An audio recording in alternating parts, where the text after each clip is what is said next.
be the end of your journey that your sister mentioned. What is she expecting you to find there?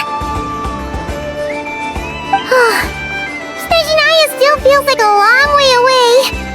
Hopefully, there'll be plenty of time to relax, eat some good food, and have fun before we arrive. But whenever Paimon gets thinking about how our destination is right around the corner, all these questions come flooding into Paimon's head. It makes her so nervous. Yeah. Anyway, enough about all that. We can't start the final leg of our journey with that kind of mindset. Just think. We've fought dragons and sea monsters, defeated creations of the gods, faced prophecies of doom and the threat of the abyss. Heck, we've even been to the moon! With all that experience under our belts, how could we be any more prepared? Sure thing! Now, stick close to Paimon, the best guide you could ever ask for, and let's charge straight for the finish line! Off we go! What about me? Do I get a call out? Whoa! Columbina? You kinda snuck up on us there.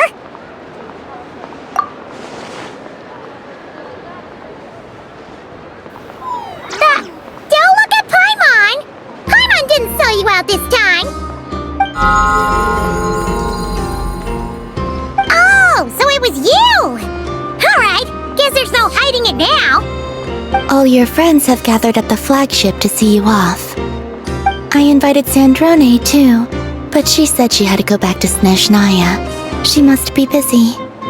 She had some nasty things to say about you before leaving. Would you like to hear them? She hasn't changed a bit. Alright, let's hear it. If they're heading to Snezhnaya, I'll bet it's to cause trouble for Her Majesty the Tsaritsa. Attending a farewell party for people like that would not be a good look for me right now. Also, please tell them not to count on getting help from a Fatui Harbinger in Snezhnaya. Our time working together was not terrible precisely, but we're on different sides. So when you get there, don't do anything to make life difficult for both of us. Well, that definitely sounds on brand for her. The attitude, the reasoning. All right, we'll do our best to keep our distance then. No, you've misunderstood. I think she means that she'd like you to go see her. As long as you don't make things difficult for both of you, you'll be fine. You really have to read between the lines with Centrone. Go on, get to the flagship. Everyone should be there by now. I told Lama that you once treated me to a truly unforgettable meal. Today, I want to return the favor. It's my gift to you. It's definitely nice to be treated, but hopefully by this point, you know that you don't owe us any favors. The moon of Nodcry will always give you a warm welcome.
What's wrong? Come on, let's go!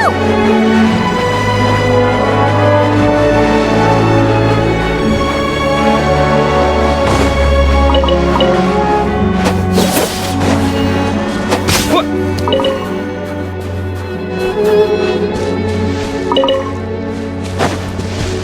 What's wrong? Come on!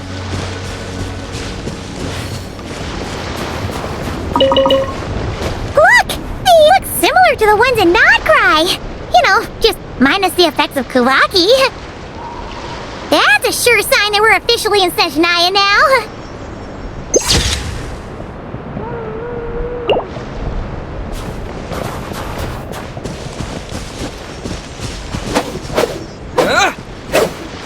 Yeah!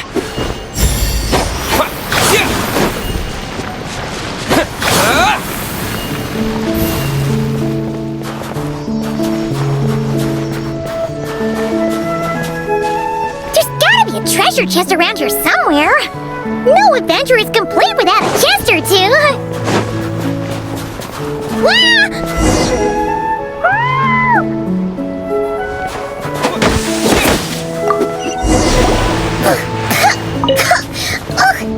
Paimon got a mouthful of snow! Ooh, it's so cold! Paimon's gonna snuggle up to you for a bit to get warm!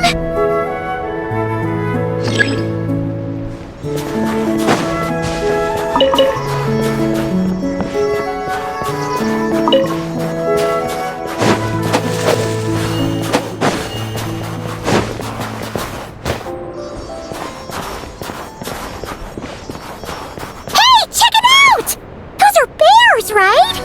Oh, look how big and fluffy they are! So cute! Quick, take a picture before the moment passes! Right here. If we get any closer, we might scare them away.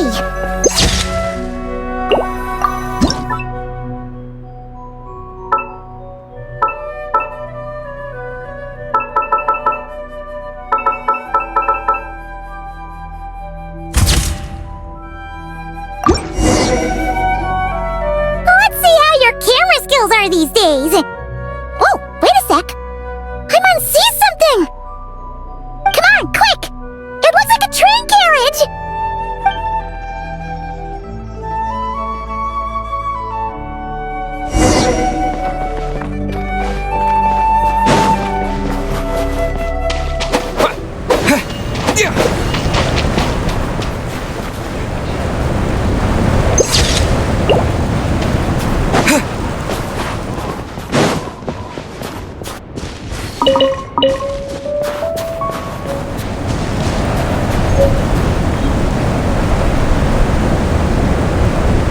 Paimon's heard that Snezhnaya has loads of railways and trains! This must be one of them! But why is it abandoned? Ooh, it's still so cold! Ooh, I don't know, maybe... Also, is it just Paimon or is the snow getting heavier?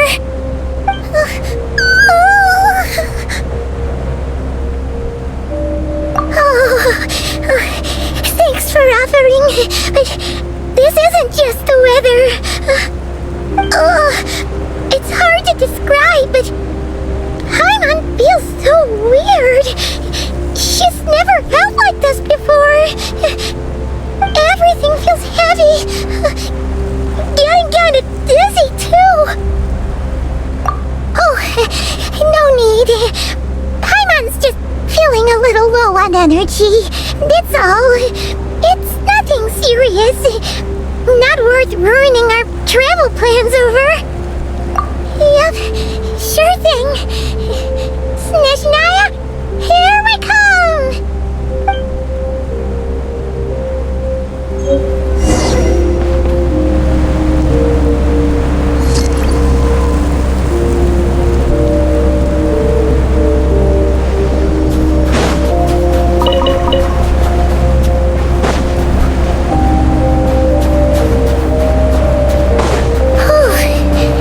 Seems like the snowstorm is getting worse by the minute.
is this place?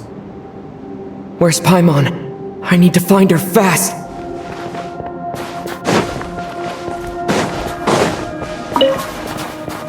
Paimon! Paimon!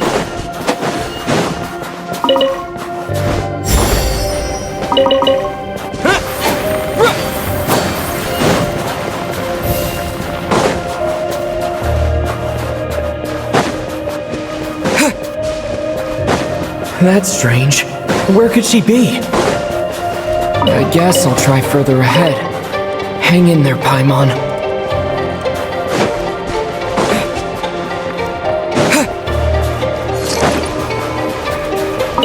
Is that a train carriage? Maybe I can get up from the inside.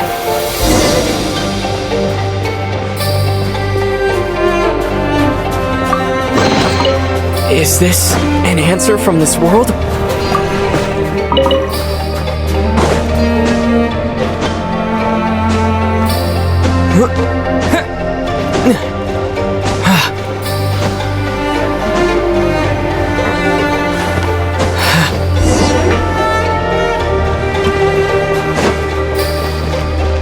It says here, Kresnik's torch, civilian model.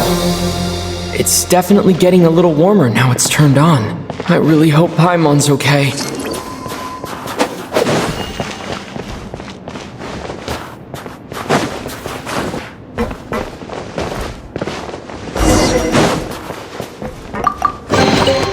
Is this an answer from this world?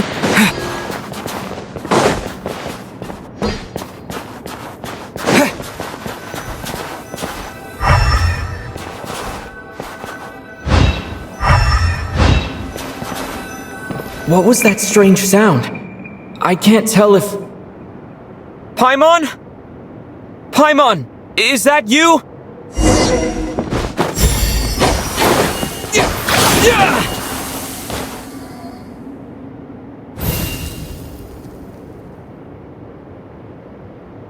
Incoming entity detected.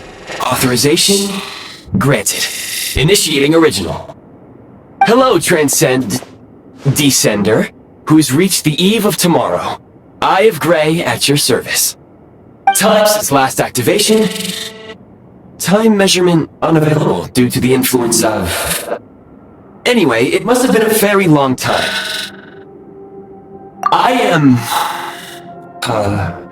I was born to fulfill a mission. To reach tomorrow. To this end, I must... Strange. What was it? Wait, my body? Huh? Why is my body like this? Apologies. After a long period of inactivity, it appears that a lot of data has been lost. Anyway, I was created so that humanity could reach tomorrow. But I am unable to load further details at this moment. Nevertheless, serving humanity remains my primary objective. I have detected a drop in your surface body temperature. You cannot remain active in this state for much longer. In accordance with my preset programming, upon reactivation, I must ask the one who awakened me the following question. Will you accept me, Transcender? I will assist you, protect you, and fulfill my mission until we reach tomorrow.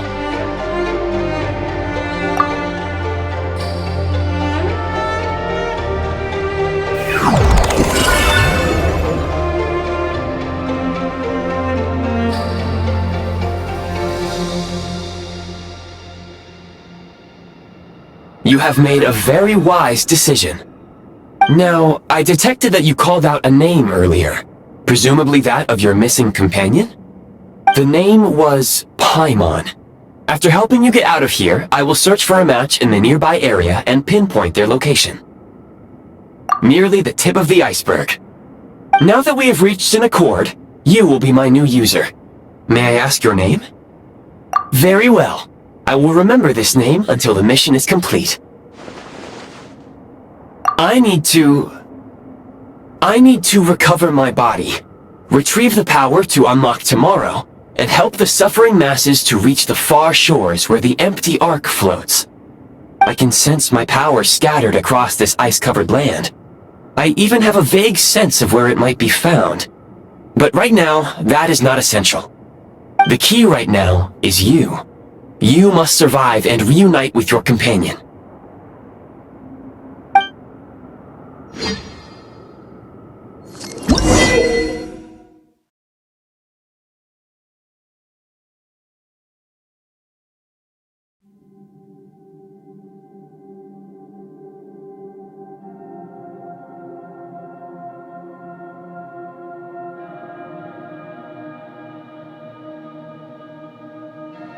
You may now execute the command, Demolish.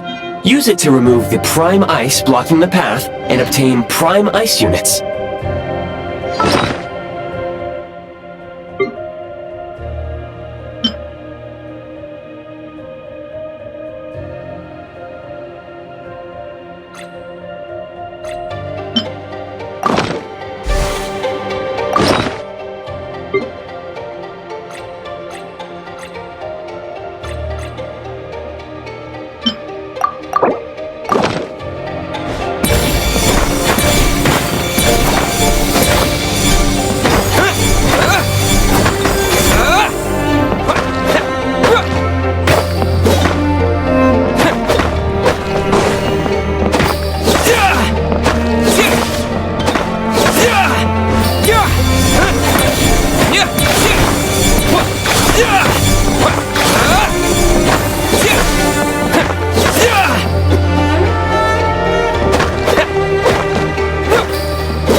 Unit count has been updated.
I'll keep this close.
Construct blueprint added to records.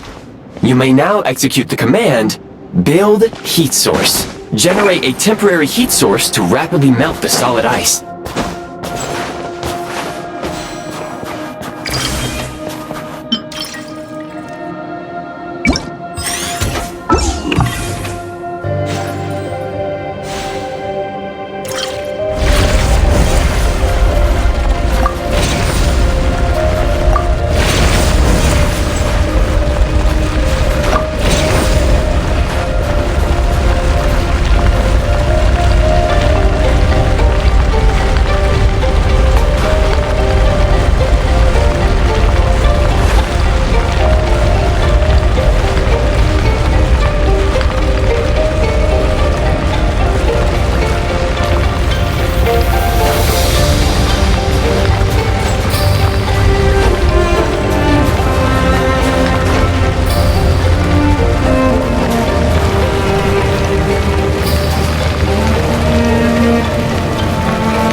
Is this an answer from this world? My scan indicates the path is straight ahead. I recommend we proceed.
Kresnik Crystal located.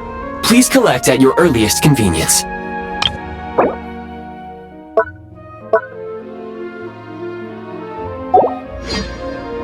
The recent construct you built provides highly efficient heating by utilizing the unique properties of Kresnik Crystal.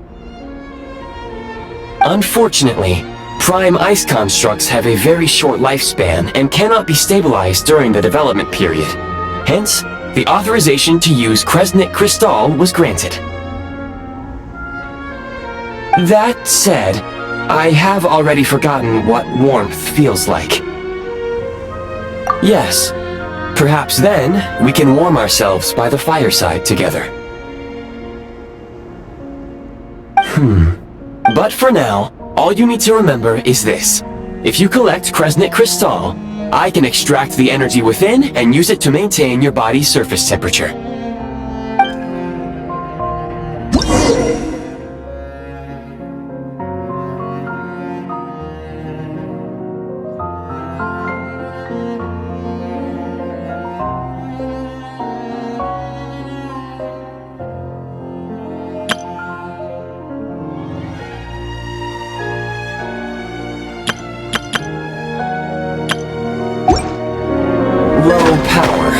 Please use Kresnik Crystal to replenish energy reserves.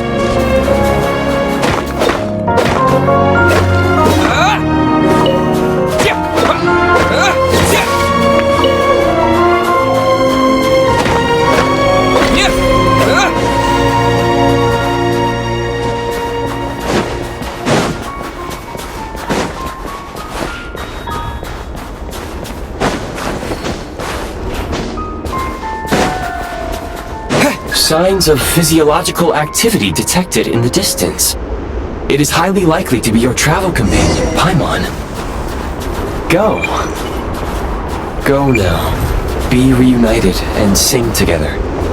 May all the people be united as one. May all of life rejoice in unison.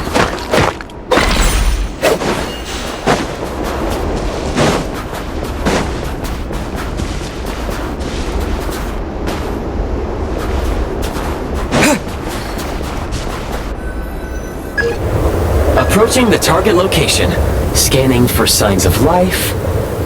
Life forms detected. 2. Affirmative. However, that is not the reason for my confusion.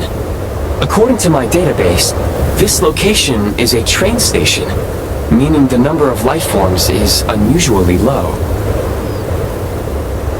Real-time environmental data suggests that the train station may no longer be in use. But whatever the situation, please exercise caution.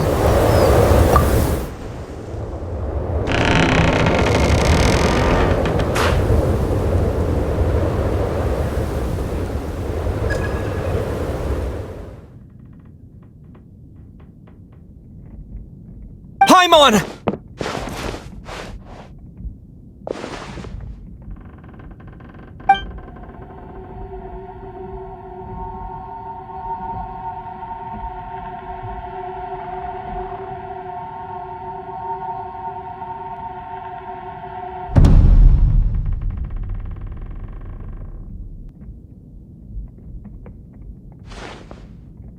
Who are you?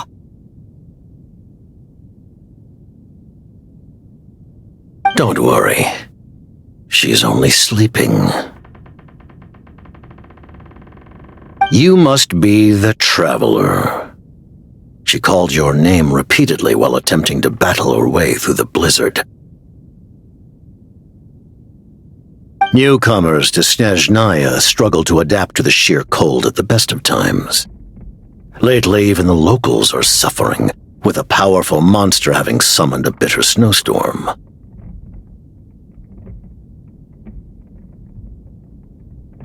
You two must be very important to one another. You should take more care not to get separated. Your eyes. Are you Conrian? There are indeed some Conrians left in this world who survived the cataclysm. But I doubt that is news to you.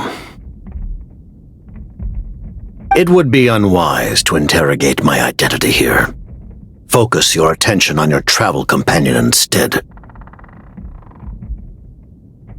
We will meet again very soon.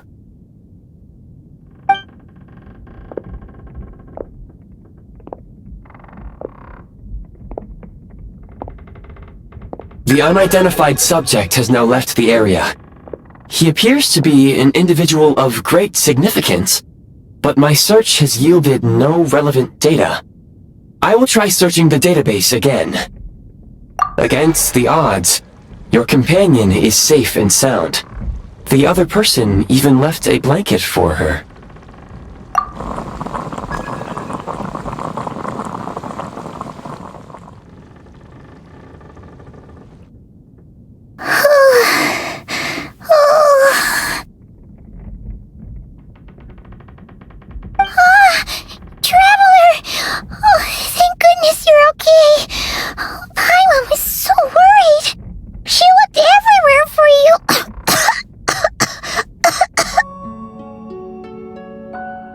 It's okay. Take it easy.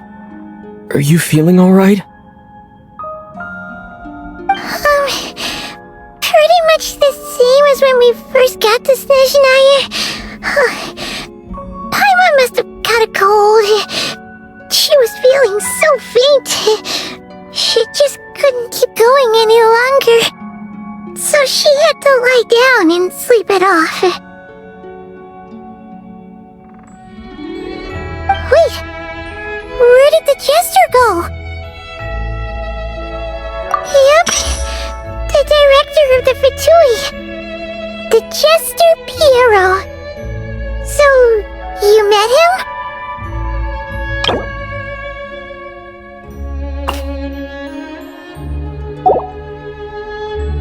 The Jester must know everything about the Tsaritsa's plans. But there's no way he'd tell me just like that. We might well have ended up clashing. Well, he was right about one thing. Right now, the most important thing for me is to take care of Paimon while she's unwell.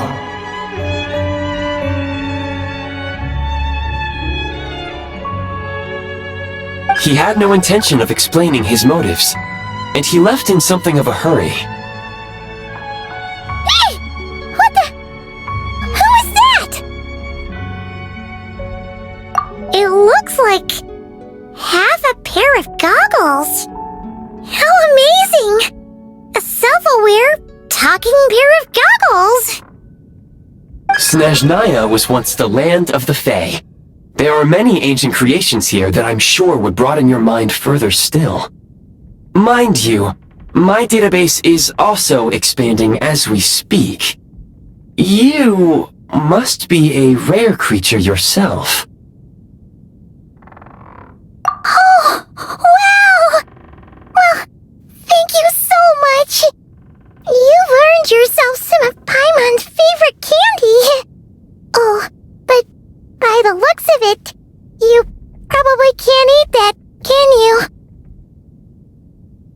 Goodwill detected. Instead of candy, perhaps I can suggest my preferred strategy. Please clean me regularly to keep me operating at peak efficiency. Oh, that makes sense. Every pair of goggles needs wiping clean once in a while. Sure thing, mister. Anyway, back to the Jester for a second.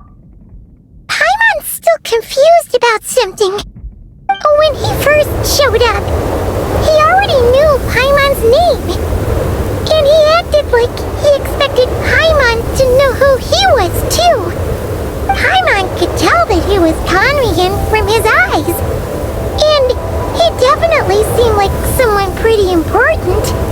But beyond that, Paimon didn't know anything about him. It was only later, after he rescued Paimon from the snow, that he properly introduced himself. That's the only reason Paimon knows he was the Jester. Oh, seems unlikely. He ran into the snow, following the sound of Paimon's voice, with a really anxious expression on his face. He didn't act like someone who knew she would be here in advance. And after bringing Paimon here, he just stared out at the snow. He didn't do anything to Paimon at all. In fact, he barely said anything. Wouldn't even answer any of Paimon's questions either. Paimon didn't feel unsafe around him, and he didn't seem to have any ulterior motives. For all we know, he might have just ignored Paimon's questions so she'd give up and go to sleep. Please allow me to interrupt. Fatui and director are unfamiliar terms. May I ask for clarification? Wait, you've seriously never heard of the Fatui? Oh, they're like the Tsaritsa's inner circle. Really powerful people. And the director is their boss. Understood. Since they hold elite positions and serve their god directly, it stands to reason that they would conduct themselves with due decorum. I am inclined to agree with your assessment, Miss Paimon. I did not detect any ill will from the gentleman in question.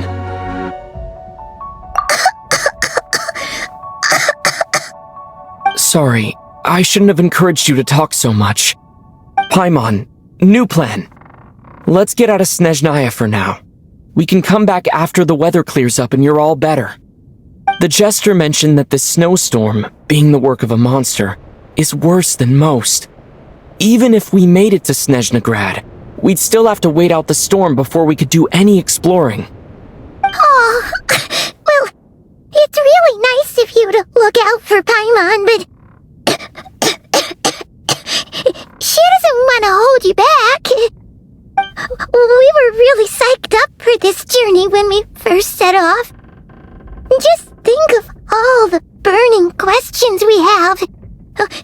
If we turn back now, who knows how long it'll take before we finally get answers. Further information is required regarding the monster situation. But objectively speaking, there is another, more pressing issue at hand. At this point, we have traveled a significant distance into the blizzard. Were we to turn back now, the road would be extremely treacherous, especially since we would need to travel on foot. If, however, we continue onward, there may be a better solution. Do you remember what I said as we neared this location? I told you that this is a train station.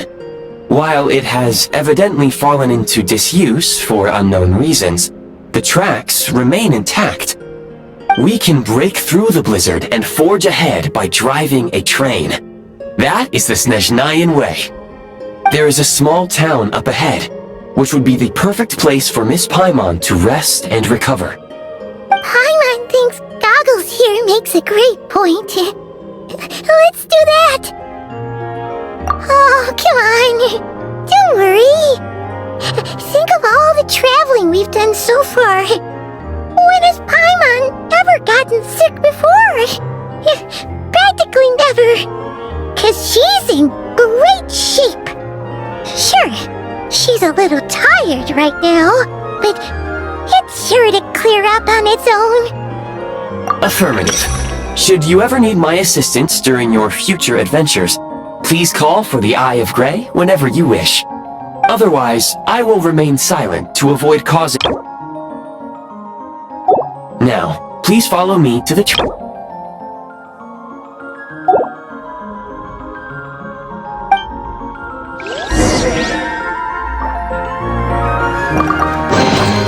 A reward on the road.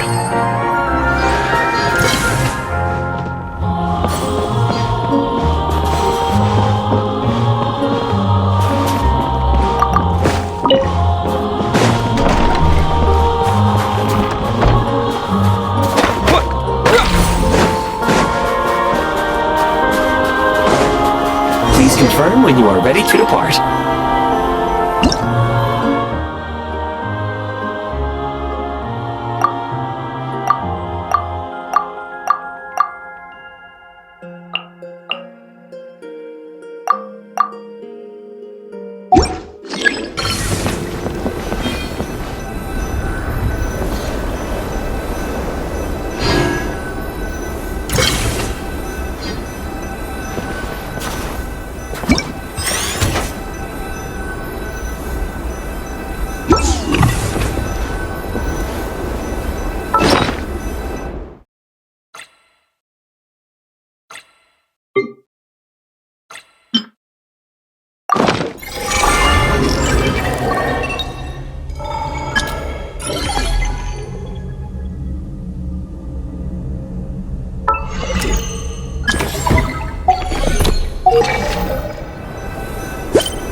Heading north from here, we will soon arrive at...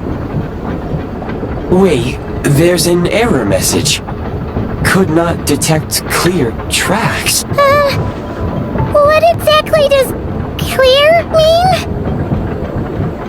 Brace for impact, friends! Preparing to enter impromptu flight mode.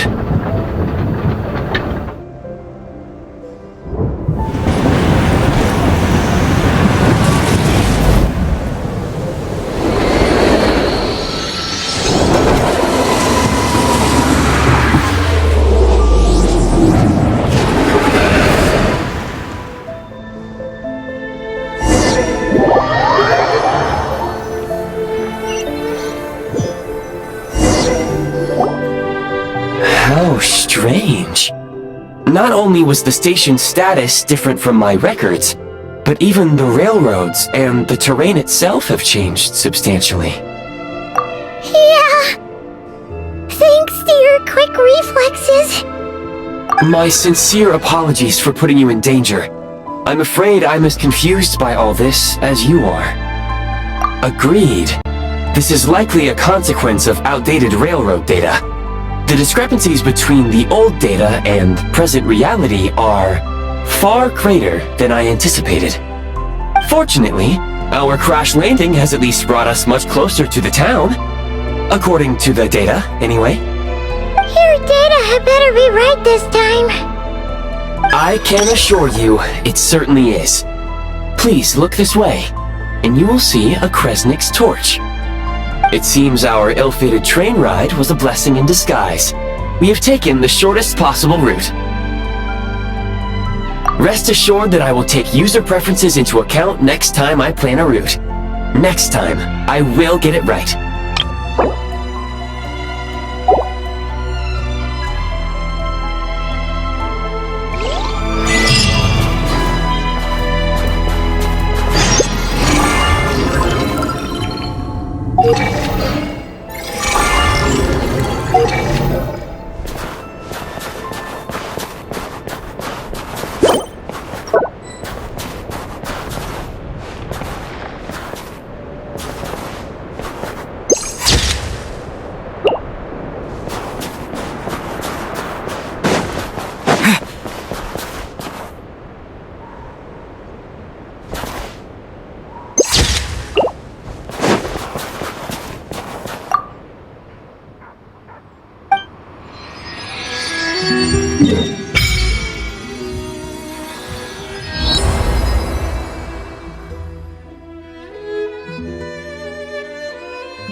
Excuse me, is there an inn nearby?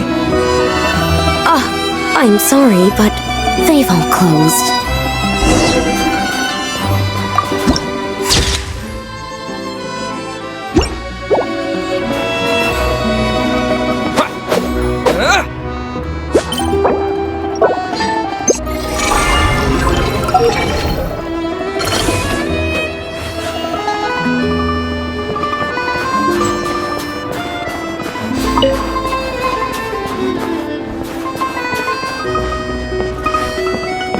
Sorry to interrupt. We're looking for a place to stay. I can't even afford to warm my own house, let alone run a business.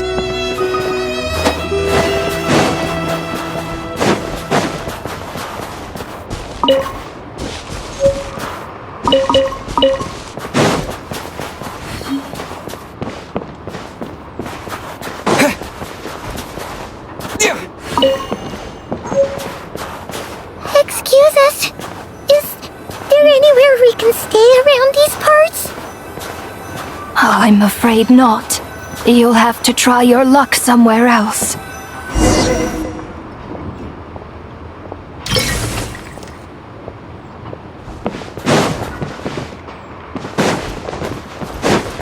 All we can do is wait for the next shipment of Kresnik Crystal to get here.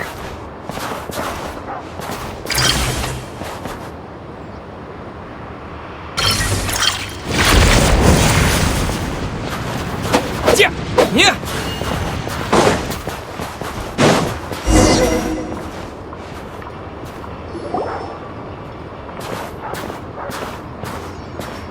Hi there. Do you know if there are any inns still taking guests in this town?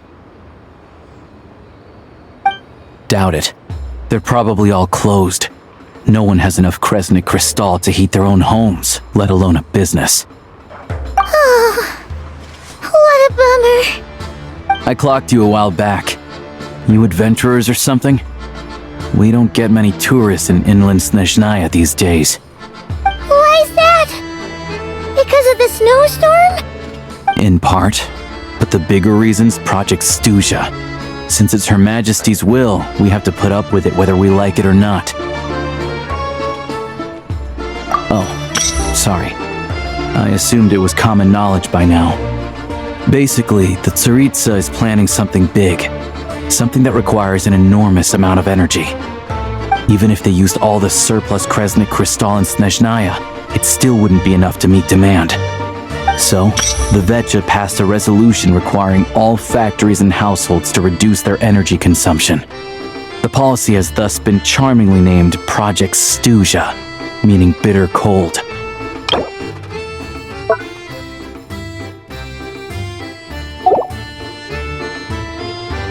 Bitter cold. So, like, it's gonna be a cold winter, folks? You're all gonna have to find a way to get through it? That kind of idea? Pretty much. When you're broke, you scrimp and save. When it's cold, you huddle together for warmth. There's always a way to stretch things out to make ends meet. Trouble is, if you stretch someone out like an elastic band for too long, who knows if they can ever bounce back. You know what? Come with me and see for yourself.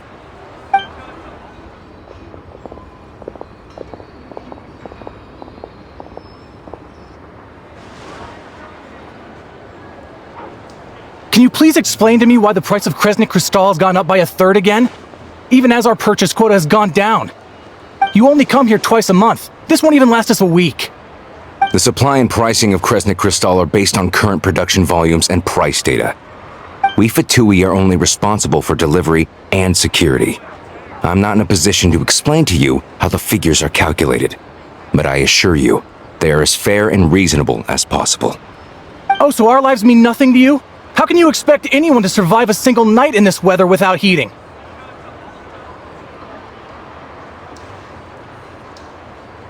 Since you insist on making me repeat myself every single visit, I will remind you again. There is no monopoly on the trade of Kresnik Crystal. You are free to purchase the shortfall from elsewhere on the market. What market? Nobody else is selling! And when they do, they charge 8 times the normal rate! It's robbery is what it is!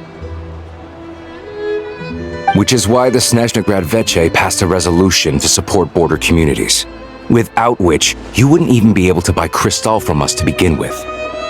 So if you're here just to argue, move aside and let the next person in line come forward. Everyone's feeling the cold here. You... All right, everyone, let's calm down for a second. A few words, if I may. We're all subjects of Her Majesty the Tsaritsa, and I'm sure every one of us is dedicated to her great cause. We all know how cold it is, and the more it snows, the harder life gets. Everyone's struggling already. Let's not make things even more difficult for each other. But Liaison Shishkin, there's clearly something wrong with this quota. I have a family in Marepasak who tell me they can buy at least double our crystal allotment. Oh, believe you me, I had the same reaction when I first saw the numbers. Couldn't believe what I was reading. I even wrote a letter to confirm the true figures, but I'm afraid the quota really is as low as you've been advised. Still, you must understand that calculating these energy quotas is a complicated balancing act. They have to factor in population, town size, industrial application. Our top priority must be to keep the largest Kresnik's torch burning continuously. Only then can we sell the remaining crystal for household use, and in doing so, we must make sure that everyone is treated fairly. As our Fatui comrades said, they are only responsible for delivering the goods. They need to keep accurate records, and they do not have any authority to modify the rates or quotas. That's right. Our duty is to do things by the book. Tell you what, listen. I know how anxious and upset everyone is. As a matter of fact, I was just discussing it with the mayor. What we can do is open the lower combustion chamber of the Kresnik's torch to the public. You can come to me directly to register, and I will allocate time slots accordingly. I can't guarantee there will be ample energy for household use, but we can at least make sure you'll be able to boil water and cook food each day. Let's hang in there and make this work together, all right? Fine. I don't see any alternative. So, this is Project Stuja in action, huh? Oh, no wonder nothing's open for business. People are barely getting by. You were looking for an inn, right? For your, Fae friend? Oh, Paimon's not a fae. Just Paimon. She must have caught a cold or something. We only just got to Snezhnaya, and we're still getting used to the climate. I have a small place in Srtomoros. I don't stay there very often, though, so it's pretty basic. But if you're not picky, you're welcome to rest there for now. It's not much, but I've got blankets and a warm fire. Are you sure? Oh, that's really kind of you. All right, then. This way.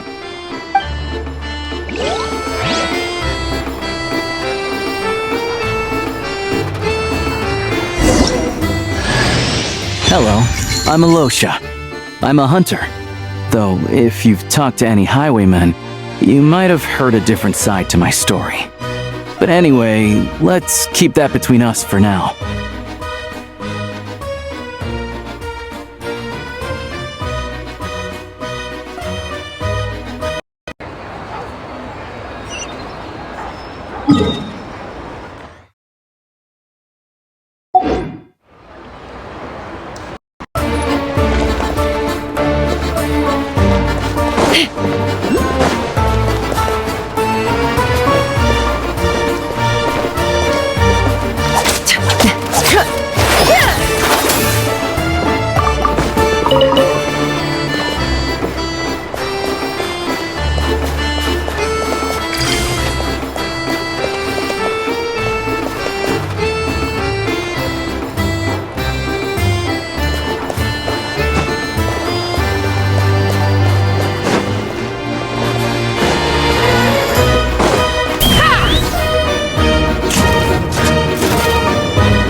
Paimon's getting nice and toasty.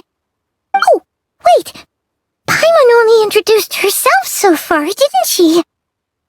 This is Paimon's best friend, the Traveler. Good to meet you. I'm Alosha. Most travelers find the Snezhnayan climate to be a shock to the system at first. But as long as you keep yourself warm, you should be fine. Still, you should keep an eye on your condition. When people are too quick to dismiss a cold, it can easily end up turning into something more serious. Don't say that! Paimon's too young for chronic health issues. They aren't in town right now, and they won't be back anytime soon. The train station has been closed ever since these power shortages began. I do a lot of hunting, so I spend most of my time exposed to the elements. But even the animals wouldn't survive long in a storm like this, let alone a hunter. Nothing to do but sit tight in town until the weather improves. I get that you're in a hurry, but even if the station were open, that doesn't mean there'd be any trains. We could end up stuck here for a long time, I'm afraid. What? Your own train? Wait, hold on.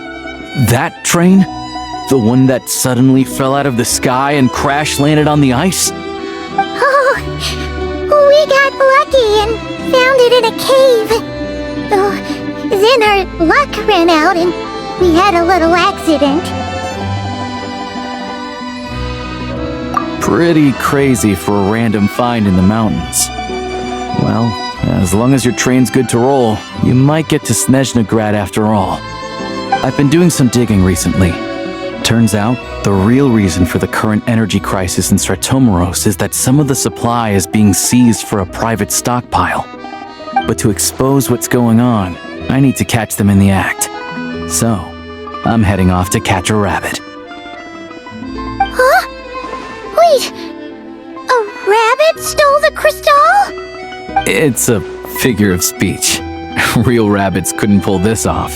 They prefer carrots to Kresnik Crystal anyway.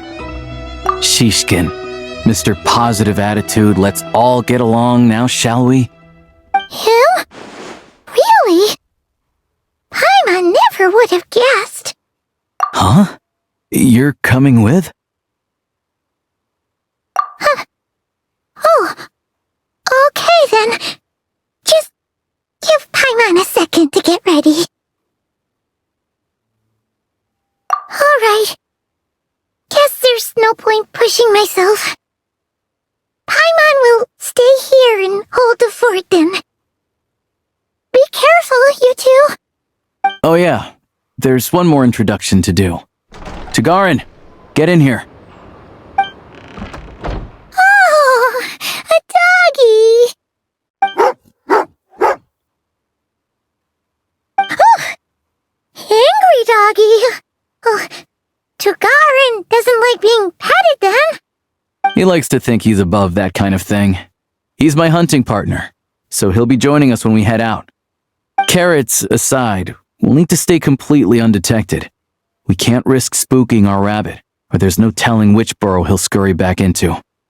First, we need to find a way into the train station and see if we can find any real freight data. Shishkin's figures can't be trusted. Then, we get Tagarin to catch a scent and find out which way the crystal went. What are you eating?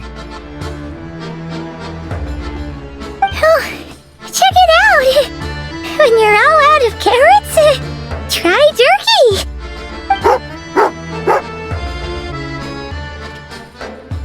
Good doggy. Good doggy. A fellow dog lover, huh? Yep. And rabbit lover. Carrots are great too, you know. Good to know. Eat up, Tagarin. We got a lot of work to do.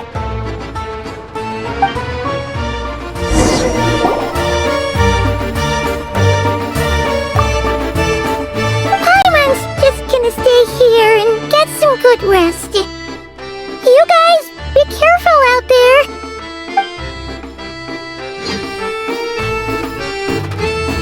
Paimon's just...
Nice.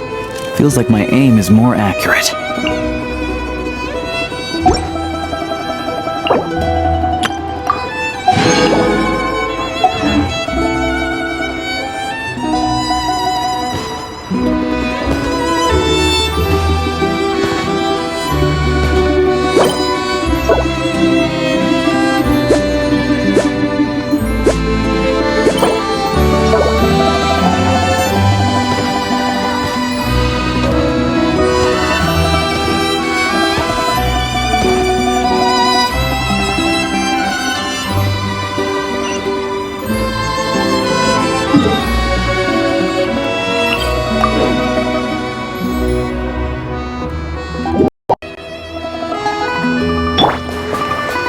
Take me up!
Wait.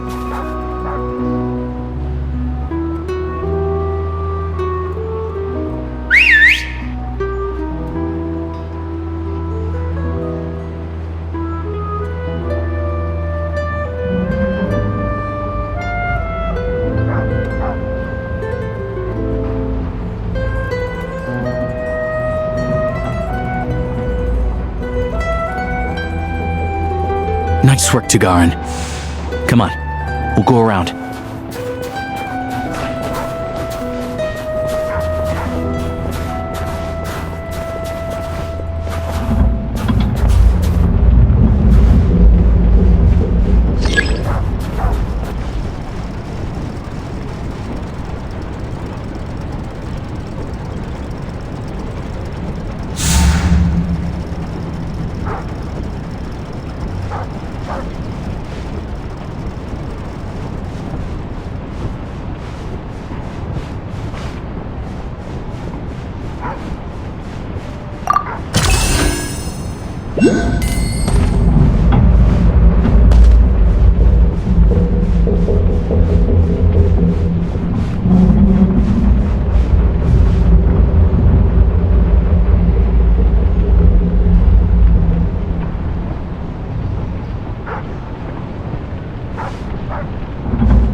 This way.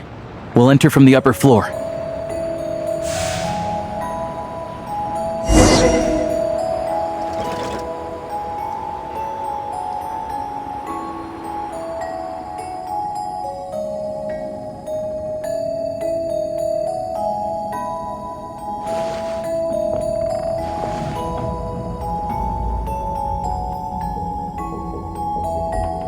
There we go. A freight list. Straight from the Fatui, so Shishkin won't have had the chance to doctor the figures. Looks as new as the day it was printed. I guess no one bothers reading these unless they have ulterior motives. Yeah, this is all we need. Come on, let's get out of here, then go track down the crystal.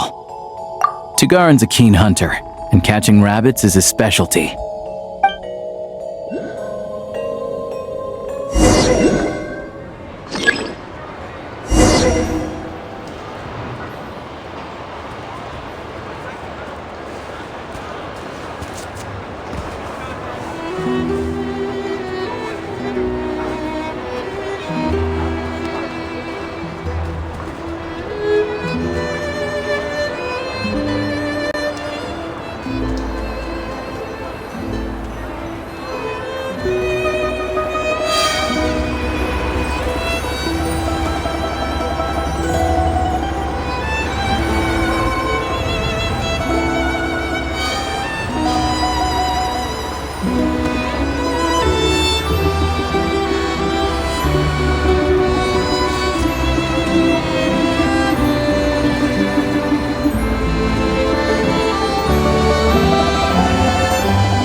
Anywhere there's a stove, there'll be the scent of crystal.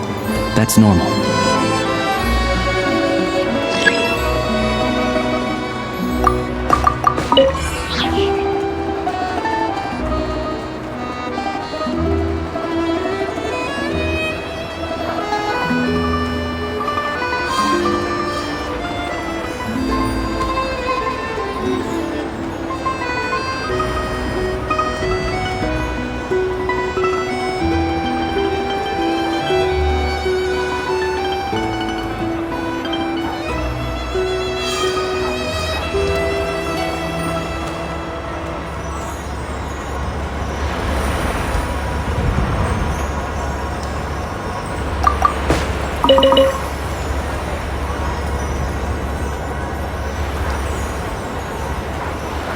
Anywhere there's a stove, there'll be the scent of crystal.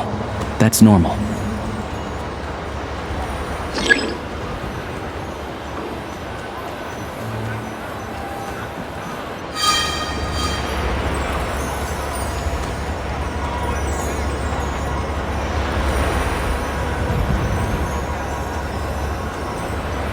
But if he picks up the scent of crystal somewhere and there's no stove around, that's how we know something's up.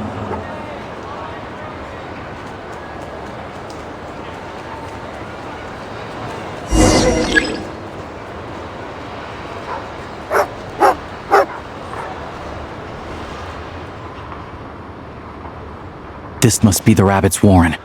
Good job, boy. Sure enough, there's a tunnel. You stay here and keep watch. I'm gonna take a look inside.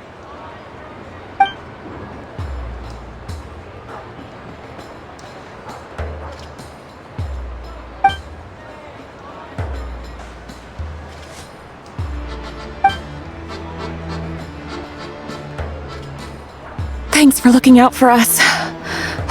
Things are getting tougher by the day. No need to thank me, it's my pleasure. Sure as Her Majesty the Tsaritsa watching over us, every sacrifice will be worthwhile. Let's grit our teeth until the blizzard passes. These days of hardship will be over soon. Maybe for everyone else, Liaison Shishkin, but for you, the hard times have only just begun.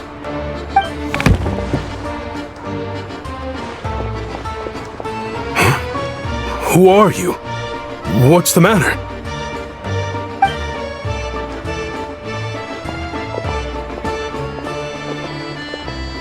I just had a question for you. Why, when times are as tough as this, would someone hoard more Kresnik crystal than they could ever use? All the crates here are from the most recent shipment, but they weren't brought here for sale. Instead, they were secretly stashed away. Would you be able to shed any light on the situation, Mr. Shishkin? Me?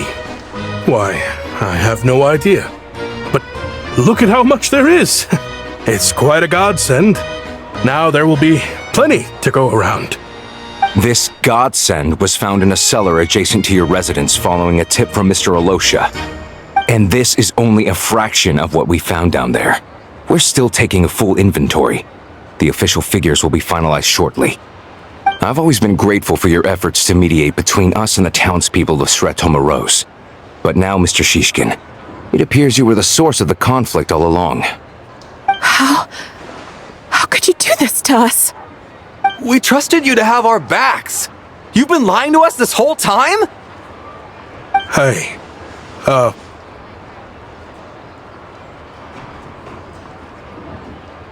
I owe you all an apology. I'm sorry. I'm so very sorry. This isn't who I am. Please believe me, this was a one-time mistake that I will never repeat. We all know how difficult life has been since Project Stuja came into force. Energy is an increasingly scarce resource. People everywhere are getting desperate. But some places have been hit harder than others. I grew up in Alatir, a small village with no train station. Deliveries of Kresnik Crystal have ceased there entirely. If nothing is done, they're all going to freeze to death. You know as well as I do how downright impossible it is to buy Crystal these days. The thought of my poor mother and father, with no one to help them, I felt so afraid. I watched as energy grew scarcer by the week, all the while knowing that their lives were at risk. Then one day, I looked at the Crystal shipment in front of me, and a terrible, selfish thought entered my mind.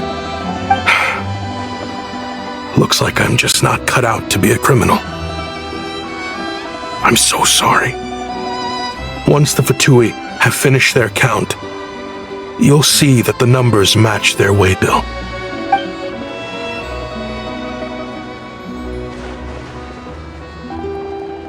I have the official Snezhnayan quotas here. Anyone who has already purchased energy, please make your way over here to correct your transactions.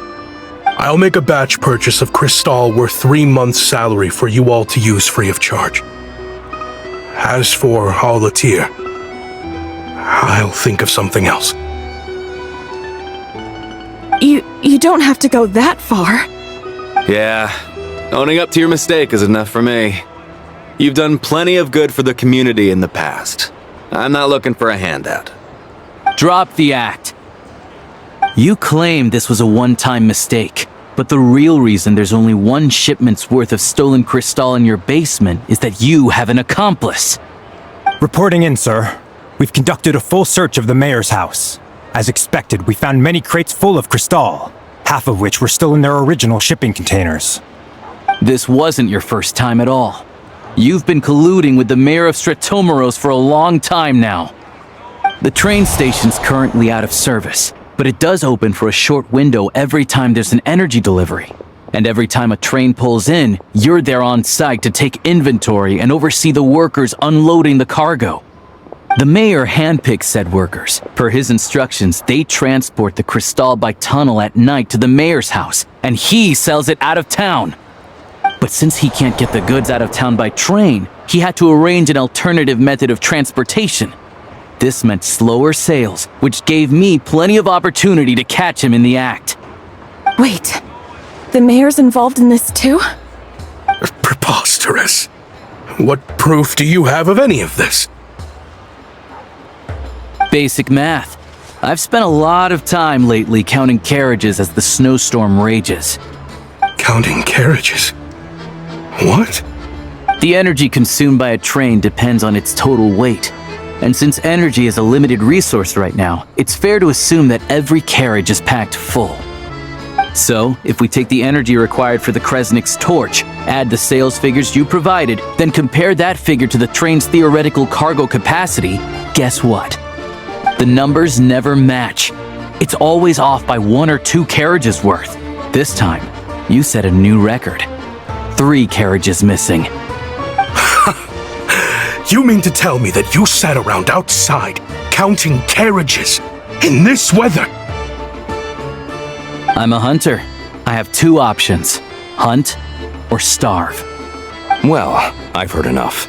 The evidence speaks for itself. Take Shishkin and the mayor into custody and escort them back to Snezhnaya.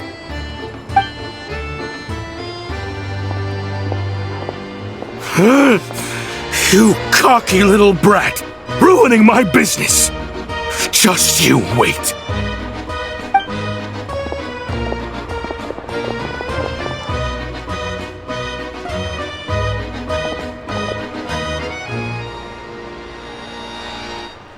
Yeah, something felt off, so I just followed my gut.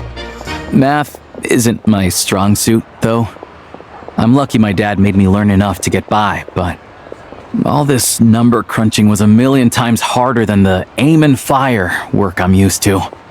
Thank you for your assistance. You're a brave lad. Shishkin was quite the cunning criminal, as I'm sure you can tell. He did all of this right under our noses, and we never suspected a thing. A wolf in sheep's clothing. He had everyone fooled. Even with that sob story he fed us. He was probably trying to keep the mayor out of it, not just mask his own motives. Without the compelling case he put together, even I might have fallen for it. Alosha, was it? Tell me, are you really a hunter? We can go find some wild animals if you want. I'll fire off a couple of shots, and you'll see whether I'm the real deal. I didn't mean to cast suspicion on your identity. It's just... well, I'm sure you've heard of the Rokot. Recently, they've been recruiting people with your kind of talent. They hide in plain sight under false identities, working against Project Stuzha, sometimes directly opposing the Tsaritsa herself. They aren't a violent organization, and their goal is to improve the lives of the common folk, but still, as a member of the Fatui, I wouldn't be doing my job if I didn't keep tabs on them. First I've heard of this. I don't really keep up with what goes on in the city. All I know is, people who don't mind their own business in the city end up paranoid about everything. As for me, I just couldn't stand Shishkin. I'm from Alatir myself, and I can tell you, nobody's lived there in years. Why would an abandoned village need Crystal? Of course, no one really cares about the fate of that place. I'm guessing today is the first you've heard of it. I see. It does sound quite tragic. Really. Well, thanks again for your assistance, and your friend here too. I will report this incident to Snezhnaya. The Fatui will take over energy distribution until new officials are appointed. We'll also ensure that the train station resumes normal service as soon as possible. Looks like it's my turn to brush up on math now. I never liked it as a kid either.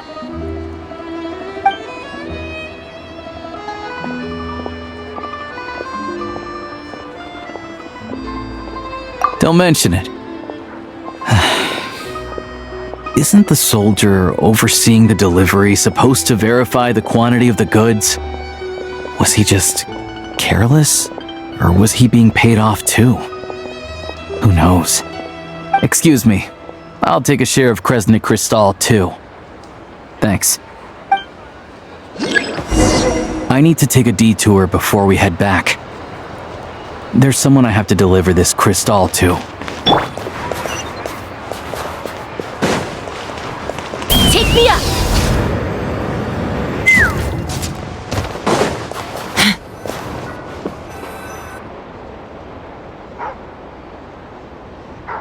Hang tight for a moment. This old lady, she doesn't really know who's who anymore.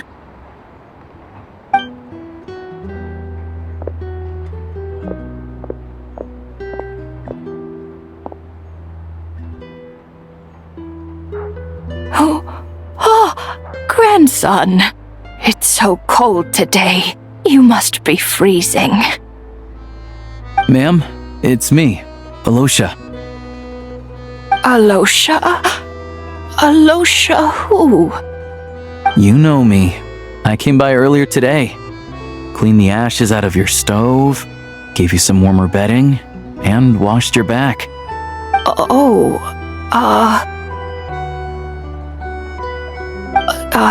I'm sorry, I don't remember. Now, how often do I get to see my grandson? Come on, take a seat and relax while I fix you something to eat. It's okay. You just rest. I'm fine. Oh, you. It's nice to come and visit your old granny once in a while, isn't it? Sretomaros, a good town. All sorts of things to do and people to meet. And the local officials are good to us. Sit down, come on, take a seat. I still have some fruit left. Let me get it for you. Please, don't get up on my account. You need to rest. Where's the fruit? Right under the basket by the door. Or maybe it was on the bedside cabinet.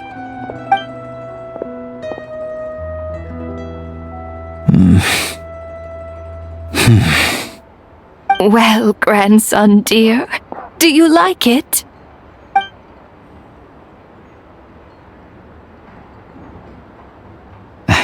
Very much, ma'am. It's delicious. Good. Wonderful. You don't need to save any more for me next time, alright? Fresh fruit is hard to come by at the moment. You should eat it as soon as you get it. Oh, I don't need it. I'm fine. But if you like it, come back for some more soon.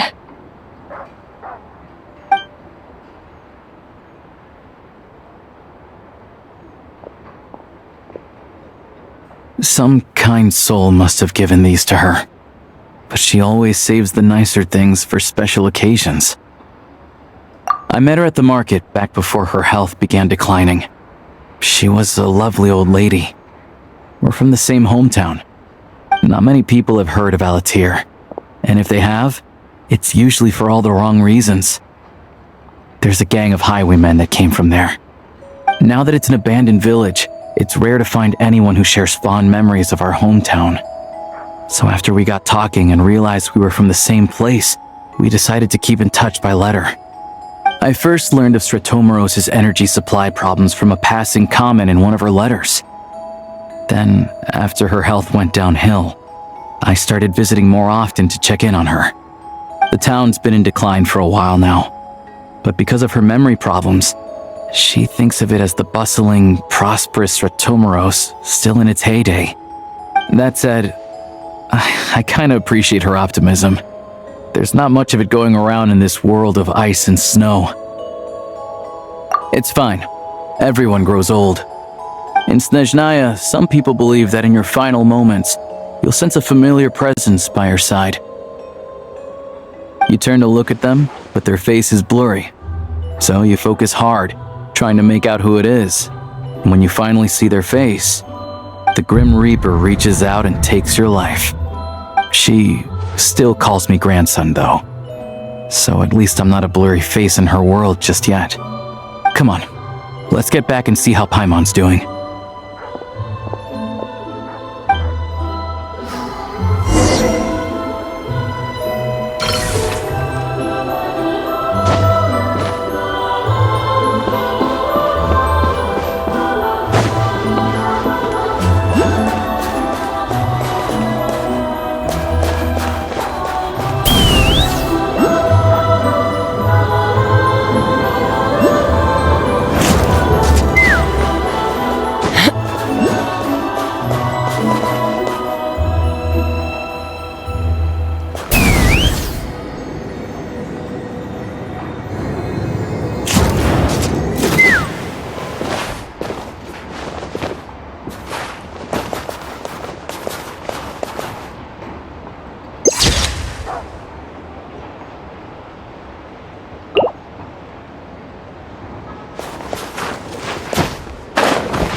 Let's fly!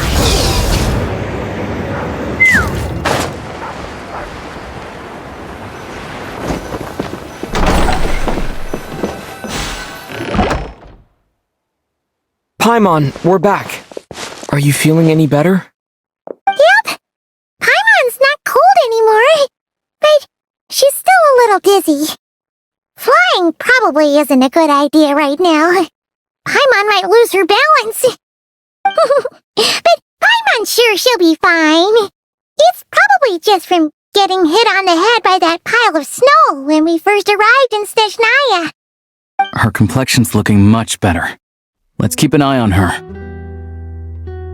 Sure, but enough about that. How did everything go on your end?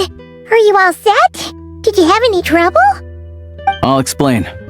It's a bit of a long story.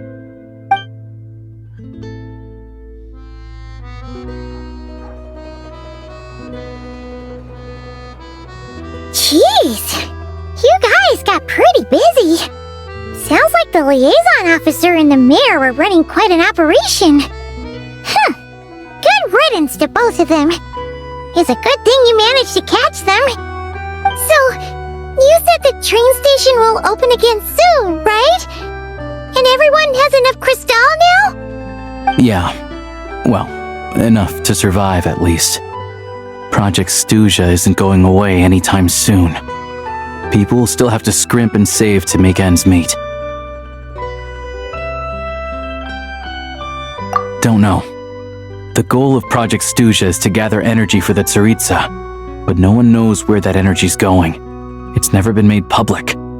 The thing is, we were told that the project would only last for 6 months, but time and time again, they keep extending it.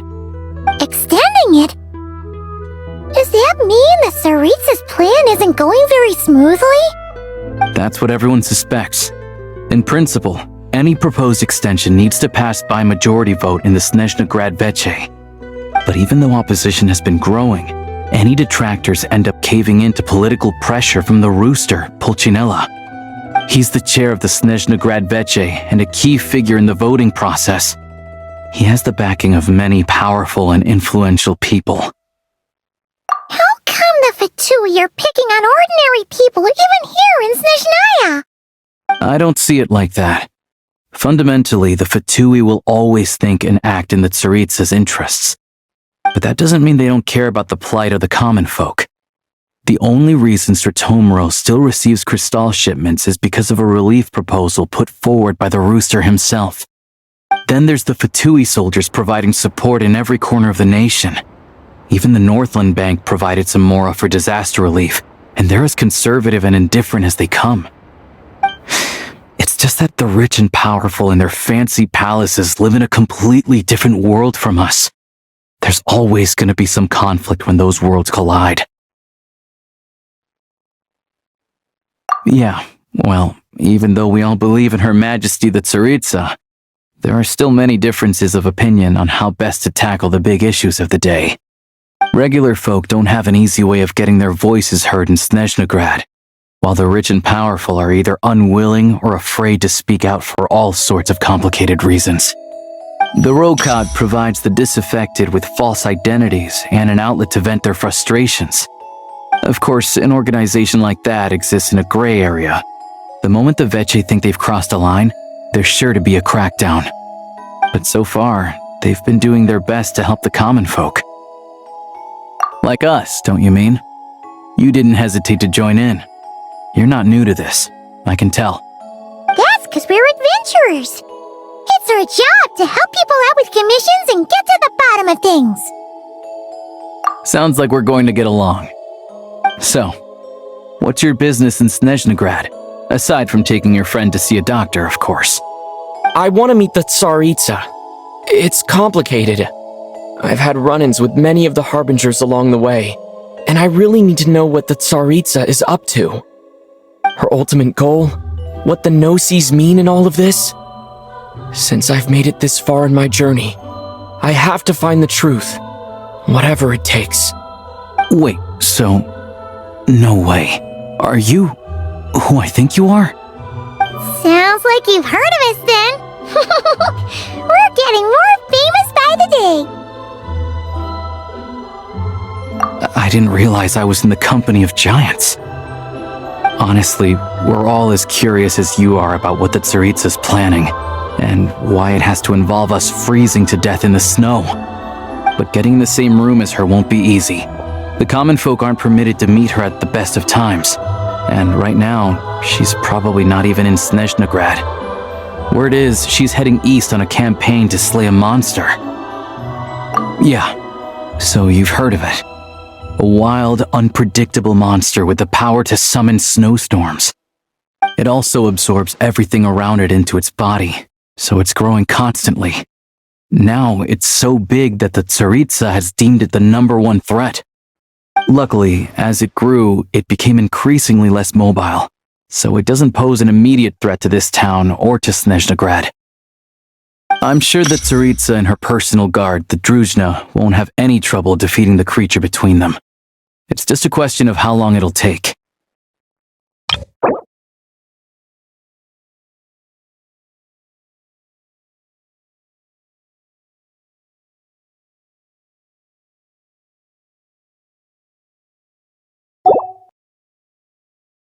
Suffice to say, you won't be seeing her anytime soon.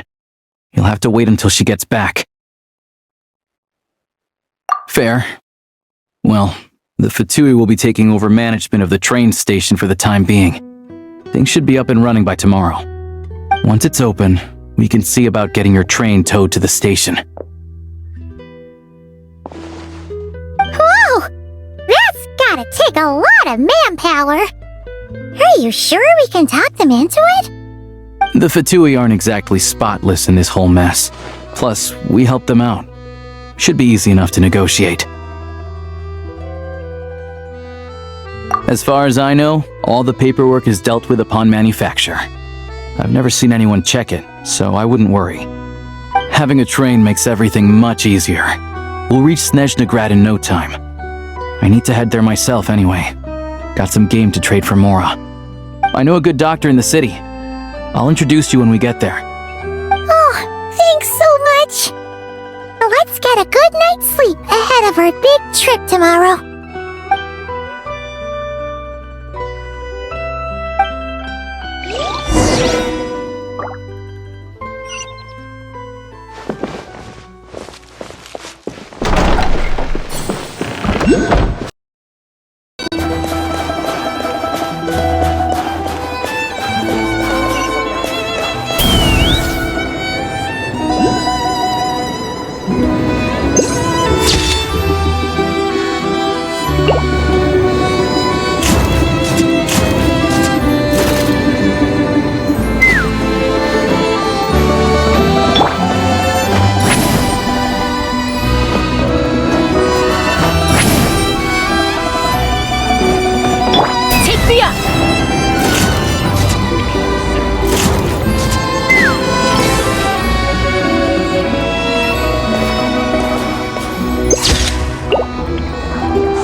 Let's fly! Giddy up!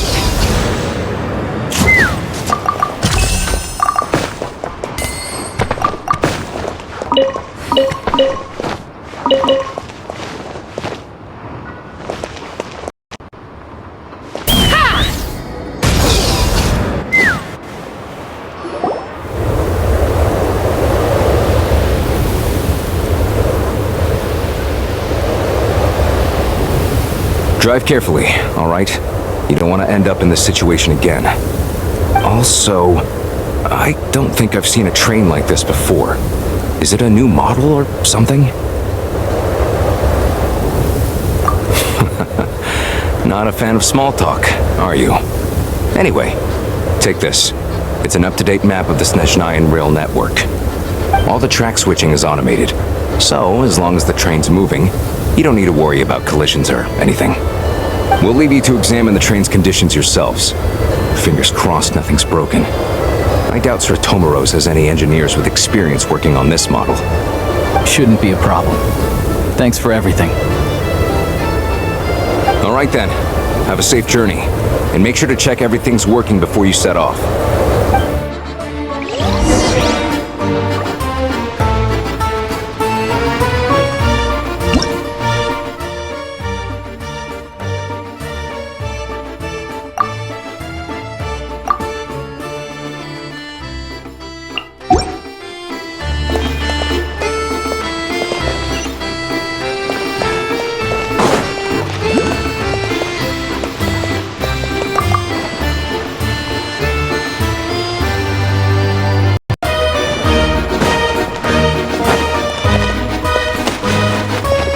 Let's fly!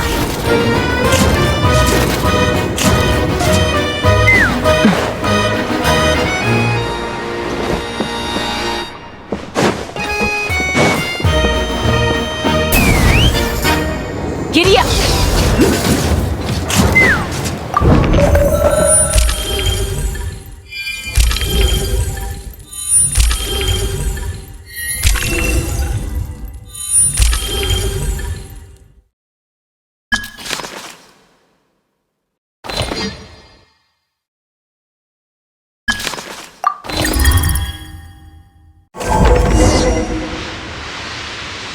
Alright. Looks like our destination settings have been applied. Let's give this thing a final once-over and then head out. Goggles, your time to shine! Affirmative. Running vehicle diagnostics. What's this? Engine, green. Wheels, green. Frame, minor damage, but no impact on function. Diagnostics complete.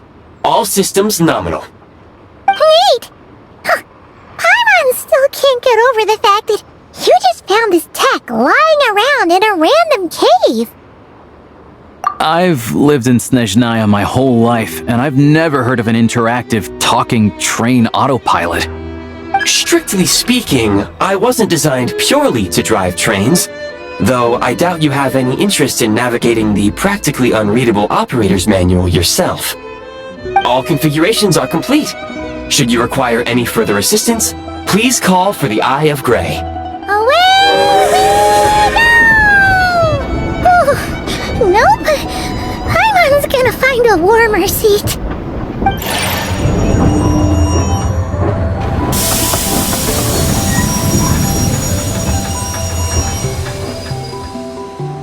Huh? What's going on?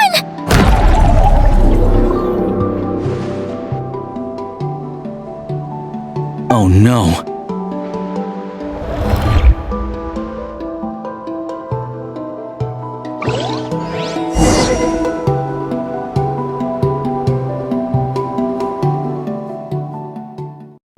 What is this place? Traveler, are you okay?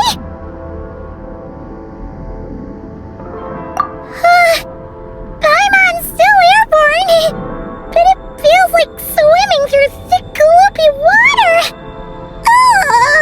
It's horrible! Just our luck. Of all the things that could have gone wrong. Halosha, you're Snezhnayan, right? Any idea what the heck this place is? It's called the Shadow Realm. A place where no wind blows, no light shines, and no elemental energy flows. Even time itself doesn't exist here. It's a world where everything seems to come to a standstill.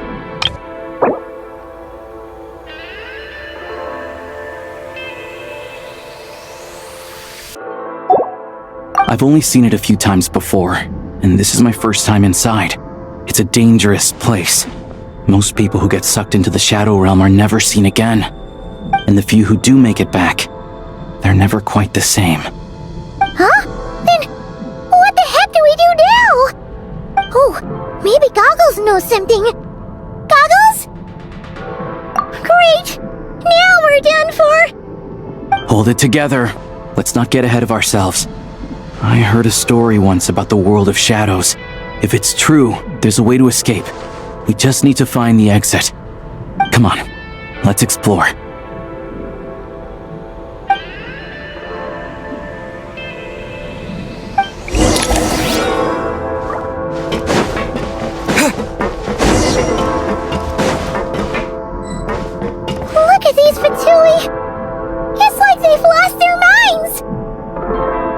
shadows have been devoured. They're no longer amongst the living.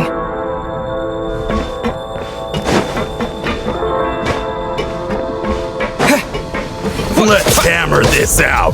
I can't channel elemental energy here. I have a few gadgets that still work.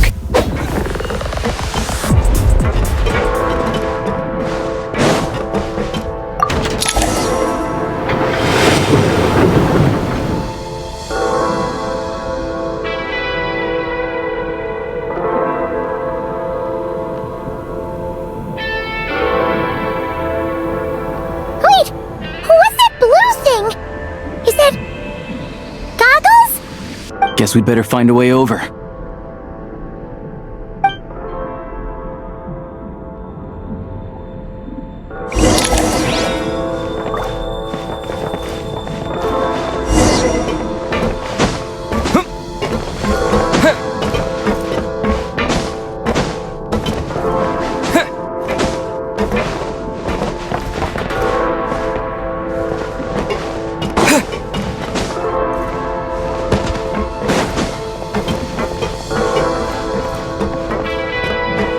Ready to draw blood. This is the last one. What do we do next? Play it by ear.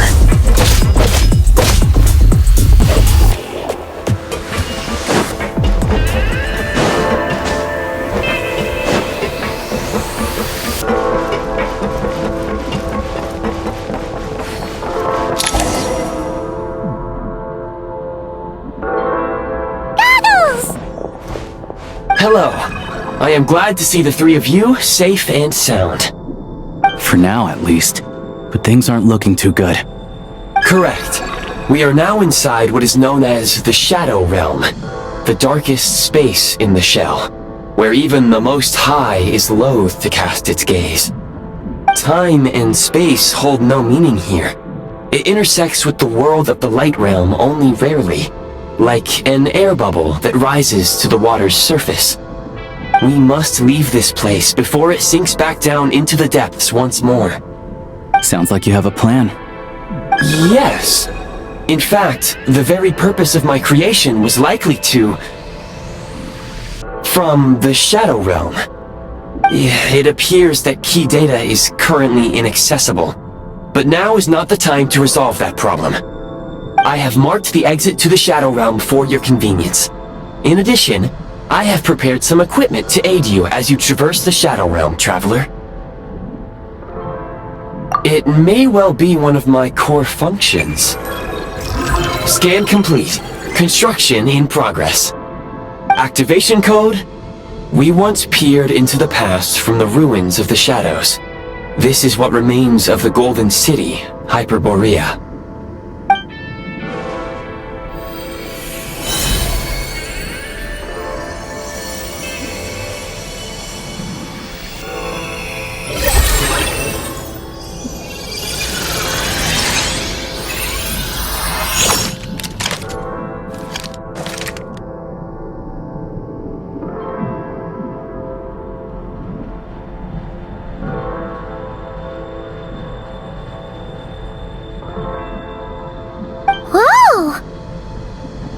Now go. Arm yourselves with weapons of the spirit. Bring down the walls of the stronghold, and extinguish the flaming arrows of the wicked. Is this a gun? In the Shadow Realm, where humans cannot channel the elements, there once was one who, after much research and many attempts, found this to be the most effective means of attack. Let's go. We don't have much time.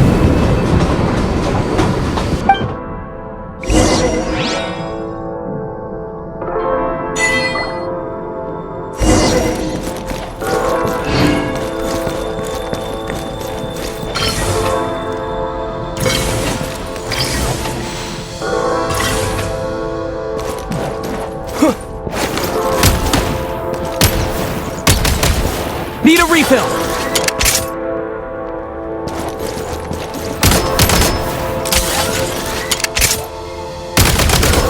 Reload!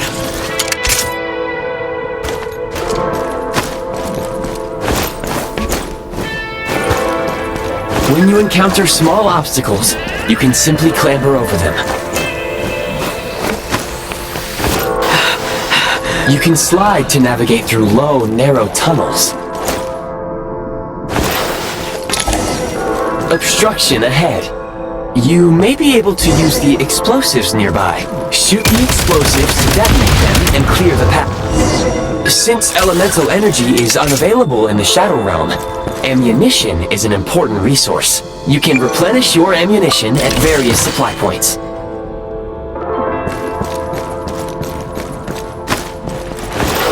For long-range targets, try using the scope to line up your shot.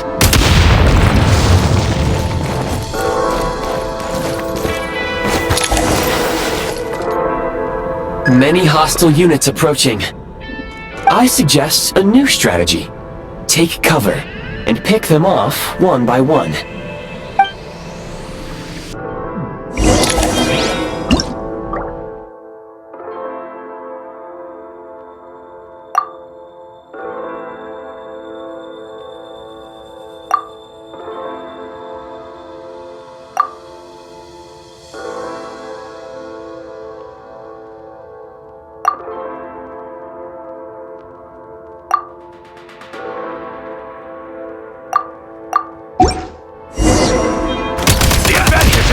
It's over.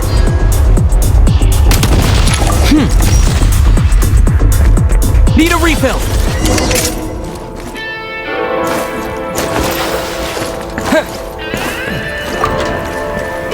More enemies detected. Try attacking with the newly unlocked Assault function.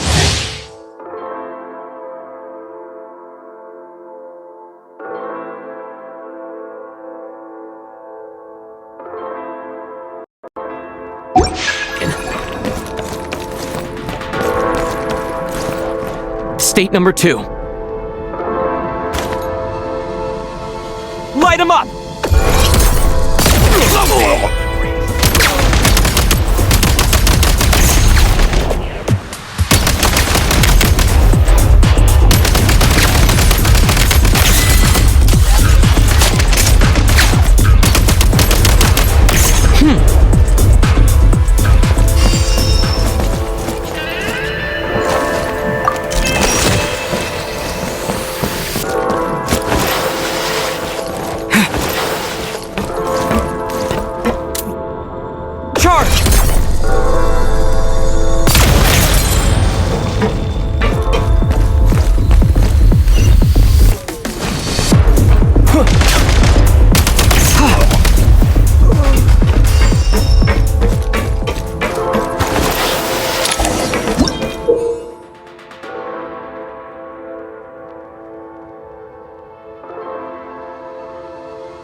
Aim at the freeze mark and pull the trigger to move using the rope.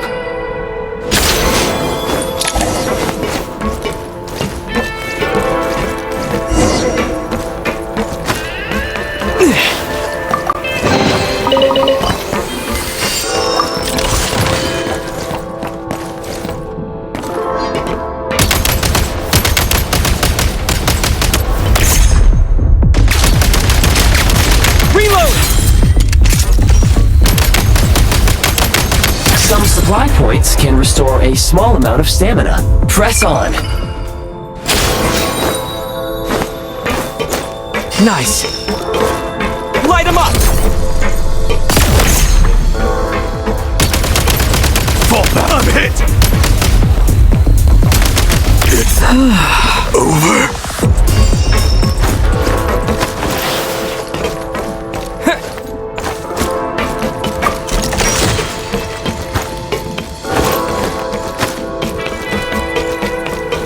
You should be able to use the Prime Ice construct left here to cover long distances.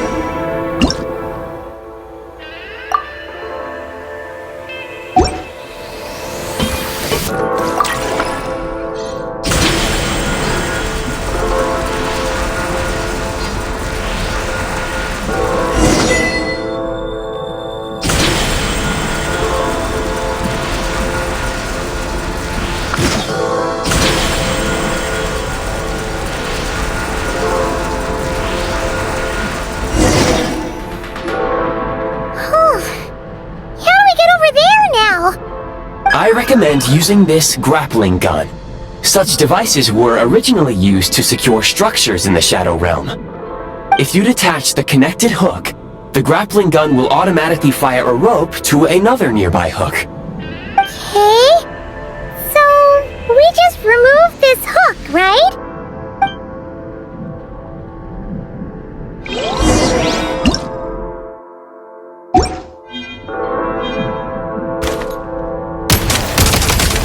Gotta recharge!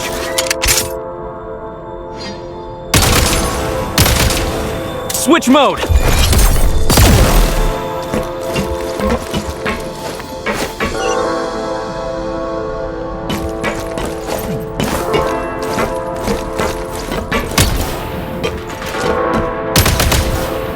Need a refill!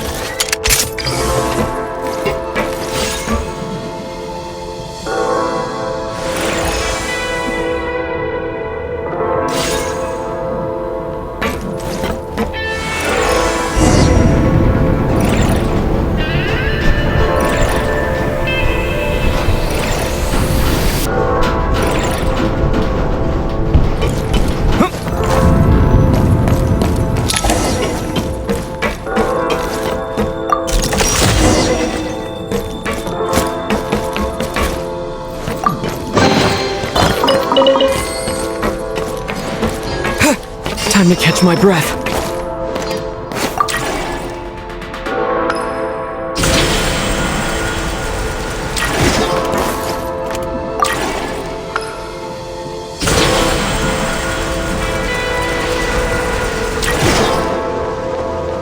Take great care not to fall down.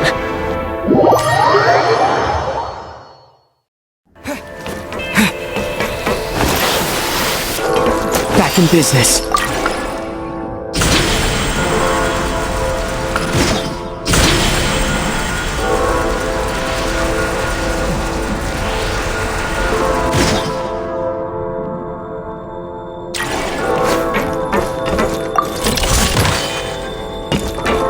Nice.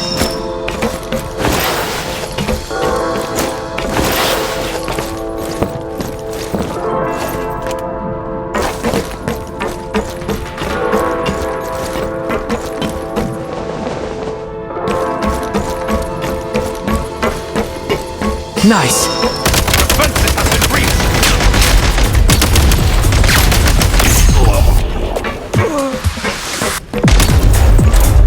Mind the rhythm.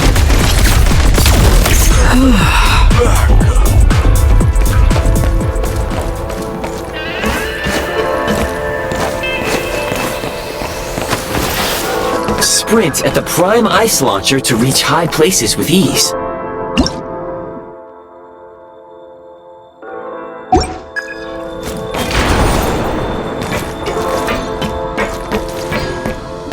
Need a refill.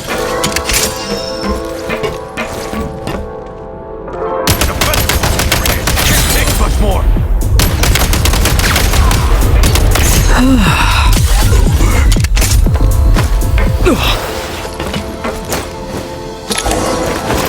Usable munitions detected. Frag crystal.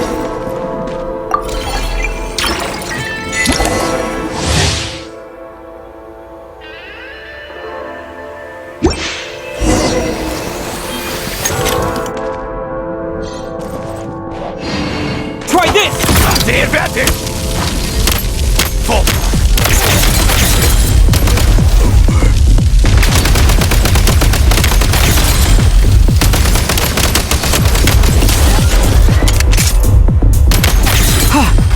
Nice. Demolition time! Light him up!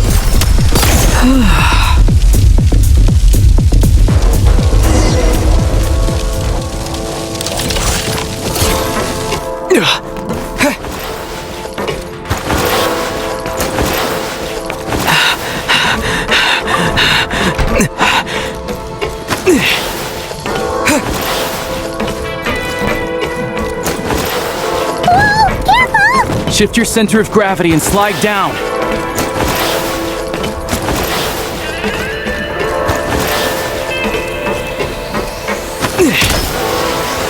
Gotta recharge!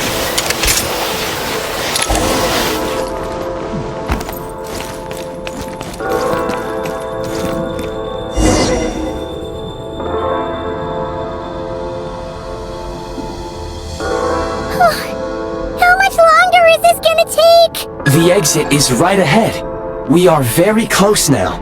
However... It's like they're trying to keep us trapped here. That platform and the carriages are swarming with undead Fatui. Guess we gotta storm through.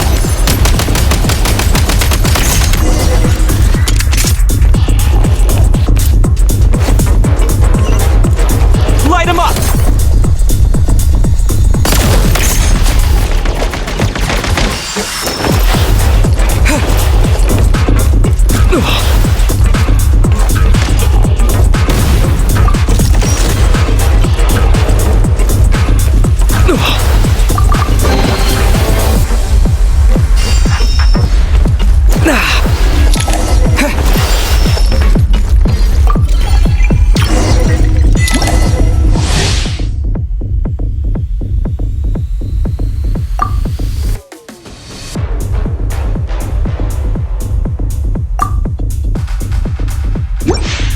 You may find switching to assault mode makes your attacks more effective.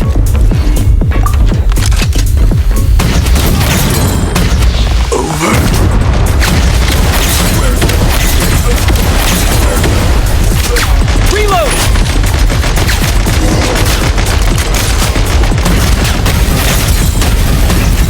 Switch mode!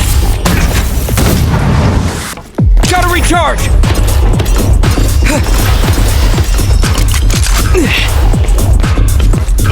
Resuming.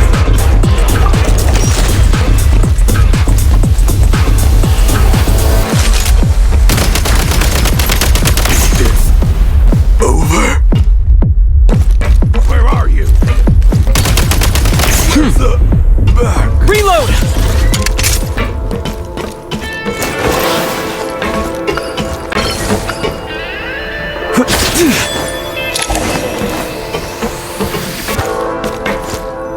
Time to catch my breath.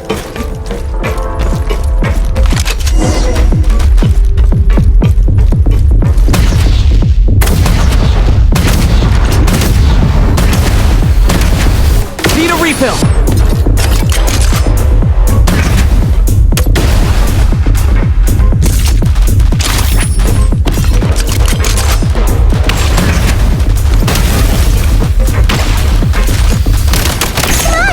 We're almost there!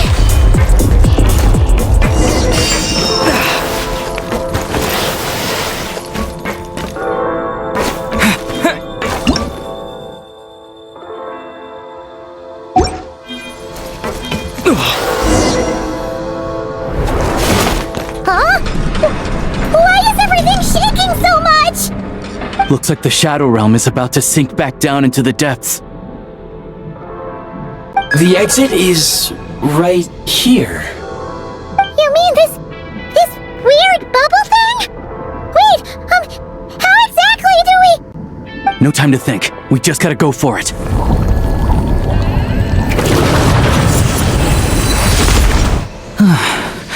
Looks like I was right.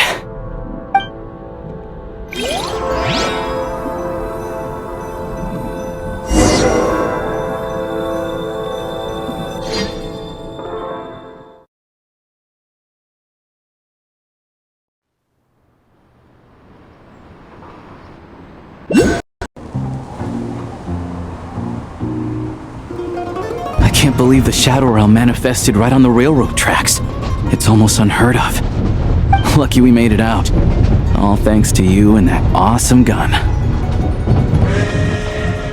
Ah, so you have heard of the Golden City before?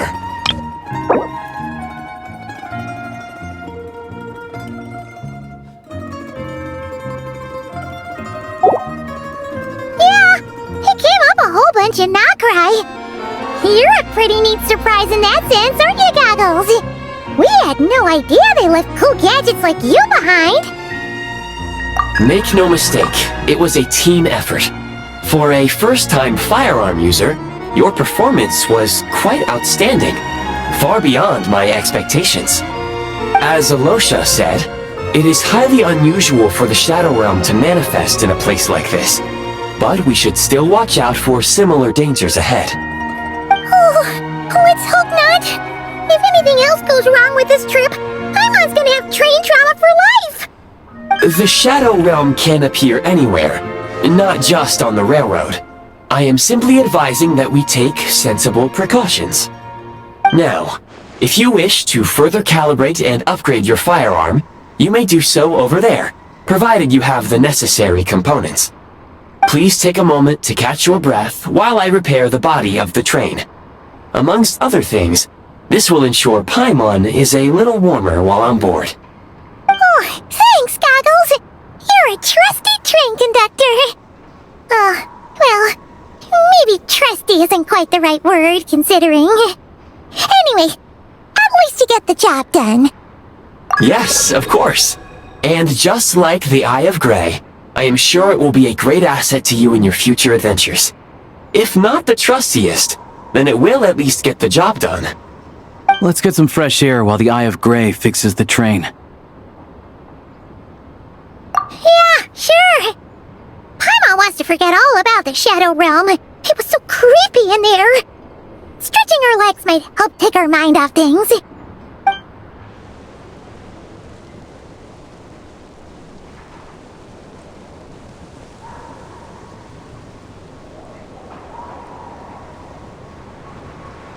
It's so quiet here for a train station. Not a person in sight. Just abandoned houses.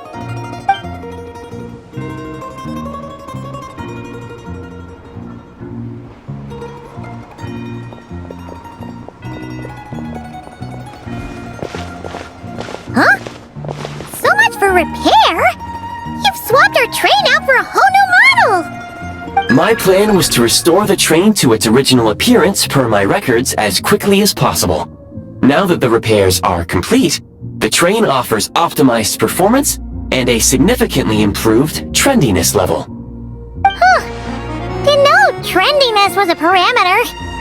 According to my calculations, parameterization is the most effective way for the Eye of Grey to understand trendiness.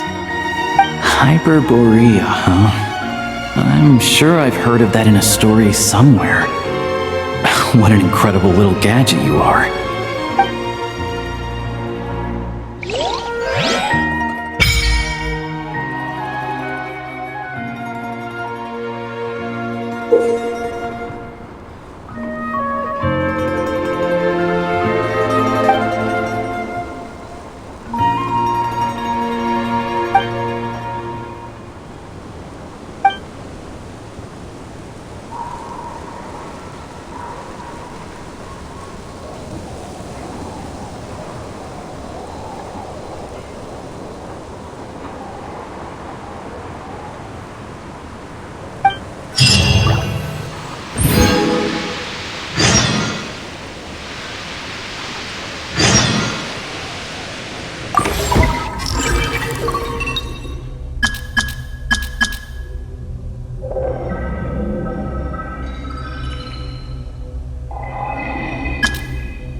good haul.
Now these will come in handy.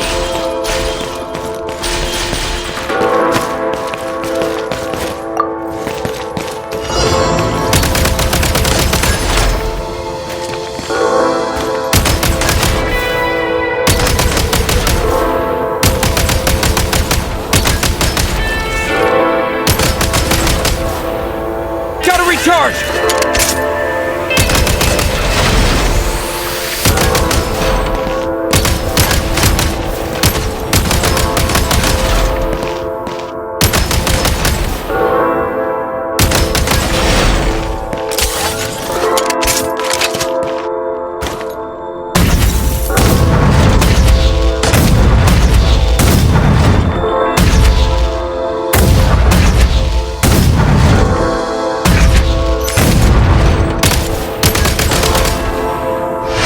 Need a refill!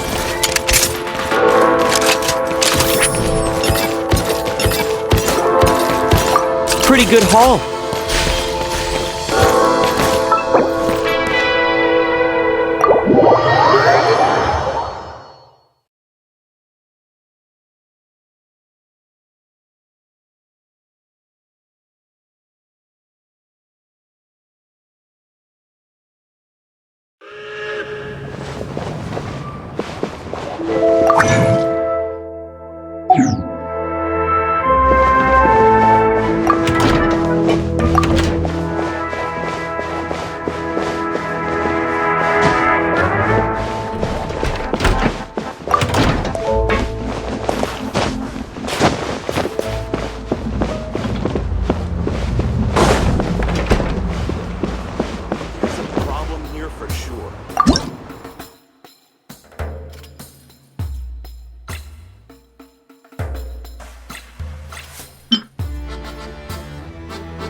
There's a problem here.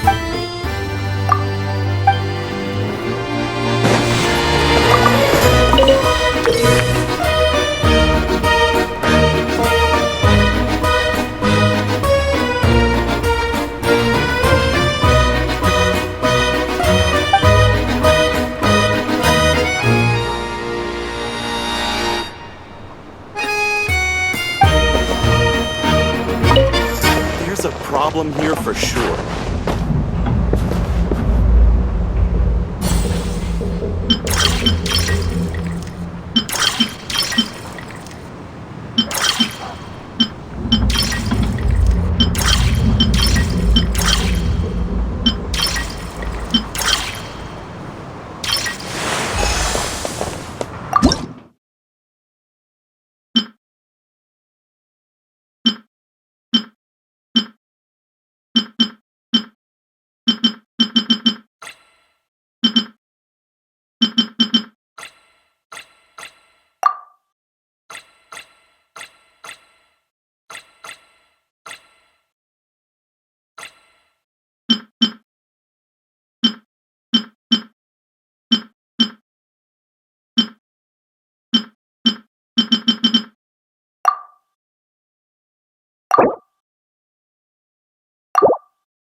Let's fly!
might want to avoid looking down if you're afraid of heights. No,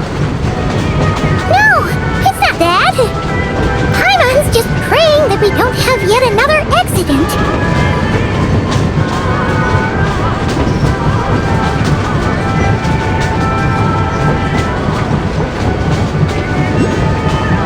That mountain is breathtaking.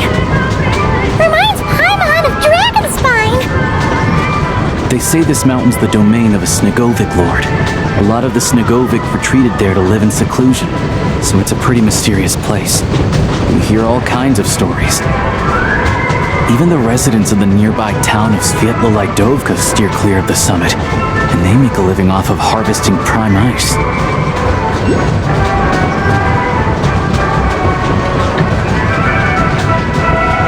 Look, Snezhnagrad's just up ahead.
Here we are. Welcome to Snezhnagrad train station, the biggest transport hub in the nation. Wow! It's so majestic! Just flying from one side to the other would probably leave Paimon out of breath! It's built for maximum efficiency, but yes, transferring trains here can be a little tiring. In the future, you can use this train station to travel anywhere you want in Snezhnaya. For now, though, come with me. Let's get Paimon checked out. This way. There's a lift car that goes straight to Sapoliarni.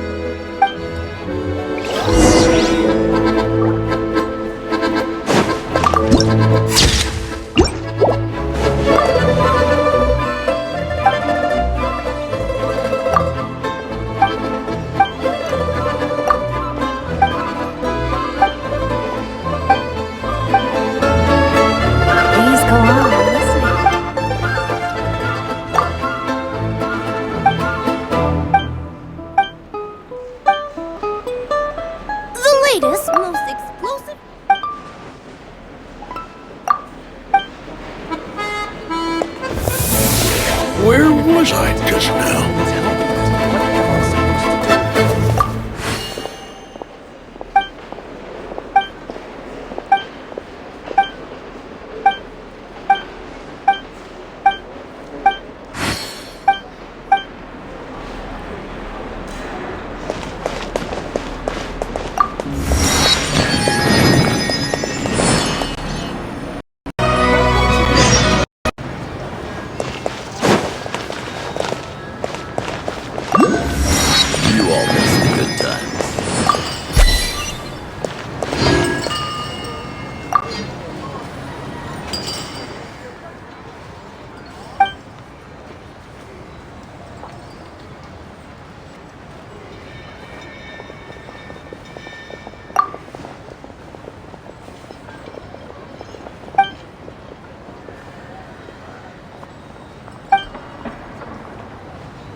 Astra Abyssosque.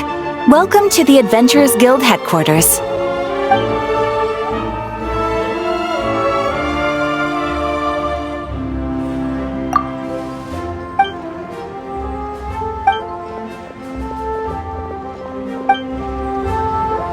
Ad Astra.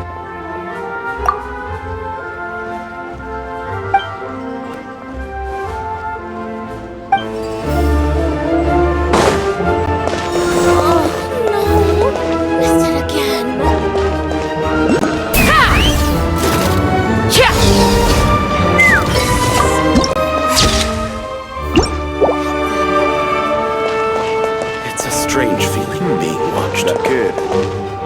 Is he tailing us?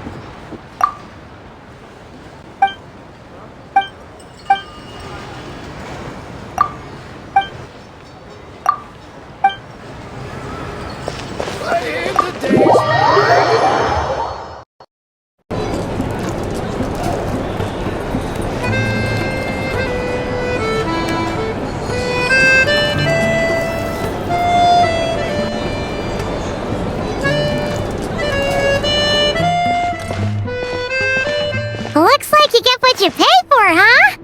Paimon likes this room a lot! Yeah! Much better now that we're out of the cold! Oh, thanks for taking such good care of Paimon! Honestly, she feels kinda bad for throwing a wrench in the works. If this were anywhere else, we'd be out investigating and adventuring by now! But instead, we're stuck here waiting for a doctor. You're right. No need to push ourselves too hard for no reason. A lot happened on our way into the city. Let's review what we've learned so far and try to figure out what to do next. Obviously, the million more question is, what is the Tsaritsa planning? Everything else leads back to that. Sure was. And so far, we've learned that in addition to the 7 Gnosis, her plan also requires a ton of energy. But we won't get to see her anytime soon. Alosha said that she went east to fight that big monster. It must be a pretty powerful one if it can blanket the whole of Snezhnaya in a snowstorm this awful. To be honest, what we're really lacking right now is information. The kind of information that only the higher-ups in the government would know, not word on the street type of info. Paimon can think of a few people who might be able to help us, but... Right! And when we left Nocry, Sandrone specifically left a message reminding us which side we're on. So, it's unlikely they'd tell us anything confidential about the Tsaritsa's grand plan. Yeah, fair point. Besides, that Gloop-off place is right nearby. We've got nothing to lose, so it'll be a waste not to go. There's gotta be someone there willing to talk to us, right? Maybe Arlecchino or Sandrone? Or possibly Tartaglia. But it's unlikely we could sweet-talk Arlecchino, let alone Sandrone. She basically told us to stay in her lane already.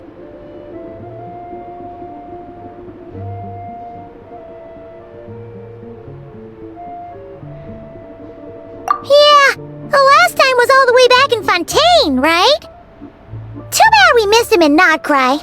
Apparently, he came to help out. Hello. Is there a traveler in Paimon in there? That's Alosha! Come in!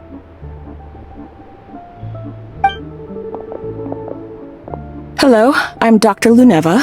Alosha mentioned that one of you is feeling a little under the weather. I see.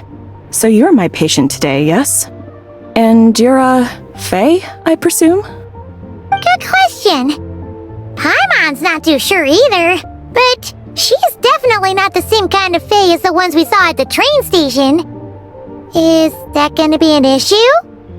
Not exactly. It's just, I'm used to treating human patients. Fae tend to be far more resilient than even the healthiest and most long-lived of humans. But don't worry, I do have some experience treating Fae. I've even diagnosed plenty of cats and dogs in my time. Safe to say, I have a fairly eclectic range of expertise. It'll be fine. Paimon's basically the same as a human. Right? We're no different when it comes down to it, are we?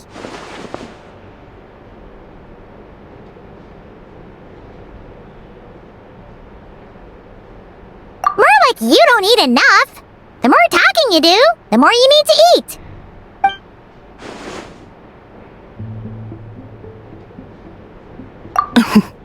Now, please take a seat.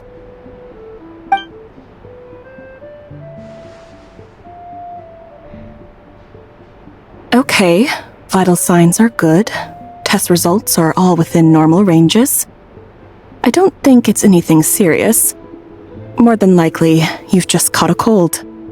I can give you some medicine to tide you over, but as long as you rest properly for the next couple of days, you should feel better. Make sure to keep an eye on your temperature, though. If you find yourself with a persistent low-grade fever, or if your symptoms don't improve, just contact me again. Sounds like there's no cause for alarm.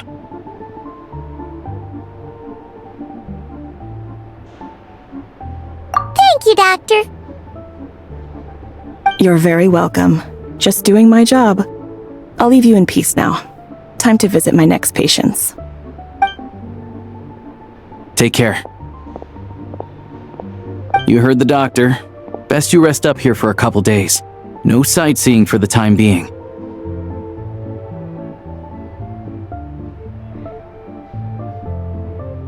Alright then. Guess we've got no choice. Let's just treat it as a short vacation. I have to get back to it. If you need anything else from the doctor or me, go to the Hunter Trade Station in Zolny. The boss there knows how to reach me.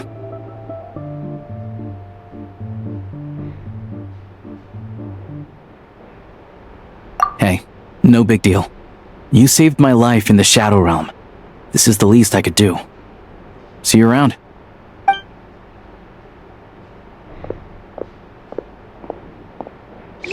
Alright, time to find Child and see what he can tell me.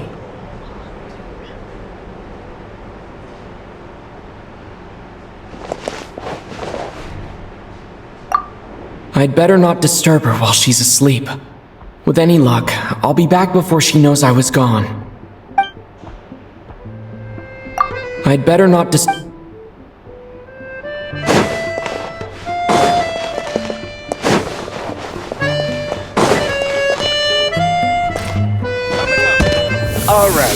Alright. Enough already. Drinks.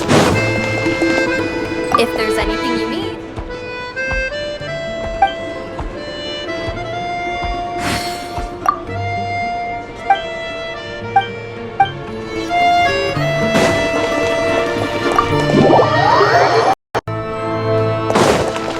Let's fly.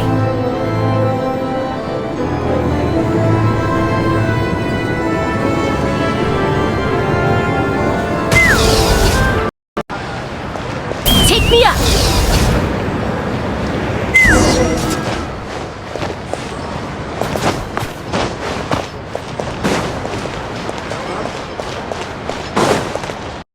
When you lose your way. Take me up!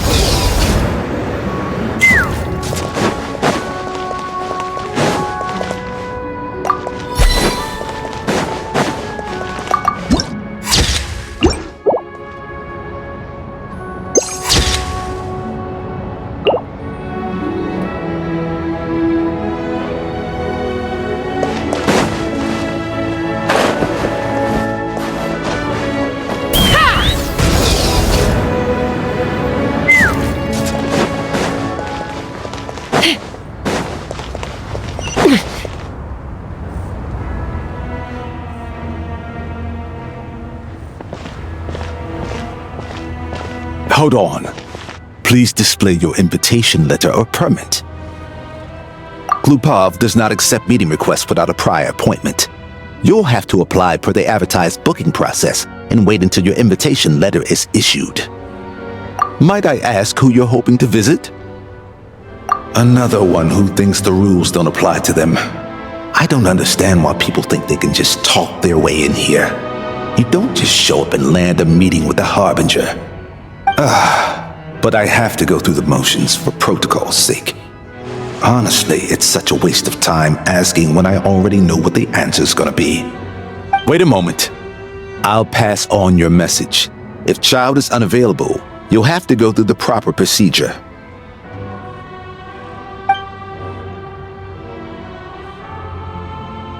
Lord Child is a busy man. He's probably not in Glupov at the present. If I were you, I'd cut your losses. No point in waiting any longer.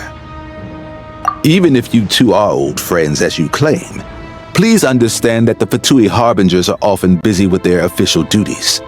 They tend not to stay in Glupov for extended periods. Next time, stick to the rules.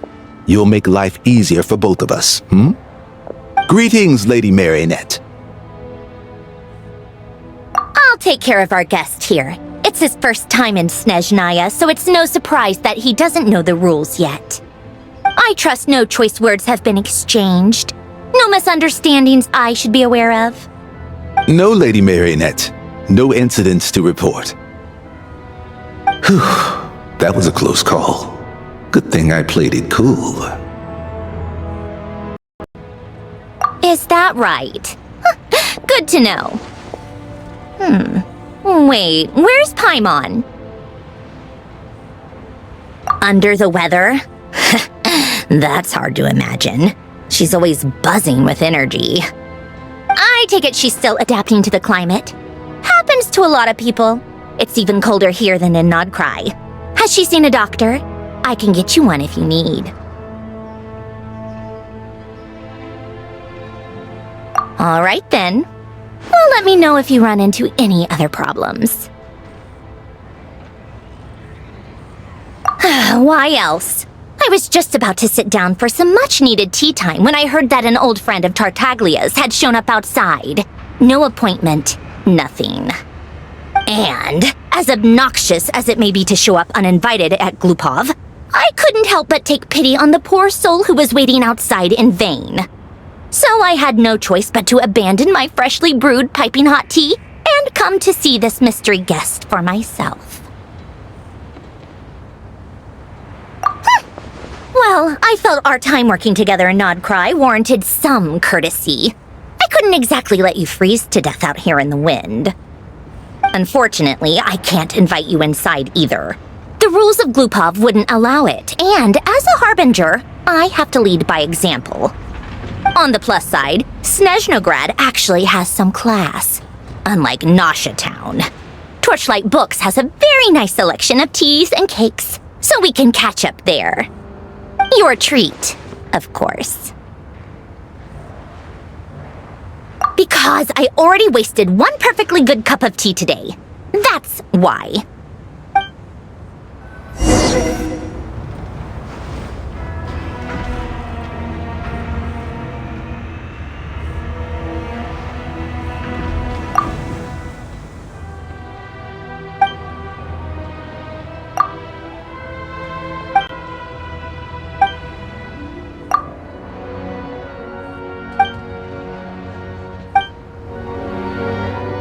Take me up!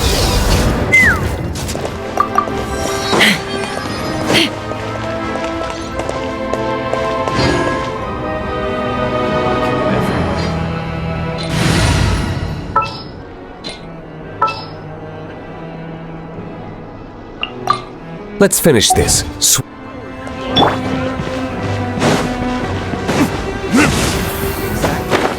right. Ha! Ha!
strange feeling.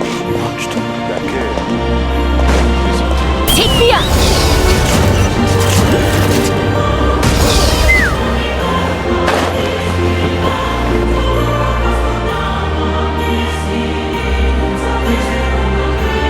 I've ordered for the both of us.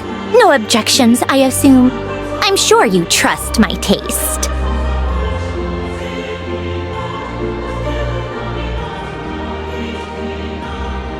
Okay, let's get down to business. I'm guessing you don't actually have any urgent business with Tartaglia, per se. You just want information, right? Wanna take a guess? Of course you'd say that. You shouldn't underestimate Counselor Tartaglia, you know. That's right. I'm sure you've heard of the Snezhnaya Vetcha by now. Well, he's busy preparing some paperwork for their next meeting. They'll be discussing yet another extension to Project Stuzha. It's basically all anyone cares about in Vetcha these days. Yeah, he's more of the shoot first, ask questions later sort, isn't he? It all started with a very detailed letter that Capitano left for the jester, Piero, before leaving for Natlan.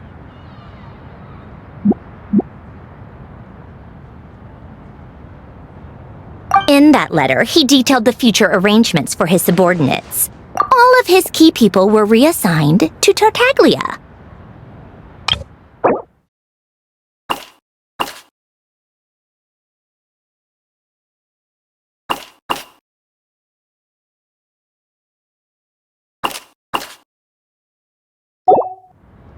I guess he'd already prepared to leave us for good all the way back then. But Piero didn't reveal the contents of the letter until the events in Natlan had concluded. That was his reaction, too. Why me? With a bewildered look on his face. He'd always assumed Capitano looked down on him.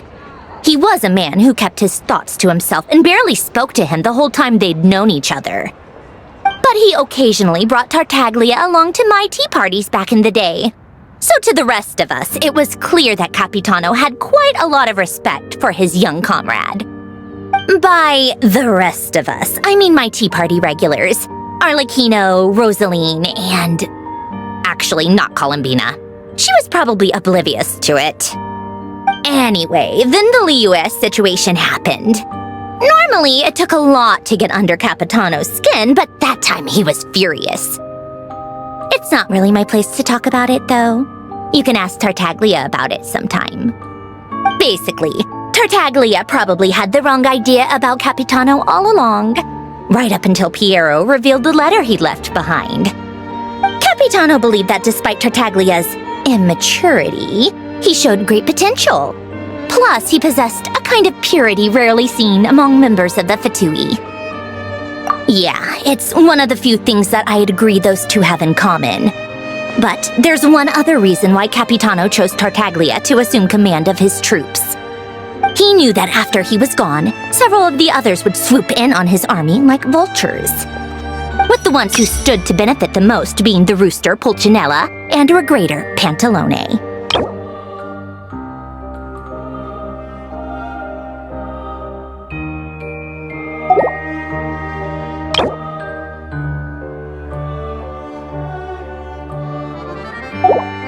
Once they divided Capitano's troops between them, they'd be more powerful than ever. No one would be able to stop them.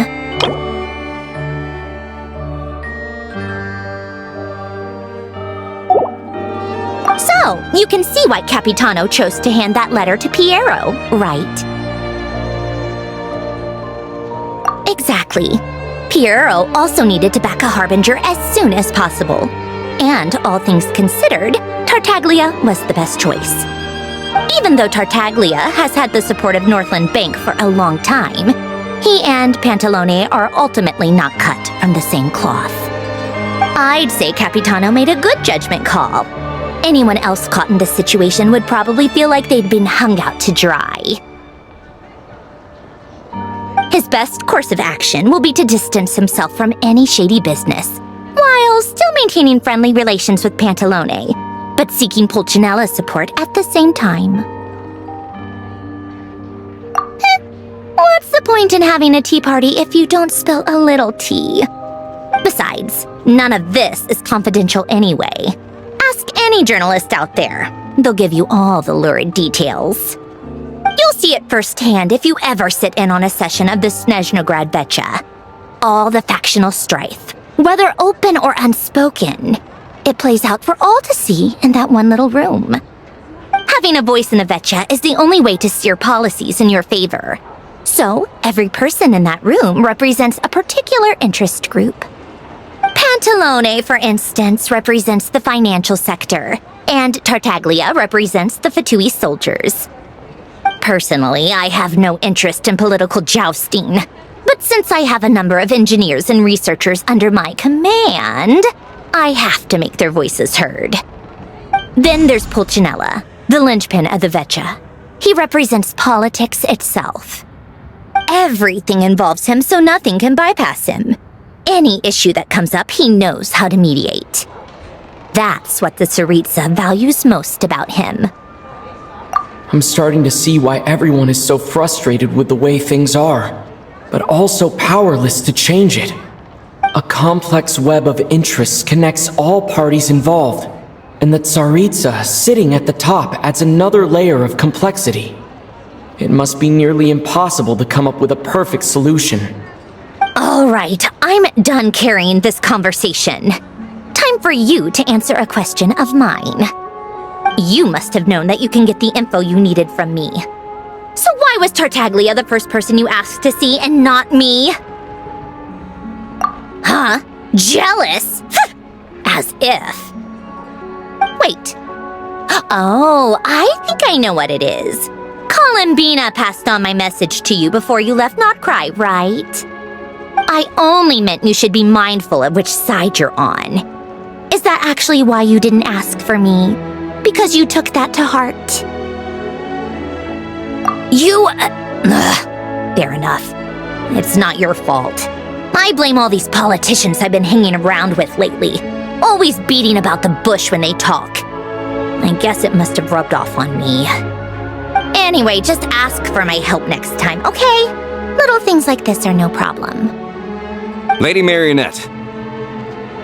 What now? Can't you see I'm on my break? Whatever it is, just leave it on my desk. I'll look at it later. Sorry to disturb you during your break, ma'am, but I'm afraid it's an emergency. Isn't it always? I've told you before, fixing the tracks and transporting ice blocks does not constitute an emergency. The equipment in Svietlo-Lidovka is in urgent need of maintenance. With how the weather's been recently, we suspect that the cause is a buildup of snow, exceeding the maximum weight limit. The supports on one of the machines broke and fell, awakening a dormant beast and leaving many of the ice miners trapped in a nearby ice cave. Luckily, Odette's team was nearby and launched a rescue operation, but we're still facing a severe manpower shortage for both the rescue and engineering teams. I guess that's it then. Our tea party will have to end here. I'm the only engineer you'll need. Do you actually want to come with, or are you just saying that?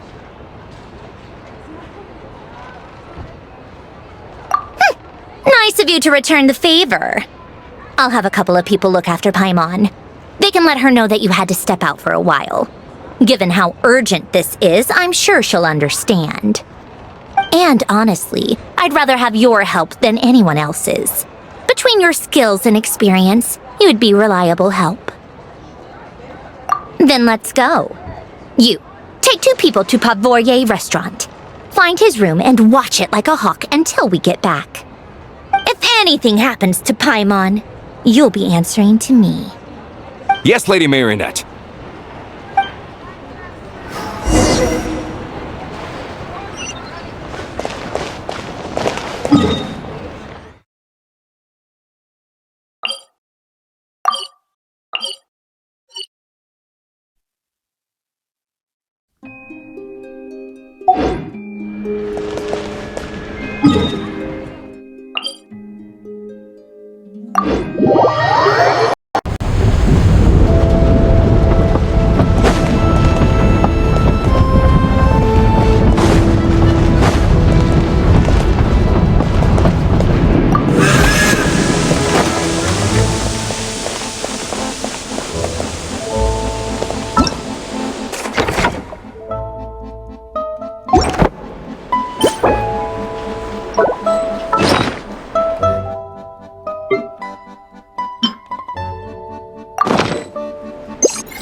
Let's fly!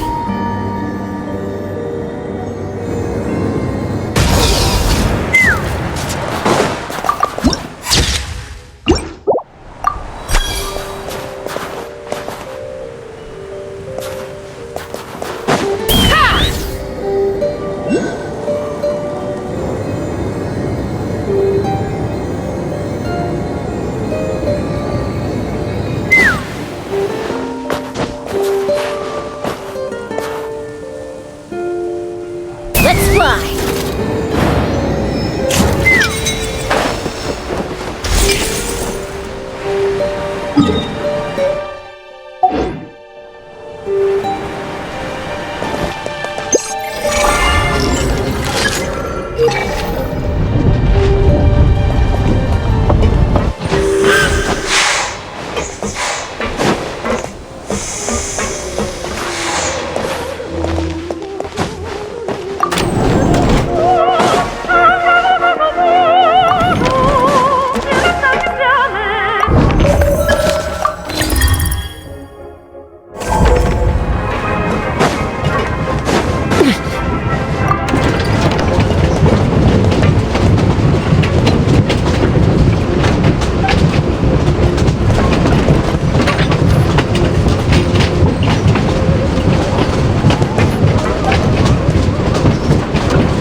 hold you back.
They weren't exaggerating. This is really dangerous. It's a good thing only one of them broke. From what I've been told, most of the trapped miners are over in that direction. Yeah, you do that while I check the rest of the equipment. I'll evacuate the people around here as I go. Meet me back here as soon as you're done.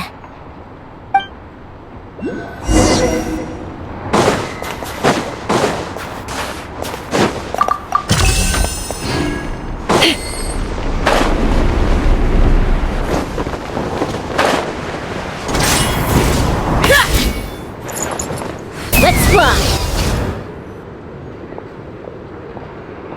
I have to be getting close. Don't go any further.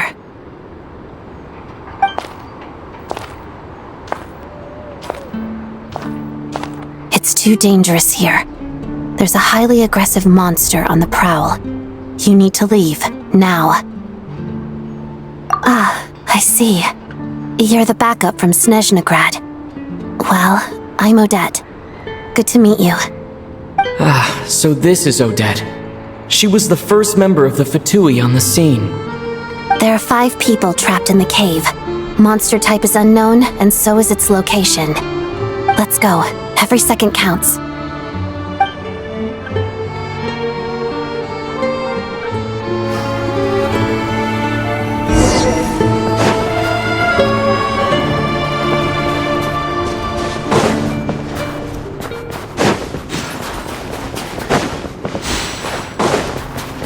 Careful. Something's moving.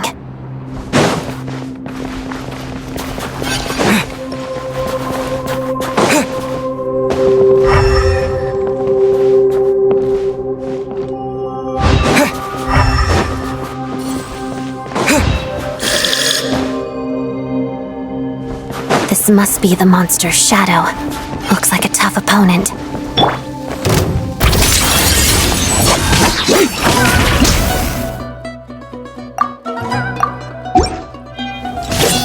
Witness the snow swan's grace. Padada.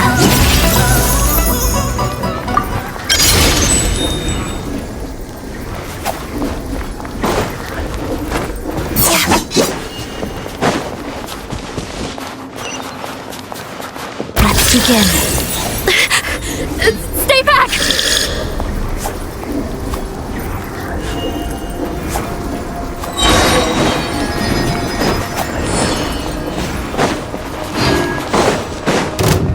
Lots of the snowflakes.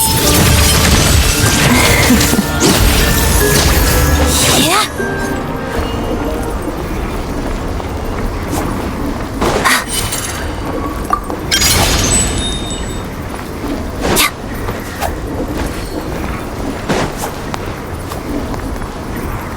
Together.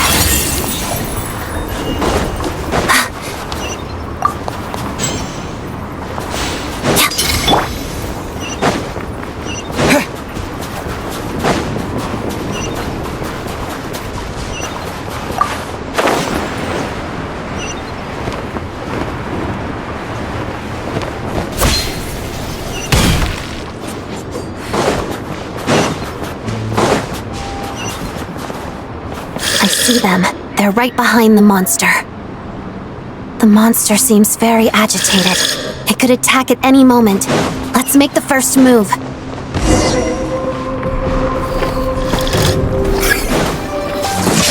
Thunderclap! Let's begin. Harada. Witness the snow swan's grace. Lightning flash! Together.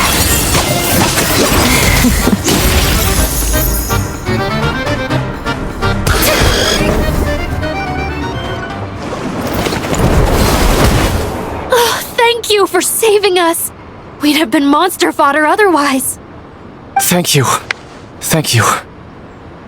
You're welcome. You should be safe now. Follow this route out. He and I will stay behind to watch the rear. Thank you. Come on, let's go. This way.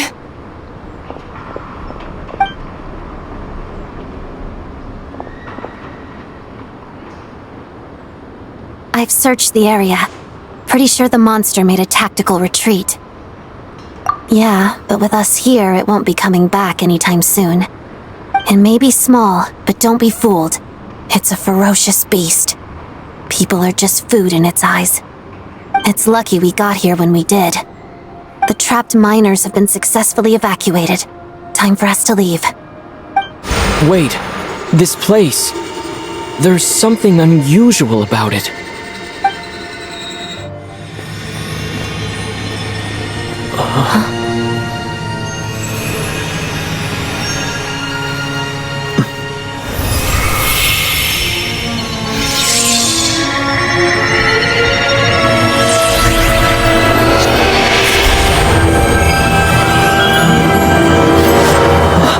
What is that? I don't know. It's back? Guess it has family.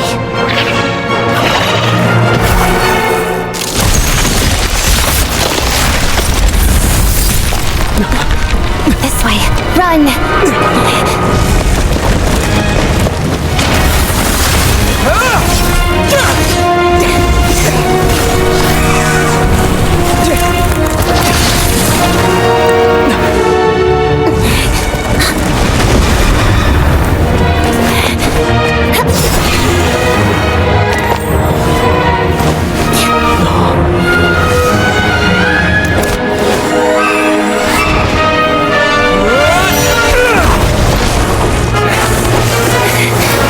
Thanks. Let's get out of here.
everyone's accounted for. We managed to rescue them all. We also placed a sign at the entrance to the cave, warning people to stay away. You really held your own today. I still don't know your name.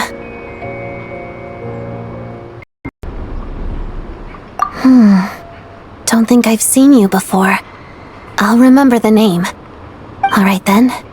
See you around. Hello, Lady Marionette. I hear the rescue operation was a great success. I knew I could count on you. What brings you here, Odette? Here for a performance? No, a Fatui mission. I happened to be nearby and heard the crash. She hasn't introduced herself then. Odette is the prima ballerina of Snezhnograd. She's quite the celebrity. You ever hear people mention the two crowning jewels of the Korailievsky troupe? They're talking about Odette and the prima donna, Vodianitsa. On top of that, Odette's also a rising Fatui star. It's looking likely she'll inherit the title of the Fair Lady.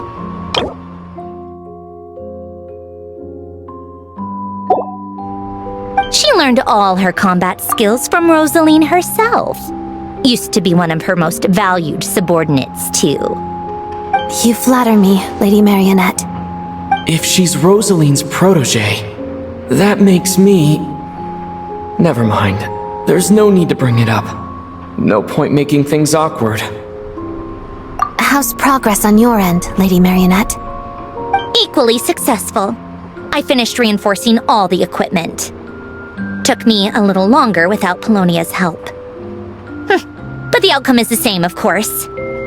Even if the heavy snowfall summoned by that monster lasts for another 3 months straight, this equipment won't give way. All right, now that we're done here, it's time to get out of this blizzard. Sure, but Snezhnograd will send someone to investigate and draw up a relief plan. And I guess I'll have to write the incident report myself this time, since it involves a mechanical malfunction. First, Pantalone needs to approve the budget, then Pulcinella has to sign off on the plan. Once they've argued it out and reached a compromise, we can move forward. That's the rough process anyway. Could take anywhere from a couple of weeks to a couple of months, depending on how smoothly it goes. Yup, nothing we can do about it. There's a whole stack of incident reports like this back at the office. The snow has eased a little for now, but there's no telling when that will change with that monster still at large. Fuel for heating is in short supply, and relief is weeks away. There's no immediate threat to life, but still, it just feels like there should be a better way. Hey, quit daydreaming. Let's get back to Snezhnograd. When did you get a new sword? I found it in a cave. It handles pretty nicely. You have a strange affinity for second-hand swords.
Let's fly!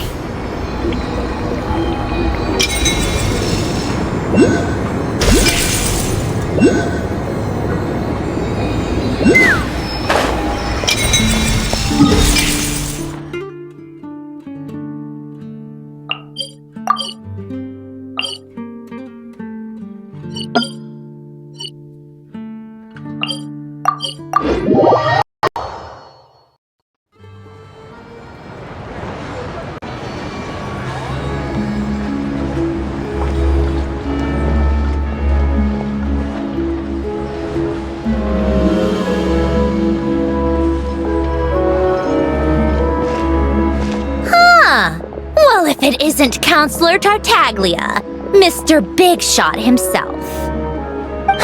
Go easy on me, all right? I'm still recovering from the interrogation the real Big Shots put me through. Hey, comrade, it's been too long. I heard you came looking for me earlier. Nicest surprise I've had in a while. Good to see you too, Odette. I'm guessing you guys just got back from Snezhnaya. How'd it go? Crisis averted? It went fine. How about you? Any new developments? Not really. Same as ever. Growing opposition to Project Stuzha, and the usual rebuttals are starting to ring hollow. The results of the mock vote were pretty dire. Pulcinella was fuming. I've never seen the old man so angry. That's not good news. It takes a lot to rattle him. Yeah, obviously if push comes to shove, there are ways to crack down on dissent. But... Sorry, I have to ask something. This is going to sound blunt, but may I? Huh? Of course, fire away. It sounds to me like everyone's tearing their hair out trying to figure out how to deal with opposition to Project Stuzha. But what exactly is this project's purpose? And how can it be so important that even people like you two refuse to stand up for the ordinary people of Snezhnaya? Interesting. I gotta hand it to you, comrade. You sure don't mince your words. Excuse him? What does he mean, refuse to stand up for ordinary people? Oh my gosh. How does he dare speak to the Harbingers like that? Are you interrogating us now? It's okay, Sandrone. Let me explain. I think I understand where he's coming from. If I could, I'd take your side right now. In fact, my position's very similar to yours. I've only held back on casting a dissenting vote in the Vecha because the Tsaritsa would never let me get away with it. Still, I have a responsibility to the Fatui armed forces, so I do what I can to make their voices heard. Most of them are just regular folks from small towns far from the capital. I'm sure you've seen how much those kinds of places are struggling right now. Oh, and for what it's worth, I'm from Arepasak myself. Things aren't going so swell there either. The Tsaritsa wants to create a better, safer future for the people of Snezhnaya, but she's thinking long-term. I don't doubt that from where you're standing, Project Stuzha seems to be creating all sorts of issues for everyone. But considering the Tsaritsa's vision for the future, these are sacrifices worth making. Sounds cold, I know, but I promise it's not as black and white as it seems.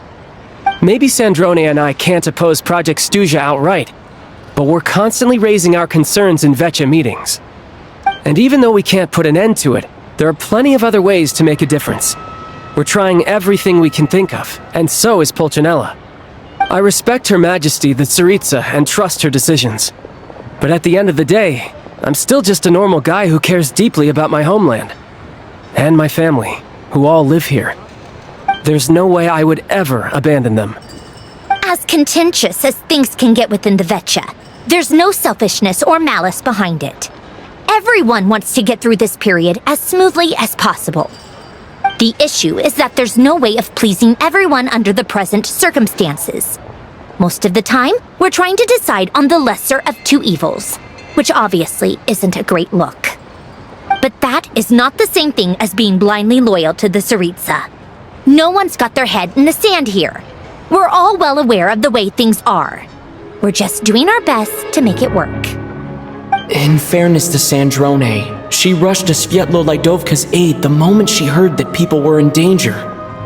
And even Tartaglia, who used to only care about the thrill of the fight, is clearly doing his best to rise to the demands of his new role as counselor.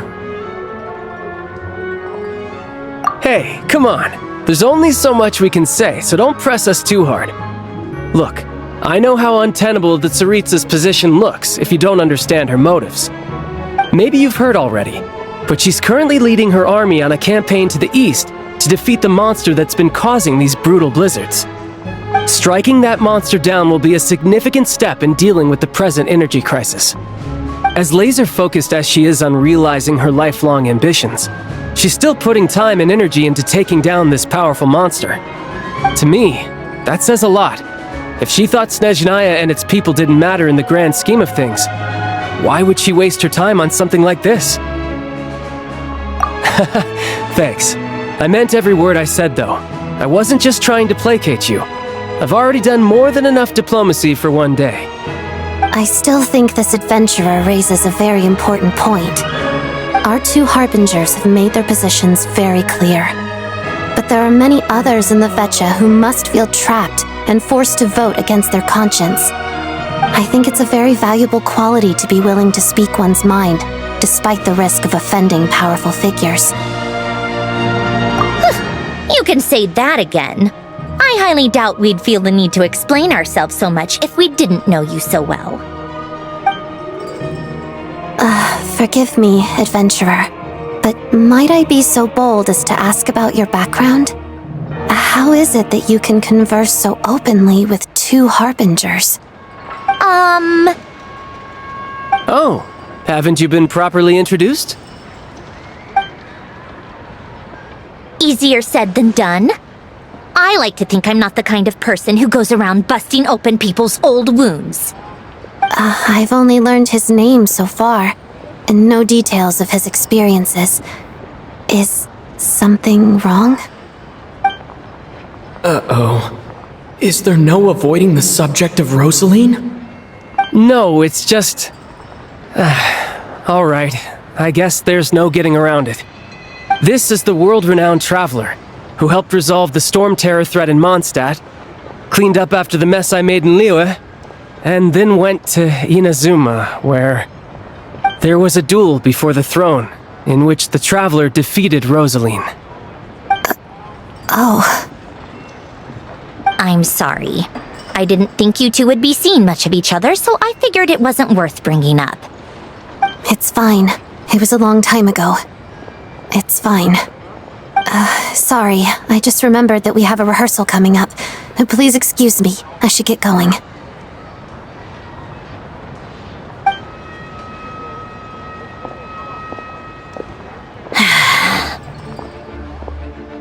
I've mentioned this to you before, remember? She was Rosaline's most valued subordinate. But they didn't actually get along. Not that Rosaline was really the type of person to make friends, but death has a way of resolving a lot of conflicts. Don't let it weigh on you. Like she said, it was a long time ago. It's in the past now. Odette has a very different personality from Rosaline. Give her some time. I'm sure she'll work through it. Oh, by the way, where's Paimon? It's not like her to hide away. She hasn't been feeling well, so she's resting at Podvorier restaurant. I got a couple of my people to look after her while we were gone. Oh, right. Sorry to hear that. Poor thing. Reminds me of when Tonya was little. She really felt the cold back then. Used to get ill all the time. I felt so bad for her seeing her lying in bed, coughing. She was so mature for her age, though. Whenever someone came to visit her, she'd greet them with, "I'm sure Paimon's a good kid, too." You're a little short on manpower, right? Let me have a couple of my people take over for yours. I'll send my most capable and reliable. They'll make sure Paimon can recover in peace. Well, that would be great. Your people are more qualified. Hey, don't mention it. I'm sure you have things to do. Hopefully this takes a load off your mind. So no more accusing me of not being on your side, all right?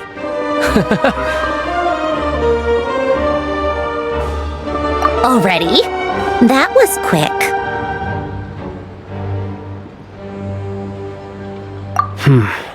I'm afraid I can't help you there. Our director's recent movements are confidential. Even we're not in the loop. If you hadn't told me, I never would have known he'd gone south. I assumed he'd been in Glupov this whole time.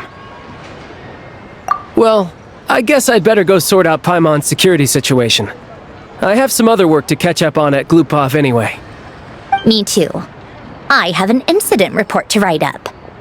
Let's leave it there for now.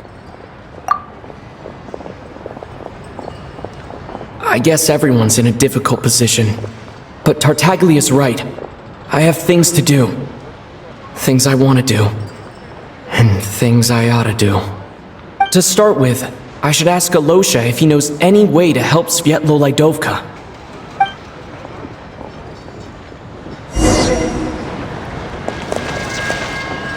Take me up! Yeah!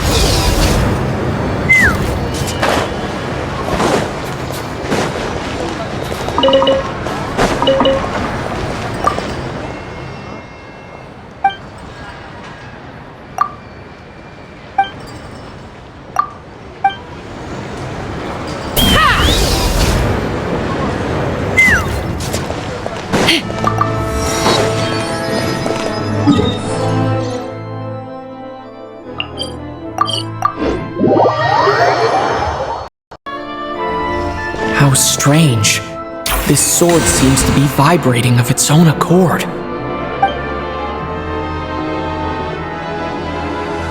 It's a very faint vibration, but it's getting stronger as I get closer to the statue of the Seven.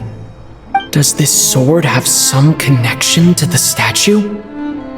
But all it does is vibrate, even when I touch it. That place I got this sword from was definitely out of the ordinary. Maybe I should try channeling the power of cryo.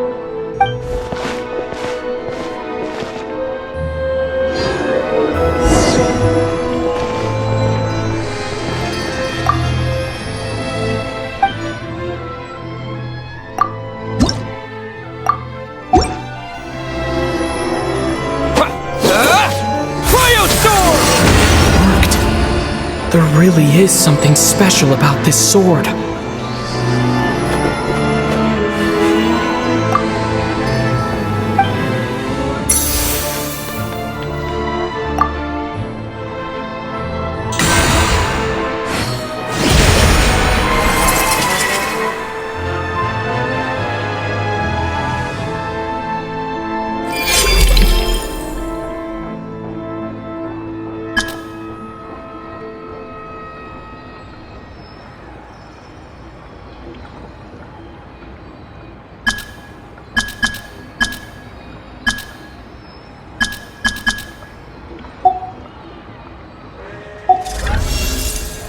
I don't really understand what just happened, but I'm pretty sure this sword just got a little more powerful.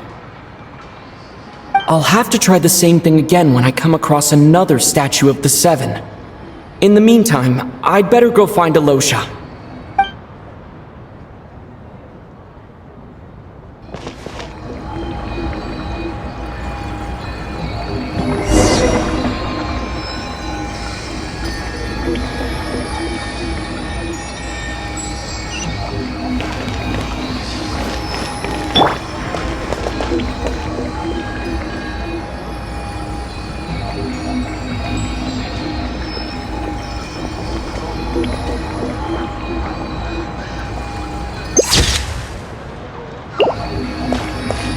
Take me up!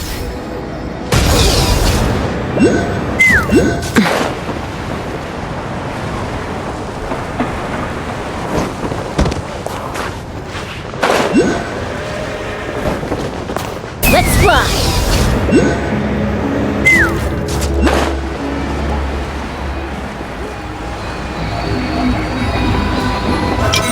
Take me up!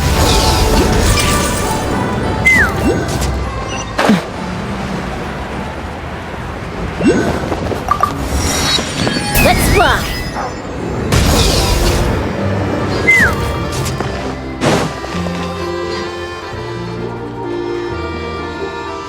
Hello there. How can I help? Ah, sure thing. Give me a second. I'll go fetch him for you.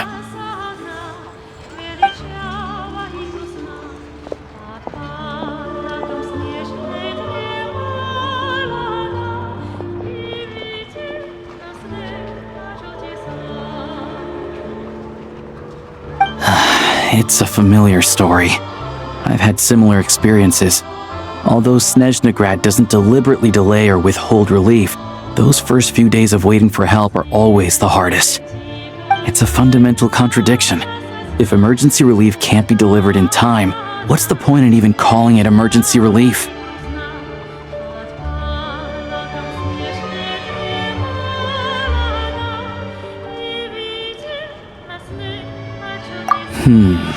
Not necessarily.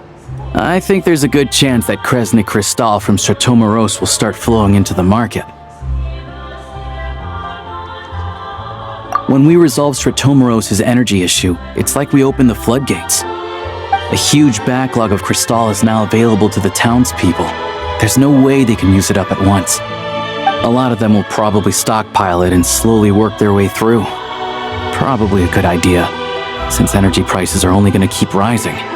But there will always be people who urgently need Mora. Exactly. At the current prices, selling Kristall is an easy way for an ordinary person to make a fortune. Hey boss, how much do I have left in my account? 1 second, let me check. So, you're planning on buying the Kristall out of your own pocket? Yeah. I don't know if I have enough, so I'll chip in a little extra and buy as much as I can afford. No, it's fine. You're new to Snezhnaya, and you have your own living expenses to worry about. Besides, you're already providing the train. Here's your Mora. See what you can find at the market, but I doubt there'll be much Kristall left. Yeah, well, can't hurt to take a look. Let's see. Huh?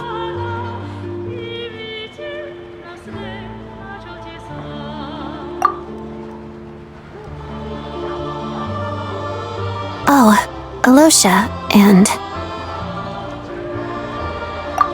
Hello? I didn't realize you two knew each other.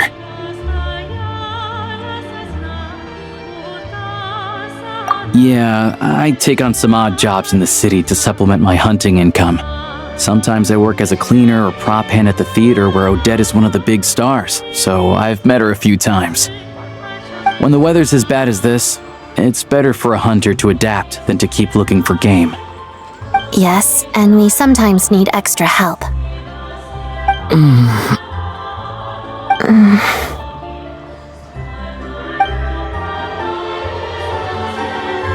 Wait, why is the atmosphere so awkward? I thought things went pretty smoothly in Sviatlo-Lidovka. So, what brings you here, Miss Odette?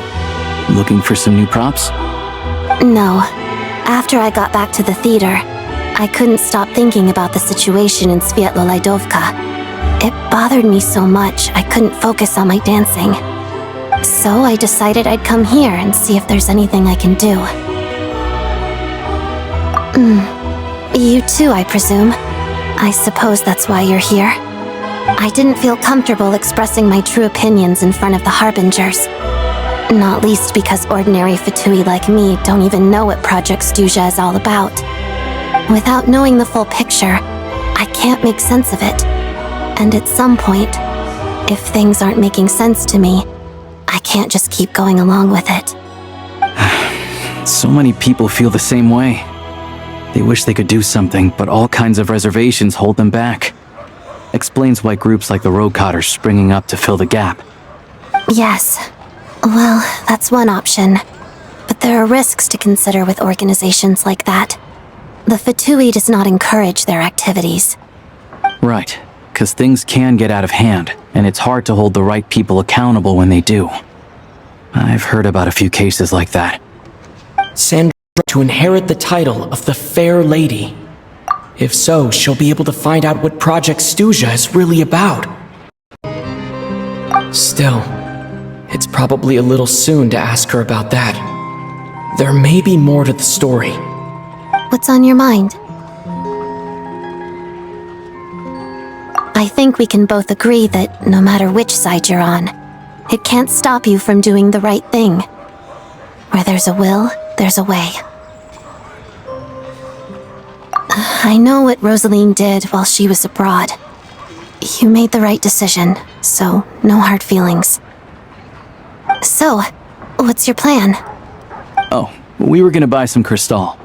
I heard there's some on the market right now. Funny. I had the same idea. In that case, let me pay. I can claim it back as mission expenses. The real issue here is that government relief is behind schedule. Surely it makes more sense for the state to cover these costs than for us to pay out of our own pockets. True. It's a huge expense after all.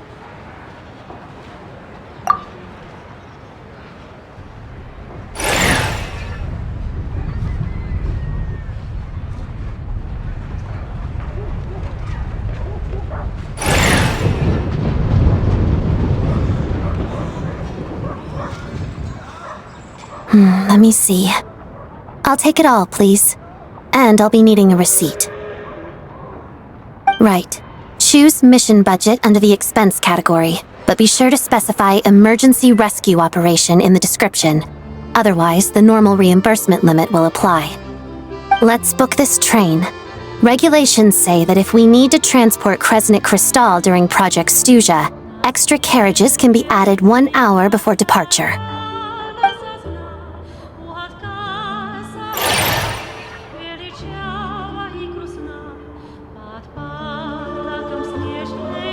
That should do it. The train will be escorted to its destination by Fatui guards. This is my first time seeing you handle Fatui affairs, Miss Odette. It seems you're as skilled an officer as you are a dancer. You flatter me. It's only because I've been doing both my whole life.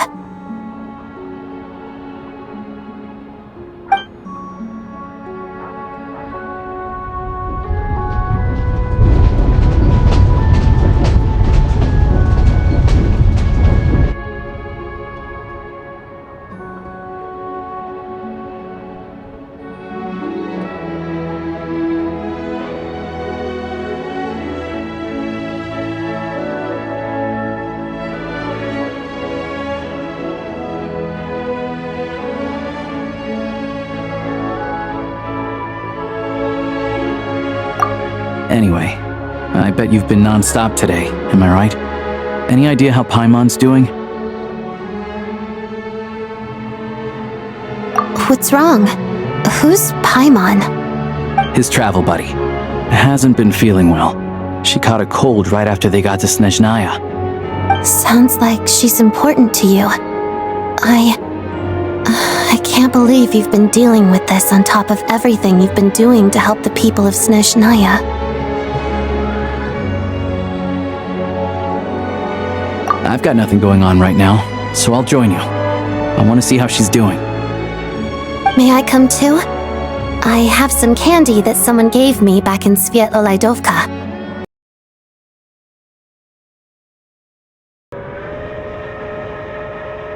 I still don't know what the deal is between these two, but Take me up!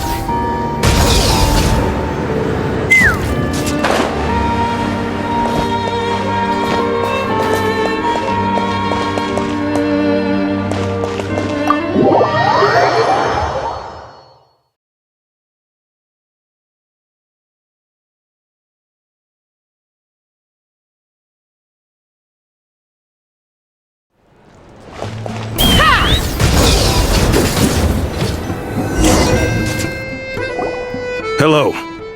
Sorry, but there's a sick person recovering in this room. Can I help you? what happened? Oh, please, excuse me. Are you the Traveler?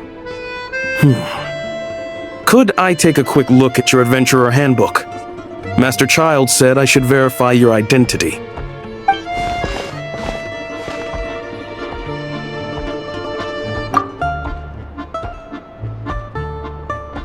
Ah, it's really you. Sorry for the inconvenience. We're under strict orders from Master Child to keep this room well guarded. At the same time, we can't interfere with Podvoye Restaurant's business. That would only seem all the more suspicious and draw unwanted attention to this room. Besides myself, A few of my colleagues are stationed in and around the restaurant, in plain clothes, of course. Rest assured, you're in safe hands. I didn't expect such a high standard of protection. Well, Master Child handpicked us for this special assignment. We're not about to let anything go wrong. Anyway, I won't keep you any longer. Please, head inside.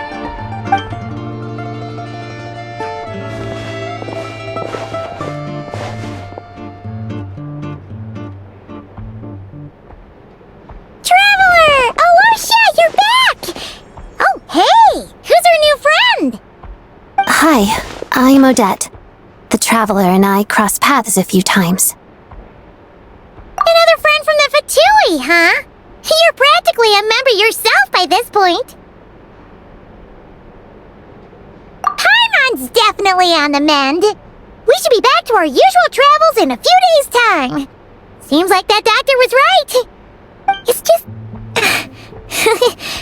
Paimon's limbs are still feeling a little chilly. I have just the thing.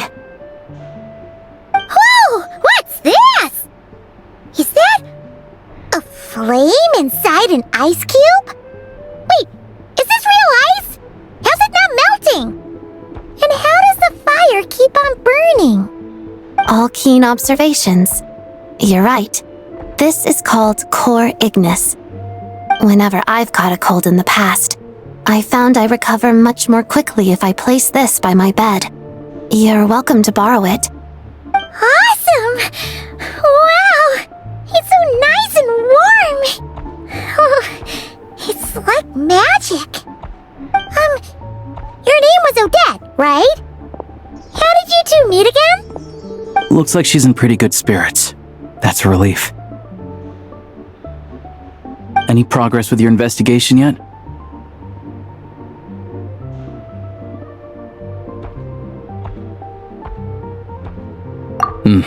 No surprises there, I'm sure. They're not likely to let anything slip. The Rokad, huh?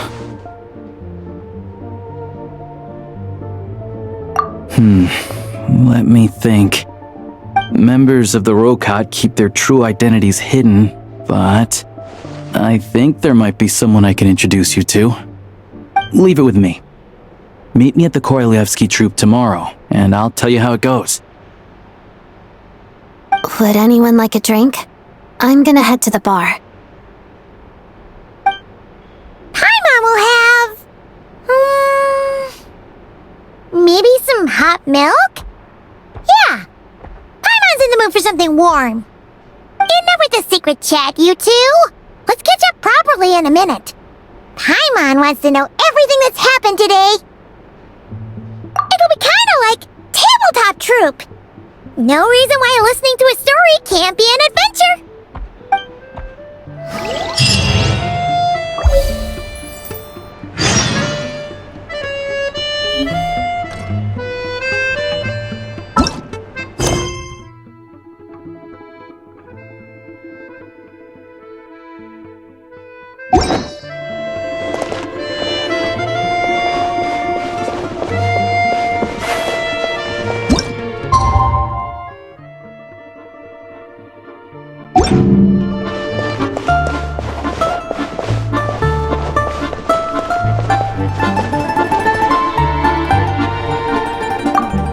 Hello again.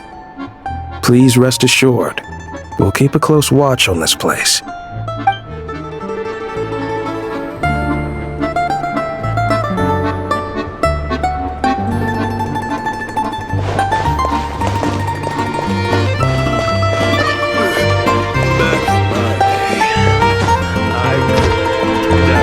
If there's anything you need, please let me know.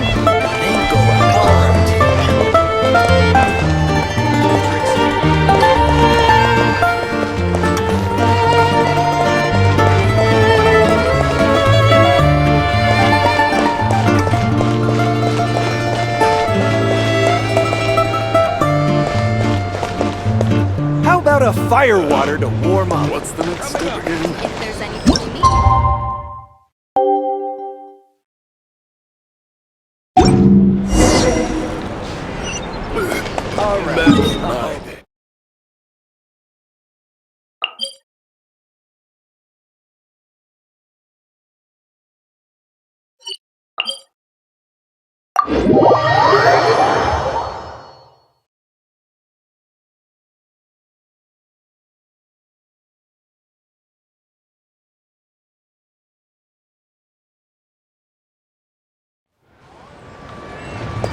Let's fly!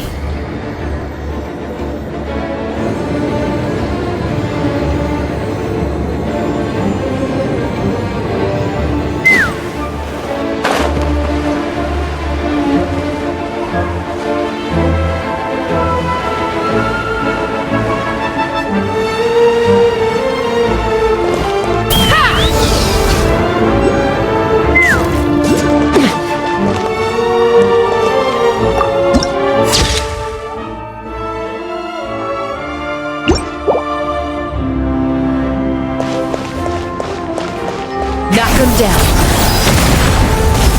Take me up!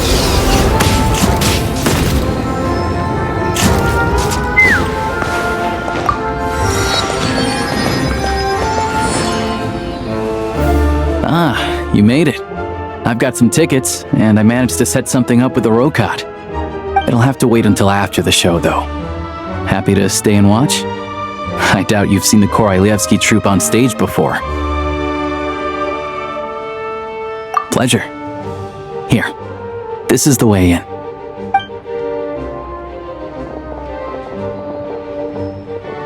Please present yourself for a routine inspection in accordance with theater regulations.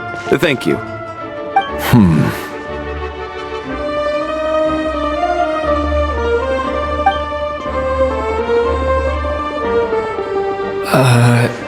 Is that guy with the Fatui? Looks like he's waiting for something. Okay, all done. Thank you for your cooperation. Please proceed through to the theater.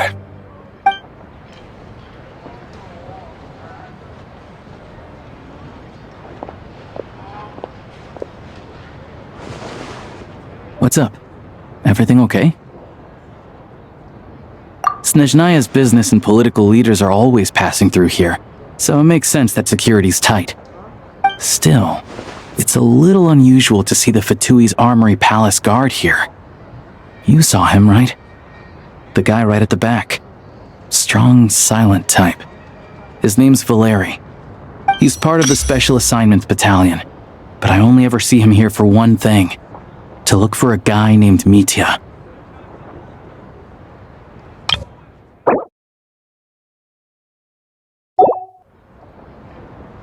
Supposedly a researcher, though he never seems to put much time in at the office. The theater is one of his favorite places to hang out when he's playing hooky from work. But that's not for us to worry about. Let's go. The show's about to start.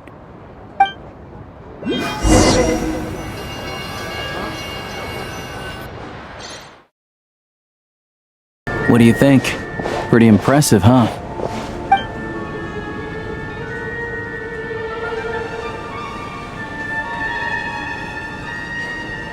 Oh, the one in Fontaine? I hear it's iconic. Never seen it for myself, though.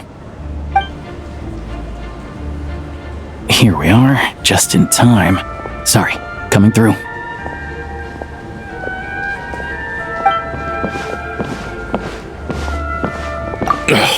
If you're gonna show a blade, keep your mouth shut. What's his problem? Whatever. No point arguing with people like that. Look, there she is. That's who I'm introducing you to later. She's the lead singer of the troupe, Vodyanitsa.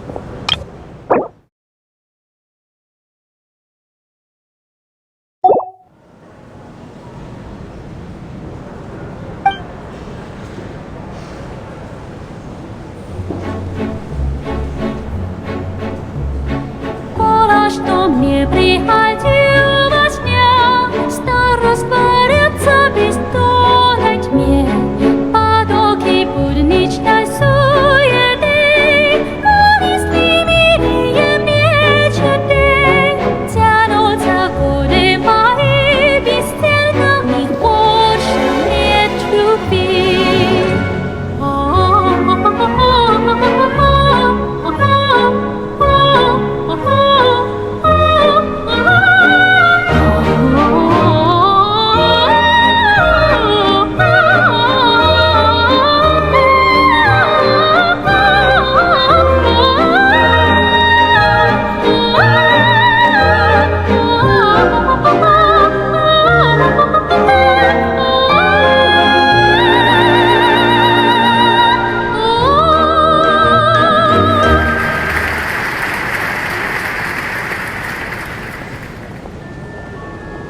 this leads directly to the green room.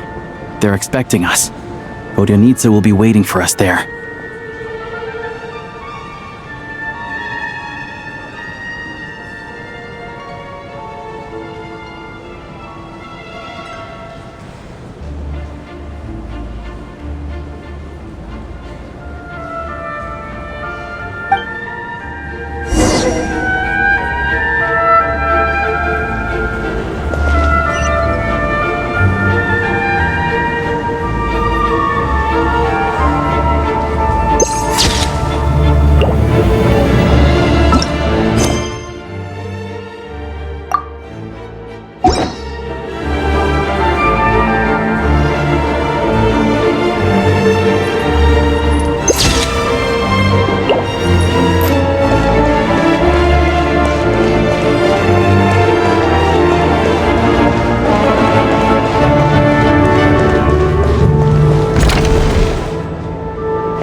Hey there, excuse me.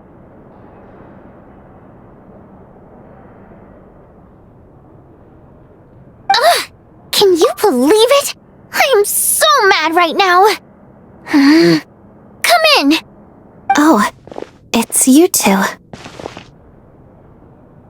Huh? You know each other? Oh, wait. Is this who you were telling me about? The one you met yesterday and couldn't stop thinking about? I never said that. Yes, you did. Why are you denying it? It was right before I went on that rant about the moody factory owner. Oh, I remember it so clearly. Might I ask what brings you two here? Oh, I just brought him here to see the show. And when it finished, he was full of praise for Vodionitsa's performance. So I thought I'd try my luck, see if we could get the chance to chat for a bit. Maybe get an autograph? You work here. You of all people ought to know that's against the rules. It's not what the green room is there for. Oh, what's the big deal? Come on, don't be shy. I can give you an autograph. You can take a picture too if you want. Do as you please. I finished all my shows for the day. I'll leave you to chat.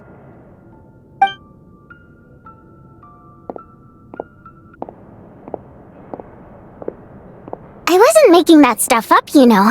Odette's just too proud to admit it. She thinks very highly of you, and so do I. You did the right thing in Svietloladovka. We're good. Odette's out of earshot. I'll lock the door. Confidentiality, of course. The Rokat is very strict on that. Whoa, Alosha! Not out loud! Not with an outsider here! Relax, I've taken care of it. Look at this. The president's reply sent this morning. Wait, so he's been approved to join? You told me last night that you wanted to get intel from the Rokat. Unfortunately, Rokat intel is only available to members. But ever since you set foot in Snezhnaya, we've been working together. I've seen the way you work, your character, and your motives.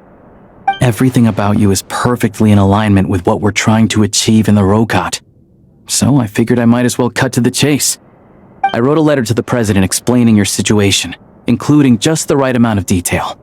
His approval came very quickly. Of course, it's still your decision whether you want to join or not. We'll respect your choice.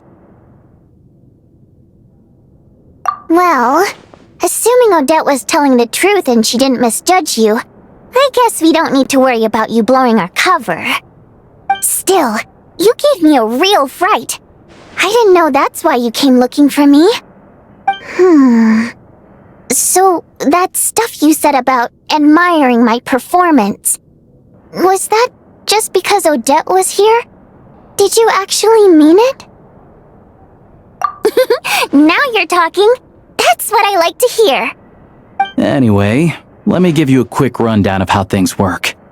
Like I said, the Rokot is a covert organization, and we hide our identities. Members typically don't meet in person or even know each other's identities. This helps us maintain a high level of independence and secrecy. Because of this, members are basically free to decide their methods without constraints, so long as the outcome of any activity doesn't violate the organization's principles. After all, we don't have any ostensible contact with each other. This way, if anything goes wrong, no one else will be implicated. Beyond the freedom to choose how you operate, it's also your choice whether to act at all. We have plenty of members who have yet to take any action. In short, joining the Rokot in and of itself won't place any restrictions on your activity in Snezhnaya. There's a code of conduct you can read if it interests you. But basically, as long as you don't plan on using your anonymity to go around doing evil, you'll be fine. I tried reading it 5 or 6 times. Never made it all the way through. Even the most lackluster script makes for more interesting reading. Great. Then I'll go grab an official application form. Be right back.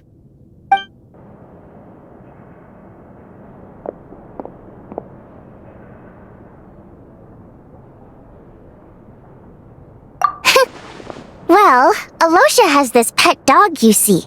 His name's Tagarin, and this one time, Alosha brought him backstage. Tagarin took quite a liking to me, so I played with him for a little bit and fed him some treats. Then, the Rokot was out on a mission one day, and even though we were all in disguise, Tagarin recognized me right away. Just a coincidence, really. We didn't report it to the higher-ups, though, to avoid dealing with the fallout. Like, my job at the theater, for instance. I really needed to make ends meet. By the way, what were you complaining about just before we came in? Did everything go okay with Chuganov? Everything did not go okay. That's why I was so mad. I tried to make some small talk with him before I went on stage to fish for intel about the Iskra manufacturing plant. But he wouldn't take the bait. No matter what I said, he kept dodging the question. And then he started complaining. He said he didn't appreciate his second-rate seat in the stalls because he usually gets a private box. I mean, what did he expect? Everyone knows that if you want a box seat, you buy a ticket well in advance. But instead, he sends me a letter the day before the show when we're practically sold out. I had to juggle things around just to get him a half-decent seat, hoping he would appreciate the gesture enough to share some information. But nope, he didn't give me anything. Yeah, meeting Chuganov in person has definitely been a disappointing experience. Oh, you probably don't know who we're talking about, do you? Chuganov was that older guy you were sitting next to today. I'm sure he didn't make a great first impression on you either. To the citizenry, he's a family man and a kind boss. But our interactions with him tell a very different story.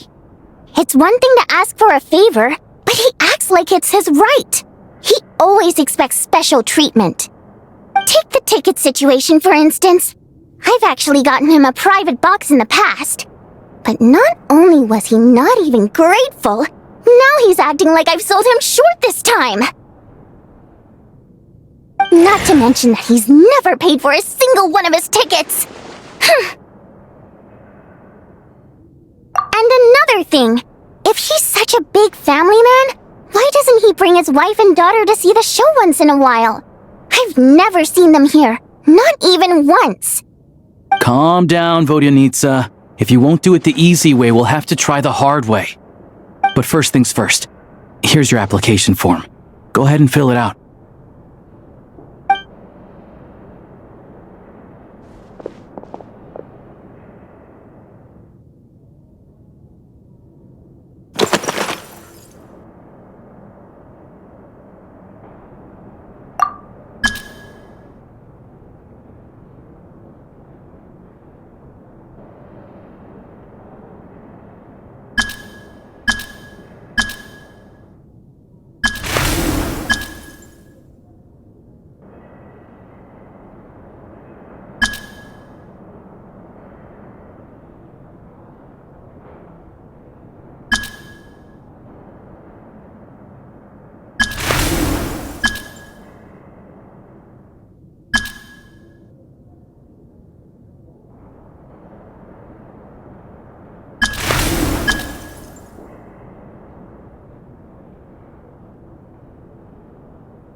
need to make a few little tweaks here and there.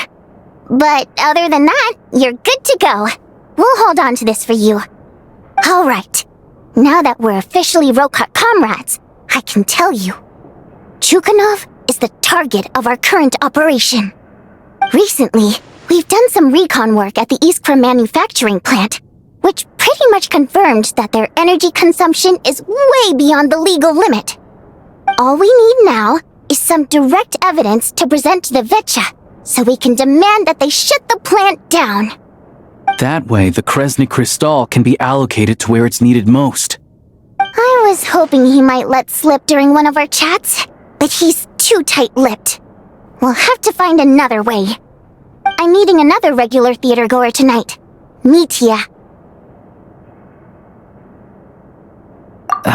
But Valeri's here too, and he's probably looking for Mitya, so he may end up being a no-show. Don't you worry. He must know how to dodge Valeri, or he wouldn't be showing up on time for every performance. Mitya is a renowned energy expert. Although we can't get any direct evidence of the excessive energy consumption at the plant, we can accidentally let the information slip to him. The authorities should take someone like him seriously. So if he starts raising questions about energy use at the Iskra manufacturing plant, there will be a proper investigation. Also, we're not allowed on site, but he has clearance. So all we need is his cooperation. Yeah, so that's the other thing we're trying to figure out. Though I think we're far less likely to make any progress on that front. Still, I hear that Mitya is a bit of a chatterbox. So, who knows? Maybe if we catch him in the right mood, he'll let something slip. What do you think? Sound like something worth your time?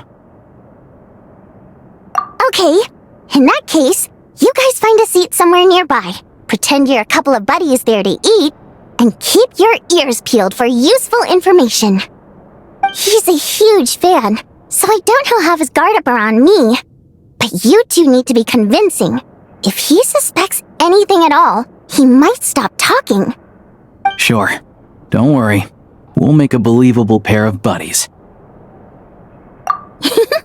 Perfect! You've sold me already. Now, help me tidy this room up a bit before we head out. Okay. What needs tidying? Everything!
We come here often, so we shouldn't stand out. Let's sit here. Now, it's up to Vodyanitsa. Let's see how the conversation goes.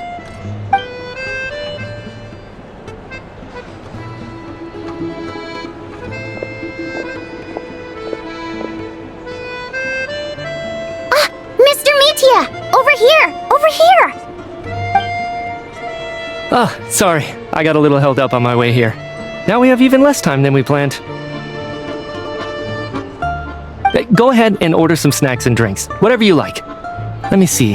According to my schedule, we still have 25 minutes left. You're really pressed for time today, huh? I was imagining this would be a leisurely chat. If you'd prefer, we can always reschedule for another afternoon when you have more time. No need. Getting to meet the lead singer is a very precious opportunity for me. I'm not about to pass it up. I've already had to decline your invitation several times because our schedules rarely align. If I don't grab this chance while it's here, who knows when the next one will come around? Well, it's very kind of you to make time just for me. I'm not too sure, to be honest.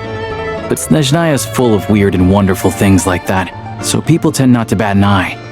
I'm sure the same will go for the Eye of Grey and Paimon. The reason I invited you out for tea and a chat today was to get some feedback from a true fan of the theater. Well, I genuinely have nothing bad to say. No matter how many times I hear you sing, it never gets old. It always seems fresh and new somehow. Maybe it's because the more times I listen, the more details I notice. Or maybe you simply improve with every performance, delivering it better each time. Thank you! I'm delighted to hear that! Could you give me any specific examples? Oh, yeah. The piece you sang today, for example. Beneath the Frozen River? Hey, what's with you? I'm just praising a good performance. I always used to find that such a bleak and lonely song. But the more you listen, the more you realize that it's not as cold and nihilistic as it appears. When you really dig down into it, there's a certain level where you're surprised by the emergence of hope. Wow, I'm impressed. I didn't expect you to pick up on that. Actually, I only tried out that angle after talking with a composer. Still, Beneath the Frozen River wasn't on today's program. Oh, really? But it's a classic. You sing it every time. Almost every time. Oh, well then, let me say a few words about that other all-time classic, Flying in the Wind from the Mountain Sparrow. I didn't sing that one today either. My voice wasn't quite up to it, so I switched it out at the last minute. Oh, but, Sorry, Mr. Mitya, but you were at the theater today, yes? Of course I was. Remember? I said hello to all the troupe members before the show started. You, Odette, and the others. So what did Odette sing today? Elegy of the Snow-Winged Goose, of course. Correct. I see. You find my singing boring, don't you? That's why you don't remember a single song. Looks like I'll need to cut a few from the program next time. No, that's not it. I swear. All right. I'll be straight with you. I'm sorry. My mind was wandering as you took the stage today. I enjoy watching your shows because the exquisite performances stimulate the mind. It always sparks some inspiration for my research. So, whenever I get stuck at work, I come to the theater for a change of pace. Odette's dance during the elegy of the Snow-Winged Goose today was simply incredible. It got me wondering what she's been going through recently. That look of sheer defiance in the face of utter tragedy? It was so inspiring. I started scribbling in my notebook right away. Not that I made a ton of progress in the grand scheme of things, but I still think it was productive. By the time I snapped out of it, the entire show had finished. So what you're saying is, you didn't listen to my singing at all? Unfortunately not. I'm sorry, I don't know which is more disrespectful. The fact that I don't always come for the show itself, or the fact that I missed your performance. Seems like things are getting a little awkward. Mitya just stepped into a conversational minefield. If there's one thing Vodyanitsa doesn't like, it's people who show disrespect for her performance. This meeting was so hard to set up. Don't tell me it's already falling apart.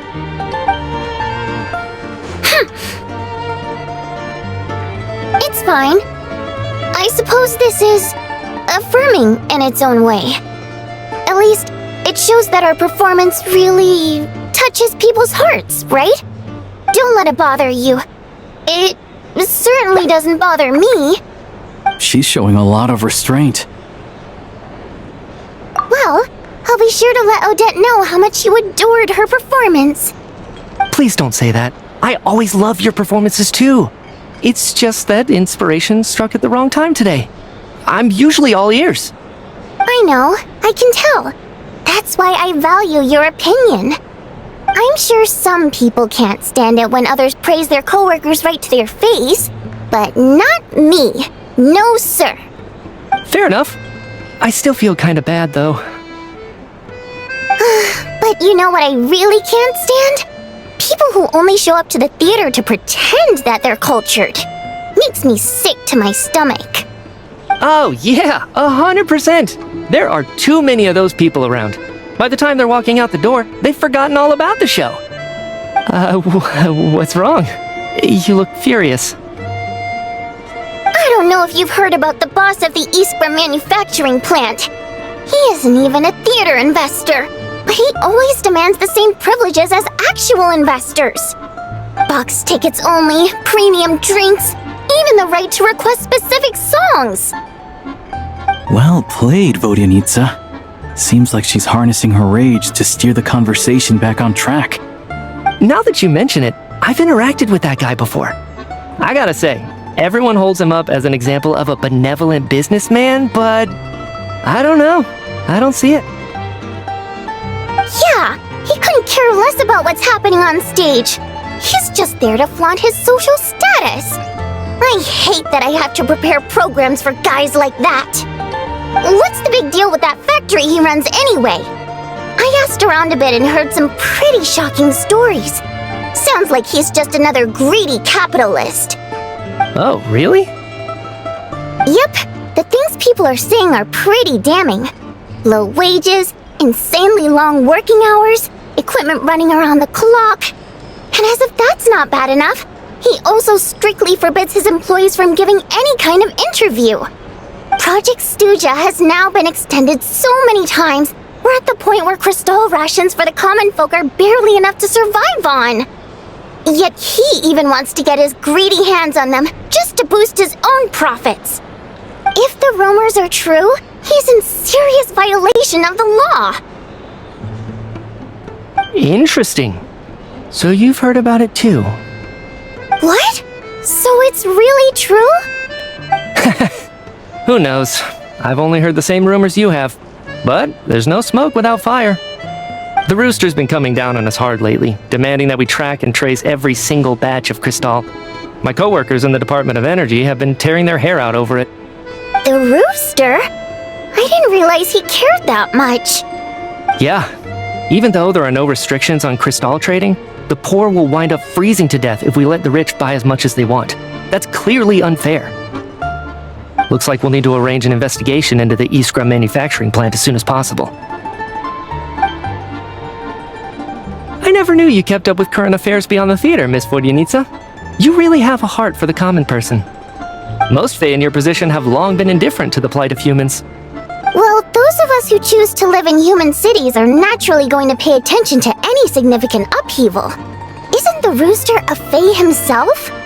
I'm just surprised to learn that even someone with as much experience as him is getting so stressed out over Project Stuja. What is the end goal of this project anyway? This is it. We're finally going there. I'm sure Mitya can sense on some level that she's fishing for information. But since their conversation is so relaxed, he might just let something slip. It's stressing me out too. If I'd only made better progress with my research, things wouldn't have dragged on this long. Oh, so your work is related to Project Stuja? That's right. The Armory Palace needs a brand new energy source. Not the power of the Light Realm and not elemental energy. Right now, the only thing that meets the requirements is the power contained within stellar linchpins. But harnessing that power is costly. Each step of the process requires enormous amounts of Kresnik crystal, from extraction to quantification to attempts at conversion. Progress has been painfully slow, and the team is getting burned out as time goes by. Sometimes, I see people staring into space as if in a trance. Could it be that this new energy source has side effects? No, it doesn't affect us. because the energy is used for... Okay, I got it. Stop choking me. Sorry, I can't talk about that. I think we're all just exhausted. We've been working ourselves to the bone for so long with so little progress to show for it. It's no wonder people are struggling to stay motivated. Seems like I owe you an apology. I shouldn't have gotten so mad at you for not paying attention during the show. Don't worry about it. I count myself lucky, to be honest. I don't envy the people who work closely with the Tsaritsa herself.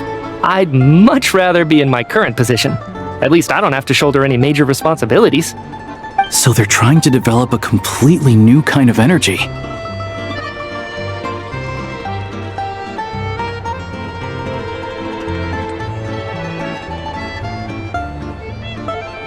Yeah, censored by a scarf. Who would have thought? Oh dear, it looks like my time is up. I'm afraid I have to leave. I'm so sorry. We ended up barely talking about the theater. That's okay. It was a pleasure chatting with you, really. Let's make up for it next time. Yeah, hopefully once the work pressure eases up a little, I'll be able to focus more on the performance, and then we'll have more to discuss. We touched on some confidential issues today. I'd be grateful if you could keep it between us. That could have gone worse. Nice job. Why was Mitya in such a hurry to leave, though?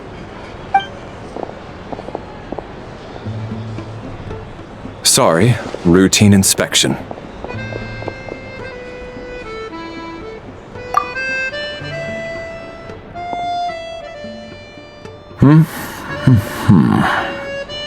Okay, let's go.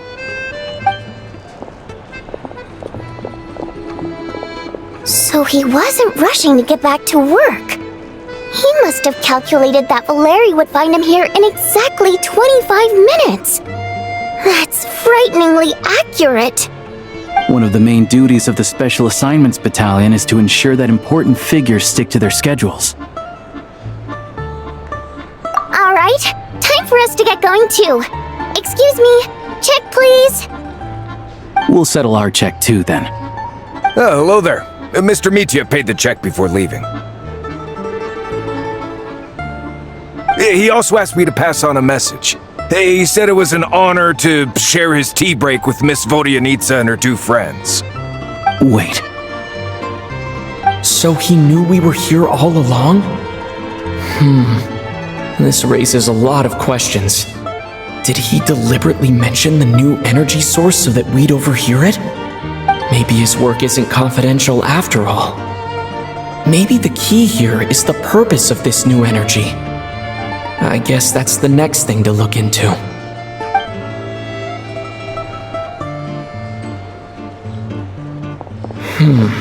Vodyanitsa and Alosha have left.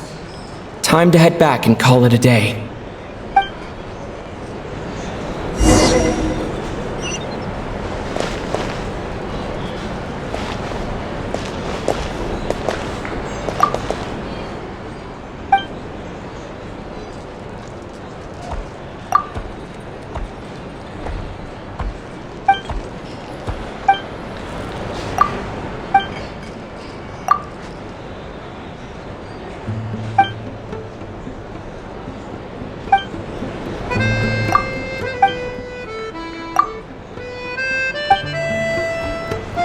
Let's fly!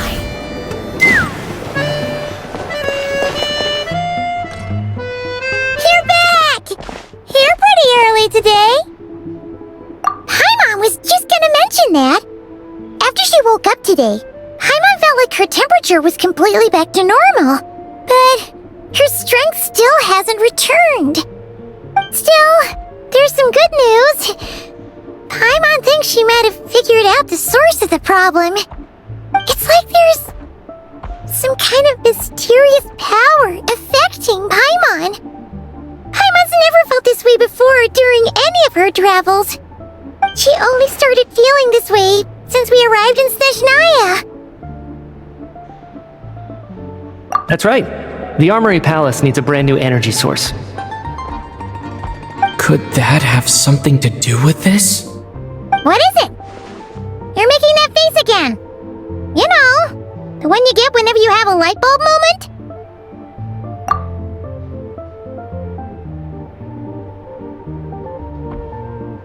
So, they're trying to develop a new energy source here? And you think that might be why Paimon's feeling unwell? Well, Miki denied that the energy they're researching has any side effects. Although, he did say that people working on the project have been having issues with their concentration and short-term memory. But even so, those are completely different symptoms from Paimon's. It's pretty faint, so it's kinda hard to tell. But, if anything, it seems like it's coming from roughly the same direction as the Armory Palace. Sure, Paimon's with you there. But how, though? The robot only has a limited amount of intel.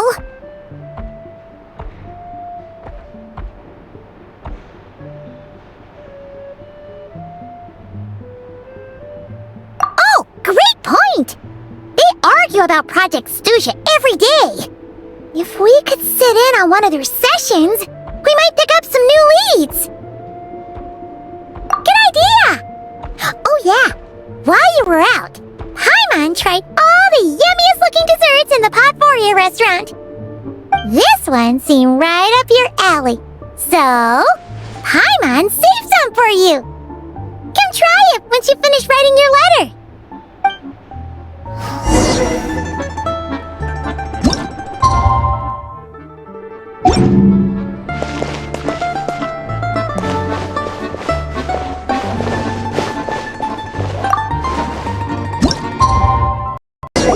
Alosha replied. He says that we won't be able to speak at the Vetcha, but he can arrange for us to attend as visitors. Time to get ready. Then head to the Snezhnaya Vetcha.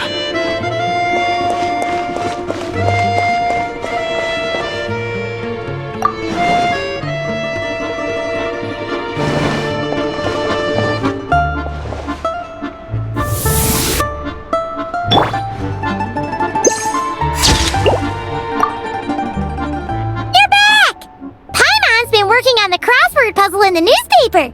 It's actually pretty fun. Oh, shoot. Paimon forgot the next word. Oh, she had it a moment ago. Think, Paimon, think.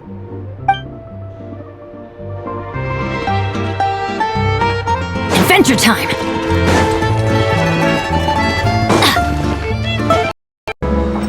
Let's fly!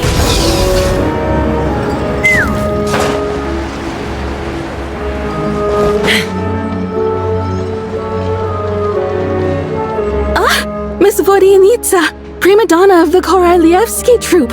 What a surprise meeting you here. Will you be sitting in on a session of the Vetcha? Sorry, I'm not taking interviews today. Oh good, you're here. The session's about to begin. Let's get inside. Please wait, Miss Vodyanitsa. Could you introduce me to your new friend?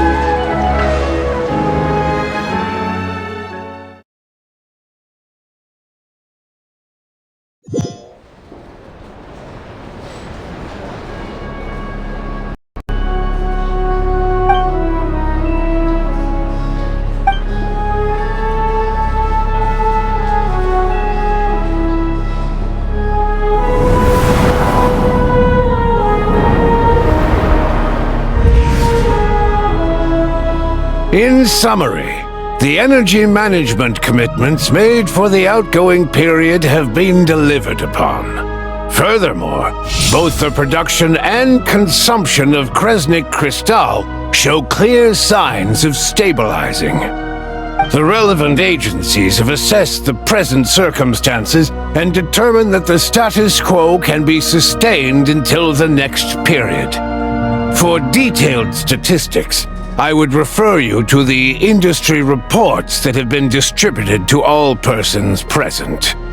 It should also be noted that while the recent blizzards have led to a significant increase in people's energy expenses, this is strictly a short-term phenomenon associated with a remotely located monster. Her Majesty the Tsaritsa is giving her full attention to this matter. We should have every confidence that it will be dealt with swiftly and conclusively. A financial report on disaster relief is also present in this report, courtesy of Pantalone. They cover the same old ground every single time. The rooster never seems to mind, but everyone else is getting tired of it. There's a general lack of trust. People aren't seeing any tangible benefits that affect them directly. Of course, none of that will be reflected in any of the reports on the table. Yeah, if it weren't for these hard copy documents, I could have at least made something up. Oh, don't mind me. I'm just out here trying to hit my interview quotas. Bring out the kvass. Ever read it? Best-selling newspaper in town. If I remember correctly, you guys don't even have a sales permit. You have to sell from stalls on the street. Okay then, best-selling street stall newspaper in town. Still counts.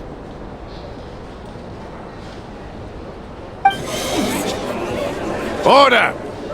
We will now open the floor to the representatives. If there are no further substantive issues to discuss, we will then proceed to a vote on this motion. Snezhnaya has a long tradition of treating members of the Fatui armed forces and their dependents favorably. But recent surveys shows that Fatui families in remote areas have access to 15% less crystal than the average civilian family in Snezhnograd. It's been said many times before, but it bears repeating now. There needs to be a clear and consistent rationale behind how crystal is allocated, or we will soon face immense public backlash. Perhaps you wouldn't need to keep repeating yourself if you would hear me out for once. I say again, true consistency exists only in principle.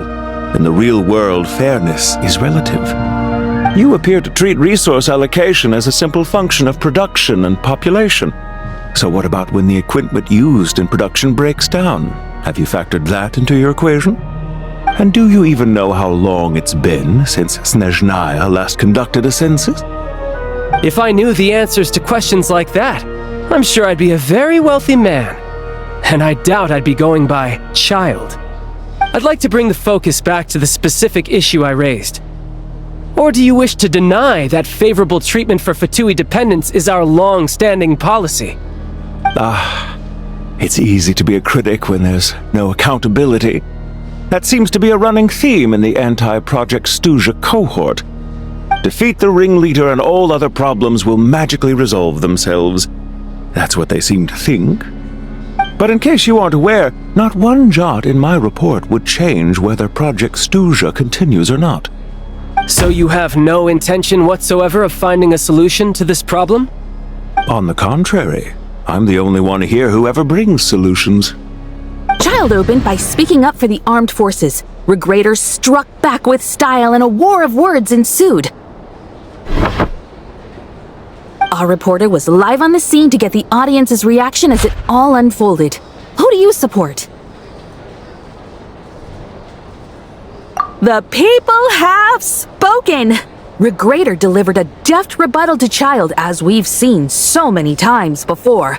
But how could Child take this lying down? Now you see why they don't have a sales permit. However this reporter wants to spin things, I haven't forgotten that Tartaglia was representing the Northland Bank when we first met in Liyue. So surely, their relationship can't always have been this strained. You two are getting off topic. Let's focus on what the data is saying. Mr. Pantalone, may I speak on your behalf? Oh, please do. I'm more than happy to save my breath. Crystal distribution policy undergoes modifications with each new period. The ultimate goal being to find the most reasonable method of allocation, which I believe is what Mr. Tartaglia also seeks. But I fear many may have been misled on this topic by extremist activists. To clarify, Project Stuja is not the root cause of the problem. It is merely a framework for resource distribution.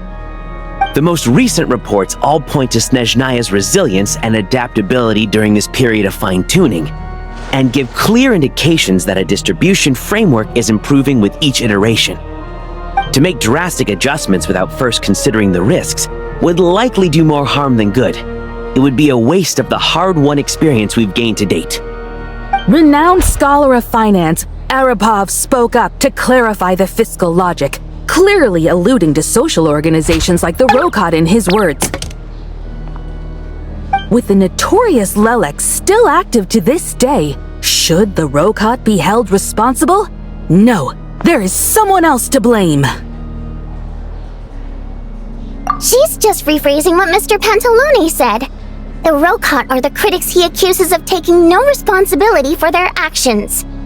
As for Lelek, you won't have heard of him yet. He's currently the most famous member of the Rokot. Well, more like infamous.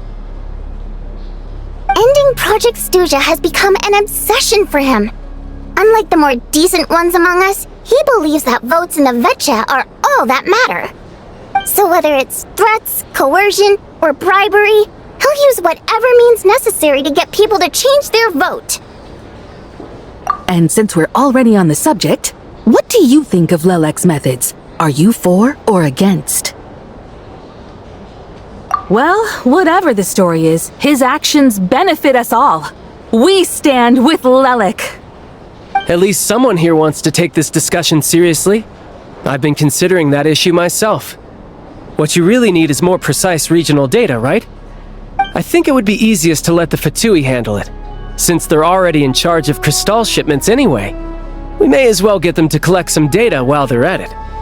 Whatever you need, you can ask the Fatui to look into it for you. In terms of supervision, I think the Druzhna would be a good fit. I had hoped to discuss this with Miss Vesna, but sadly, she's not present. I will be happy to take a note of your suggestions and present them to Commander Vesna for a decision upon her return. The Commander has always taken a keen interest in Project Stuja. However, given the Druzhna's demanding workload, I'm afraid it may prove difficult for them to provide any practical support.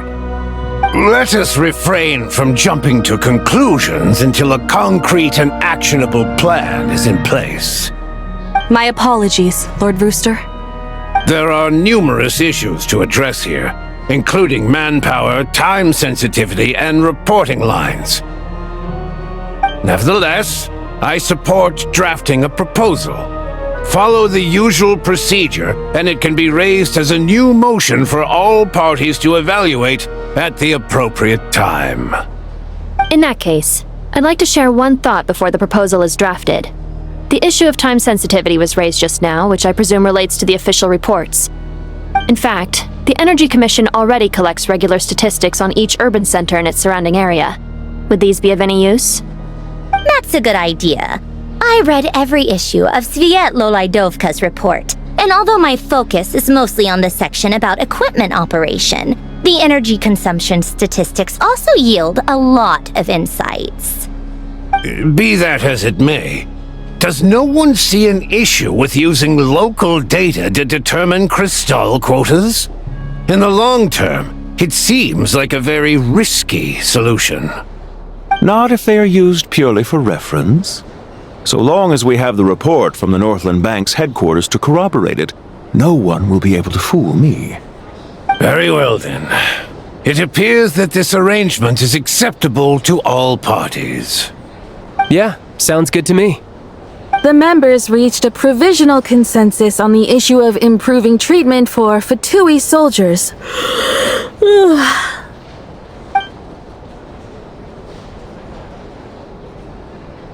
Today, the prima donna of the Korailievsky troupe attended a session of the Snezhnograd Vetcha in the company of a dashing young man. The question on all our minds is, what is the true nature of their relationship? Write anything like that again, and I'm revoking your permission to interview the troupe. Got it?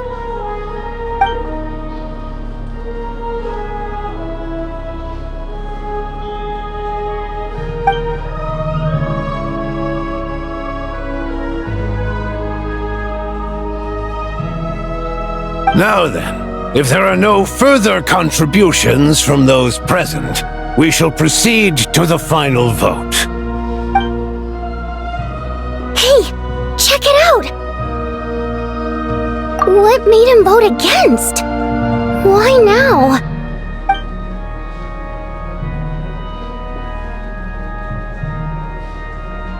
The votes have been tallied. Those in favor of continuing Project Stuzha total 61%, securing a clear majority. That was too close. The margin has shrunk yet again. Chuganov was a huge loss. I'll bet Lelek is behind this. I wonder how Pulcinella will respond this time. Chuganov. I see. Lelek strikes again. Yes, go, Lelek. Once Project Stuzha is defeated, our unwavering support at Bring Out the Kvass will finally pay off when we make our comeback. I can taste our victory already! In accordance with the result of this vote, Project Stuzha will remain in effect until the next Vecha period. Finally, may I remind us all, we debate only for the greater glory and solidarity of our nation. May the aurora shine ever on, and the tundra always stand firm. The session is concluded.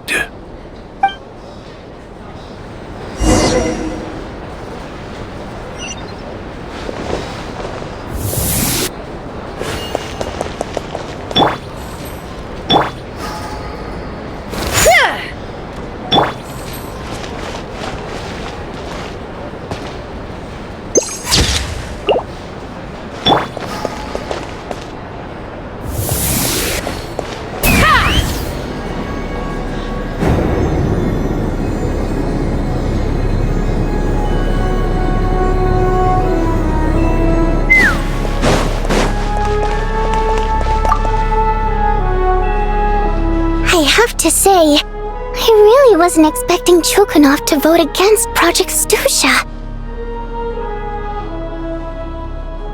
Well, in principle, Snezhnaya's business and political elites ought to be the ones least likely to oppose it.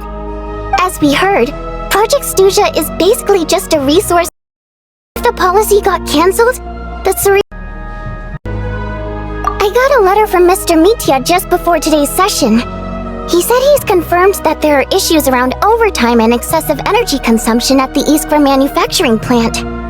In a situation like this, once the Rooster receives the report, he'll order the factory to halt production and submit to an investigation before issuing a penalty. But that's a week-long process, and thus didn't make it onto the Vecha agenda this time. I don't think he suspects anything so far. Exactly. And as you know, he's a very selfish person. I was originally gonna try and flip him after he received notice of the official sanctions. My plan was to convince him that the whole thing was completely unfair. Rather than just sit back and take the hit while his factory stopped production, he'd be better off voting to end Project Stuzha. At least that way, no one else would be able to make any money either, because all the factories would suddenly have more limited energy to work with. But now, he's already voted against it, which means someone must have used more forceful means to change his vote, just like with everyone else who flipped. Yeah, no one knows why Lelek is so obsessed with ending Project Stuzha, but by the looks of it, he's inching closer and closer to success. Lelek must have strong motivations, given how he'll stop at nothing to achieve his goal. Maybe he knows the full truth of Project Stuzha. Maybe my next step should be to focus on him. All right. What are your plans for the rest of the day? Shall we head out? Hey, comrade. I noticed you were here during the debate. I didn't take you for a political enthusiast. Greetings, Harbingers. I just happened to have some free time today, and my new friend here thought it might be fun to check out the Vecha. Ah, Odette must have introduced you. Looks like you two are getting along pretty well.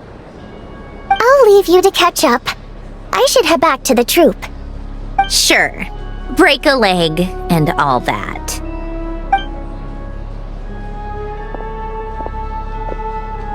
thought it might be fun to check out the Vetcha, did you? Things are never that simple with you, Traveler. There's no way you're here for kicks and giggles. Tell me I'm wrong. Oh, yeah. To some, he's a captivating enigma. To others, he's the bane of their existence. No one ever thought that some anonymous nobody from the Rokot could cause such a stir. Huh? You want to look into Lelik? Then I'm sure his days of anonymity are numbered. What do you think, Sandrone? Fine by me, I guess. If the Traveler actually manages to expose Lelik, it'll be doing Pulcinella a favor. In return, it seems fair to let him in on what we've learned so far. My thoughts exactly. Sharing is caring, after all. Head back to Glupov and grab the files on Lelik. It's easier to just pull the records than go through the rigmarole of getting the Traveler a visitor's permit. As you command, child, sir. In that case, since we're going to be waiting anyway, I'll have someone brew a pot of black tea.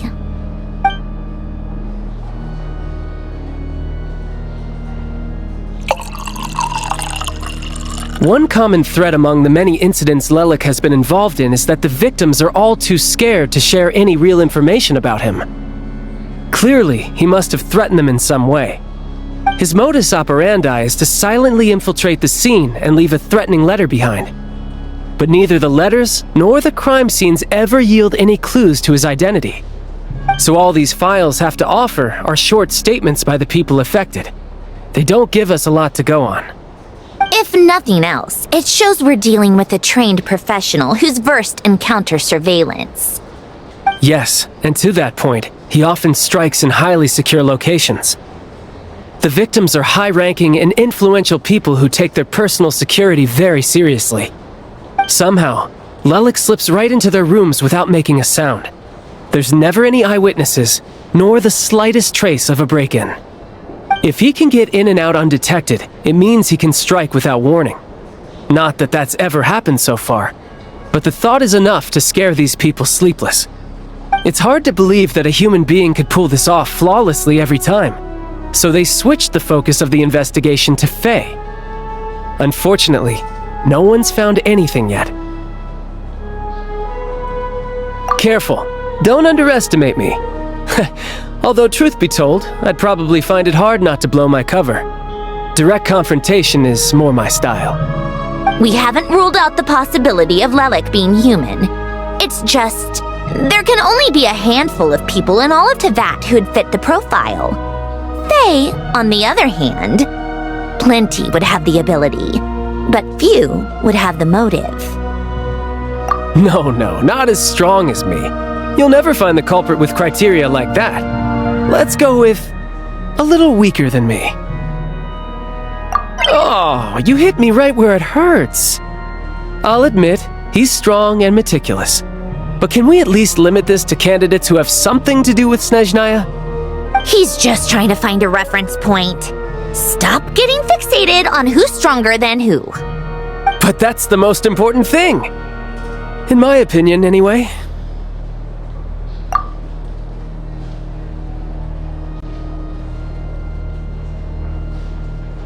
Odette? Yeah, that seems about right. Her skills are solid, and she's always calm under pressure. Except she's Fatui, so the likelihood of her working against us is pretty low. But yeah, much more accurate than your previous example, at least. No, wait a moment. Maybe we should interrogate that assumption. What do you mean? Which assumption? Her Fatui identity doesn't necessarily exonerate her. And when you think about it, the Rokot would be precisely what she needs to conceal her identity. Plus, she wouldn't need to be such a pro at covering her tracks. She'd already know where the Fatui will be and when, so she could choose the perfect time to act. Oh, yikes. I was just thinking out loud. Why is this starting to sound like such a convincing theory? Still, what reason could Odette possibly have for trying to call off Project Stuzha? Arlecchino would be the best person to ask. She knows Odette best. Unfortunately, she isn't back yet.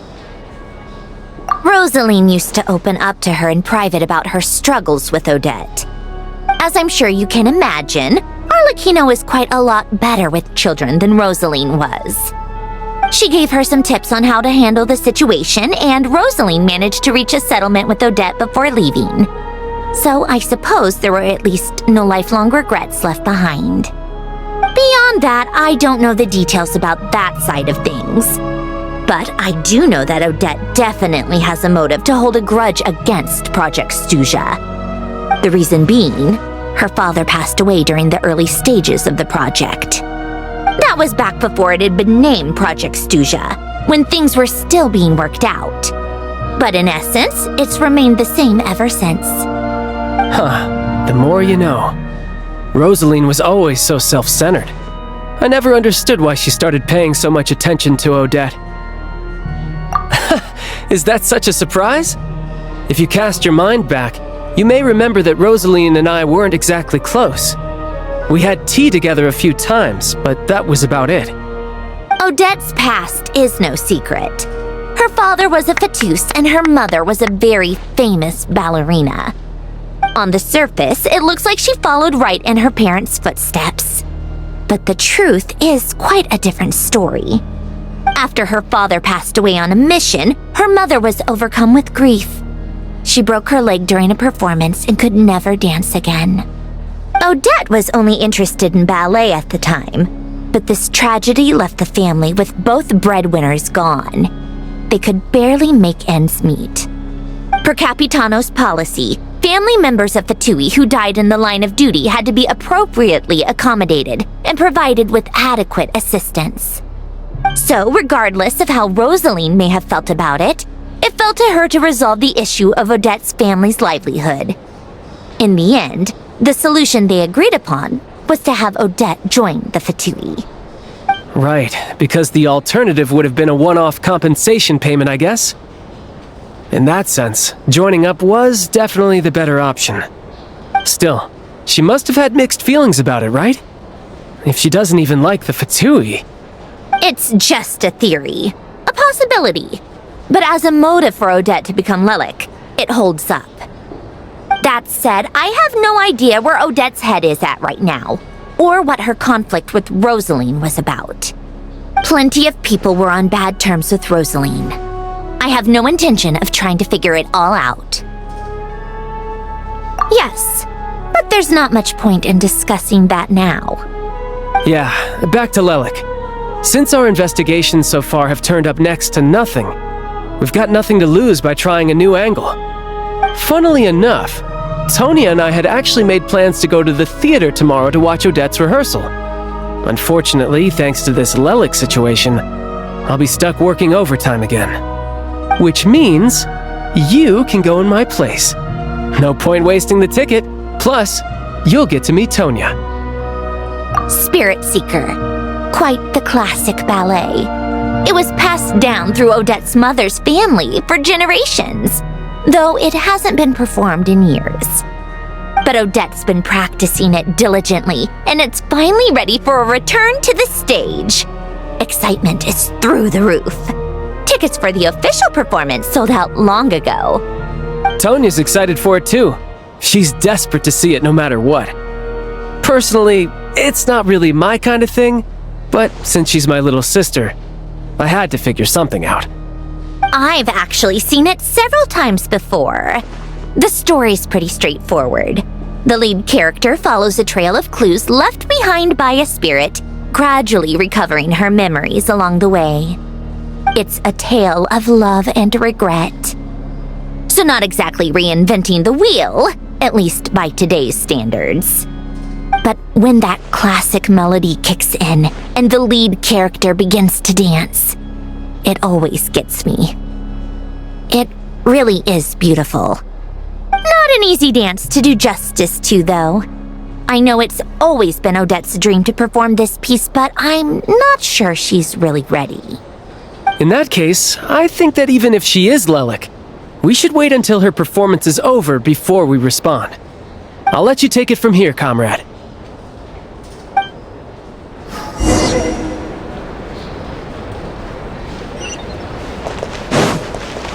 Take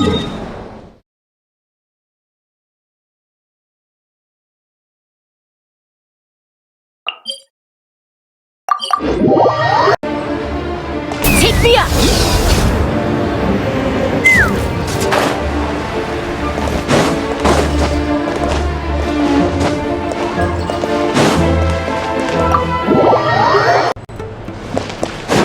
Let's fly!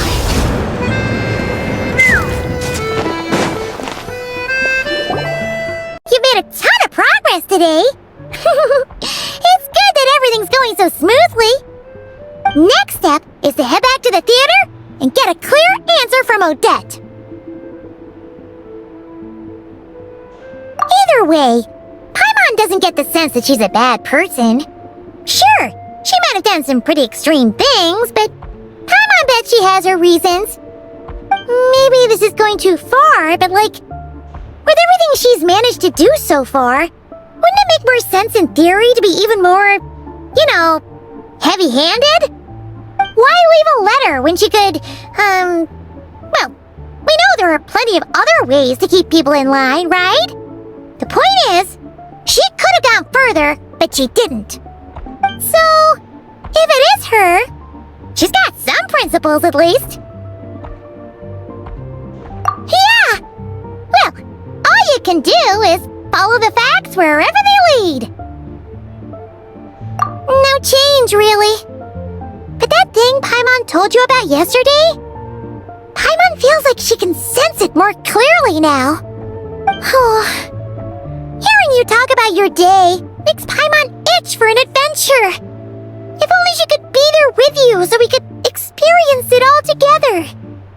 Yeah, I wish you could be there too. I'm not used to adventuring alone. But don't worry, we'll get to the bottom of this. Guess it's just one of those things. Never mind.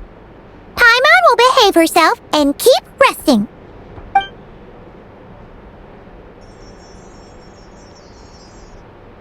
If Odette is Lelik, she may well have inside information on Project Stuja. Her father was involved with the project's early implementation and tragically died in the process. Now, she's dedicated herself to bringing it to an end. It's hard to imagine she could have gotten this far without knowing anything at all about the Tsaritsa's true intentions. When she spoke to us as a member of the Fatui, how much did she let on? And how much was she hiding? Only time will tell. Maybe tomorrow, everything will be answered. Hey look! It's snowing! Could be a tough day ahead. Make sure you wrap up warm tomorrow.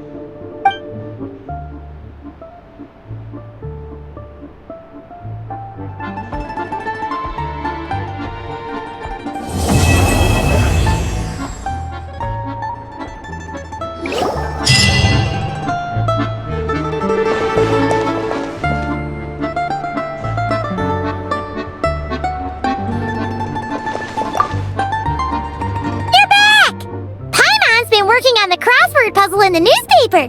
It's actually pretty fun. Oh, shoot. Paimon forgot the next word. Oh, she had it a moment ago. Think, Paimon, think.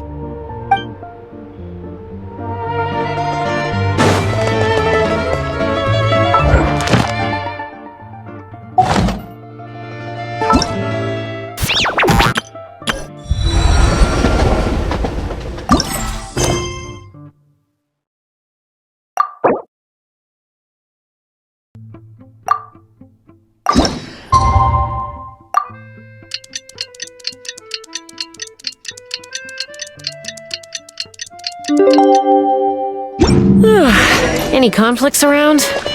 I'm in the mood for some peacemaking.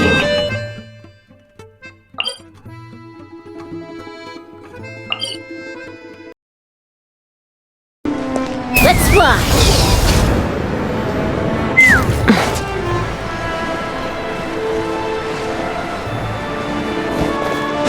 Take me up!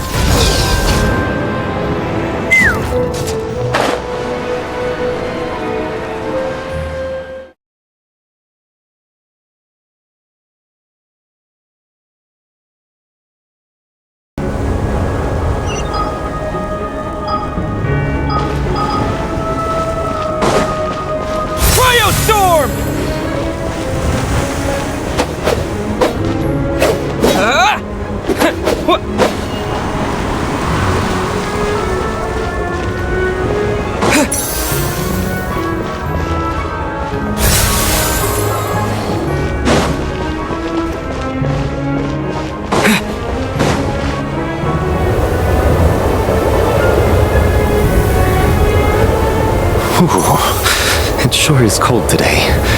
I wonder how much heavier the snow's gonna get. Here to see Odette? I just need to see your tickets for the preview.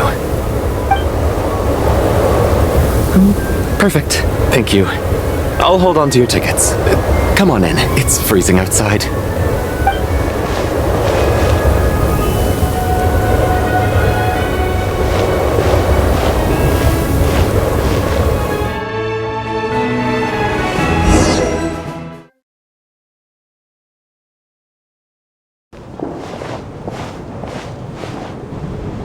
I think I'll leave the Lelic question until after the show's over. Then I'll go find Odette.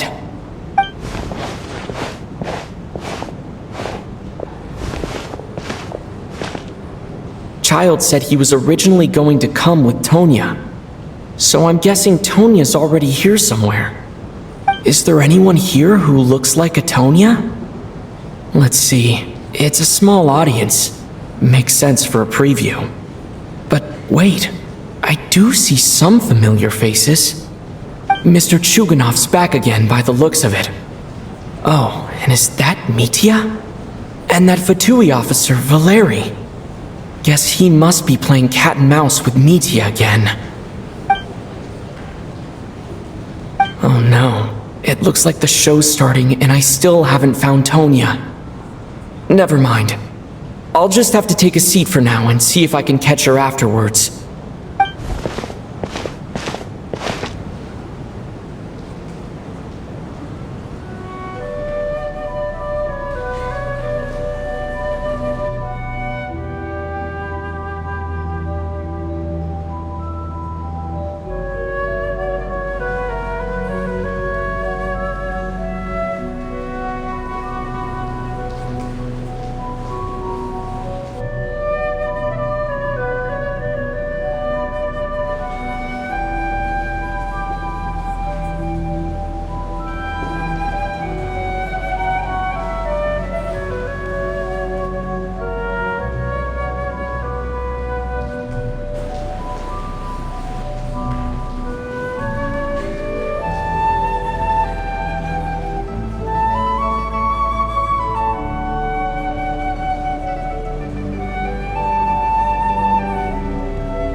Members of the audience, I'm a staff member here at the theater. Today's performance was a very special one for us, as it marks the first attempt in a long time to revive the classic Snezhnayan ballet, Spirit Seeker. To commemorate this occasion, we would love to take a group photo of the cast, crew, and audience members present today. Could I kindly ask the audience to please come up onto the stage?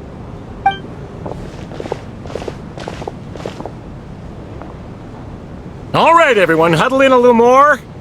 Now, look at the camera. 1, 2, 3.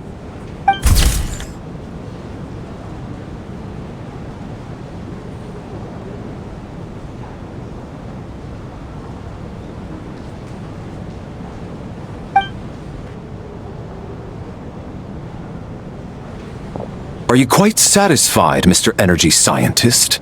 I rather hope you don't have any other escape plans to add to my workload today. What are you talking about, Sarge? This was simply my way of inviting you to watch Miss Odette's new show with me. And wasn't the performance spectacular? In the future, I heartily encourage you to take a leaf out of my book. Find some soul-nourishing pastimes to enrich your time outside of work. It was indeed a fine performance, but I must correct you on one point. This is not time outside of work. These are working hours. Working hours and non-working hours are just a social construct. Human technology can never advance if we're too rigid in our thinking, Sarge. May we leave now? Already? I mean, I was kinda hoping to soak up the atmosphere for a little longer, but... no. Okay, guess I'm pushing my luck. Didn't seem like too much to ask, but fair enough. Off we go then, Sarge. Back to the land of working hours. Lead the way. That has to be her. She's the only person in the audience around Tonya's age. Excuse me, are you Tonya? Huh? Your brother's busy today, so I took his ticket. Don't worry about him, he's fine. Oh, okay. Sorry for the trouble.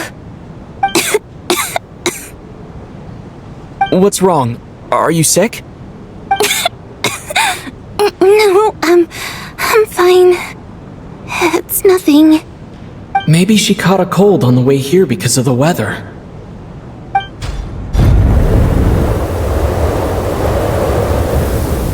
I haven't seen snow like this in a long, long time. It's most unusual. I know. It's completely white out there. You can barely see a thing. I've never seen such heavy snow in my life. Let's wait it out for now.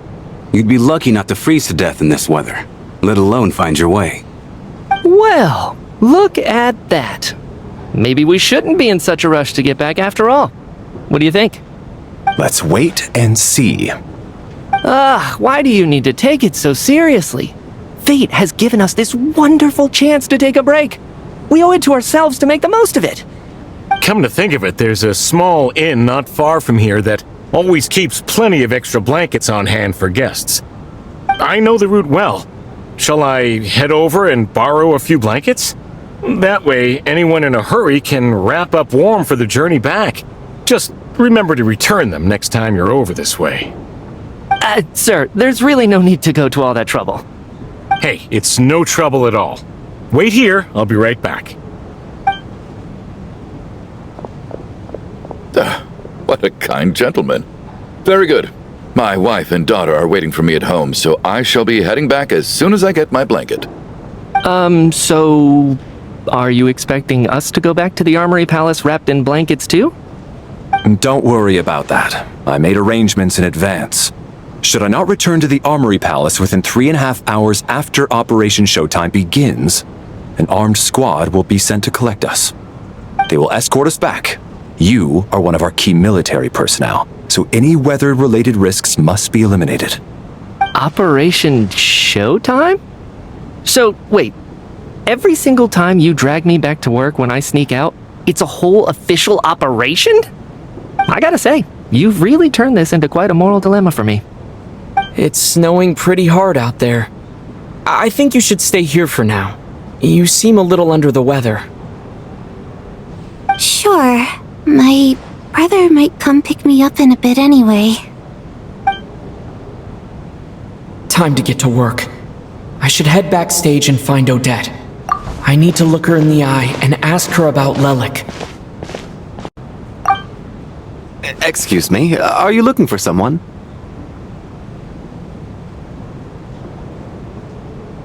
Ah, you're a friend of Elosha's. I think he's busy moving props backstage right now. Sorry, but that area is currently off limits to everyone except the cast and crew. Bad timing, I guess. Well, I might as well stick around. I doubt Odette will be leaving before the snow lets up in any case.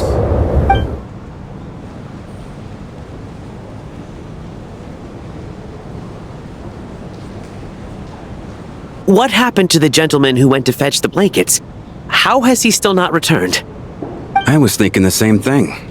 It's still snowing very hard. Do you think something might have happened to him?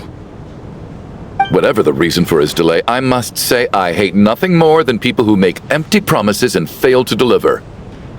Well, I have to treat my employees like that on occasion, but that's different.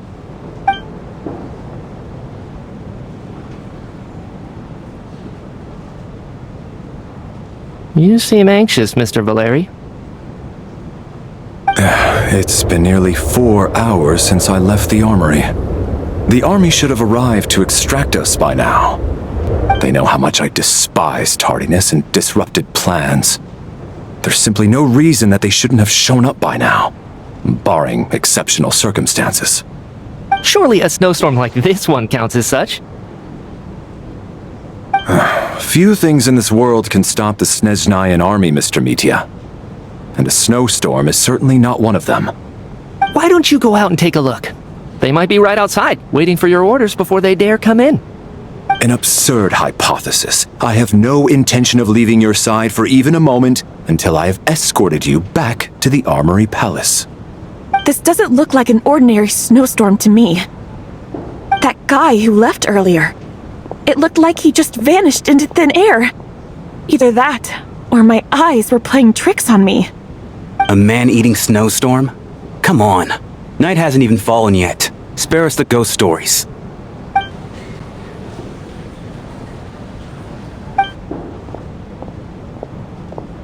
Traveler, didn't know you were coming today. How come you didn't say anything? Oh, right. I assumed you were looking for me and Vodenitsa. Odette's still backstage. Whoa, that's quite a snowstorm out there. I've been working backstage this whole time, so I didn't even notice. No wonder the audience hasn't left yet. Is weather like this rare, even in Snezhnaya? Yeah, snow like this. I'm sure I've seen it out in the wild before, but never in the city. Actually, I take that back. I don't think I've seen snow this bad even in the wild. This is something else. It's not normal. If even Alosha thinks snow like this isn't normal, could it have anything to do with that monster people have been talking about? We can't stay cooped up here forever. Someone needs to go out and take a look. No need. I have plenty of experience with snowstorms. Besides, I work here while you're an audience member. I should be the one to do it.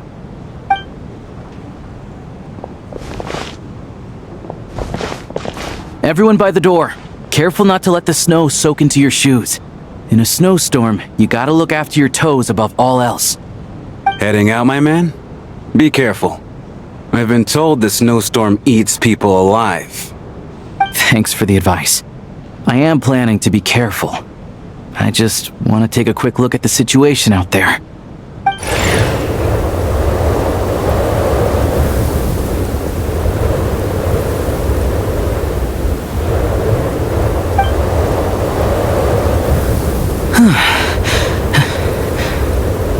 He's back! He's back! How was it? What's going on out there? Did you see any soldiers patrolling the area? Something about this storm isn't right. There's no one out there. I didn't see a single soul. And something in the air gives me the creeps. This isn't your average snowstorm. I suspect it might be related to recent events in our nation. I strongly advise everyone to stay here until the snow dies down. Are you serious? So all of us are trapped here now? That sounds a little far-fetched to me. You want to go outside and see? I, for one, am not risking my neck in that weather. This just turned from a minor delay into a major hassle. We can only hope that our friend who went to fetch the blankets just ditched us and went home. Is it really that bad? But my daughter, I won't be able to read her a bedtime story tonight. Huh? What are you all still doing here? Whoa! It's snowing hard! So now we're stuck here? Oh, this is terrible! Luckily, it was just a dress rehearsal today, so there aren't too many people here. On the bright side, the theater's always well stocked with supplies. If the snow still doesn't let up as we get into the evening, you can spend the night here, everyone. At least, I assume that's alright? Odette? Fine by me. This seems like a sensible backup plan under the circumstances. My thanks to the theater for being so accommodating. What are you staring outside and praying for, my man? You anxious to get home too? Oh, Your Majesty the Tsaritsa, I beg you, please do not let tonight's snowstorm stop. This is a golden opportunity to spend the night under the same roof as the 2 top stars in all of Snezhnaya. It's a once-in-a-lifetime experience. I think I've changed my mind. Sir, if you so much as look at us funny, you'll be seeing stars in a whole other way. Behave yourself, or you'll be begging for that blizzard. It's getting colder. We need to keep the indoor temperature up. Close the door and lock it tight. Let's head somewhere warmer.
And then there's the aristocrats. Easiest of all to deal with. You don't need to use any force whatsoever. All you have to do is show them the rope you plan to tie them up with. Do you know why? I don't. Do tell. Because nothing horrifies them more than the thought of a cheap, coarse rope leaving creases on their precious million more coat. They'll do whatever you ask to avoid that fate. Unexpected, but funny nonetheless. Tell me another one. Well, look at that. I got myself a new listener. Hey there. Let me introduce myself. The name's Shram, and I'm a mercenary. The kind that gets paid to do odd jobs for rich folks. And I am Chuganov, an entrepreneur. If my name is unfamiliar to you, you will no doubt have heard of my factory, the renowned Iskra manufacturing plant. Are you really that famous, Mr. Chuganov? How come I've never heard your name before? Excuse me? Is that a joke? Or are you being serious? Oh, I'll have to ask my rope later. It's probably tied up more entrepreneurs than I've ever heard of.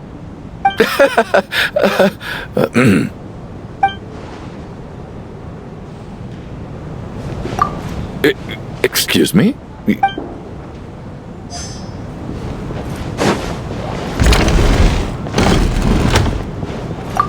How are you feeling, Tonya? I'm fine.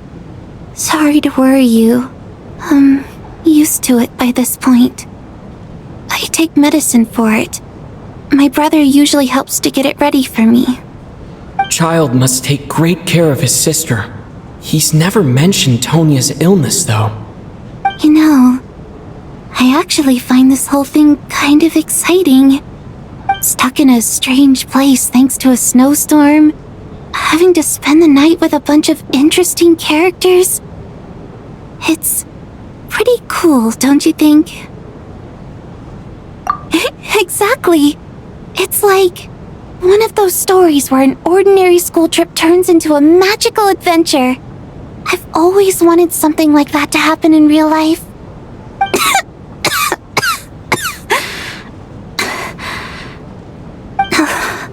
I'm fine, really.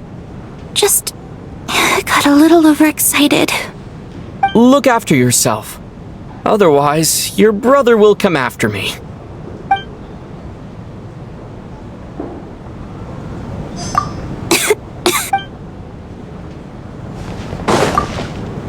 My husband has major trust issues. To him, I doubt even this snowstorm is a good enough excuse for me to stay out all night. That's the price of marrying into wealth. You'll get used to it. I'm not about to stop you if you want to leave, but don't drag me along. Hello? Can I help you? My husband has— That's the price of hello?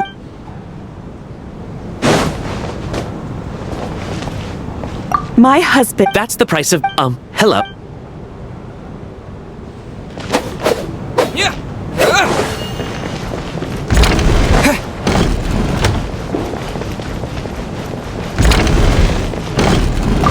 This is highly irregular. A delay of over an hour during an operation like this theoretically warrants a Harbinger-level response. I wonder what the issue is. The storm, or something else. Sarge, the day you learn to let go and just enjoy moments like this is the day you'll finally understand the meaning of life. Why, hello, sir. I believe you were the one sitting at a nearby table back at Podvorye Restaurant. Any friend of the theater's star performers is a friend of mine. It's a pleasure to meet you. I'm Mitya from the Energy Commission. Greetings. Major Valeri, head of the Special Assignments Battalion. Armory Palace Royal Grenadier Guards, 1st Regiment. I am here to ensure Mr. Mitya's personal safety. Please let me know if I can be of any assistance. Mr. Traveler, I cannot help but notice that Miss Odette is stealing glances at me. Any idea what that could be about? I've racked my brains, but I can't think of anything I might have done to offend her. Perhaps she noticed me spacing out during her performance? So, Mr. Mitya, is your work related to Project Stuja? Yes, that's right. The higher-ups in the Fatui transferred me from the Energy Commission to the Armory Palace because they wanted me to... Really? I can't even talk about that? Pretty sure it counts as part of my private life. All right, I won't say anything. Sorry, Traveler. As you can see, I'm afraid this pleasant chat will have to end here.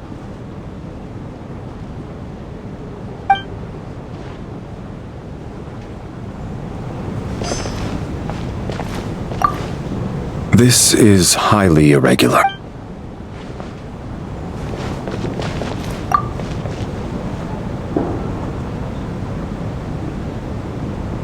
I don't think it's ever been this lively backstage before. I didn't know you were coming today. Hey, have you seen Chuganov? I heard he was coming today. Have you spoken to him at all? I'm with you. This could be just the chance we need. Yeah, I gotta figure out a way to coax some more intel out of him. I want to know why he suddenly changed his stance on Project Stuja. What exactly happened before the most recent Vetcha vote? For the Rokad, or just out of personal interest? Shh! There are other people around! Don't say the R word!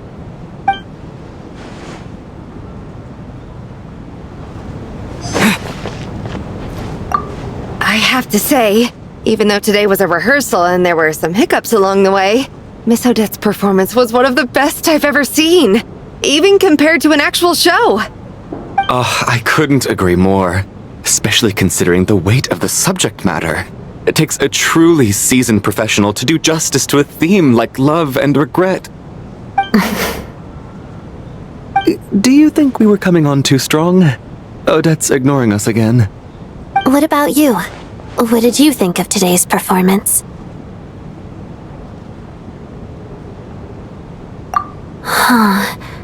That's actually a more insightful critique than I was expecting. My mother would agree. She's always thought that was my biggest flaw. Maybe I need to work on making my facial expressions appear more natural. I'll make sure to save a ticket for you when the show's performance ready. This doesn't seem like the time or place to bring up the subject of Lelik. I need a chance to speak with her in private. So unfair. Talk about double standards. And now it looks like I've been spotted.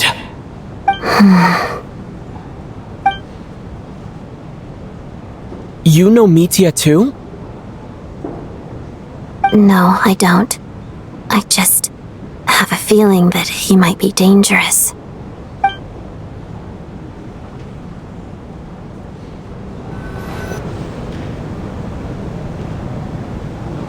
How's it looking, Alosha? No change from this afternoon. Heavy snow with no sign of slowing down. May I have your attention, please? The storm is unlikely to stop tonight, and it'll be even more dangerous outside at night than it was during the day. We at the theater owe everyone here a duty of care. Therefore, we strongly suggest that you stay on site overnight and avoid going outside unless absolutely necessary. In a few short moments, we'll give you a tour of the theater's various quarters. You can choose to sleep in the VIP room, the office, or backstage. Or on the stage if you'd prefer. We won't mind. I'll pass on sleeping on the stage. What if the snow is stopped by tomorrow morning? The early birds in the audience might think we're part of some experimental new show. A drama about sleeping? That could be fun. Maybe we could come up with a title for the production. What? Gotta admit, I didn't get that one. Anyone who doesn't wish to sleep on the stage, please follow me. I'll show you to the rooms.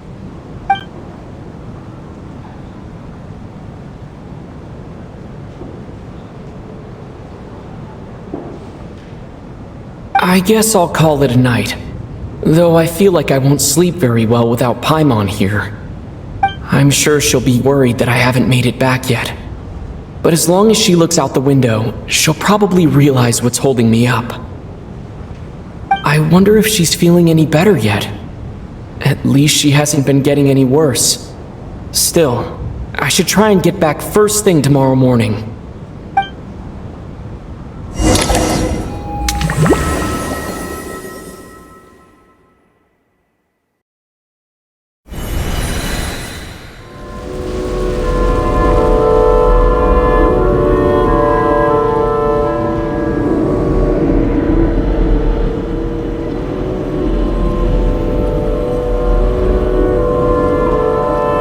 Finally!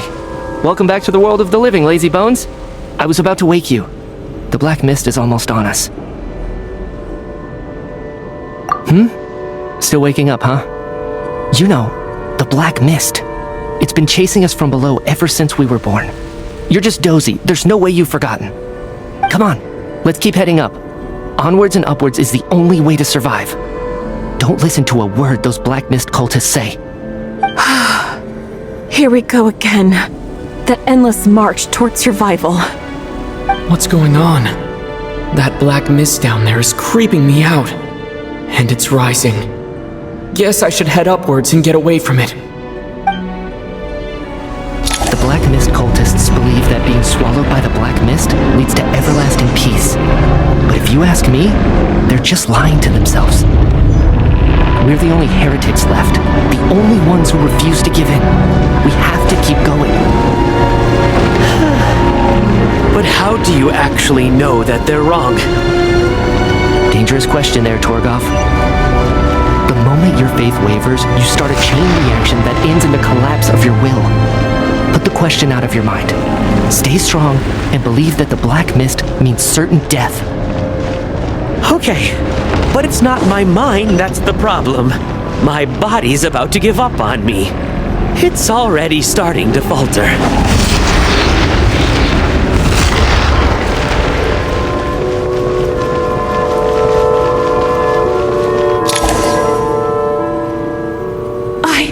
I can't do this anymore. I've had enough of being forever on the run. What's the point of it all? All this will pass eventually, I promise. Keep fighting. It will be worth it. You accuse the Black Mist cultists of being liars. But you're lying too. There is no end to this path. It keeps going up forever. There was never any hope to begin with. The cult of the Black Mist has poisoned your mind, Sobolova. Are you thinking of giving up as well? I am.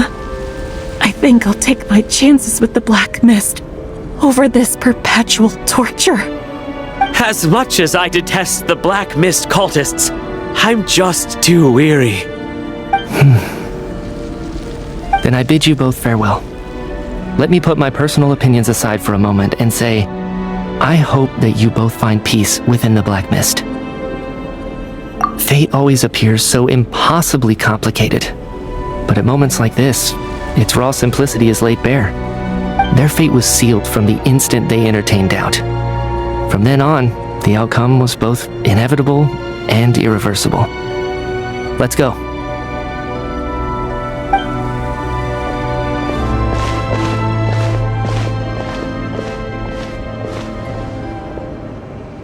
Torgov and Sobolova are gone.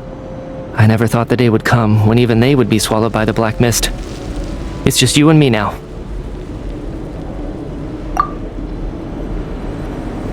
Yes, it looks like it's satisfied. For now. This happens from time to time, but it won't be long before the Black Mist starts chasing survivors once again. No one knows how to stop its advance for good. Well, we should make the most of the precious moments of rest that those two bought for us. Huh? Are you really that sleepy, traveler?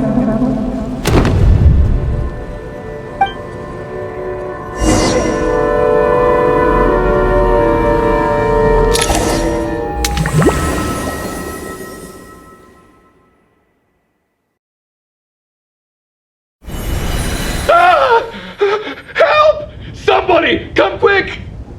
What is it, Chuganov? What's wrong? Huh? Is it morning already? What's all the commotion?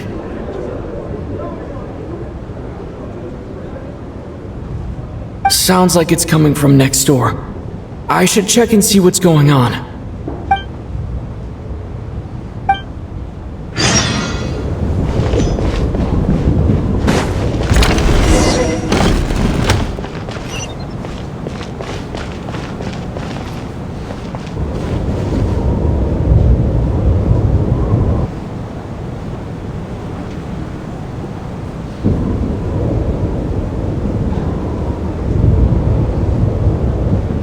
Don't look, Miss Tonya.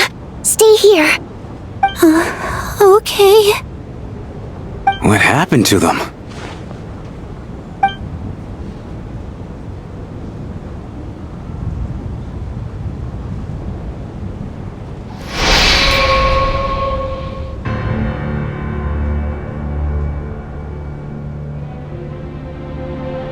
These two people have passed away.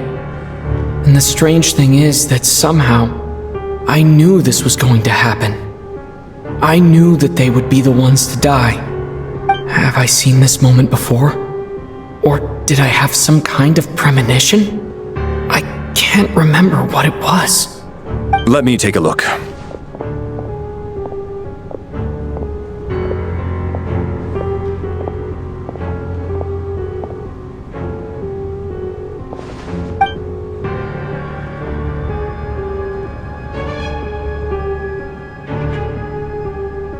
No vital signs in either of them. They're dead. The cause of death, however, remains unclear. No wounds on the bodies, no signs of a struggle, and no skin discoloration caused by the buildup of toxins. But just last night, they were chatting and joking away. This is so sudden. Could they have had pre-existing medical conditions? Even then, the odds of them both dying of sudden complications on the same night are extremely low. It's hard to believe that they died of natural causes, nor does this appear to be a suicide. Who was the first to discover the bodies? It was me. But these deaths have nothing to do with me, officer. I got up early because I wanted to see if the snow had stopped. Then I noticed that the door to this room was open, and it looked like there was a man and woman inside. I just went over to see what was going on. I had no idea they were... I can corroborate this. I was doing my morning exercises near the stage.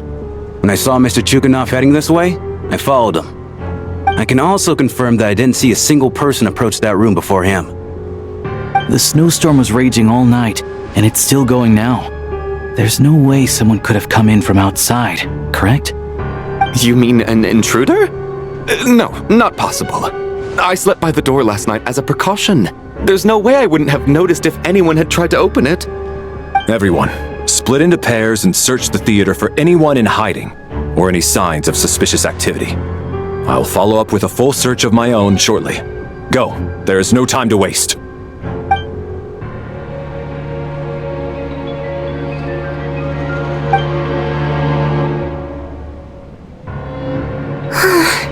Nothing on your end either? Backstage is clear.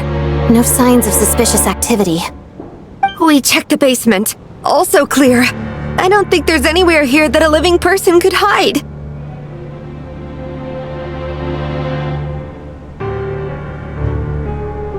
Are we certain that the theater doesn't have a back door?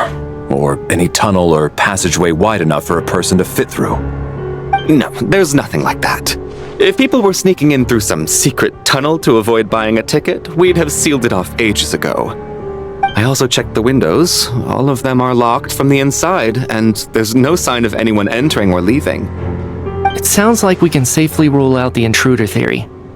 If anyone came in during the night in this weather, there'd be no way for them to avoid leaving footprints or water stains. This can only mean one thing. It's like one of those murder mysteries you see in novels and plays, isn't it? The ones where the killer is one of us. We can't quite jump to that conclusion just yet. Could he be right? It's hard to imagine something like that happening in real life. Set in a theater during a snowstorm, a murder takes place, and the killer is among us. It's such a classic trope that it seems unbelievable. Looking at who the killer targeted, and the clean entry and exit, it all adds up. I know what this is. It's obvious now that I think about it. What is? What have you figured out? Both victims were wealthy, well-known local merchants. And the door was deliberately left open so I would discover the bodies and witness the crime scene first thing in the morning. Such ruthless methods. This was your doing, wasn't it, Lelik? Lelik? You mean Lelik is among us? And he's the killer? Lelik. I know this code name. Member of the Rokot, anti-Project Stuzha. Always works alone. I've read the case files at the Armory Palace. Walk me through your reasoning, Mr. Chuganov. What do you know about Lelik?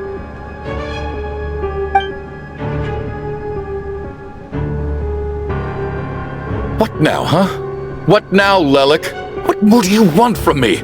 I already voted against Project Stuzha at the Snezhnaya. You snuck into my house the other day while I was asleep.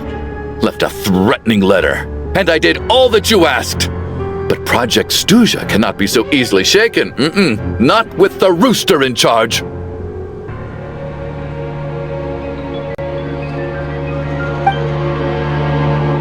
So he really was threatened by Lelik. That makes sense. And now you're resorting to murder to threaten me. Isn't that right? I knew it. The Rokot despises the rich. The lives of the wealthy are but refuse in your eyes. Show yourself! Which one of you is Lelik, Tell me! I'll do whatever you want! Just stop playing these mind games!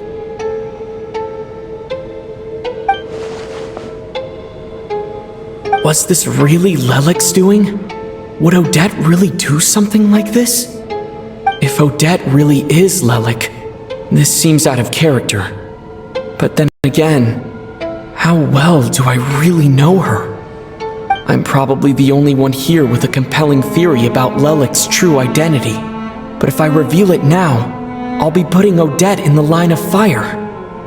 What should I do? I don't think it's likely that Lelik killed anyone. At least from the stories I've heard, he's never killed anyone before, and his name has never come up in connection with any murder cases.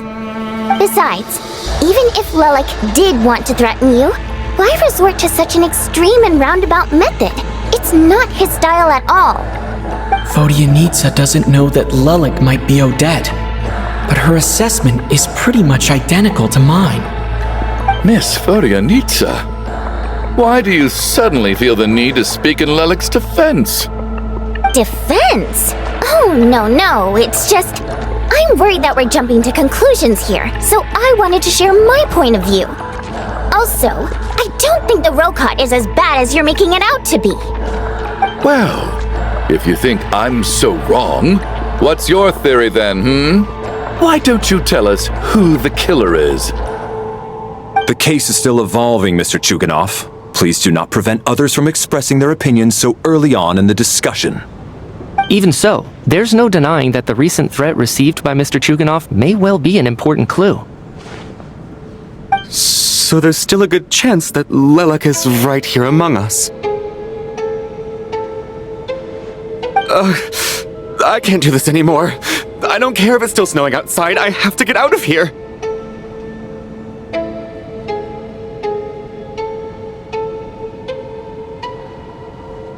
Whoa, take a beat. We all know it's far too dangerous out there. Even the soldiers can get to us. Go out that door, and you might not live to tell the tale. And whoever this Lelik is, they're surely not going to murder anyone in broad daylight. Be sensible, my man. You're safer inside. As much as I regret having to say this, I'd like everyone to cooperate and refrain from exiting the premises until further notice. Because as things stand, every one of us is now a suspect. Unless anyone has further information to share, let's adjourn for now. Feel free to keep searching for clues, but make sure you don't go off alone.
You seem to be very comfortable taking charge, Major. You took the reins as soon as things went south. I simply made an executive decision that someone needed to take control of the situation on the military's behalf. Does this offend you? No, quite the opposite. We feel much safer for it. By the way, what does Major mean exactly? Is it a pretty high rank?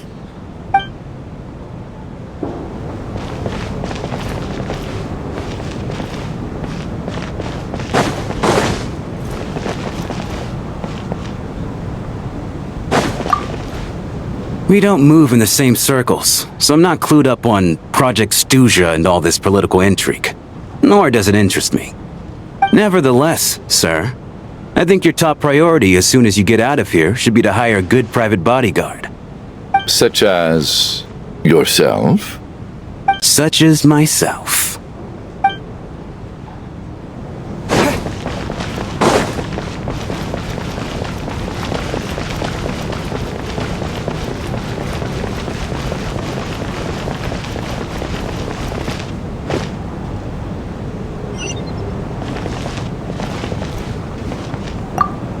I still find it hard to believe there's a murderer among us.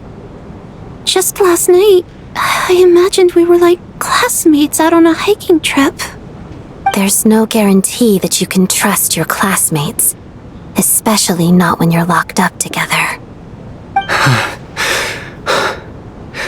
Why did they do this? Was it for money? Even then, they could have just kidnapped the people. They didn't have to die.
You're right, that was my bad.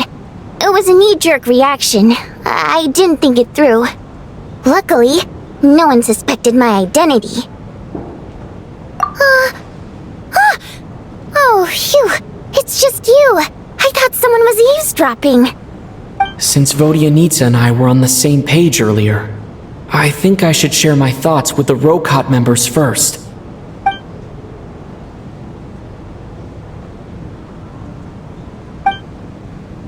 Whoa. Are you serious? I don't know if this counts as gossip, but it's definitely on track to be the juiciest this whole year. Odette? Really? Odette? Oh god, how dumb does this make me look? Lelek has been right under my nose this whole time, and I didn't notice a thing. Actually, it's exactly what you'd expect. Sometimes, hiding in plain sight is the best strategy. And now that you mention it, the more I think about it, the more sense it seems to make. It all adds up. What are we up to now? 1, 2, 3, 4... Odette's identities. She's my coworker, specifically a ballerina, and also a Fatous, a member of the Rokot. Now, Lelek. It must be so exhausting. I just want to give her a hug. I guess since I've always known her as a member of the Fatui, it never even crossed my mind that she could be involved with the Rokot, let alone be Lelek. I don't understand. If she's with the Fatui, what reason could she have for being so opposed to Project Stuzha? Probably best if you ask her that in person. Well, Well, since you waited until now to bring this up instead of announcing it to everyone earlier, does that mean we're all on the same page here? Yeah. Lilac may not follow orders from the Rokot leadership, but as far as I'm concerned, she's never crossed the line. If anything, her actions benefit the poor. We need to confront her face to face. Do you think she'd really admit to being Lilac? I don't know. We'll have to see how it goes. For now, we'll work on the assumption that she didn't kill anyone, and see how much she's willing to tell us.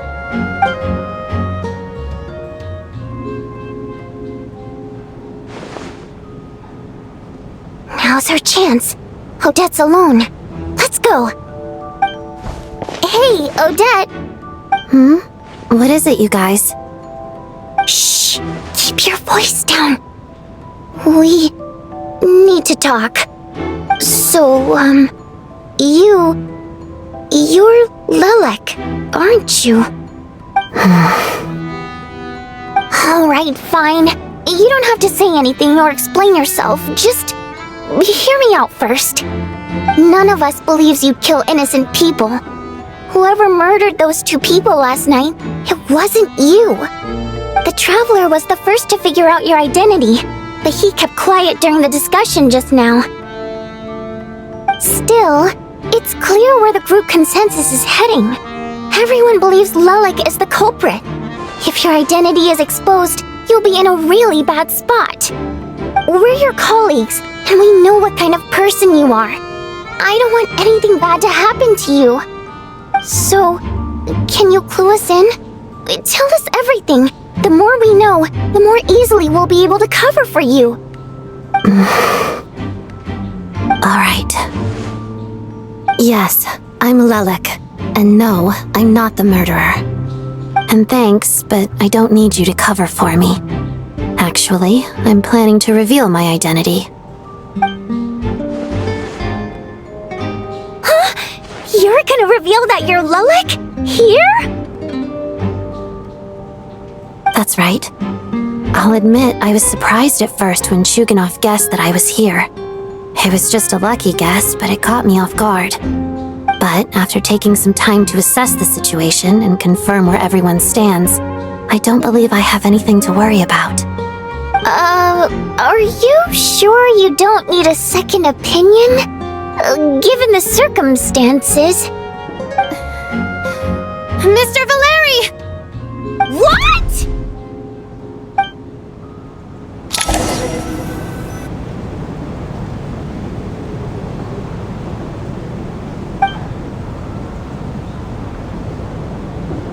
So, Odette is Lilac? I don't know what game you're playing, but you've got a lot of nerve.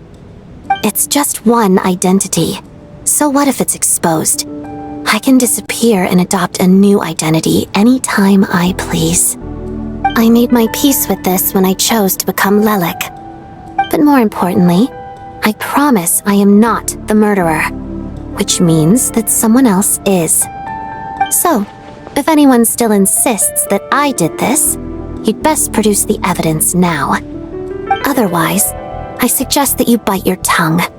Because if you really believe I killed 2 people without making a sound or leaving a trace, pointing fingers at me would surely only make you my next target.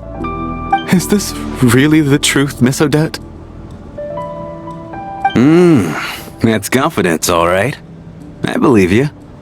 A real no-nonsense attitude. I can see why Marionette said that she's on track to inherit the title of the Fair Lady. Are you seriously buying this? Hey, officer! She just admitted to being Lilac. Aren't you going to do something about this? I do have one question, Miss Odette. Why have you chosen this moment to come forward and reveal your identity? If I didn't say anything, everyone would be focusing all their efforts on finding Lilac. And that is exactly what the real culprit wants. I don't want to be the scapegoat who lets the murderer get away with this crime. Despite all the accusations, she made the smart choice. A remarkable display of rational thinking under pressure. Clearly, Odette's talent extends far beyond the art of dance. She thought so far ahead. Ugh, why do I always feel like I'm one step behind her in everything? You've convinced me. Dealing with the murder case remains the top priority right now. Let's put the name Lelik and all related incidents aside until further notice. Nevertheless, the group still considers you the prime suspect. I assume you have no quarrel with that, Miss Odette? I understand. You're welcome to keep an eye on me around the clock. I have no objections. Mr. Chuganov? For my wife and daughter's sake, I'll let you off the hook for now. But don't think you're forgiven for breaking into my house and threatening me. Just wait till we get out of here, Lelik.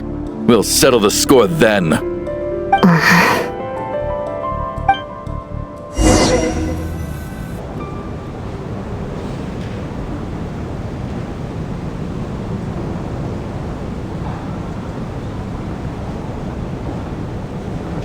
Good work, Lelik guard team.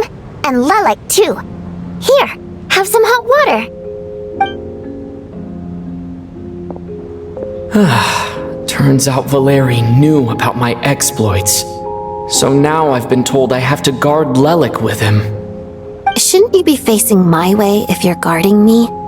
At the moment, it looks more like you're my bodyguards. If the true culprit is indeed still at large, as you have claimed, we must keep our guard up against them also. Don't worry, Tonya. We'll get through this. Once the snow stops, the officials will step in. The investigation will get easier, and then we'll be safe. But once the snow stops, won't everyone just leave? You're gonna miss us, huh?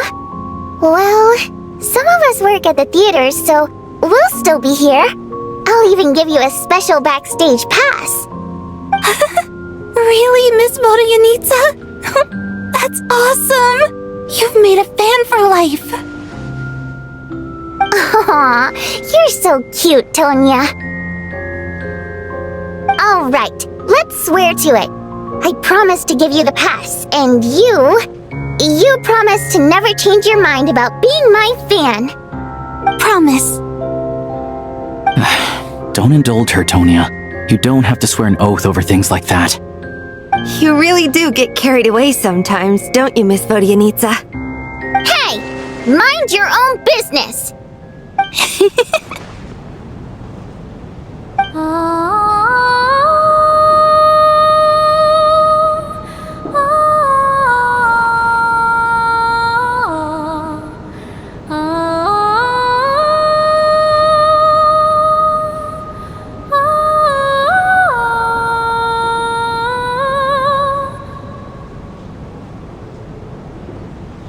Don't be nervous, Miss Wateramp. Everyone's here. There's nothing to be afraid of. Excuse me? Do I look nervous? Don't be ridiculous. No. You sound nervous, lass. Oh. Wait, but how... Okay, plenty of people know that I'm a water imp, but still...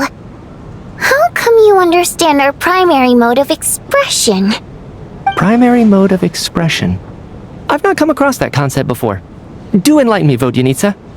Well, it's just... We water imps tend to communicate our emotions to each other by singing rather than facial expressions. The emotions we convey through song take precedence over our facial expressions. So, we think of it as our primary mode of expression. I'm impressed, Shram. I didn't take you for a man of culture, but you're clearly rather learned. It's not about being cultured or not. The thing is, this mode of expression can usually only be understood by other water imps. It's not a simple case of a song sounding happy or sad. And yet, you're clearly human, Mr. Shram. It's really not the big deal you're making it out to be. I think I just have a knack for it.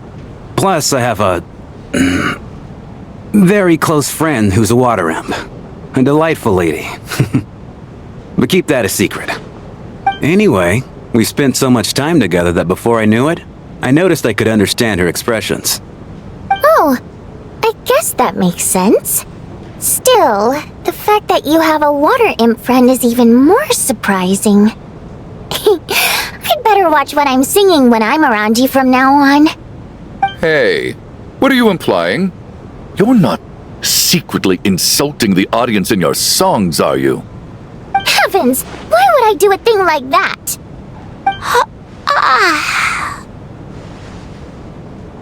It's getting late. We should discuss our sleeping arrangements for tonight. It's a guard against the killer. Someone needs to keep watch. I suggest that we don't sleep in separate quarters tonight.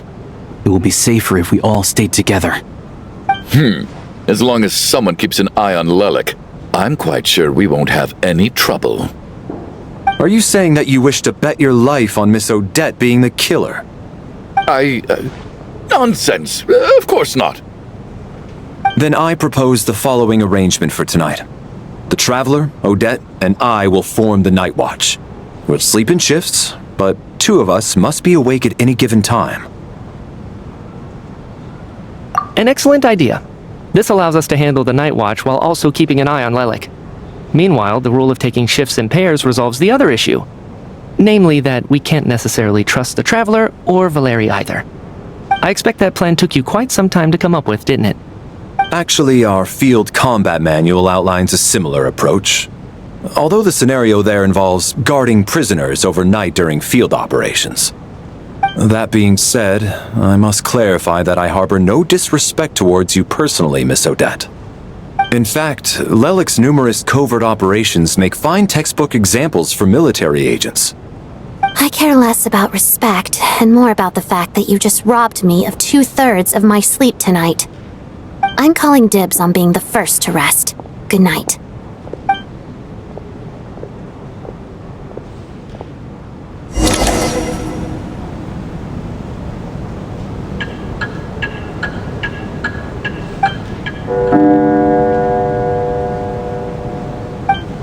It's almost time. We should wake Odette.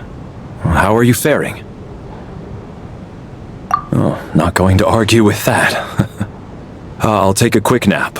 If you start to feel sleepy, wake me up anytime. It's finally time for Odette and I to share the night watch. I should wake her up.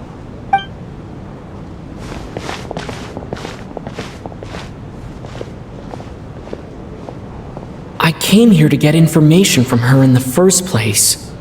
Maybe I should think about what questions I want to ask before she wakes up. How long are you gonna keep staring at me? Couldn't sleep. My mind's been running haywire. Plus, there's something I've been meaning to talk to you about. I had a hunch that you wanted a conversation too. Let's take this chance to clear the air, shall we?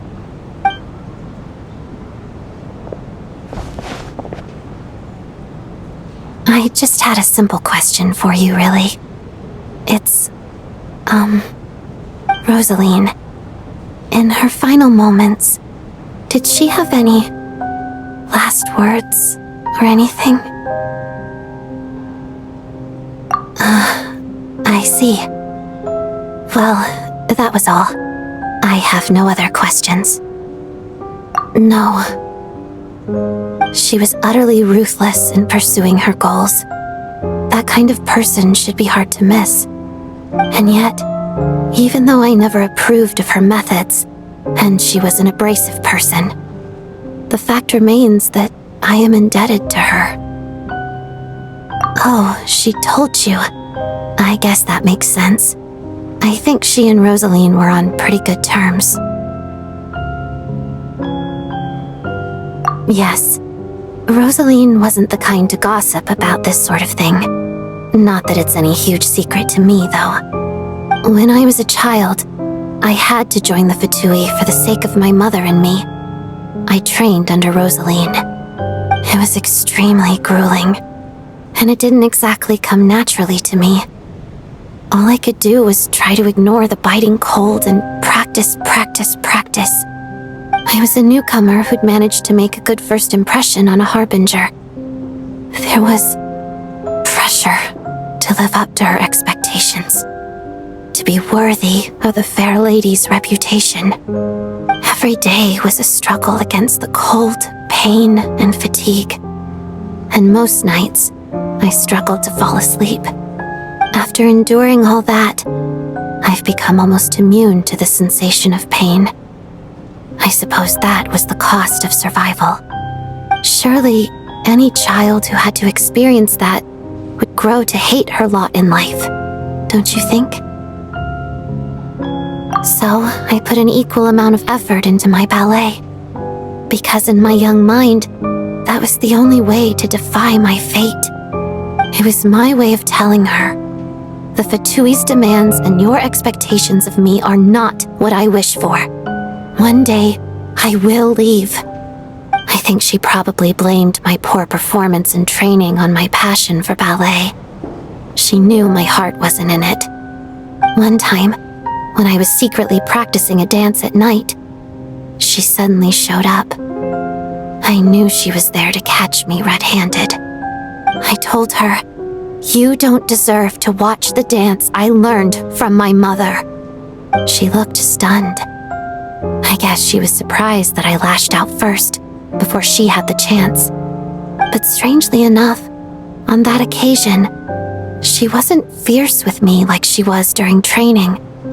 Instead, she fell silent for a moment, and then left. After that, she never interfered with my dancing or asked me how it was going. She never came to watch me dance again either. Not even once. She was. But even now, whenever I take out this core Ignis, I can't help but think of that night. Of the look on her face. Sort of. Although gift might be too kind a term. This is her flame sealed within ice. A symbol of her favor, yes, but also her way of keeping an eye on people. She knew the location of every piece of core Ignis. If any recipient started acting suspiciously, she'd be on to them immediately.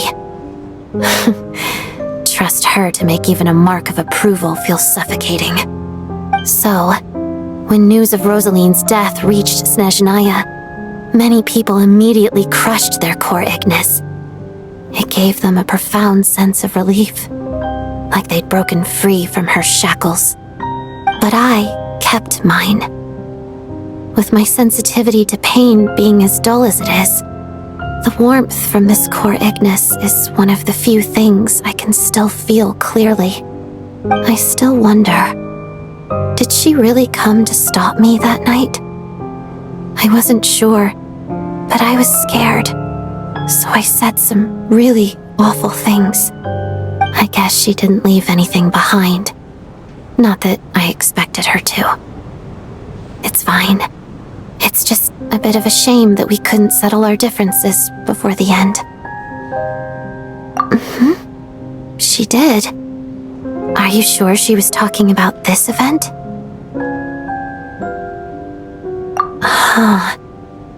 No, she didn't. I didn't even find out that she'd gone to Mondstadt until a while after she'd left. Wait, in that case... Okay, I will. Thanks for letting me know. There's something I'm trying to figure out. I'm beginning to suspect that Paimon's mystery illness is being caused by the energy research behind Project Stuzha. Paimon's very important to me, so I have to get to the bottom of this. I figured that since you're Lelik, you might know something about all this. The ultimate goal of this energy experiment is to create a weapon for the final battle. The weapon's construction was completed in Nodcry. Now, all that remains is to arm it with a sufficiently powerful energy. Yes, the weapon's development and all the related experiments are overseen by Lord Piero, the Jester, and the lab is located deep within the Armory Palace. I'm not sure why this experiment would be making Paimon feel unwell, though. The best way to get to the bottom of it would be to go there in person. Once we get out of here, I'll help you apply for an entry permit. I'm hardly the organization's proudest member, as you know. You answered my question about Rosaline.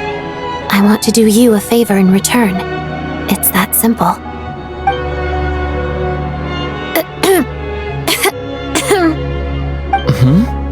What's wrong?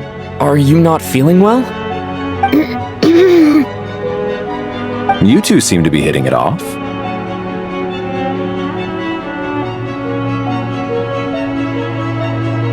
I thought you were sleeping.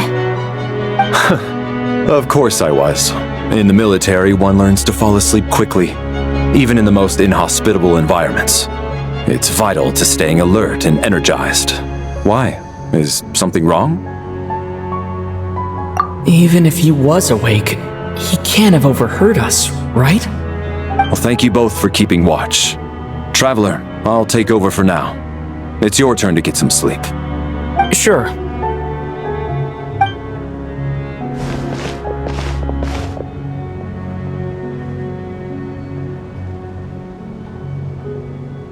This is our second night here, but at least I found out a little more about Paimon's condition.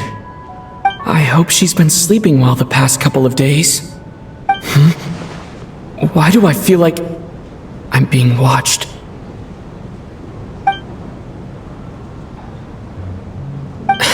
Seriously?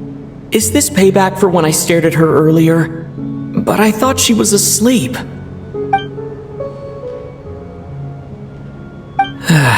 Never mind. I'd better try and get some sleep myself.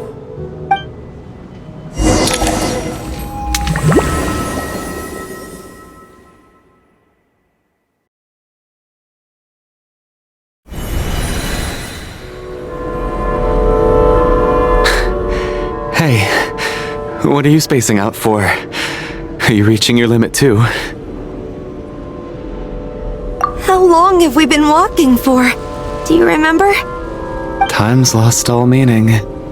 Ever since we noticed that thing above our heads.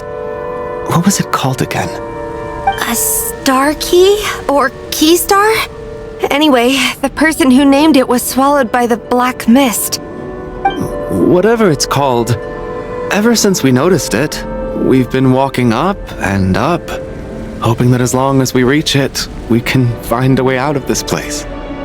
But it seems like no matter how far we walk, we never get any closer. Well, we've come this far. You never know. Maybe we're almost there? Come on, enough moping. Let's go. The black mist is catching up.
Backup is here.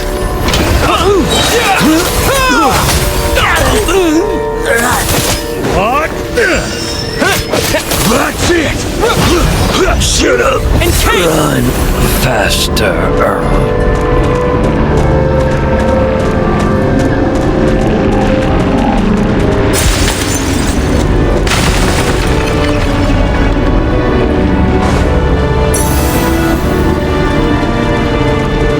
All right, here comes another one. Here they come again! You wanna fight? Get ready! Let's go!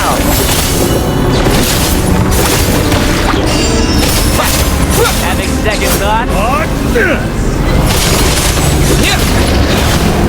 Backup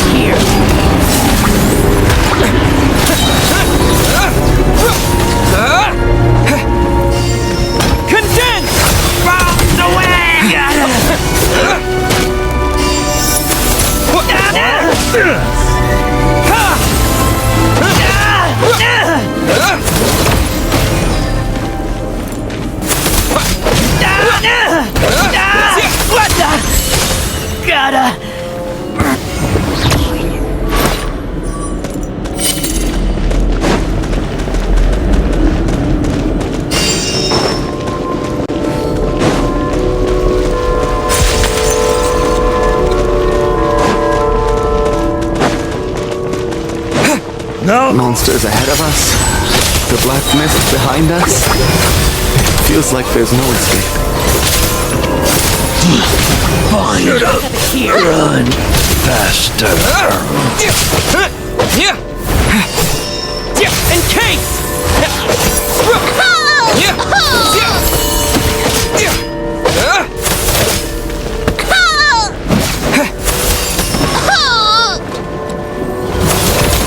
Watch this! Incoming! Learned!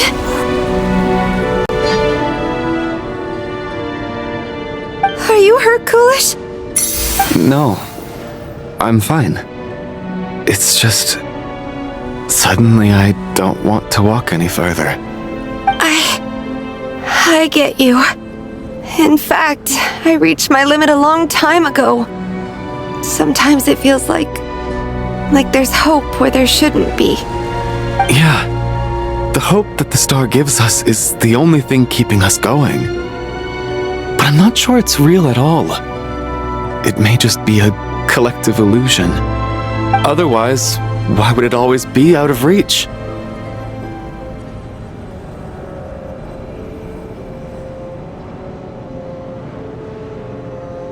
We know you mean well, but you're only saying that to try and encourage us to keep going, aren't you?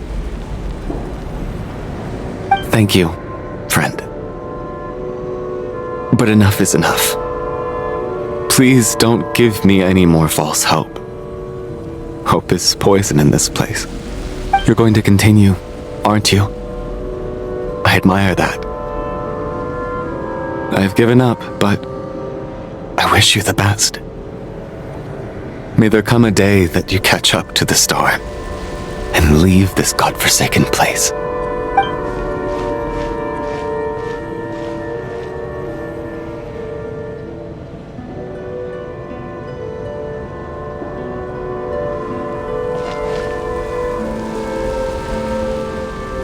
It's not an illusion.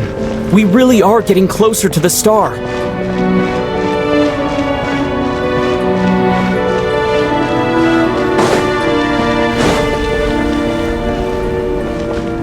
Congratulations. You're the first person to make it here.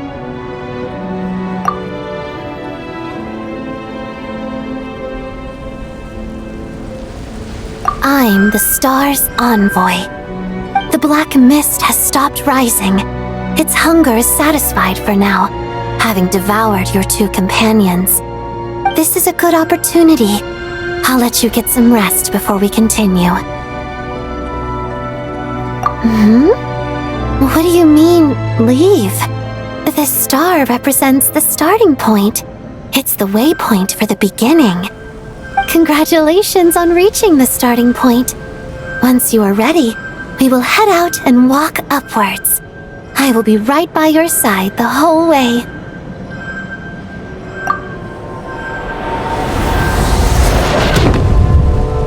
Huh?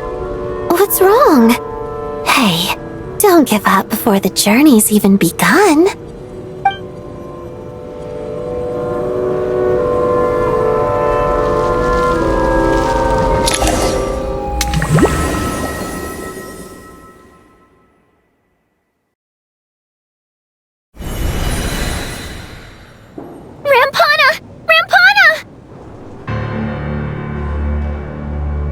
Is that Vodyanitsa's voice? What happened? Coolish, wake up! Please wake up!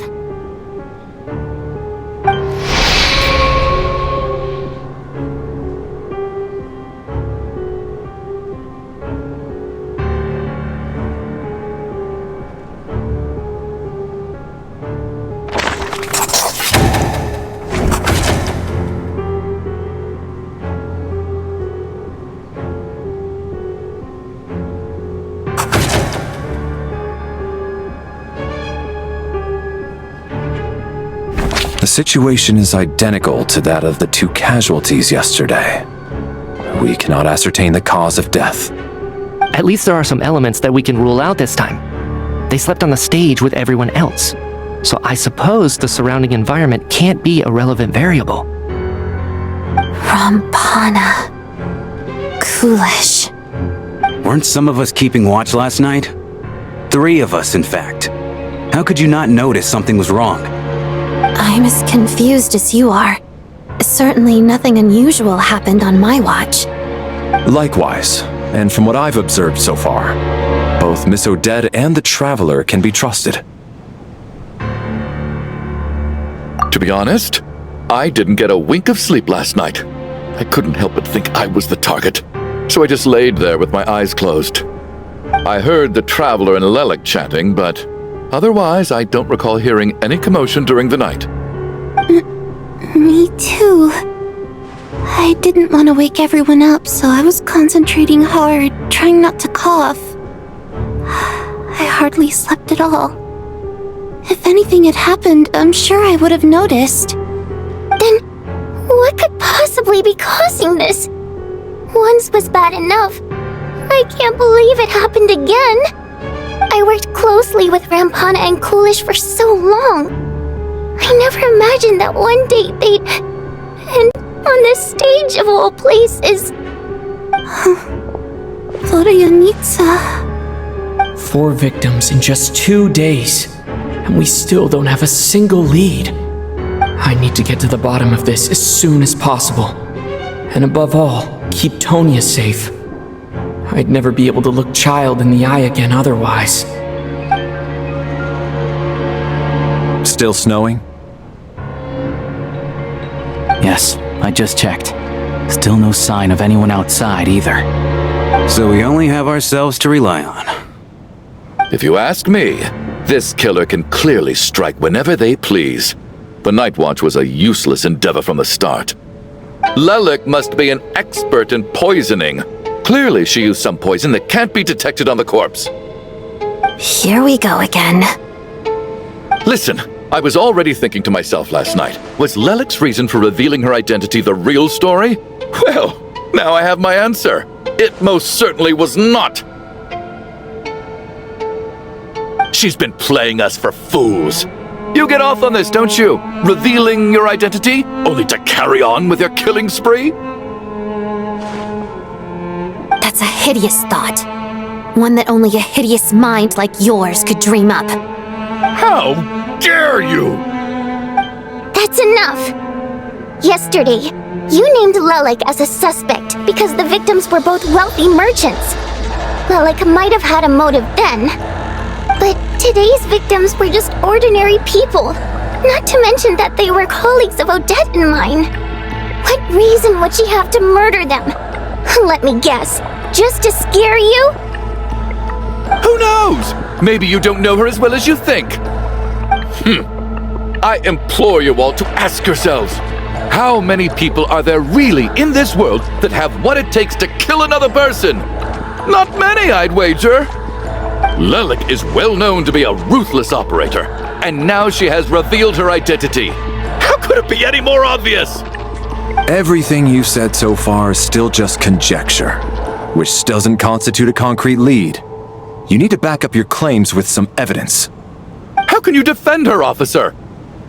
What did she say to you while you were on night watch? Maybe I shouldn't be so surprised. You military types are always colluding with criminals to target the rich.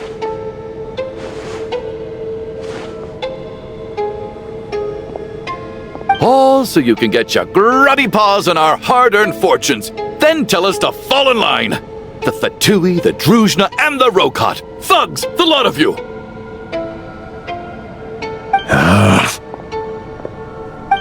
Don't you dare!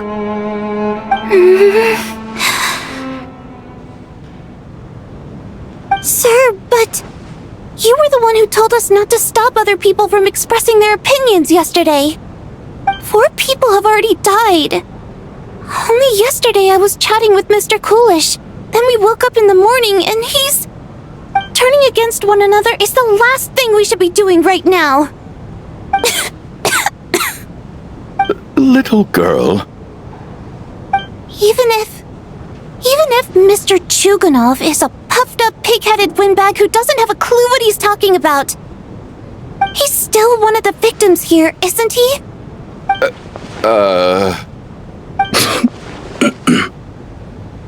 Quite. I had no intention of resorting to violence. But you're right, Miss Tonya. I ought not prevent him from speaking his mind. In any case, I believe Mr. Chuganov has calmed down a little now. We may resume our discussion. I don't think there's any need for that. What is there to discuss? Nothing about this situation is normal. Did you have an idea, Mitya? You're the brainiac here, right? Come on, clue us in! I've been mulling something over. All the leads we have so far concern things from outside the theater. Miss Odette's alter ego, the threats Mr. Chuganov received. But then there's the 2 double murder crime scenes themselves, which have given us absolutely nothing to go on whatsoever. That's highly unusual. Even with the most careful killers, there's always some evidence left behind. So what are you suggesting? I think this could be a supernatural event. It isn't characteristic of human-on-human homicide at all.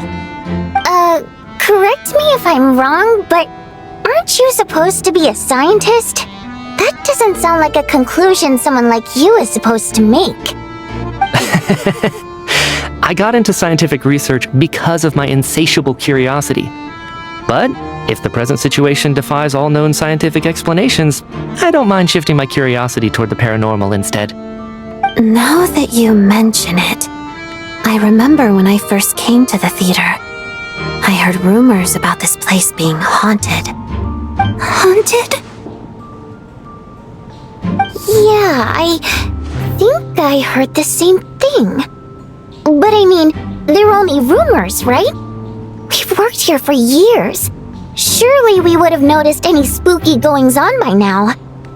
Well, this has taken an unexpected turn. A haunted theater? If Paimon were here, she'd probably be hiding behind me in fear right now. Why don't we take this opportunity to look for clues again with a more open mind? Maybe a different perspective will help us see something different. Very well. Whether it's criminals or ghosts we're looking for, the same rules apply. Everyone needs to tread carefully. I'll move the bodies into the same room for now.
I need to think very hard about whether there's anything that ever needed hiding. After all these years, there must be some things even I've forgotten about.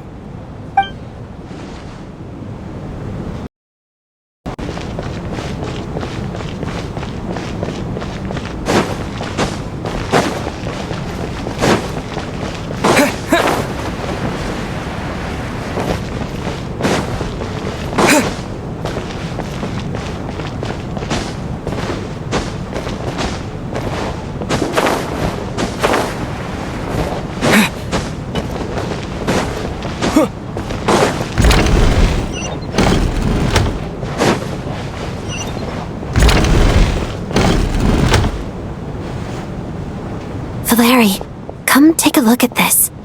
You too, Traveler. Some sort of notebook. What is it for? It's the on-duty logbook for the theater. Kulish was the main person to use it. He mostly used it to record any unusual incidents during a show, audience numbers, exit times, and so on. Yes, he'd always have this logbook with him when he checked tickets at the entrance. This should confirm a lot of key details about the recent show. So, you find anything unusual? Yes. The number of people. I've checked and double-checked, but the numbers just don't match what's recorded in the logbook. Apparently, we have an extra person among us. Are we certain that logbook is accurate? Could someone have sneaked in without buying a ticket or something? Unlikely. Kulish took his duties very seriously. I've rarely seen any errors in his work. Not to mention that this was a dress rehearsal, meaning smaller audience numbers and tighter ticket restrictions than usual. Everything would have been well within his control. We no longer have our tickets with us, do we? They got collected on entry. I assume there's no way we can check them again. Unfortunately not. The theater recycles tickets. Once people are in the door, they don't tend to leave until the show ends, so we collect the tickets at the point of entry. Still, I'm inclined to believe that this discrepancy in the head count is significant somehow. Did an extra person just materialize out of thin air?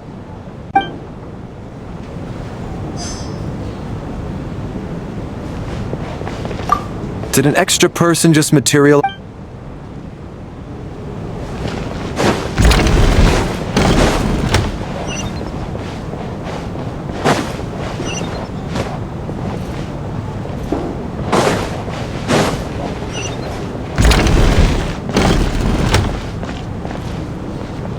Tonya, did you find anything?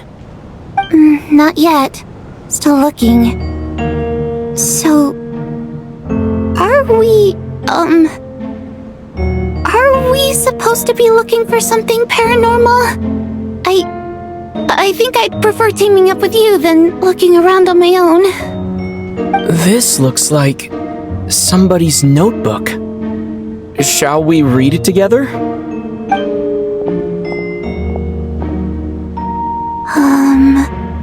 Well, it doesn't look scary or anything, so I guess it should be fine. Alright, let's read it together.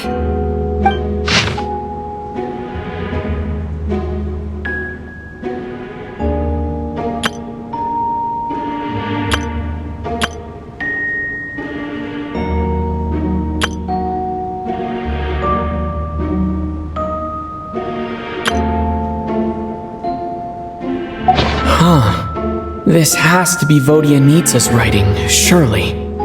Maybe it's a little rude for us to peek at this. I feel like I just read someone's secret diary by accident. It sounds like she's writing this for her parents, right? I don't understand. Why put this stuff in a notebook instead of mailing it in a letter? Because her water imp parents belong to the aristocracy, who were driven out of Snezhnaya by the Tsaritsa long ago. And now they live somewhere new, where the postman can't get to. We're sorry! It's fine. My fault for not storing it properly. I can't leave things lying around and expect them to get ignored when everyone's scouring the place for clues. Alright, give me my notebook back. I'll take over the investigation in this room.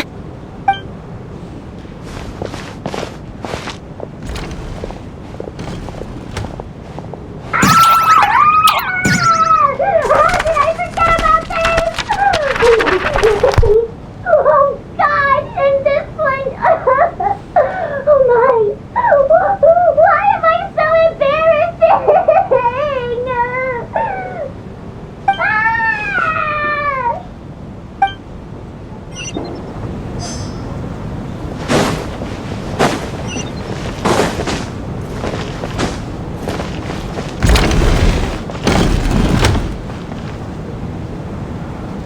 Ah, Traveler.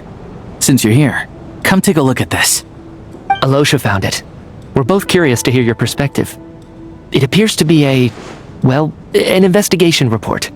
And the focus of the investigation was the rumors of haunting we heard about earlier.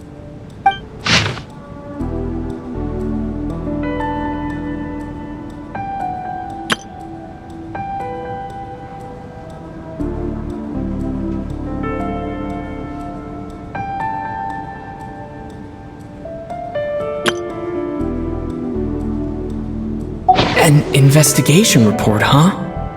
Looks quite old. This person's name looks to be of Sumeru origin to me. Was the investigator from Sumeru? The theater manager must have hired an investigator once specifically to look into this issue. But it doesn't look like anyone ever looked at the report. Presumably, the manager wanted to know if the supposed haunting was dangerous while also being fearful of word getting out in case it affected the theater's business. Anyway, the bottom line is, the haunting is actually real after all.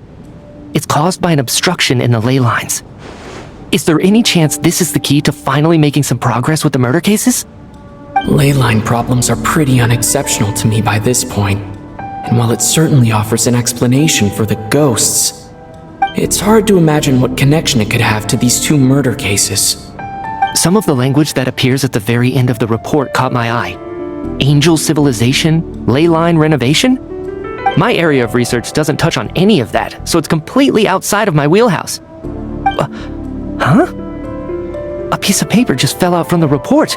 It landed right by your feet.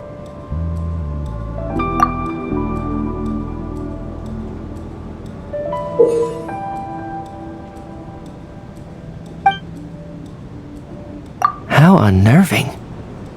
It was tucked inside the report, so it must be a note left by the author. Death is near. Is that supposed to be what's going on here? With us in the theater? But if so, how did the author foresee it? Could he predict the future somehow? Maybe things are more complicated than we thought. No, wait a second. If we take the report and the note at face value, they completely contradict one another. The report definitively concludes that the hauntings in the theater are harmless and cannot affect the real world. But the note seems to be warning of potential danger. The question is, what exactly does the note mean by death?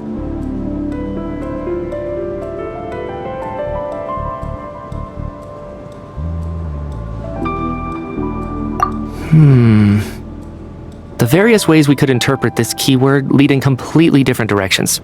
Let's pause our analysis here for now. I think we need more information.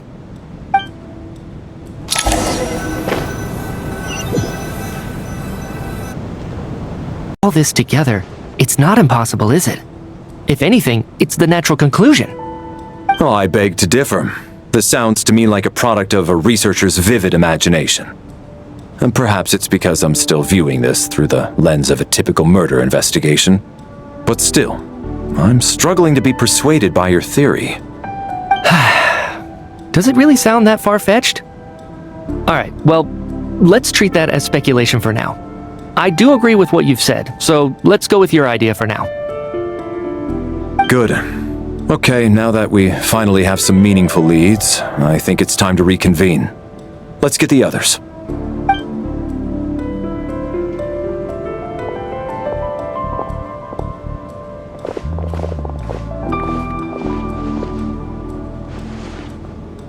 So, that's about everything we've discovered so far.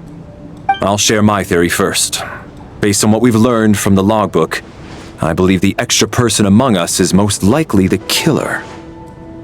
If the killer had simply bought a ticket, it would have greatly increased the risk of their identity being exposed. I expect he or she either hid in the theater ahead of time, or found a way to slip past the ticket inspection.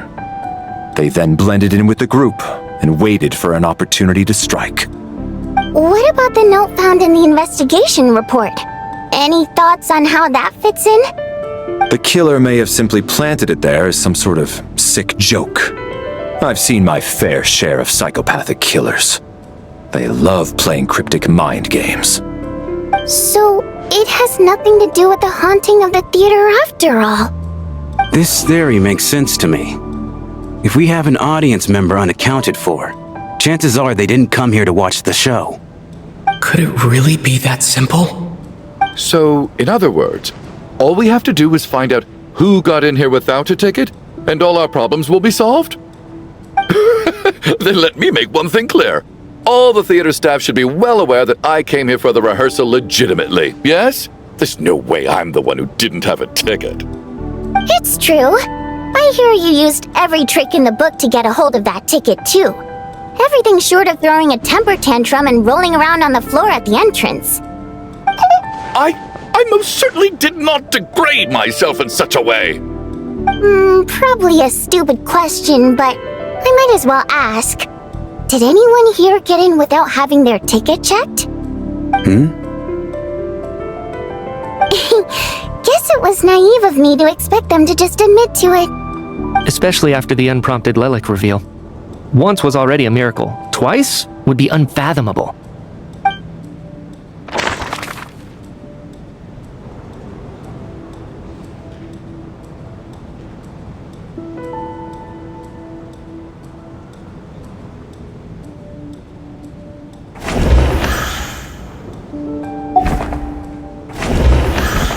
As things stand, the audience head count doesn't add up.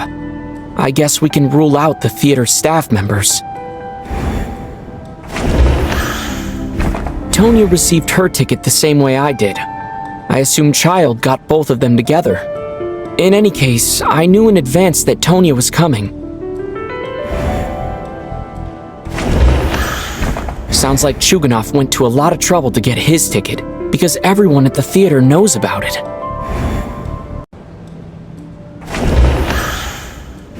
I got my ticket from Child. It was all above board and my ticket was checked at the entrance, so there's no way it's me.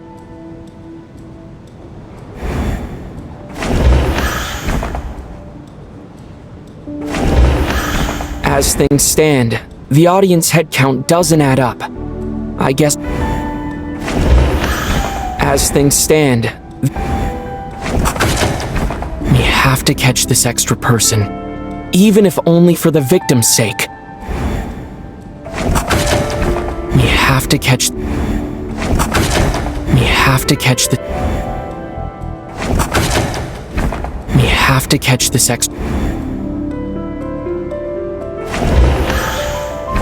Valeri came to the theater to catch Mitya. Those two should be able to vouch for one another, and their motives are clear. Valeri came to the theater to catch Mitya. Those two I don't believe any of us here knew Shram before all this. If no one can verify Shram's identity... Mr. Shram, did you really go through the ticket inspection to get in here? Huh? Me?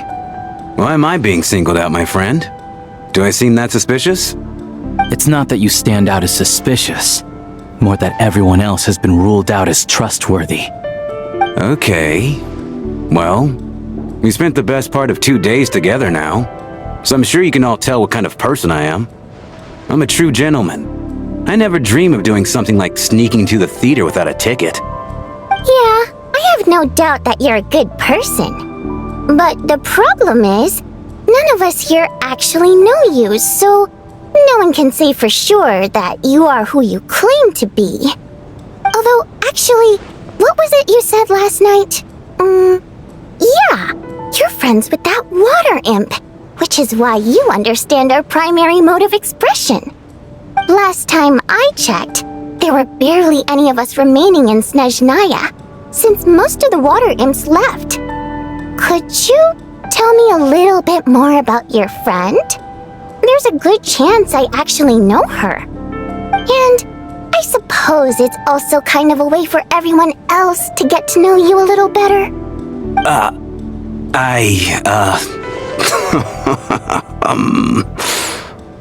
Good grief. Are you blushing? Pull yourself together, man. Stop giggling like a teenage boy. It's revolting. Hey, revolting is a little strong. All right, fine. I'll admit it. That water imp friend of mine, the truth is, we're dating. That was just the bodyguard hired by our family. But the stars must have aligned, because sparks began to fly between me and their daughter. Never in my wildest dreams did I think I'd get so lucky. We don't need details. Just get to the point. Okay. I'm just a little hesitant to reveal her name, that's all. You know how it is. These are delicate times.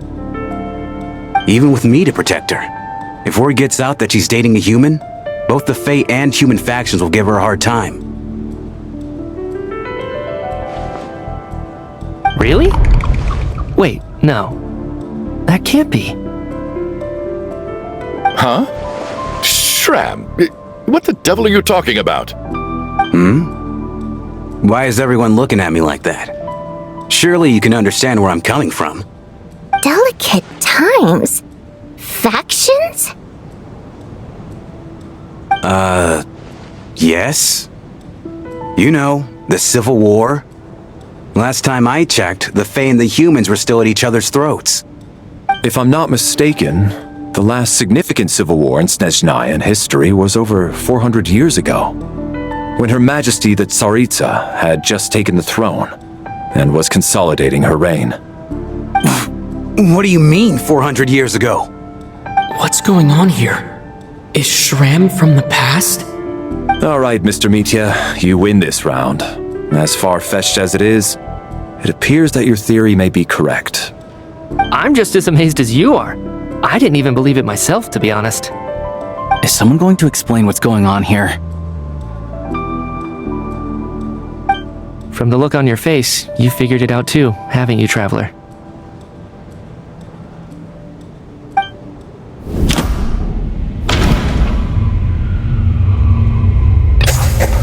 The theater's ley lines have been modified to block souls within its grounds from returning to them.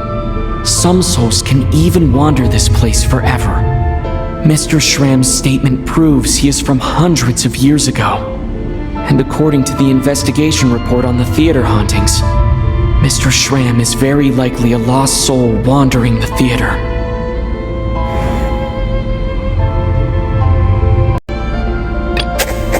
I don't think I'm that redundant. For some unknown reason, the soul that has been wandering the theater due to the ley line issues has joined our group and blended in. Yeah, that must be the immediate reason why the ticket count doesn't match the number of people present.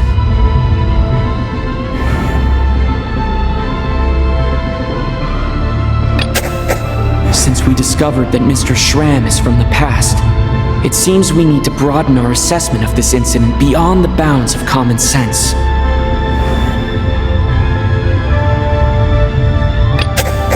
All of last night, Lelik, that is, Odette was under surveillance, which rules her out. We've basically proven Lelik's innocence. The death of those victims is an irrefutable fact. It is the outcome of whatever's going on here. What we need to do now is find the truth within this information. The contents of the investigation report have been verified. There are indeed ley line issues and wandering souls in the theater. Death likely symbolizes the deceased. Mr. Shram, for instance. Death is near. That must mean that there's a dead person in our midst. That's the truth, isn't it?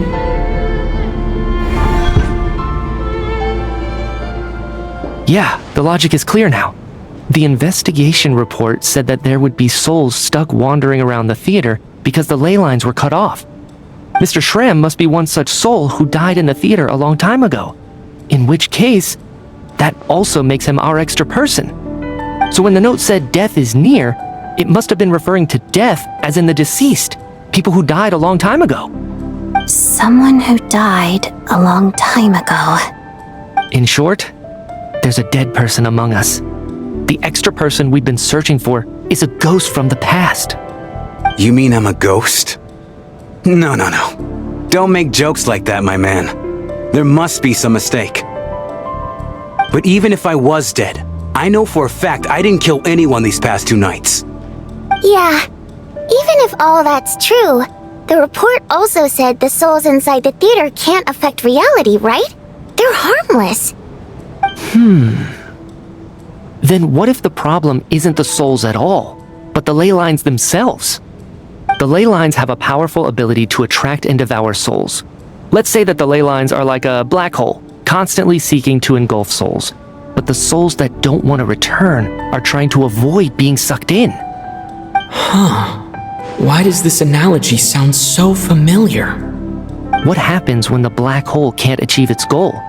I'm only speculating here, but what if it ended up swallowing innocent souls by mistake, or intentionally taking other souls to compensate? That could explain why we weren't able to determine a cause of death. If you're right, and their souls were devoured by the ley lines, it does make some sense. It does seem to explain a lot of the things we couldn't make sense of. Does that mean it's true? Except there's no concrete evidence. Mitya is relying on a lot of logical leaps. Still, it seems like the best explanation we have under the circumstances. Alright, so how could Shram not know that he's dead? Seems a little unlikely that he hasn't noticed anything unusual even after several days interacting with us. On the contrary, it's perfectly normal for a soul to wander the theater for centuries without questioning their existence or reason for being there. It's simply what's natural for them.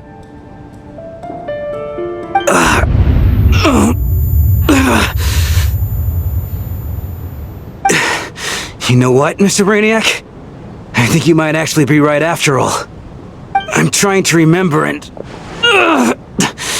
even though my head feels like it's going to explode, I think... it's all coming back to me.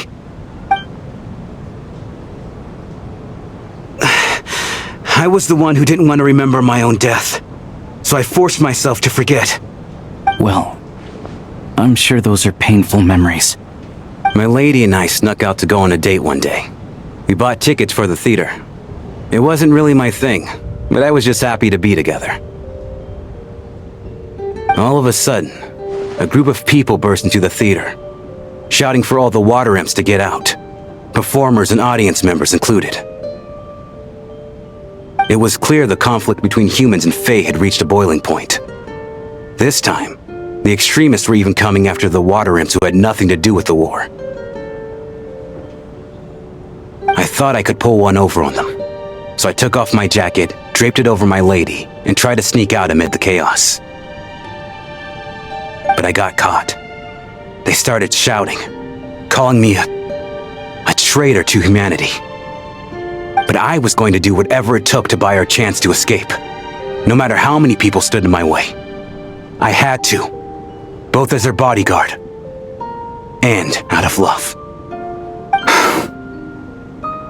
It's all right, friend. You can stop there if you want. You don't need to dig all that up again. It's just... even now, I'm still struggling to accept the truth. How could I be dead? I'm sorry, everyone. If I'd known I was a dead man walking, I wouldn't have dragged you down with me. If I'm the cause of all this death, then punish me however you see fit. But, Mr. Shroom... No. I refuse to be a burden. I know what I have to do. You said I've been wandering the theater for centuries, right? I guess it's high time I got a breath of fresh air. Out there, I mean. I'll leave this place and take all this death with me. Go out on my own terms. Mr. Shram, I'm sure we can figure out a different course of action. My good sir, we both know I'm not supposed to be here. I should have accepted my death long ago. One way or another, this has to end. Unless you're saying this goes against another one of your military principles somehow. No, I'm speaking on a personal level this time. Let it go, man. Oh, wait. One last thing. Miss Waterimp. My lover. Her name was Letia. Litia Ozarova. Do you know what happened to her? Ozarova. Oh, Auntie Ozarova. That's what we all called her. I remember her as a very kind elder. She had a bunch of kids, too. I'm so glad she survived. And she had lots of kids? Good. That's... good. I could hardly expect her to stay single just because of what happened to me, right? As long as she went on to be happy, that's all that matters. Besides, I'm dead.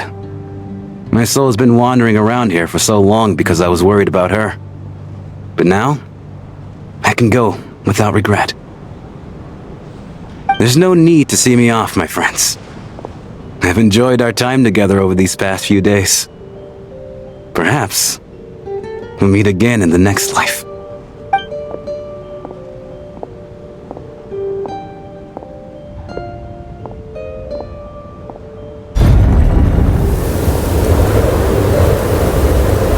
Take care, my man. I know Mr. Shram was already dead, but I still feel so sad. Death is cruel, no matter how we might try to make sense of it. So, was the conflict between Fae and humans really that bad back then? I was only little, so I don't remember much. It's terrible to think that so many innocent people had their lives turned upside down. Even the historical records about that time period don't say much about it. All people know is that the Tsaritsa founded the Fatui, drove out most of the Fae aristocracy without explanation, then used her terrifying power to suppress the humans. It seems to me like the Tsaritsa chose to make herself the enemy. She downplayed the conflict, directing whatever animosity both sides had for each other at herself instead. That's also why, despite how brutal the conflict was at the time, there hasn't been much lingering tension between humans and Fae since. Things have been fairly harmonious for the past few centuries. So, the Tsaritsa banished the Fae to protect the Fae living in the city? She offered herself up to be hated in exchange for peace. Maybe it's not quite as bad as it sounds. I don't think Her Majesty is too concerned if mortals hate her or not. And besides, there are very few who truly do. All this time, I had no idea. All right. If Mitia's theory is correct, then I think we can consider this matter settled. Let's all take a break.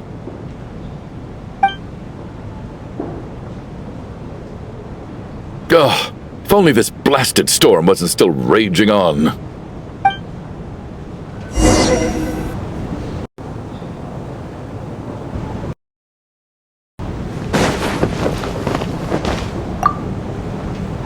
Well, at least it seems like Mr. Shram stayed optimistic until the end. The information he revealed, it's given me a lot to think about.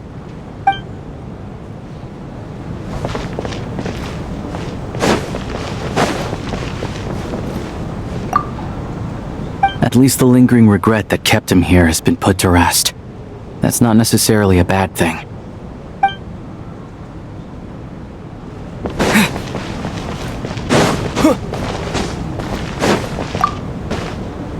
I was actually planning on hiring him as my bodyguard after we got out of here, you know.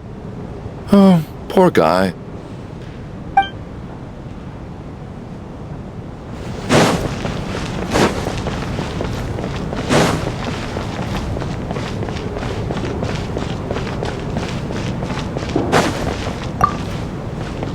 Even though Shram was already deceased, his decision to walk into the snowstorm was still a sacrifice, and a very brave one.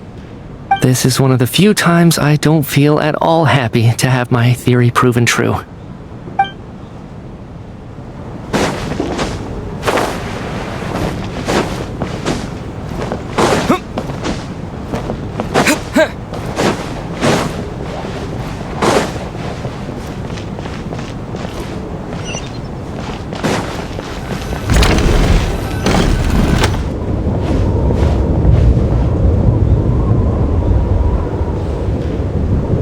like now we can just rest until the snowstorm stops. I still can't believe Shram turned out to be a ghost who'd been in the theater for hundreds of years. To think he was dead this whole time. What a strange turn of events. Knock knock. Huh? Knock knock. You know the door isn't closed, right? You don't have to knock. Think of it as a signal then. When I'm entering someone else's room and I knock, I'm here as Odette. If I don't knock, it's Lelik. Thanks. So, why did you come to find me? Is there something I can help with? Vodyanitsa said you knew about my secret identity from the start. But when everyone was discussing who Lelik could be, you were worried that revealing what you knew would be unfair to me, so you kept it to yourself, right? Yes, I'm extremely grateful for that. It's nothing. I mean, you didn't hold what happened with Signora against me, so I should thank you for that as well. Actually, there's something else as well. I found myself in a situation similar to the one you were in when you helped conceal my identity. So I thought I'd come and ask you for advice. It's about Mitya. Before all of this, the last time I saw him, he was dead.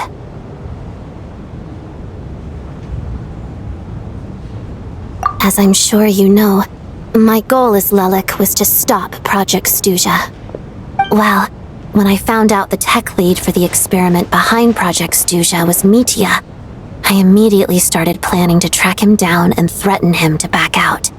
I often saw him around the theater, but I soon concluded that making my move there would risk exposing my identity.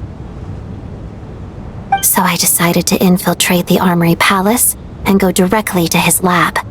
That way, the threat would be much more effective.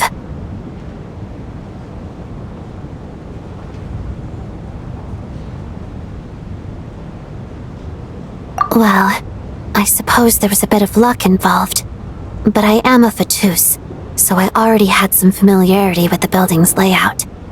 But when I finally made it to his lab, Mitya seemed to be dead. I checked his breathing and his pulse. He had no vital signs whatsoever. I'm certain of that. I thought maybe another anti-Project Stuzha activist had beaten me to it, and chosen a much more brutal method, so I made myself scarce. That's why you were so on guard around Mitya that first night here. Yes. When I saw him sitting in the audience during the performance, I could barely contain the shock. To me, it was a miracle. Somehow, he'd come back from the dead. But then, the murders started happening and things got so complicated that it wasn't really at the front of my mind. That is, until Mitya himself said there must be a dead person among us. Then I couldn't ignore it any longer. And yet, you thought that bringing it up right away would single Mitya out. Just like when everyone was suspecting Lelik. Exactly. I thought there could be something I was missing. Besides, we soon figured out that Mr. Shram was a ghost, and we knew there was only one extra person, so we thought he had to be the one. But now, it seems like there's another candidate. I understand why you kept it to yourself. There was so much information being thrown around during that discussion. Bringing up Mitya would have just introduced more confusion. So, what do you think we should do? Let me confirm one thing first. When was it that you found Mitya dead? Around a week ago, sometime in the afternoon. A week ago? That's earlier than I thought. I saw him just a few days ago at a restaurant. That definitely would have been after you found him dead. He seemed completely normal to me, chatting with Vodyanitsa, trying to avoid Valeri. So he was definitely alive on that day. Huh. Well, all I can say is I know what I saw. Here's a thought. The reason we even suspected a dead person could be among us was because of the problem with the theater's ley lines. But Mitya's death happened inside the Armory Palace. The ley lines affecting the theater shouldn't reach that far. You're right. I guess he doesn't fit the profile of the person we were searching for. I think the chances of it being him are very low. Surely he can't have died for real in the Armory Palace. Unless...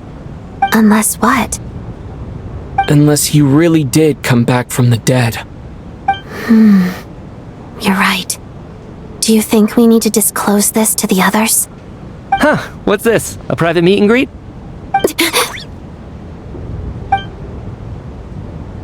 Where do I line up?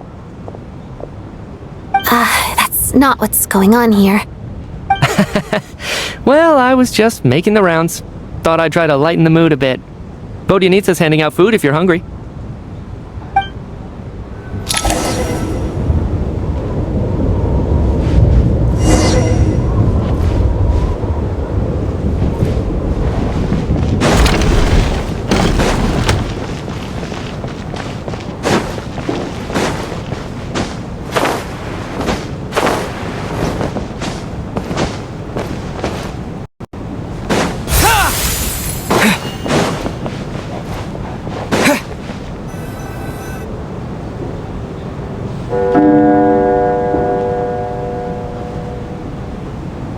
What is going on with this storm?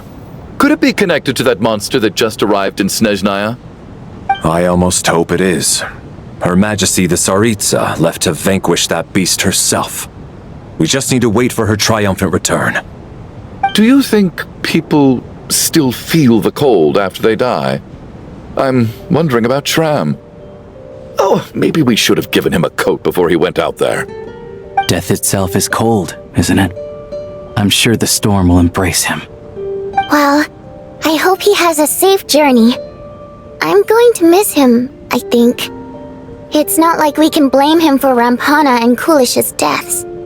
Thinking back on it, we barely made it out alive ourselves. Once we get out of here, how are we going to explain what happened to their families?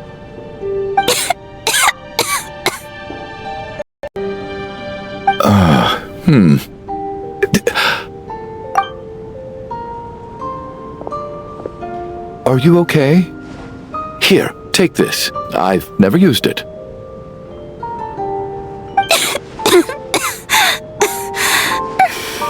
Thanks. Look who's Mr. Nice Guy all of a sudden. Is it because Tonya stood up for you this morning? At least you know how to return a favor. Yeah, without Tonya, who knows how badly he would have been hurt. I told you already, I never intended to resort to violence. Bunch of rascals.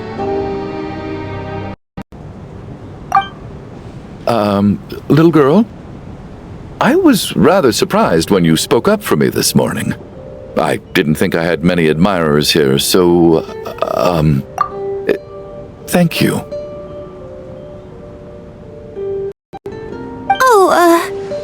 No need to thank me. I said some bad stuff about you too. I've been, too embarrassed to admit it, but, you remind me a lot of my daughter. So kind to everyone, but never lets her old man off the hook. Unless my wife and I are having a fight, then she's always on my side. Especially when she was little. Every time I took her out...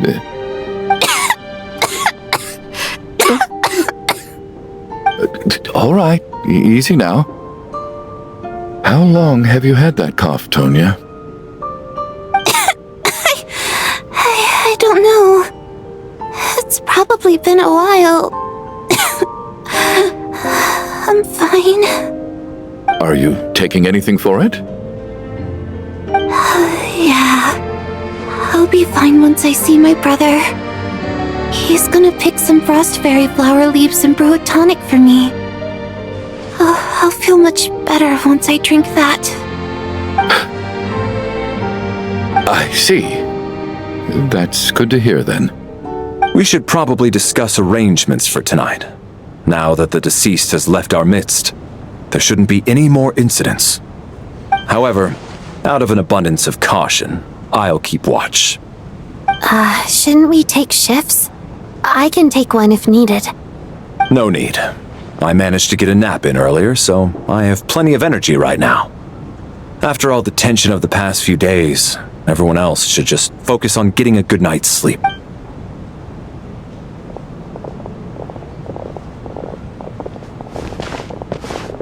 What a long day. This whole situation turned out to be way more complicated than I expected. But Valeri's right. I should just try to calm down and get some rest. The last thing I want is to give myself nightmares.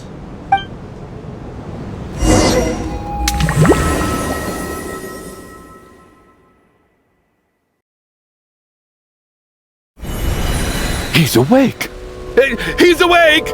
Get over here, you big lug, and take a look! If you must call me something, call me Mr. Door. The Black Mist is coming. You need to go.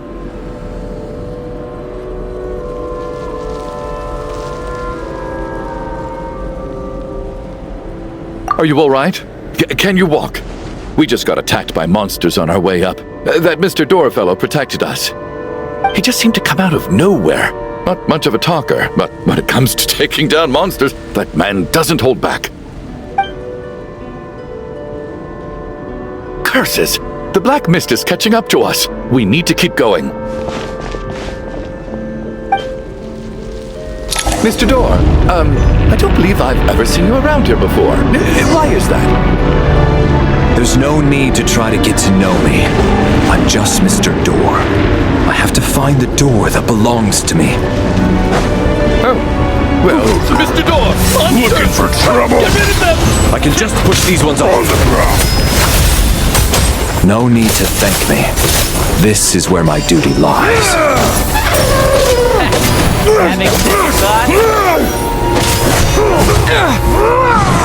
You have fought free!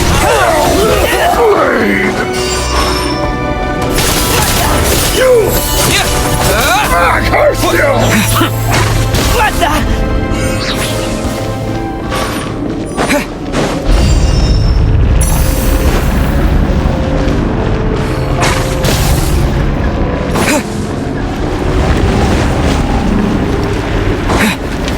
So we're doing this the hard way.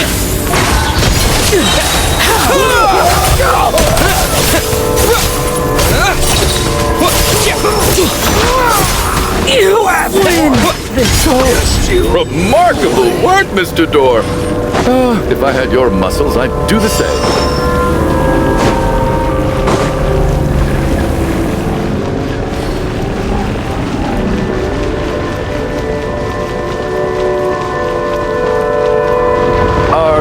None of these doors the one you're looking for? No.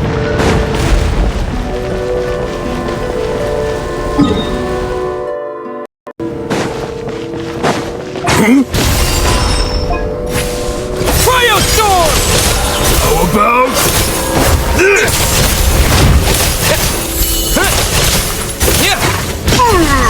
Come on. Fighting frog! Oh, goodness me! Encase! Impossible. I'm so exhausted. And the Black Mist is still rising. Oh, wait, look! There's more monsters down there. Are they coming from within the Black Mist? No! They're gaining on us. Quick, keep going, or they'll be at our heels any second.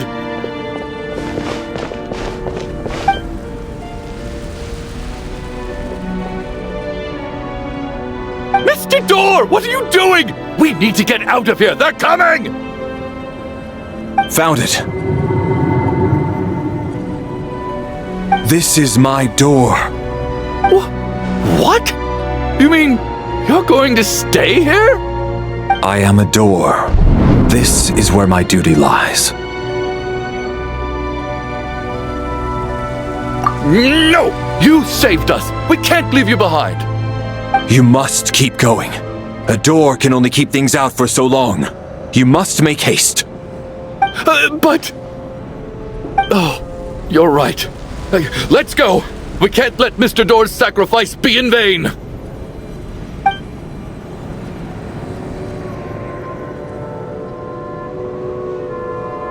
The black mist isn't moving anymore. Looks like both the monsters and Mr. Door are gone. I didn't just imagine all that, did I? Surely I wasn't so scared out of my mind that I hallucinated a door as a human being? Oh, okay, good. There's no way we both hallucinated the same thing. Getting sleepy? Well, looks like we're safe for now. Go ahead. Let's get some rest.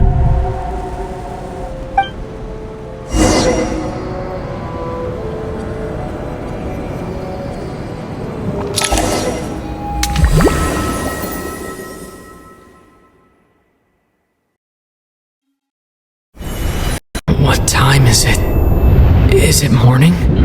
I think I had a nightmare. I guess everyone's still asleep? These past 2 days have been exhausting. Valeri's keeping watch though, so Valeri?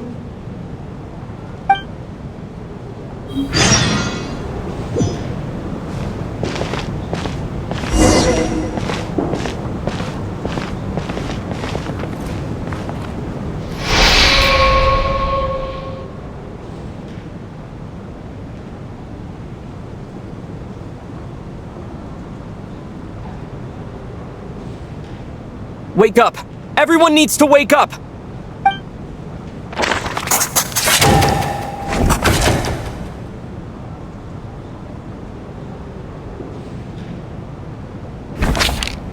Just like the last 2 nights. No clear cause of death. I've been a real thorn in your side, haven't I, Mr. Valeri? Now you can rest in peace. But for me, life will be all the duller for not having to run away from you, my friend. How's Tonya? Is she okay? I just checked on her, and it doesn't seem like anything serious. She's just exhausted from the past couple of days, and she's still recovering from her illness. We should let her sleep a bit longer. That means Valeri was the only one who died last night. If Valeri was awake and keeping watch, it would have been impossible to kill him without waking everyone else up. That much is certain. This is so frustrating. Why has nothing changed since yesterday? I thought we already dealt with the dead person causing all this. Actually, one thing has changed. There's only one victim this time, not 2. Does that mean...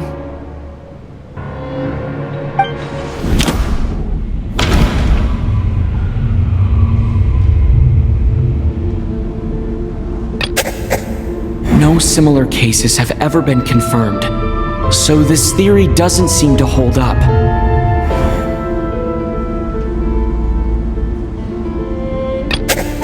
But Mr. Schramm was already deceased to start with. That doesn't seem...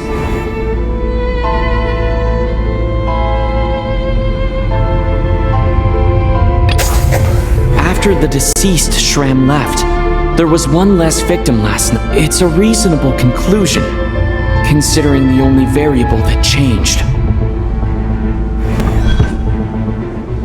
The number of people who die each night is equivalent to the number of dead among us. That's your theory, right? Exactly. We identified Mr. Schramm, and the night after he left, the death toll dropped from 2 to 1. By that logic, there must be one more dead person left among us.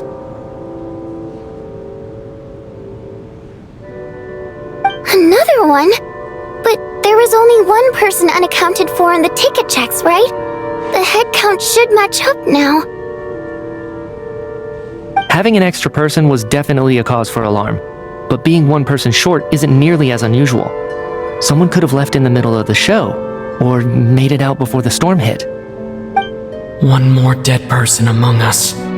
If Mitya's theory is right, then what Odette told me seems a lot more relevant. It's just, at the time, We had no reason to think there was more than one dead person. If only we'd taken it more seriously as a possibility. I'm sorry. This is my fault. I had information that could have been helpful, but I held back. I should have brought it up right away. I'm partly to blame as well. I was too quick to dismiss Odette's concerns. What is this about? What have you two been getting up to behind my back? Sounds like there's some big news you've been keeping from the rest of us. Well, we're all ears.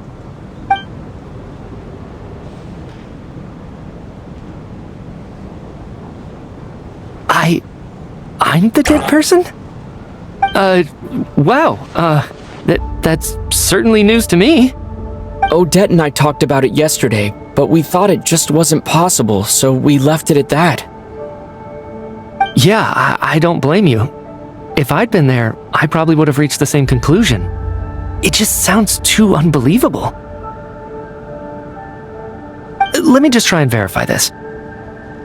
I just scoured my memories trying to think back to the afternoon Miss Odette mentioned. But I honestly have no recollection of dying. That's where I'm different than Mr. Schramm. Having seen Mr. Mitya a few days ago myself, I also find it hard to believe he could be the other dead person among us. Well, if it isn't Mitya, then who? Do we vote on it? If you don't mind me asking, Traveler, I believe you mentioned that you know Tonya's brother. Had you ever met her before all this? No, never. Wait, are you saying... Now just 1 minute! I know where this is going. You can't just randomly point a finger at anyone you want. You're in the hot seat, and all of a sudden you want to divert our suspicions onto somebody else? Trying to pick a fight, Mr. Chuganov? Whenever you open your mouth, all you do is attack people, and I've had enough of it. If you don't want to engage in a civil discussion, you can shut up. You little brat! Did Mitya ask about Tonya because he suspects her? I suppose I only identified her by age, and nothing else. Could that mean... I'm just saying, you're going around casting suspicion on people for no reason. How could Tonya be dead? I can vouch for her if nothing else. I've seen her before. She's the sister of that Harbinger, isn't she? The one called Child. Oh, really? You're telling the truth? Since being here, I don't think I ever mentioned she was Child's sister specifically. Does Chuganov actually know her? If Chuganov can vouch for her, then it can't be Tonya either. In which case, it seems unlikely that there's another dead person among us at all. Miss Odette, could you go over that afternoon with me one more time, when you found me dead? No problem.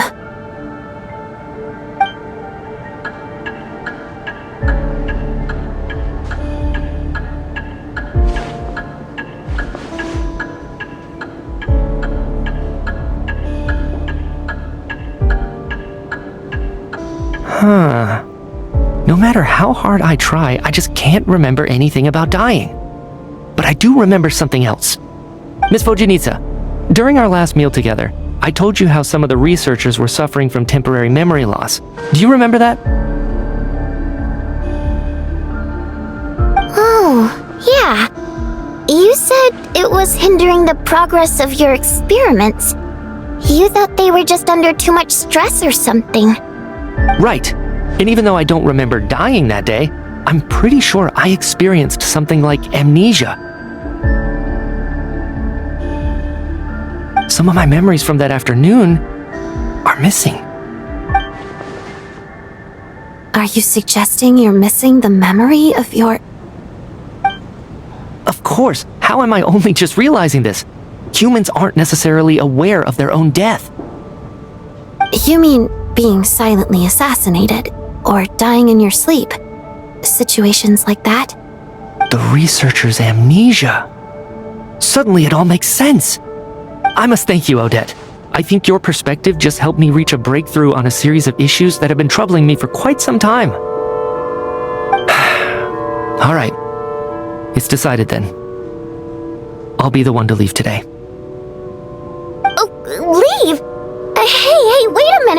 Aren't you rushing into this? What if you're wrong? You'll pay with your life! Come on, kid. Aren't you gonna fight for your life? This seems like a rash decision. I have other reasons beyond what's been discussed. In fact, thinking back, I remember during Miss Odette's performance, while I was sitting in the audience stalls, a brilliant new idea for my research popped into my mind. But then, my train of thought suddenly cut off.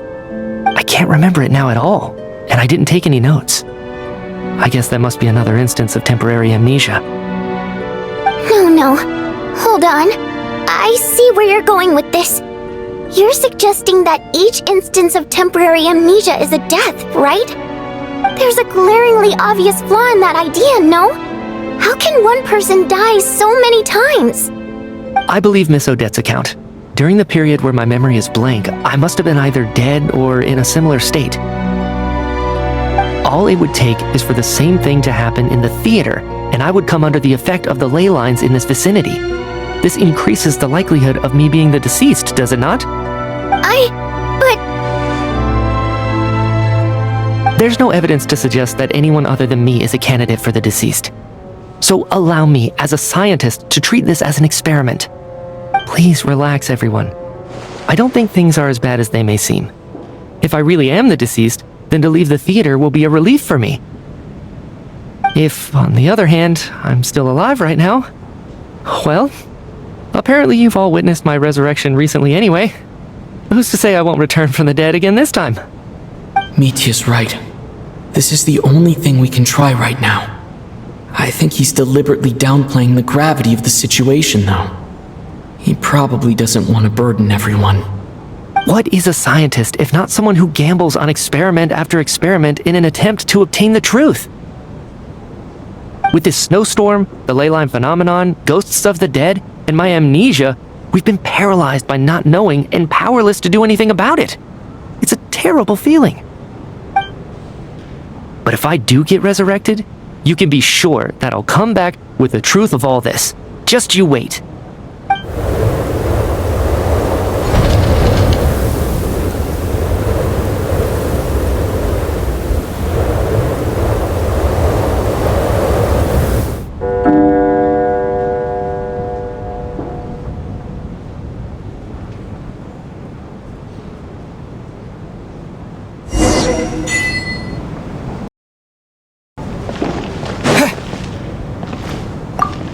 What's on your mind, Odette? You haven't said a word. I was thinking about Mitya. If he'd been unwilling to sacrifice himself by walking out into the snowstorm, that would have made more sense to me. After all, it seems like the dead don't perceive things any differently from the living. Mitya doesn't even remember dying. So, to hear the news that you're apparently dead, and simply choose to walk out that door without a second thought, I can't imagine all the things that must have been going through his head. But when Mitya left, his expression revealed absolutely nothing. Perhaps he is even better at disguising himself than I am.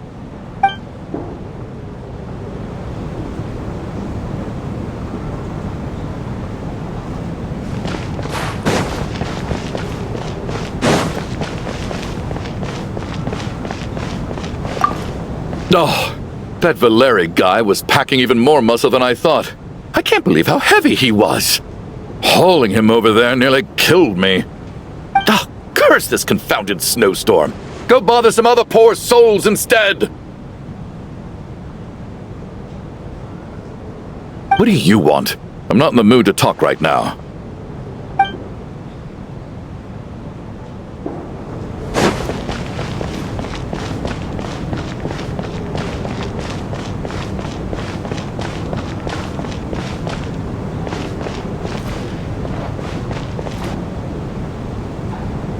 Poor Mr. Mitya. I didn't even get to see him one last time. Maybe it's a good thing that you weren't there to see it. It was a hard thing to watch. I hate goodbyes.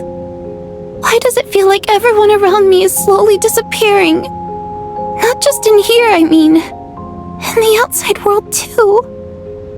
Maybe it's the realization that, at the end of life, everyone has to face it alone. Come to think of it, the main reason we're still alive right now is pure luck. Each morning here, for every one of us, there's the chance that we might not wake up. You could take it a step further and say that the same is true outside too. Who can ever be 100% sure when they drift off to sleep that they'll open their eyes again in the morning?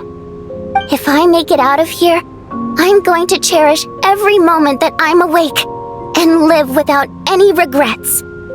Without regrets. I feel like a strange sense of anxiety has been quietly growing inside me over the last 2 days.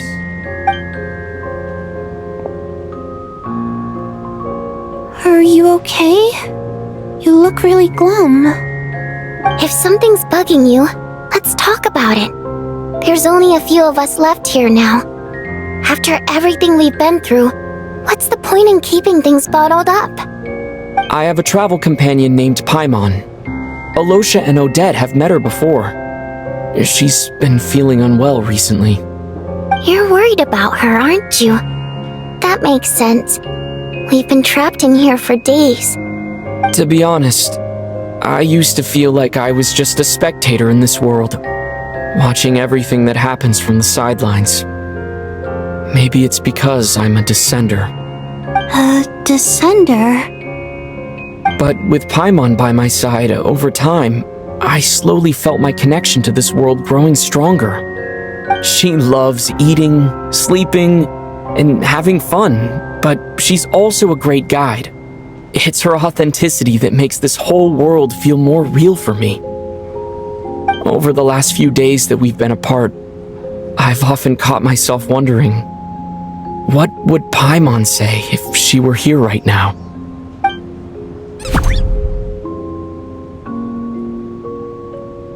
But by the time I snap out of it, the conversation has already moved on, and I'm still in my own little world.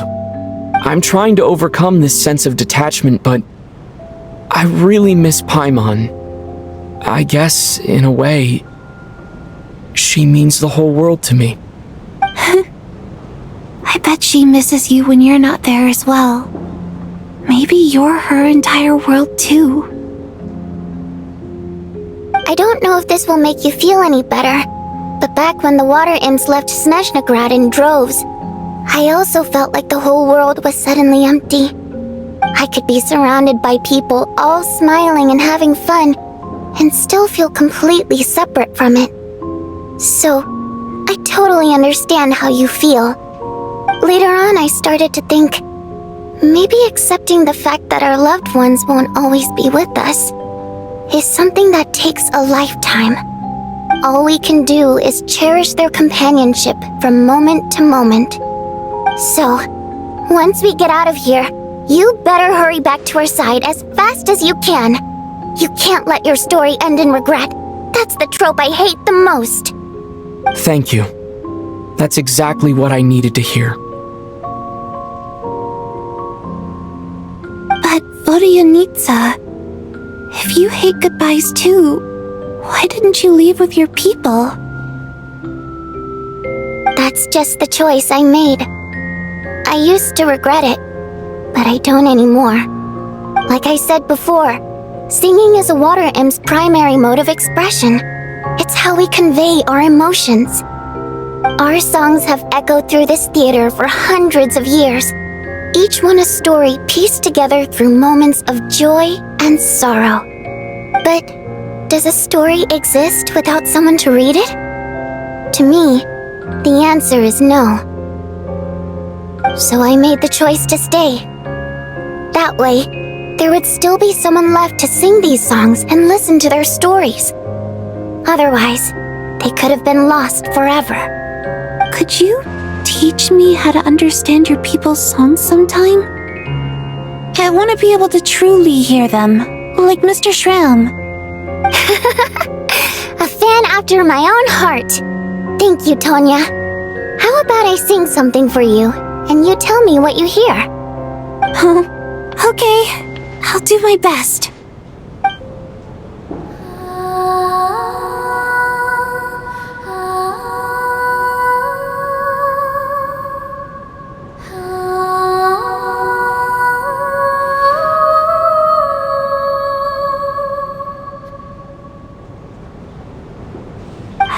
never heard that one before. I feel like I can hear a sense of longing somehow. I wonder why that is. Color me impressed, Tonya. You're a keen listener. Most people can only tell if a song is happy or sad. I didn't think you'd be able to pick up on such specific details. So, what's the song about then? Come on, tell me! I've actually never performed this song in the theater before, because it has more of a ceremonial purpose for our people. It's not meant for the stage. It means something like, "May those we have lost watch over us, and follow this song back home in the night, so that we might be reunited once more."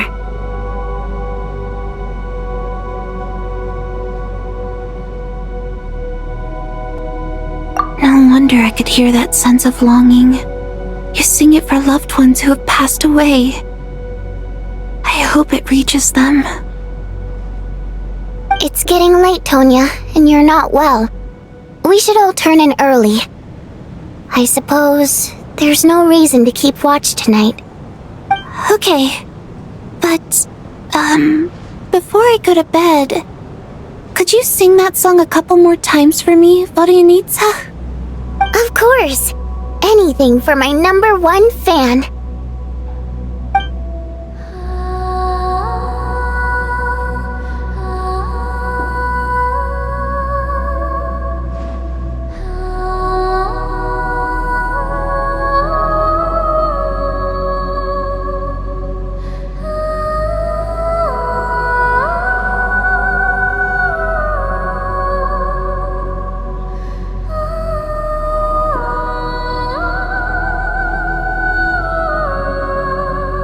Once I get out of here, I definitely don't plan on ever coming back.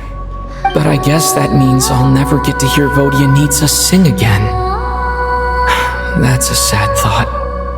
Before I fall asleep, I should cherish this moment of companionship while it lasts.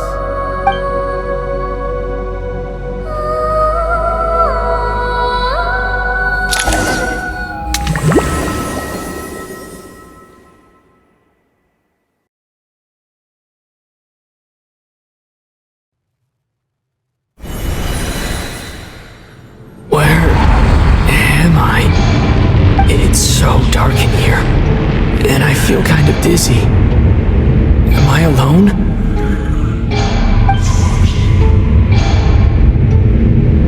Huh? What was that noise?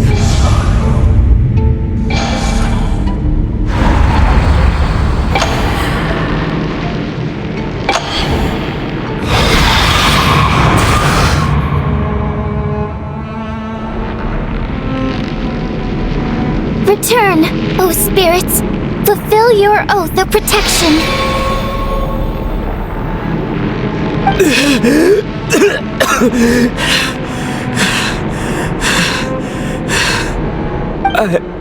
I'm alive? What just happened? No time for questions. Quick, over here. Turn on the switch. We need to bring back the light.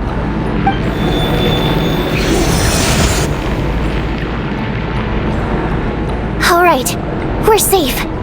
The spirit just now is called Night Prayer. The light subdues her, but she'll attack without a second thought in the dark. Sort of. I know it's hard, but you can't let this place go dark, or she'll kill you again.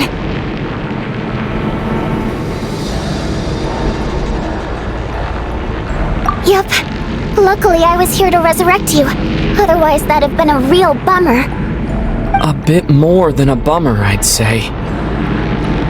Wait, so you have the ability to resurrect people? Sure I do. I'm your guardian spirit after all. I specialize in soul recall. Oh, it's nice to meet you, by the way. Thanks. It's nice to meet you too. Alright, there's no time to waste. The black mist is already catching up. We need to avoid it at Night Prayer at all costs. Come on, let's go. We need to reach the next switch before the place gets too dark. If we bring the light back, Night Prayer won't be able to get to us.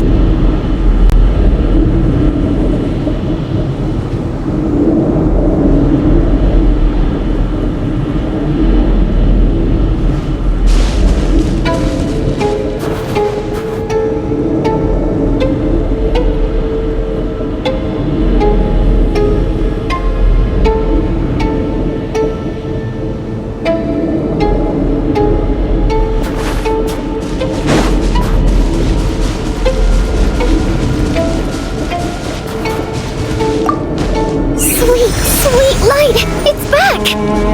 Now that's a sight for sore eye. Shh! It's night prayer. We need to move quick, but don't let her notice you.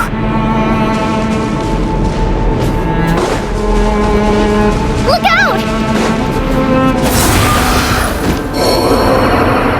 Return, O spirits. Fulfill your oath of protection.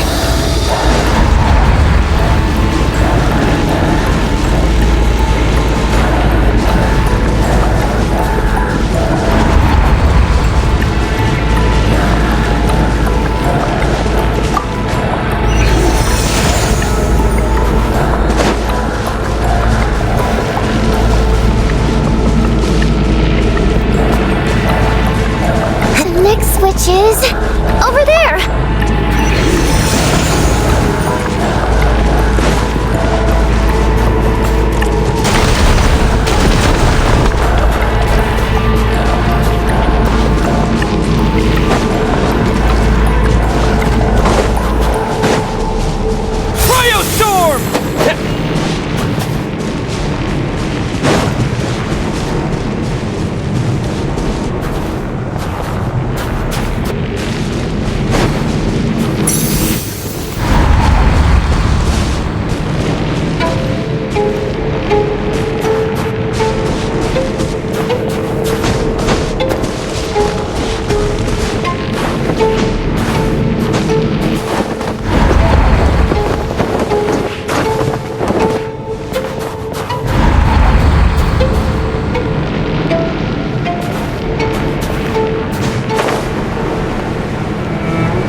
Here too. This can't be the only path. Let's head up there and take a look. I won't let you die like this. Not on my watch.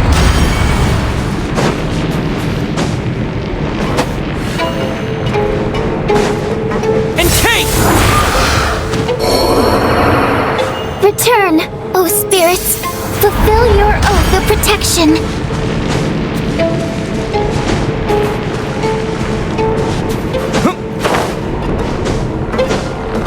The switch is just up ahead!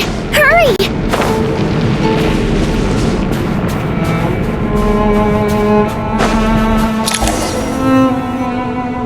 It's too dark!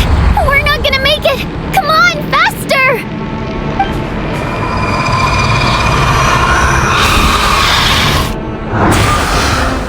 Traveler! I won't let you die like this!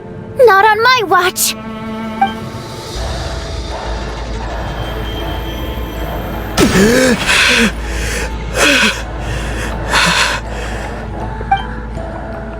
Even though it's not permanent, dying is definitely not a pleasant experience. Great. You're back. Yeah, thanks to you. Time for you to get out of here. Quick, before the light runs out. What about you? You're not coming with me? I can't. I've already been used up. A guardian spirit's skills are finite. I can only resurrect someone so many times. I might not look any different, but my essence has been exhausted. Now, I will slowly start to fade away. can go no further. The black mist is where I belong. It's okay.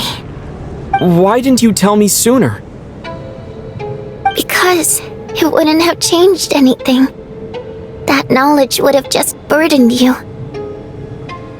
And a guardian spirit's role is to protect. But... Go. Now, before it's too late. I already hear Night Prayer approaching.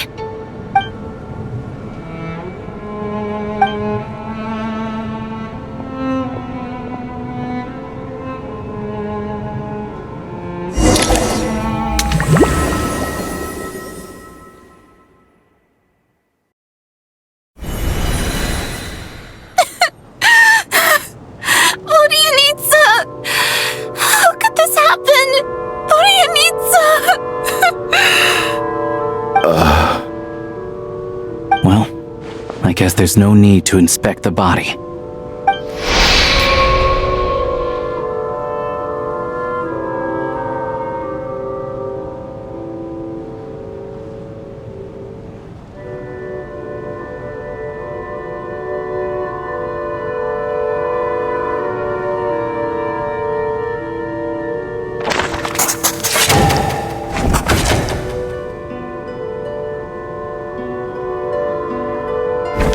Wasn't supposed to happen. You lied to us, didn't you, Chuganov? You've been lying from the start. Take a long, hard look at yourself before you go around accusing other people. I suspected you on day one, Lelik, and now look where we are. By some strange coincidence, you've never been targeted. You just happen to have survived this long? No, you should be the prime suspect. And you, little hunter, ever so content with staying on the sidelines. Yet, you were the one who stopped us from leaving from the start! Why are you trying to keep us here? Now you're just lashing out indiscriminately. That's either a sign of anxiety or a guilty conscience. Where was all this passion and bravado before? Decided to fight until the bitter end. Is that it? Is that a threat? Fine, bring it on! You think I'm afraid to die after all this? You want to kill me? Go ahead! I'd like to see you try. After all the trauma of the past few days, everyone's been pushed to the breaking point. Valeria and Mitya aren't here anymore. Someone else needs to step up and take charge. But first, I need to think this through. Considering everyone left, who's the most likely candidate for the deceased?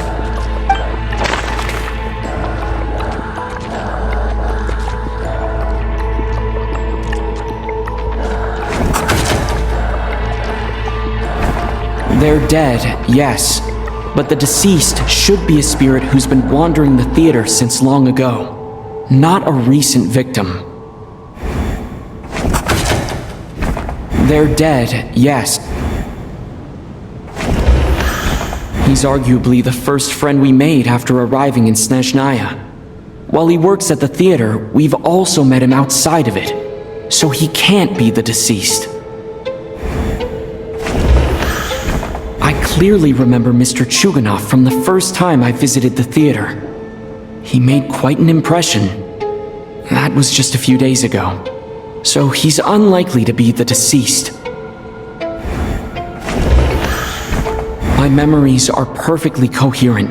Even after racking my brain, I can't recall any scenes of my own death. She's been recently active as Lelik, so she's unlikely to be the deceased. They're dead, They're dead, yes. They're dead.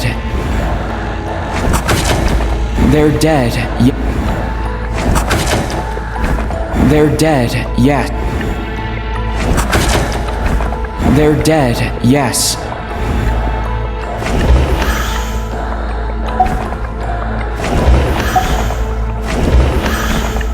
Of those who remain, the only person we've never met before is Tonya. There is room to doubt her true identity. People are easily misled by first impressions. Now that I think about it, child's sister was in fact a label I imposed on her due to my own assumptions. But Mr. Chuganov vouched for Tonia's identity yesterday, with basically no other possibilities left. Could it be?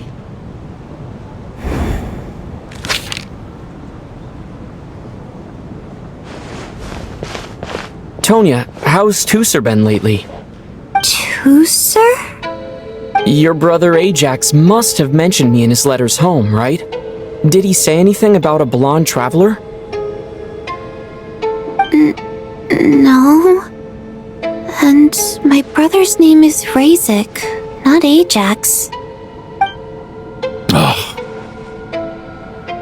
Chuganov, looks like it's your turn to do some explaining. Yesterday, you said you could vouch for Tonya. Why did you give us a false testimony? I knew you were behind this, Chuganov. You've been lying through your teeth from the start. Everything about you is fake, down to the wife and daughter you're always talking about. Your entire family man persona is a charade, isn't it? That night, when I infiltrated your place as Lelik, I noticed you were home alone. Didn't think much of it at the time, just thought everyone else was out. But thinking back on it now, that doesn't seem very likely. My guess is, you live alone, don't you? Even that was a lie? But why would he lie about having a family? Curses! Oh, why is there no end to this blasted snowstorm? If it would just stop! If it would just stop! I think I remember now. I know how I ended up here. It feels like a distant memory. But at the same time, it's just like it was yesterday. The reason I'm always coughing is because I got sick with frostbite. The locals usually call it the snow cough. It's not a very common illness. It's partly genetic and partly caused by the cold climate, but it can be fatal. They sent me to the hospital as soon as they found out I had it. And I spent so long lying there in that hospital bed. After a while, I felt myself growing weaker and weaker. Nothing seemed to be working anymore. Neither the treatment that the doctors were giving me, nor the medicine my brother was brewing from frost fairy flower leaves. So one day, I told my brother that I wanted him to take me outside for once, so things could be like they used to, just for one day. I wanted to meet loads of friends, experience new things. He agreed. He snuck me out of the hospital, and we escaped.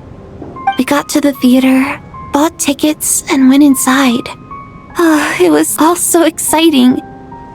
I remember the show very clearly. It was amazing. But I found myself getting sleepier and sleepier. Oh, Tonya. When I woke up, I couldn't find my brother anywhere, so I guessed he'd already left. But there's no way he'd leave me behind. So I decided to stay here and wait for him. At the time, I figured he'd probably gone to brew some more medicine for me.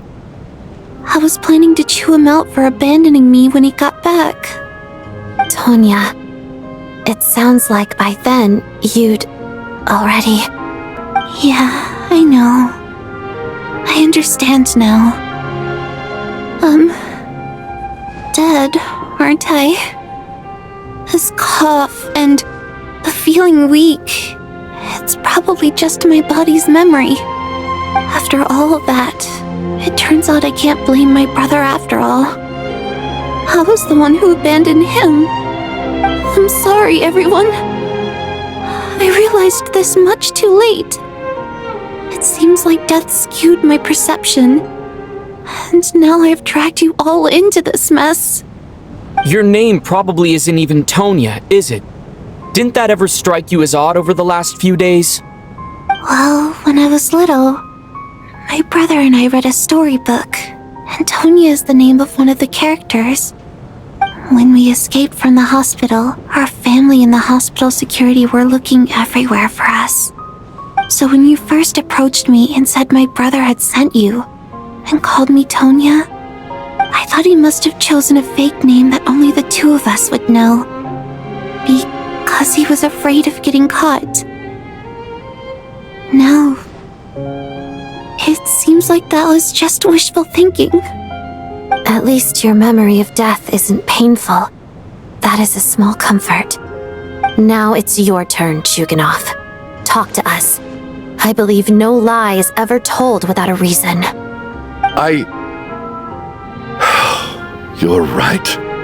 I was lying. I happen to know that the Harbinger child and his sister Tonya managed to get tickets, so I lied to you and pretended I knew them. And yes, I was lying about my family too. The truth of the matter is, I lost them a long time ago. I just refused to accept reality. And now I've spent the second half of my life living a lie. I'm a joke. My daughter's name was Iskra. And before you ask, yes, Iskra, as in Iskra Manufacturing Plant. She also died from the snow cough. She was just 6 years old. If she were still alive today, she'd be around the same age as little Tonya here. After Iskra passed, my wife couldn't bear to face those memories either. So she chose to start a new life without me. One day when I came home from work and saw the empty room, I felt like I couldn't breathe. Subconsciously, I started to imagine that they were still there. I soon discovered that this was the only thing that made me feel any better, so I just embraced the delusion. Nothing more than a pathetic means of escapism, I know. But at least it's not a crime. So explain your false testimony then. The night before last, when I was chatting with Tonya, she mentioned that her brother would brew medicine for her from frost fairy flower leaves. Combined with her various symptoms, I suddenly understood everything, including the fact that she was deceased. The snow cough used to be an incurable illness. I would pick frost fairy flower leaves to brew medicine for Iskra too. It took hours and hours on the stove. But the year after my daughter passed away, the jester of the Fatui announced that a cure for frost blight, also known as the snow cough, had finally been developed. It turned out that all previous treatments were completely ineffective. No better than random concoctions. That was the final straw for me. I just couldn't take it anymore. Just one more year. One more year, and everything would have been okay. So, more than anyone, I know full well that in this day and age, no one in their right mind would still be using frost flower leaves to brew medicine for the snow cough. Poor Miss Tonya, therefore, had to have been from an era when snow cough was still a terminal illness. So, you projected your daughter onto her? Even though you knew she was one of the dead? That doesn't make any sense. You knew she was already dead. What did you hope to achieve by protecting her? I just don't believe in your crackpot theories, nor do I approve of your actions. How can you just declare a living person dead and throw them out into that snowstorm? Nitia's gone. My good buddy Shram's gone. And now it's Tonya's turn, isn't it? The others I can make my peace with, but little Miss Tonya, here she is, standing right in front of us, alive and breathing, and fighting her own battles. Yet you're quite happy to say she's dead? I just want her to live. Once this snowstorm is over, the very moment it stops, I'm going to march out that door and find someone who can fetch the very best medicine for her snow cough. I'll be damned if I'm gonna let you cast her out into the snowstorm before I have the chance to cure her. Not again! Not this time! Not when the cure is right within our grasp! I'd never be able to forgive myself. Mr. Chuganov, stop. I can't let you do this. Tonya. By the sounds of it, you've known I was dead since the night before last, right? I really liked Mr. Valeri, Mr. Mitya, and Miss Vodoyanitsa. And now they're all dead because of me. I'm not happy about that. The reality is, you've been trying to fight your own demons through me. But all you've really done is trap me inside your delusion along with you. No! Listen to me. I want to save you. I do! Well, at this point, I'm quite sure that I'm dead. I don't need to be saved.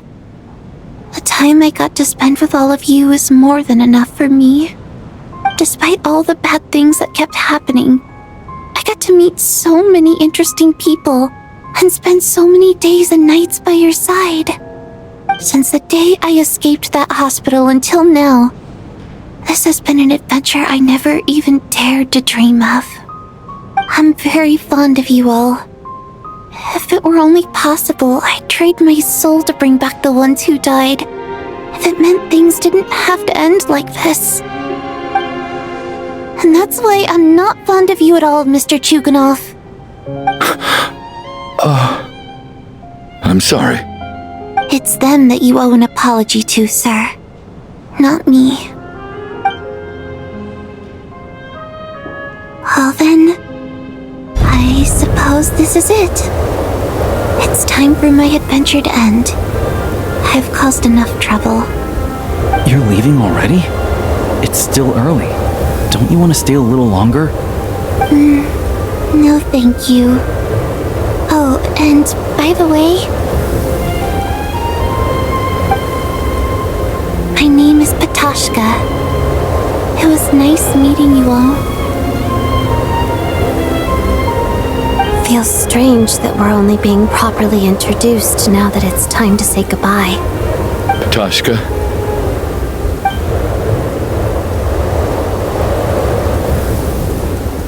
What are you doing, Chuganov? Are you crazy? Let me leave.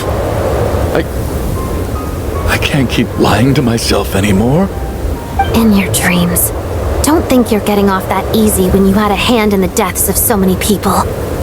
The Fatui have honed quite an array of enhanced interrogation techniques since they were founded. Once we're out of here, Lelik will personally give you a taste of every last one.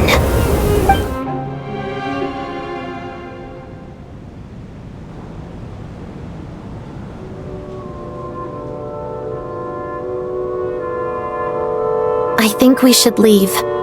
I doubt this snowstorm is ever going to stop. For all we know, this storm might have destroyed all of Snezhnaya by now. Maybe even the whole world. Wait, we finally solved the mystery of the haunted theater today. Maybe let's at least try to enjoy tonight? Fair enough. I don't particularly feel like dying in Chuganov's company anyway. And yet you won't let me die first. Hey, Chuganov, on a serious note, if we do make it out of here, you should close down that factory of yours. A lot of people are freezing thanks to you. Is this really the time to be discussing my factory? All right, fine. I'll shut it down. Doesn't matter to me anymore. Am I hearing things? Or was that a knock at the door? There it is again. But I don't understand. The snowstorm hasn't stopped, has it? Should we open the door? Is this it? Is this nightmare finally over? If the last few days are anything to go by, I probably shouldn't be getting my hopes up. Whatever lies beyond that door at this moment, it could be something even more terrifying than everything we've been through so far.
Hey everyone, I'm back.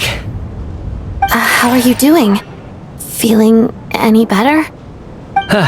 Much better, thanks. Whew, it is so good to have you guys here. I was a little worried that the theater would be empty by the time I got back. Let me see. Tonya and Vodyanitsa are missing, which means Vodyanitsa died last night. And then you discovered that Tonya was the other dead person. Am I right? Not Tonya. Pitashka. First, tell us how you made it back here. Given the conditions outside, no one should be able to return alive.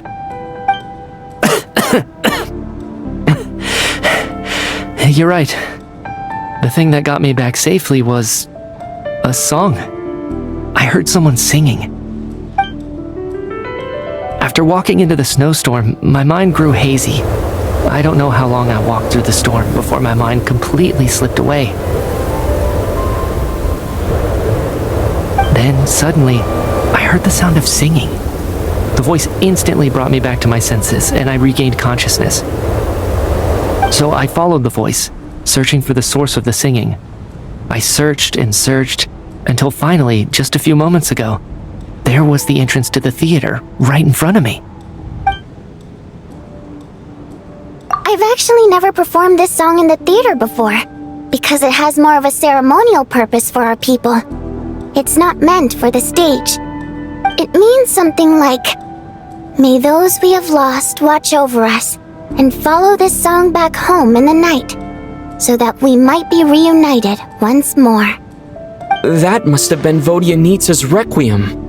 Who knew it actually worked? That song is meant to guide the souls of the dead. Mitya, that must mean that you... Huh. No kidding. Seemed like I guessed right then. This is what I've been so desperate to tell you about. When I first stepped out of the theater, I was still quite lucid. My memory of it is still pretty intact. I remember the outside world being completely different than what I'd expected. It was like this was a world where only the snowstorm existed. There wasn't a trace of any humans or buildings ever having been there. I don't know how else to describe it, except to say that it just didn't seem like the real world. And as for the Requiem, if I was guided here by Vodyanitsa's song, it can only mean that I must already be dead. And this is my soul, not my body. But I didn't experience a clear moment of death while I was out there. Nor do I feel any different now than before I walked into the snowstorm.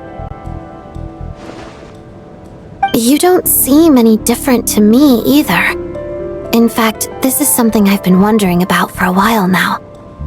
If souls aren't physical, shouldn't they lack tangible form? Both Shram and Pitashka were clearly deceased, and yet their souls didn't look or feel like ghosts at all. They were visible, tangible, no different than you or me. This raises a truly terrible thought. Is that really what Mitya is suggesting?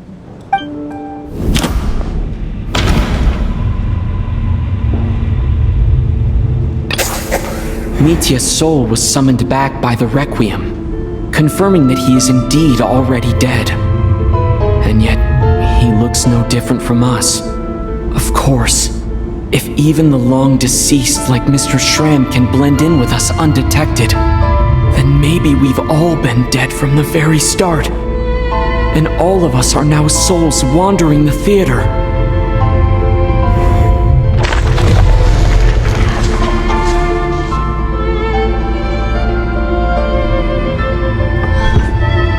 Yes.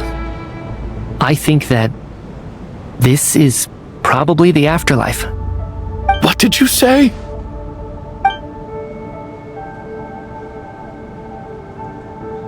You heard me. We died in the theater. All of us did. But due to an obstruction in the theater's ley lines, our souls are trapped here, while an endless, infinite snowstorm rages outside. It's ironic, really. All that time, we were working so hard to figure out who the deceased among us were, when the truth was, we were all deceased. The only difference being some of us died more recently than others. Do you remember that note, "Death is near"? Seems like we misunderstood what it meant after all. Death was nearer than we wanted to think all along. The note simply meant that all of us were already dead. So all our attempts to survive, our search for the deceased, it was all for nothing? Hard to say. At the very least, we helped 2 lost souls find clarity and go to where they belong. The presence of those 2 is probably what caused our souls to be drawn in by the ley lines. In which case, the deaths we've awoken to over the past few days were just souls returning to the ley lines for good. If what you're saying is true, doesn't that make us the lost souls now? Huh, no wonder. This afternoon, when I was moving Vodyanitsa's body, I noticed that the other bodies in the room hadn't decayed one bit after all these days. That's further proof that those aren't physical bodies at all, but merely our shells here in the afterlife. Am I really dead? This doesn't feel real to me at all. No, that's impossible. This cannot be how it all ends. I still find it hard to believe that all of us are dead. How exactly did we die in the real world? None of us have any memories of dying, right? Not even knowing how we died is preposterous. Good grief! Surely there has to be some reason. Exactly. It's hard to rest in peace when you don't even know how you died. It gave me lots to think about as I strode out into the snowstorm. I racked my brains trying to remember the cause of my death, the exact moment I died, the root of all of this, right up until my consciousness faded. Wait. Hold on. Right before I lost consciousness, I think I saw something. I can't remember. And I think I lost my notebook and pen. Mitya, your hand. Is that blood on your fingers? Huh? You're right. There's blood on the fingertips of my right hand. Looks like it's already dried. When did that happen? What the? I guess this was what I saw. I must have desperately drawn it in my own blood right before losing consciousness. What's wrong? Do you recognize the symbol? It's Renova, the ruler of death. Alosha, do you still remember that Snezhnayan folktale you told me about? It was about the Grim Reaper. When someone's about to die, he appears as an incarnation of someone familiar to guide their soul into the afterlife. And as soon as you recognize his face, your life is over. I heard a similar tale when I was little. You think the Grim Reaper in this story refers to the ruler of death you mentioned? That's right. In which case, death is near could also mean that the Grim Reaper is here disguised in a familiar form. Death, the deceased, and the Grim Reaper? So it's a triple entendre. When I first saw this note, I thought it contradicted the investigation report. But now it seems like that was the whole intention. So the Grim Reaper deliberately misled us. Then, we started suspecting each other and searched for the deceased while they hid in plain sight. By that logic, the one person most likely to be the Grim Reaper incarnate is...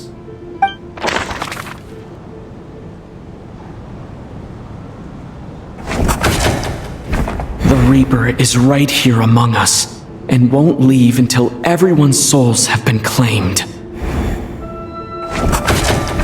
The Reaper is...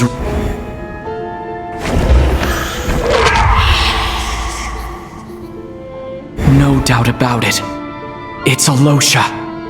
Looking back at how everyone has acted over the past few days, Alosha is most likely the Grim Reaper lurking among us.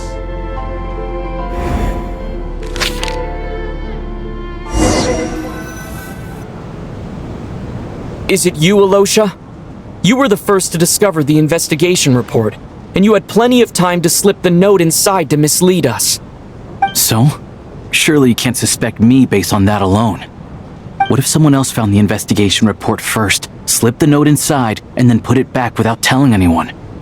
There's no denying it. The note could easily have been slipped in much earlier than it was discovered. That's not all. I've also noticed that although on the surface, Valeri, Mitya, and sometimes I were the ones taking charge of the situation, looking back now, even though you didn't say much, you were always subtly guiding everyone from the sidelines. What do you mean? You were the one who emphasized how dangerous it was outside and insisted we all stay here. It was also you who suggested that we all sleep in the same place. And earlier today, you tried to convince Patashka to stay. I don't understand why, but it was out of character. So, you didn't understand my intentions, and now you're assuming the worst. Seems pretty unreasonable if you ask me. He still won't admit it. Fine.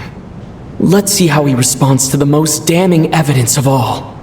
The biggest question I have right now is, if the Grim Reaper is impersonating Alosha, then where's the real Alosha? When did they switch?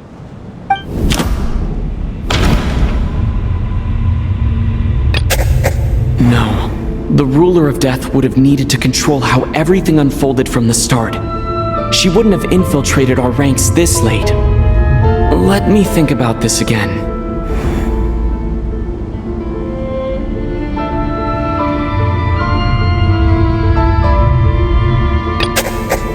No, the Ruler of Death added a note to the investigation report at the time. This indicates that Alosha had been switched out even earlier than that. No, nothing related to Alosha happened that night. I should think about this again. That's right. This was the moment. Right at the start, before any victims had even emerged, Alosha was switched with the Ruler of Death while everyone's guard was still down.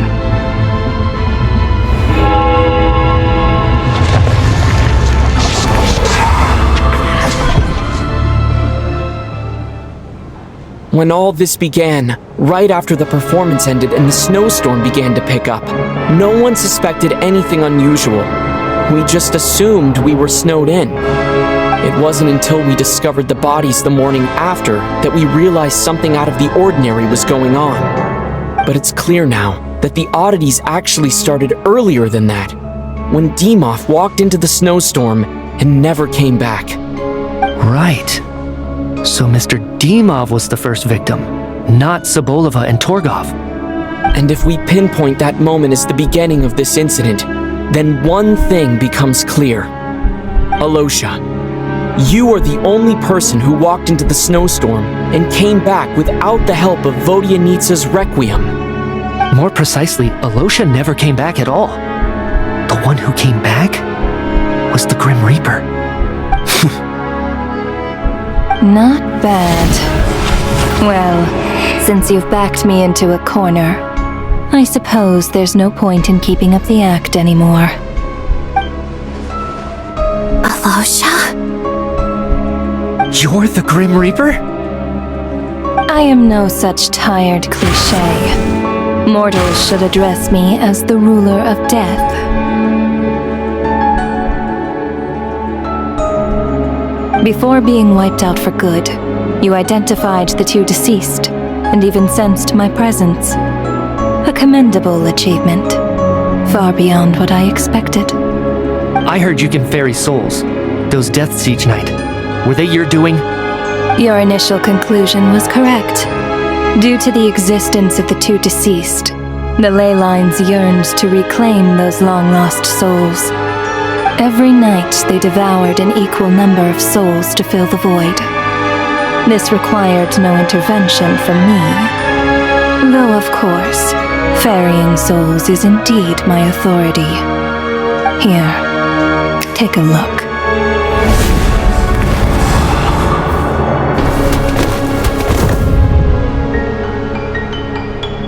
What are you doing?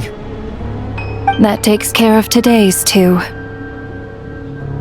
Don't get so worked up. You are already dead, and your souls must return to the ley lines. I know we're already dead. You murdered us, didn't you? Murdered? No. Murder is when mortals usurp my authority. Death is my jurisdiction. If I require someone to die, I need not resort to such laborious methods as murder. You simply met the criteria to trigger my curse of death. I know about the curse of immortality. So there's another death-related curse too? You cursed us? When? And why would you do such a thing? So often, humans pray to me, begging to know when their death will come and what form it will take. But few people ask why. If you must have an answer, know that death comes simply because one's time has come. So you're not gonna tell us the truth? Hold your tongue. By all rights, you shouldn't even be allowed to speak with me. Those angels from the past are to blame for the reckless renovation of the ley lines here. It's made my work on this occasion infuriatingly complicated. Work? So trapping us here, making us watch our friends die, that's just another day at work for you? You clearly have a lot of questions. Fine. As a reward for your remarkable accomplishments over the past few days, I shall answer a few of your inquiries, provided they aren't too unreasonable. After the physical body dies, the soul must return to the ley lines for that person's death to be considered complete. My work encompasses the entire process of death, including, naturally, the guiding of souls into the ley lines, with which you are now so familiar. You must also be rather familiar with Natlan's Night Kingdom, I presume? It was I who supported the creation of the Night Kingdom. It provided a convenient means of guiding the souls of Natlan. Here, too, the ley lines connected to the theater underwent some modifications. The angels hoped to make them capable of accommodating the souls of some special creations. But this actually hindered their ability to accept ordinary souls to some degree. This effect manifested itself after you died from the curse in the theater, leaving you stranded in the afterlife, unable to achieve a complete death. But if souls who die from the curse of death fail to return to the ley lines within a short window of time, they will miss their chance for good. Then, they will remain forever suspended between life and death, no longer subject to the authorities of either. So if you don't resolve this matter soon, and see all our souls return to the ley lines before long, we'll escape your control. Mitya is sharp. This must be what Renova was worried might happen, and the reason she got involved to begin with. But if you have the authority to guide souls, why didn't you just show yourself and get it over with? Why hide among us in the form of Alosha? You seek to understand the mind of a god? Very well. I'll tell you. This is a theater, and I decided I wanted to watch a show about death. That's why I encouraged you to take the events to the stage. I found myself getting quite immersed. I suppose the entertainment you provided makes up for all the trouble you've caused me by being so defiant in the face of death. There. Are you happy with my answer? Can't say I am. Really? But it fits the stereotypes you humans have about gods. Just moments ago, You were complaining about how infuriatingly complicated your work here has been. Work is work, I get it. There are times when it's a huge pain, but you just have to get it done, right? That's a rather unique perspective for a human. You are in fact correct. There is a pain point in this case. Due to the obstruction in the theater's ley lines, there is a hard limit on the number of souls they can receive each day, making it impossible for me to ferry all your souls at once. Revealing my identity too soon would inevitably have led to futile resistance, and there was a risk that any souls who chose to run would disappear. Then there was the issue of the 2 lost souls you called the deceased. The way you resolved that quandary was all part of my design. That's what I don't understand.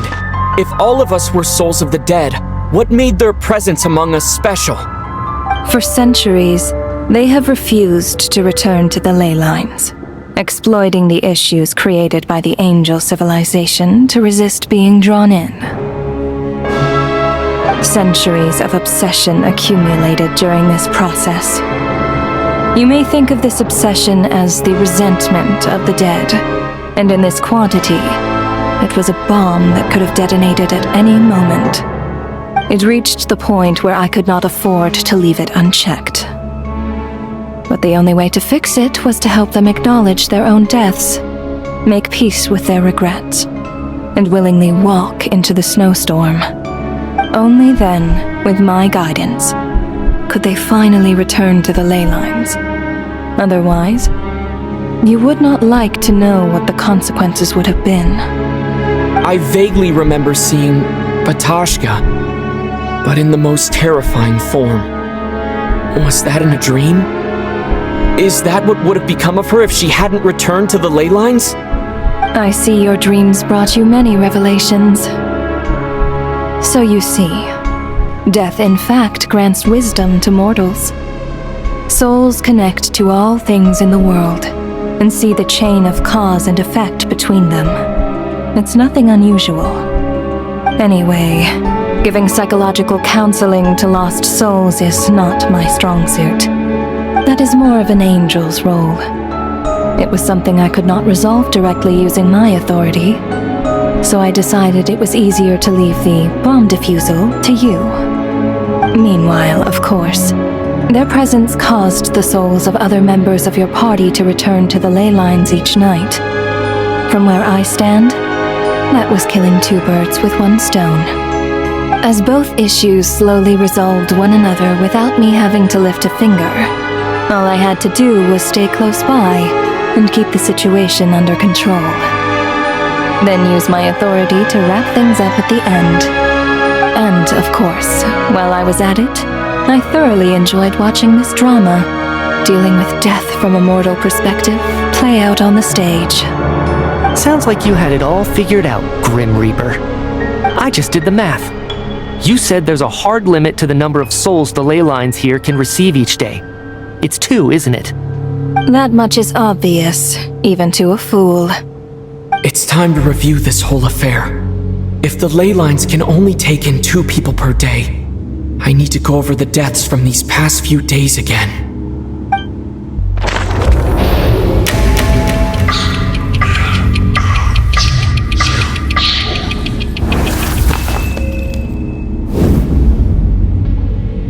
Looking back now, none of us had the faintest idea at the time.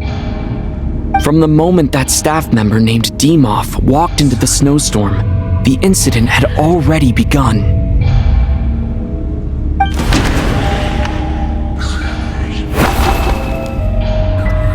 No, let me...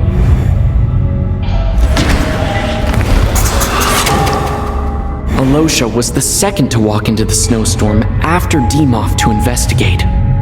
During this process, the ruler of death assumed his identity, making him one of the victims.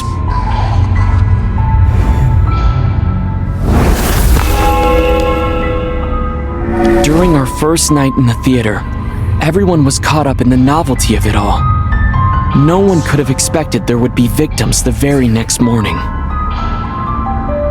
Despite all the confusion, and with the help of hindsight, we finally began to realize that something was amiss with the snowstorm.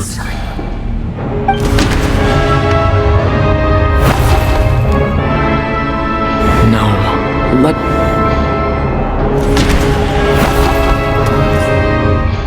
No.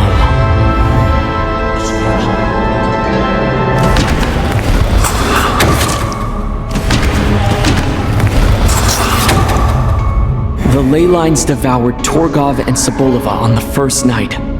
At the time, we thought this might be a murder case connected to Lelik.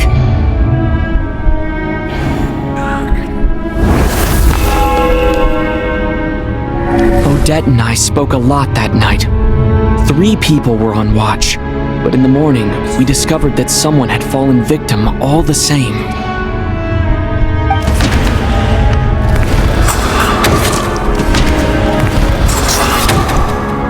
The deaths of Kulish and Rampana caused everyone to stop suspecting Lelik. Unexplainable phenomena occurred one after another, leading Mitya to suspect that we were caught up in a supernatural event.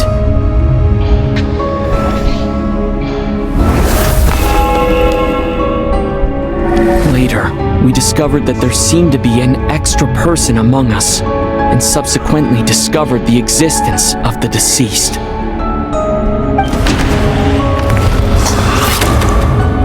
Mr. Schramm realized he was the deceased and walked into the snowstorm to return to the ley lines of his own accord. It turns out there really was a dead person among us.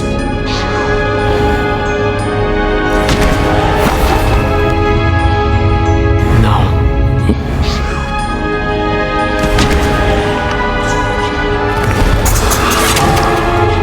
We thought it was all over. But Mr. Valeri's death was a rude awakening for everyone. The ley lines consumed him during the night regardless. A lot happened today.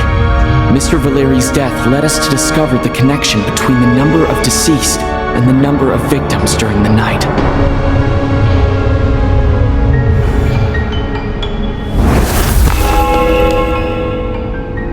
The fact that there was more than one deceased seemed to bring us back to square one. Odette revealed some information she had been keeping to herself.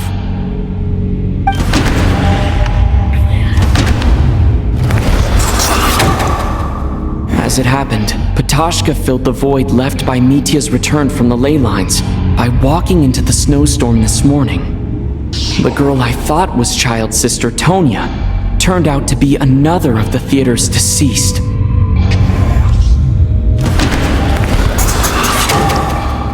Vodyanitsa was swallowed by the ley lines in her sleep, but the requiem she sang before falling asleep was quite a game changer. Come to think of it, Patashka was about to walk into the snowstorm at that time, and Renova, unaware that Mitya would return, was concerned that her soul would overflow from the ley lines. That's why she used Alosha's voice to try and persuade her to stay behind. Looking back, I suppose that was an early slip-up on her part.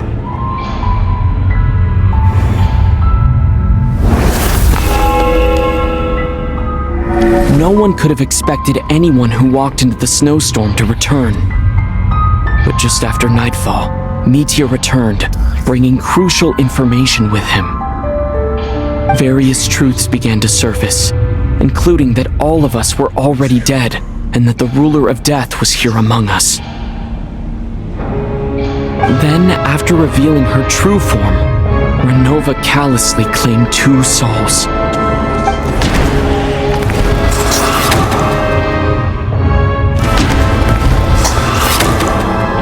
In fact, everyone was already dead by the time we took the photo. And in the days since, we've experienced many more partings in the afterlife. Now, only Mitya and I remain, and the true culprit behind everything still stands before us. In Mitya's eyes, I see the same anger and frustration that I feel.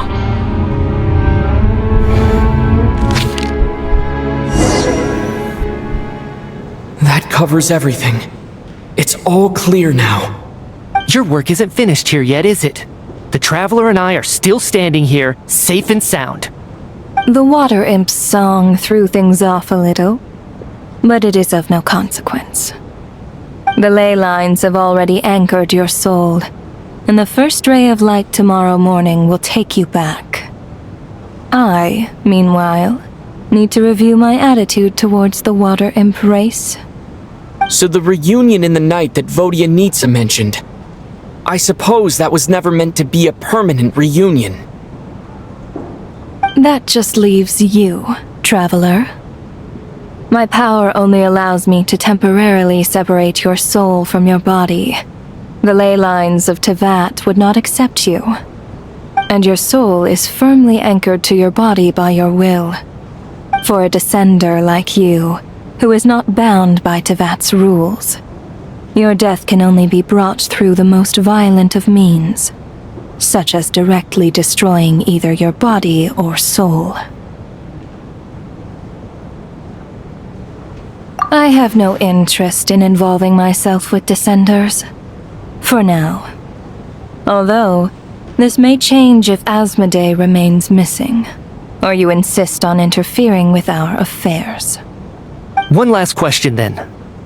All our struggles and sacrifices here, they were meaningless from the very beginning, weren't they? Death abides no reason. Besides, what you call sacrifice is merely a concept created by humanity. To me, it is nothing more than a self-indulgent charade in the face of death.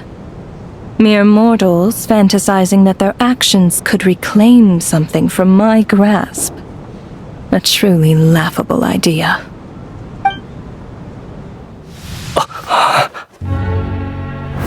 Grim Reaper, you really know how to get on my nerves. I'm not here to ingratiate myself with you. I kill merely because your deaths are necessary. Oh, you've made that quite clear. But humans don't take well to being scorned. Not even by the gods.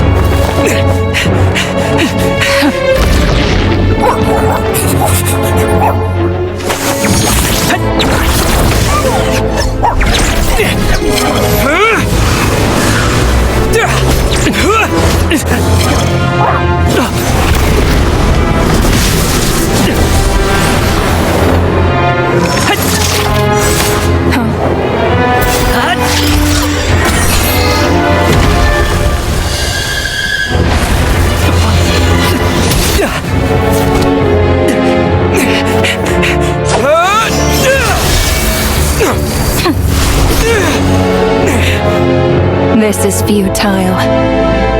You must know that you are powerless against me in my own domain. I suggest that you save your strength. For what? Maybe we can't change anything. But if nothing else, we can at least teach you to have some respect for the dead. Audacious.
How are you holding up, Odette? What happened to me?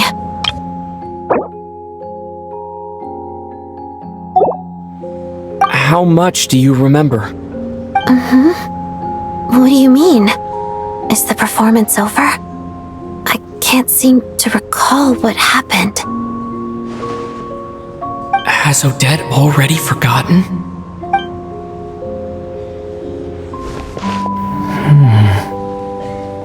Mitya?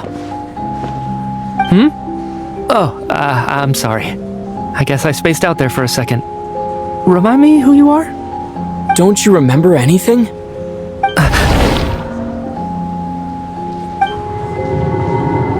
Yeah, I remember now, comrade. Looks like we guessed right. Just like me when Odette found me at the Armory Palace, for some reason, everyone killed by the Ruler of Death eventually came back to life. Just with one catch. They forgot what happened while they were dead. Odette and the others have already forgotten everything. Why were you able to remember this time? Could this be the reason? You said this is the Ruler of Death's symbol, right? I don't see anything there. You don't? Huh. Okay, I guess that makes sense. I carved this into my hand in the afterlife, so it's not visible in the physical world. Does that mean I carved this symbol into my soul? What an unsettling thought. Still, at least I get to remember what happened. I suppose it's a blessing in disguise. What about you, though? The Ruler of Death mentioned that you're a descender? Is that why you can remember? A full explanation would get complicated very quickly. But that's essentially it. Well then, now that it's all over, let's figure out what we've learned. The first thing I notice is that everything here is precisely as we left it, right before our deaths. This confirms that time passes differently in the afterlife than in the real world. They say that right before death, time slows down, and your whole life flashes before your eyes. That must be how you know you have one foot in the afterlife by that point. Anyway, clearly the few days we spent in the afterlife probably only amounted to a few short minutes in the real world. This also aligns with previous reports of widespread temporary memory loss among the Armory Palace personnel. Now it seems likely that those were all brief deaths caused by the Grim Reaper's so-called curse of death. To those unaware of the truth, dying and coming back to life must feel similar to a short bout of catatonia. This leaves me with a couple big questions. What are the conditions that trigger this so-called curse of death? And why are we resurrected after we die? If nothing else, I think it shows that killing us wasn't her ultimate goal. We still don't know her true reasons for subjecting us to death. Right. This time only got complicated because of the situation with the theater's ley lines. That's why she had to approach it differently.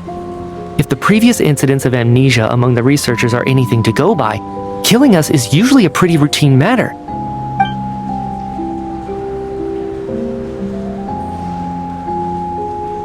Come to think of it, wasn't I about to note something down before I died? I can't remember what it was, but I think it was something related to my research project? Sorry, Traveler. I'll catch up with you again later. Right now, I have to make a trip back to the Armory Palace. Sir, if I may, no one of your description has ever shown up in my investigations into Mr. Mitya's friends. Yet, you two seem very familiar with each other. Could you perhaps tell me where he was in such a rush to get to? And, by the way, have we ever crossed paths? Forgive the presumptuousness, but I feel a vague and indescribable sense of familiarity about you. I can explain everything. Could you help me gather everyone in the theater in one place?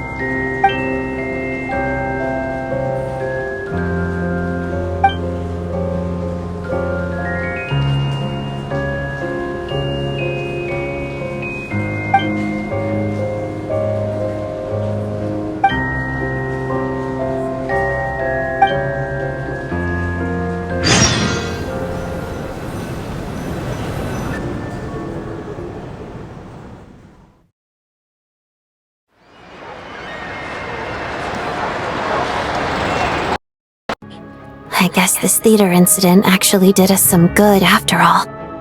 So, you said I promised to take you to the Armory Palace while we were in the afterlife, yes? I believe you. I think I even have a vague memory of it.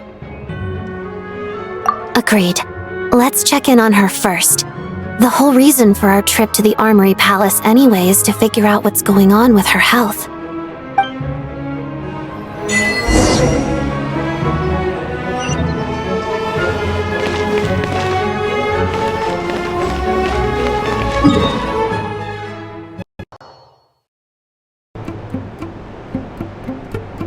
I'm finally back, even though a long time has passed from my perspective.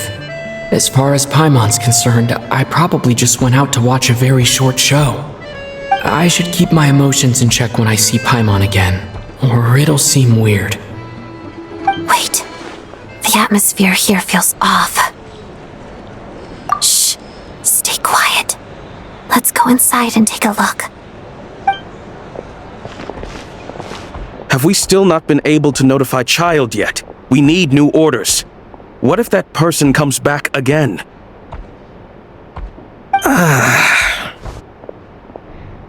I'm so sorry. Under the circumstances, there was really nothing we could do. Tell me, what happened to Paimon? It was the Jester. He came here in person and escorted Miss Paimon away. He's the director of the Fatui. His authority supersedes all others and cannot be questioned. There was nothing we could do. How long ago did he leave? And what was Paimon's status? It was about an hour ago. Miss Paimon was fast asleep at the time. The Jester simply walked off with her as if it was only natural. I assure you, he absolutely did not use any force. Do you know where they went? The Armory Palace, most likely. Lord Piero, the Jester, has been overseeing the experiments there lately, keeping a close eye on their progress. Everyone in the Fatui has heard about it by now. I'm surprised he came in person. Whatever his reason for taking Paimon, he'll most likely return to the Armory Palace first, which is exactly where we were headed anyway. Then lead the way, Odette. Okay, let's go.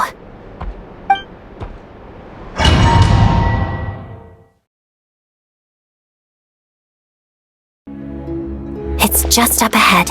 Quick, let's get inside. No, I'll go alone. You know I'm planning to force my way in. You're with the Fatui, so you should stay outside. I was hardly planning on taking you through the official channels anyway. I'm here to force my way in, just like you.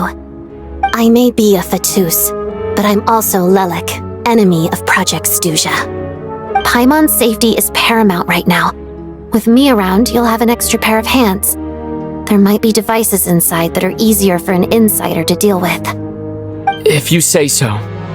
Let's go. There's no time to hesitate.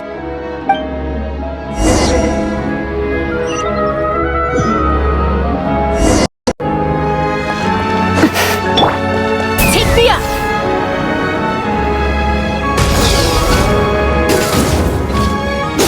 Hey, who are you? This part of the Armory Palace is under restricted access. What do you think you're doing? No questions, please. We're short on time.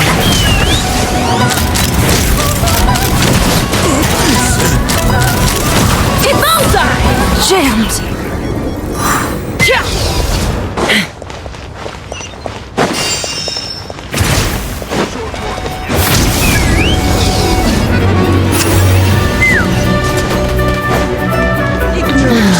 The footsteps of the Empire.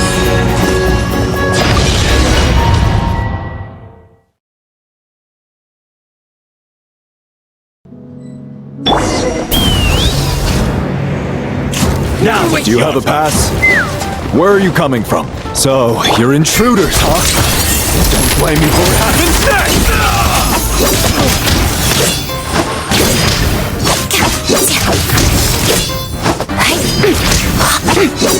Did it take too long?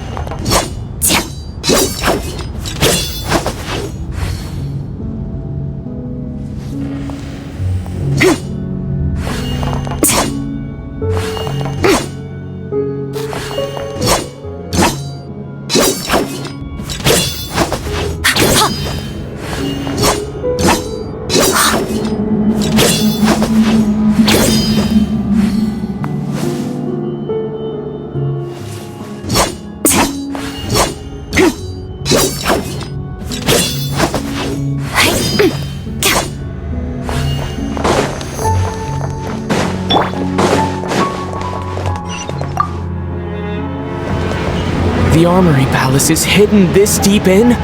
This place is much bigger than I imagined.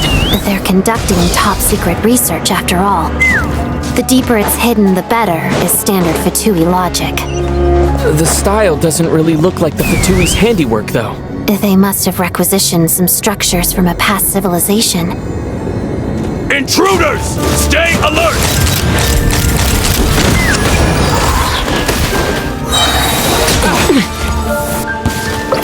Together, Parida. Crystalline Adagio.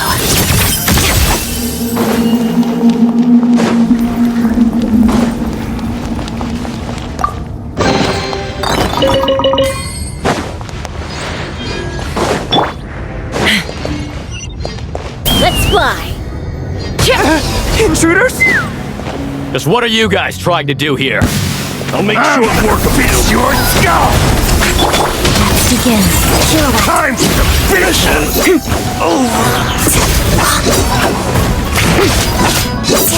Mission over! It's your skull! I'll freeze you to death! Couldn't! Fix! Open fire! Bullseye! No one interferes with the Jester's work! You're pretty sharp.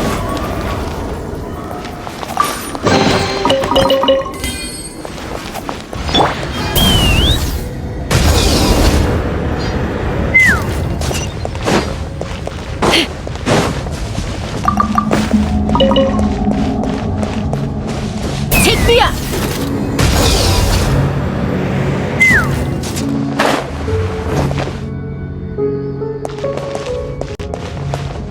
Let's fly!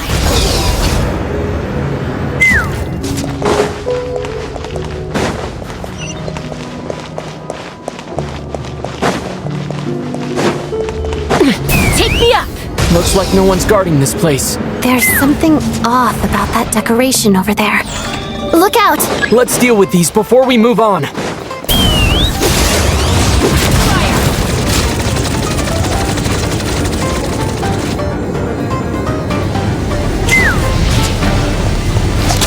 Get to work! Witness the snow swan's grace. Parida.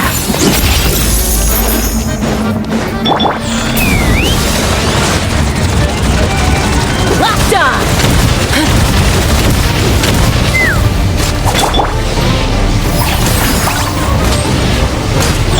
Together, pirouette.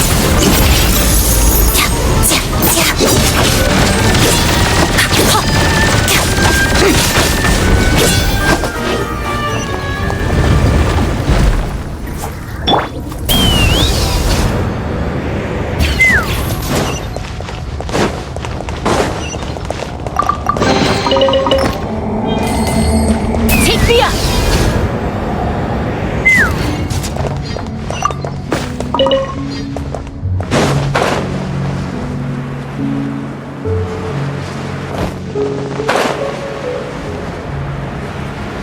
The researchers here probably don't know that we're uninvited guests.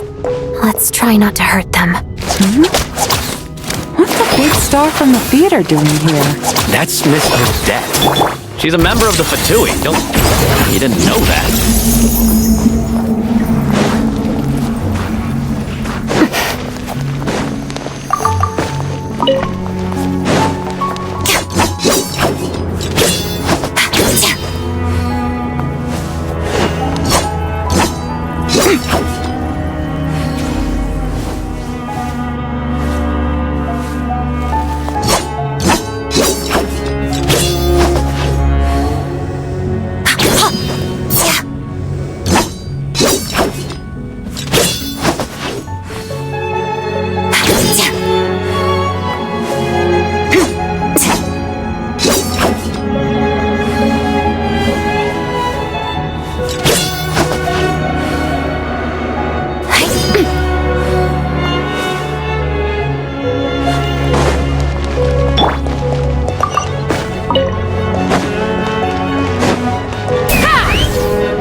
Was the whole reason for Project Stuzha to support the research here at the Armory Palace? Just what are the Fatui and the Tsaritsa planning?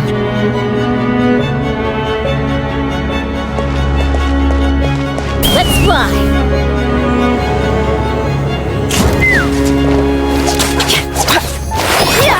Shadow me. Harada.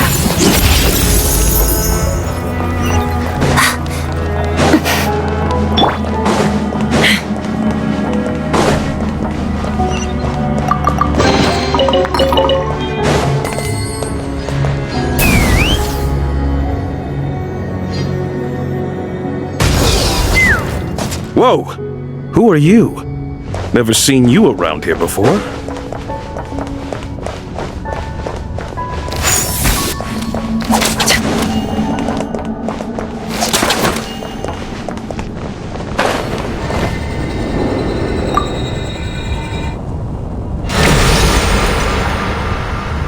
I think I see some images. It's the prism's power at play, causing images of the past to reappear, albeit only as illusions. Let's make our way through here. Paimon. And the Jester. Is this another scene from the past? Yes. It looks quite old. What's going on here? What happened? The source seems to be the Armory Palace. They must have started some large-scale experiment. Wait, what if this has something to do with Paimon? We need to hurry!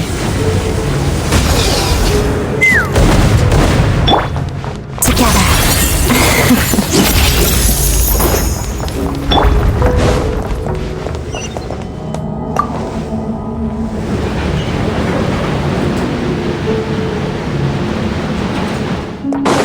Take me up!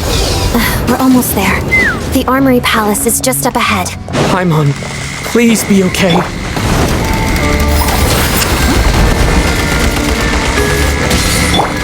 Shadow me. Pirouette.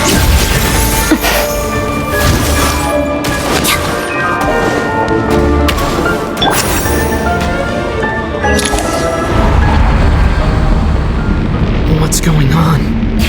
Wait, I remember this feeling. It's the curse of death. No, not now. Why is the curse of death striking again already? Odette.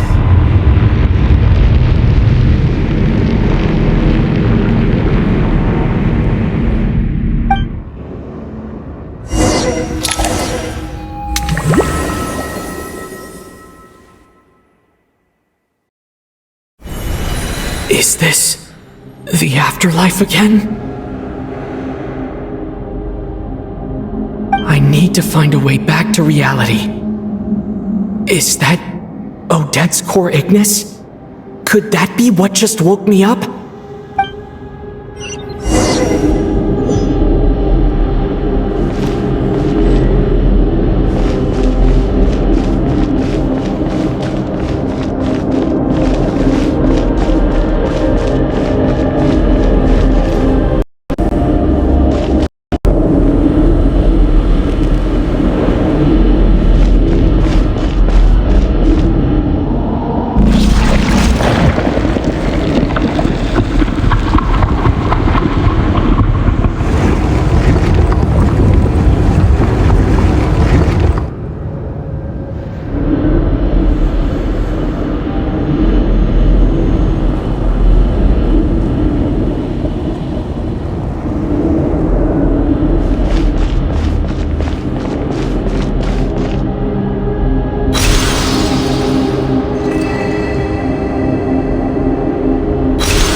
Odette? Odette! No signs of life. But past experience says that she should be resurrected before too long. Right? Did Odette intentionally use her core Ignis to guide my soul? I feel like something similar happened in a dream I had before. Thank you, Odette. If not for you, my soul wouldn't have found its way back to my body so quickly. And I might not have woken up so soon. But I'm sorry. I don't have time to protect you. I have to use the time you bought me to get Paimon back.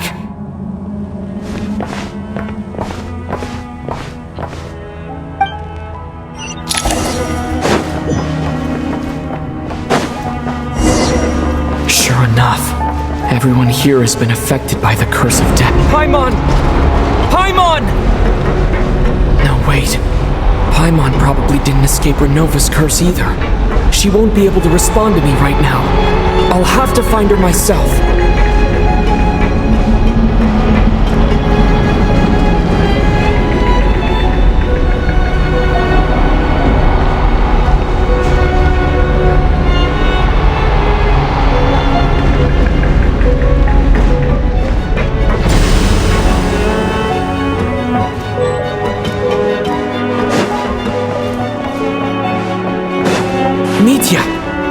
Is this the laboratory he works in? What happened here to trigger the curse of death again so soon? I'll have to ask him when he wakes up. Finding Paimon has to take priority now.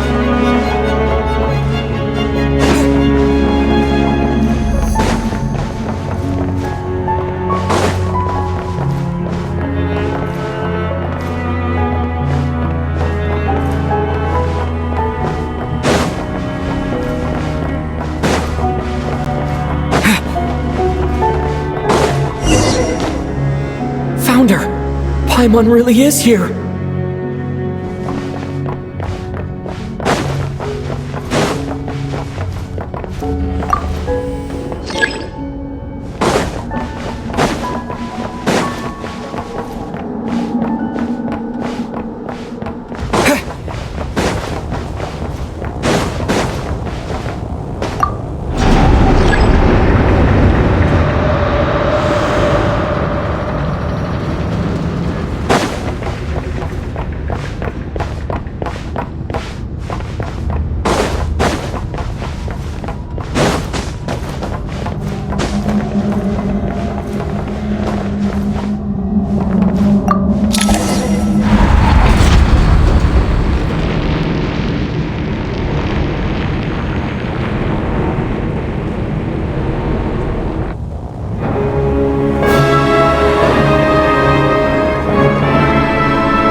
You don't learn, do you?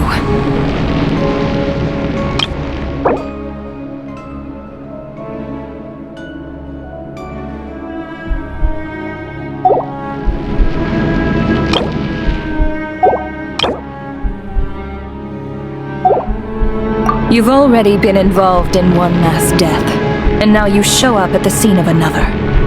This might have passed for a coincidence the first time, but a second time?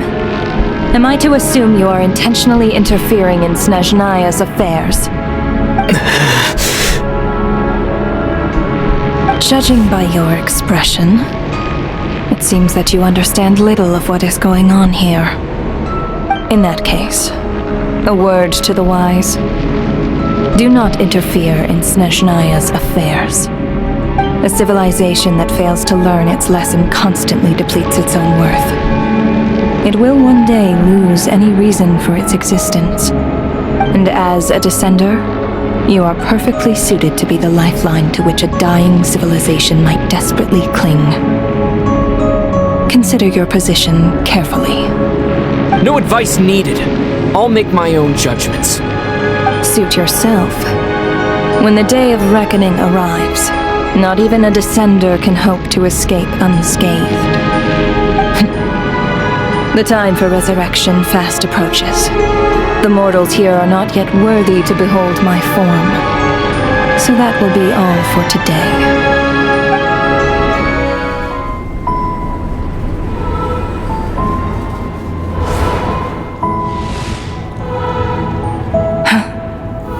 That thing is coming with me.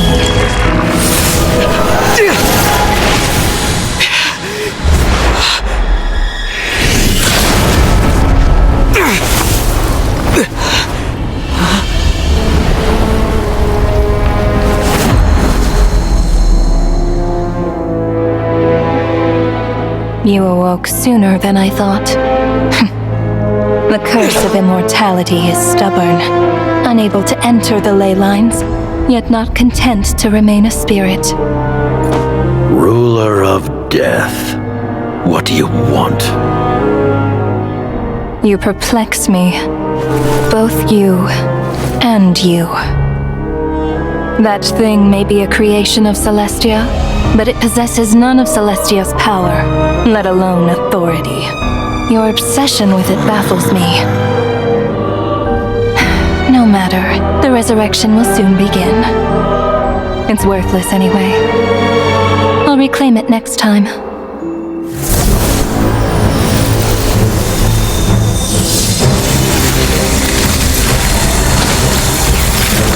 Hey, who says there will be a next time?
It was different this time.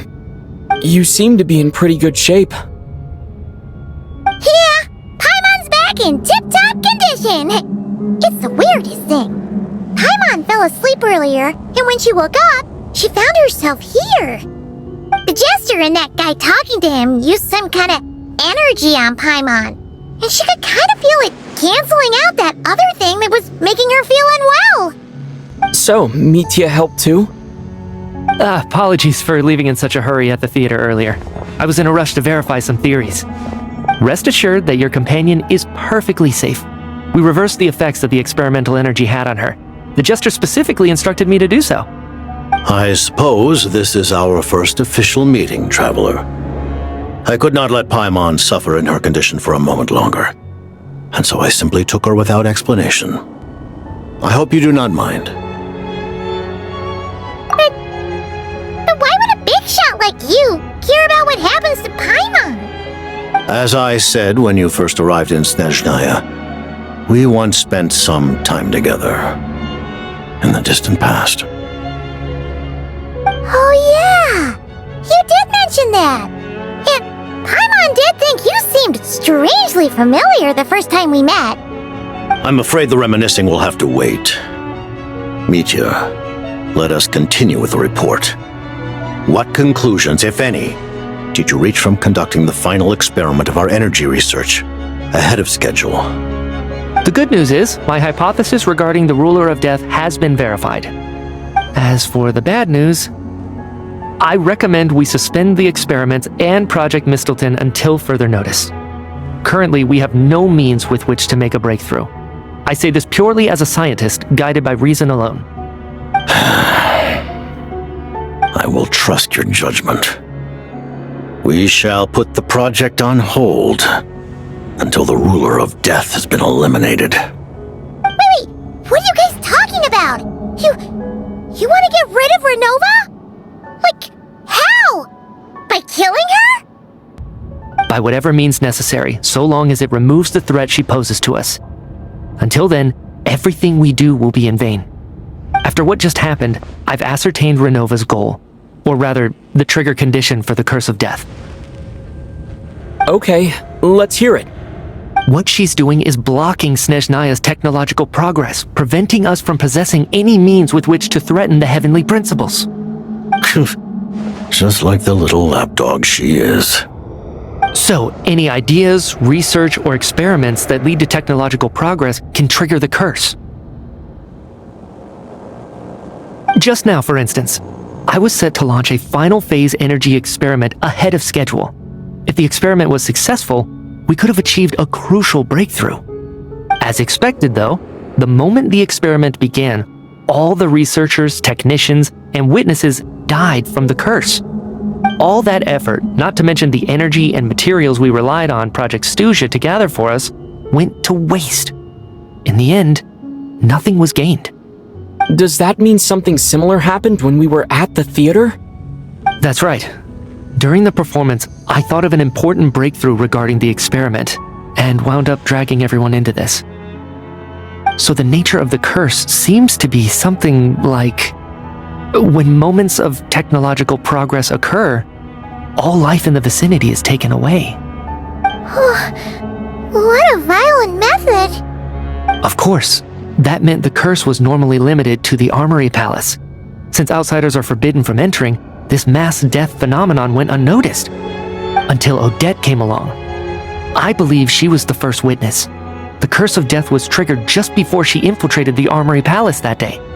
But you mentioned something about a final stage experiment. Doesn't that mean you've actually made some progress? That's right. Even with the gods locking certain key components out of reach, humanity can still advance technology in incremental steps accumulated over time. But, as I'm sure Renova anticipated, even incremental progress has its limits, a point where the truth you're seeking must be put to the test in an experiment. You mean, the experiment you were just about to do? Yes, we were at a critical juncture, a moment where the quantitative was about to translate into fundamental qualitative change. With this single experiment, we could have brought everything we've worked for to fruition. But now, after already being forced to fumble around in the dark all this time, it feels like we've truly hit an impenetrable wall. As long as Renova's Curse of Death persists, we won't be able to advance the experiment or obtain any results. And with Project Stuzha having been in effect all this time, at our nation's current strength, repeated trial and error is simply unsustainable. Only by eliminating Renova first will it be possible to continue advancing our plans. But she's the ruler of death! She can just kill whoever she wants, right? That's gotta be the scariest power ever! Is it even possible to beat her? We'll see. But one thing's for sure. She definitely can't just do whatever she wants. The best proof of that is me, standing here, very much alive. You're saying... Wouldn't it be easier to just kill all of us researchers for good? Why resurrect us over and over again? Why let us advance our technology to this point? So, you're saying even the ruler of death has limitations we don't know about? Exactly. And I think that's where the key to our breakthrough lies. Regardless, the ruler of death has always been an obstacle we must overcome. Indeed, we must face life, death, time, and space. After all, our goal is the heavenly principles. The Fatui want to challenge the heavenly principles? For a long time, I've had a vague suspicion the Fatui and the Tsaritsa were targeting the heavenly principles. But hearing the Jester admit it is still a shock. No wonder the Tsaritsa's goal has always been kept a secret from the people. What kind of road will that lead Snezhnaya down? In that case... Lord Jester, I would like to request some leave. I'd like some time to organize my thoughts and go over the data. Granted. Get some rest, put the experiment out of your mind, and take care that the curse of death doesn't affect any civilians.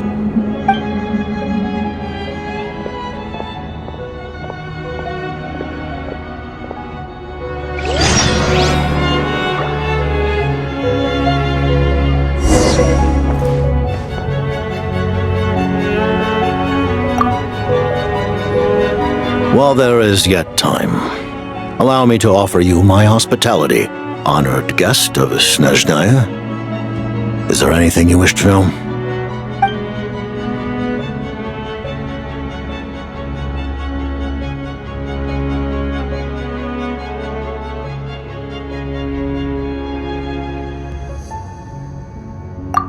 I remember hearing the term Mistleton from Columbina. Yeah! Paimon wanted to ask about that when the name came up just now. What is it?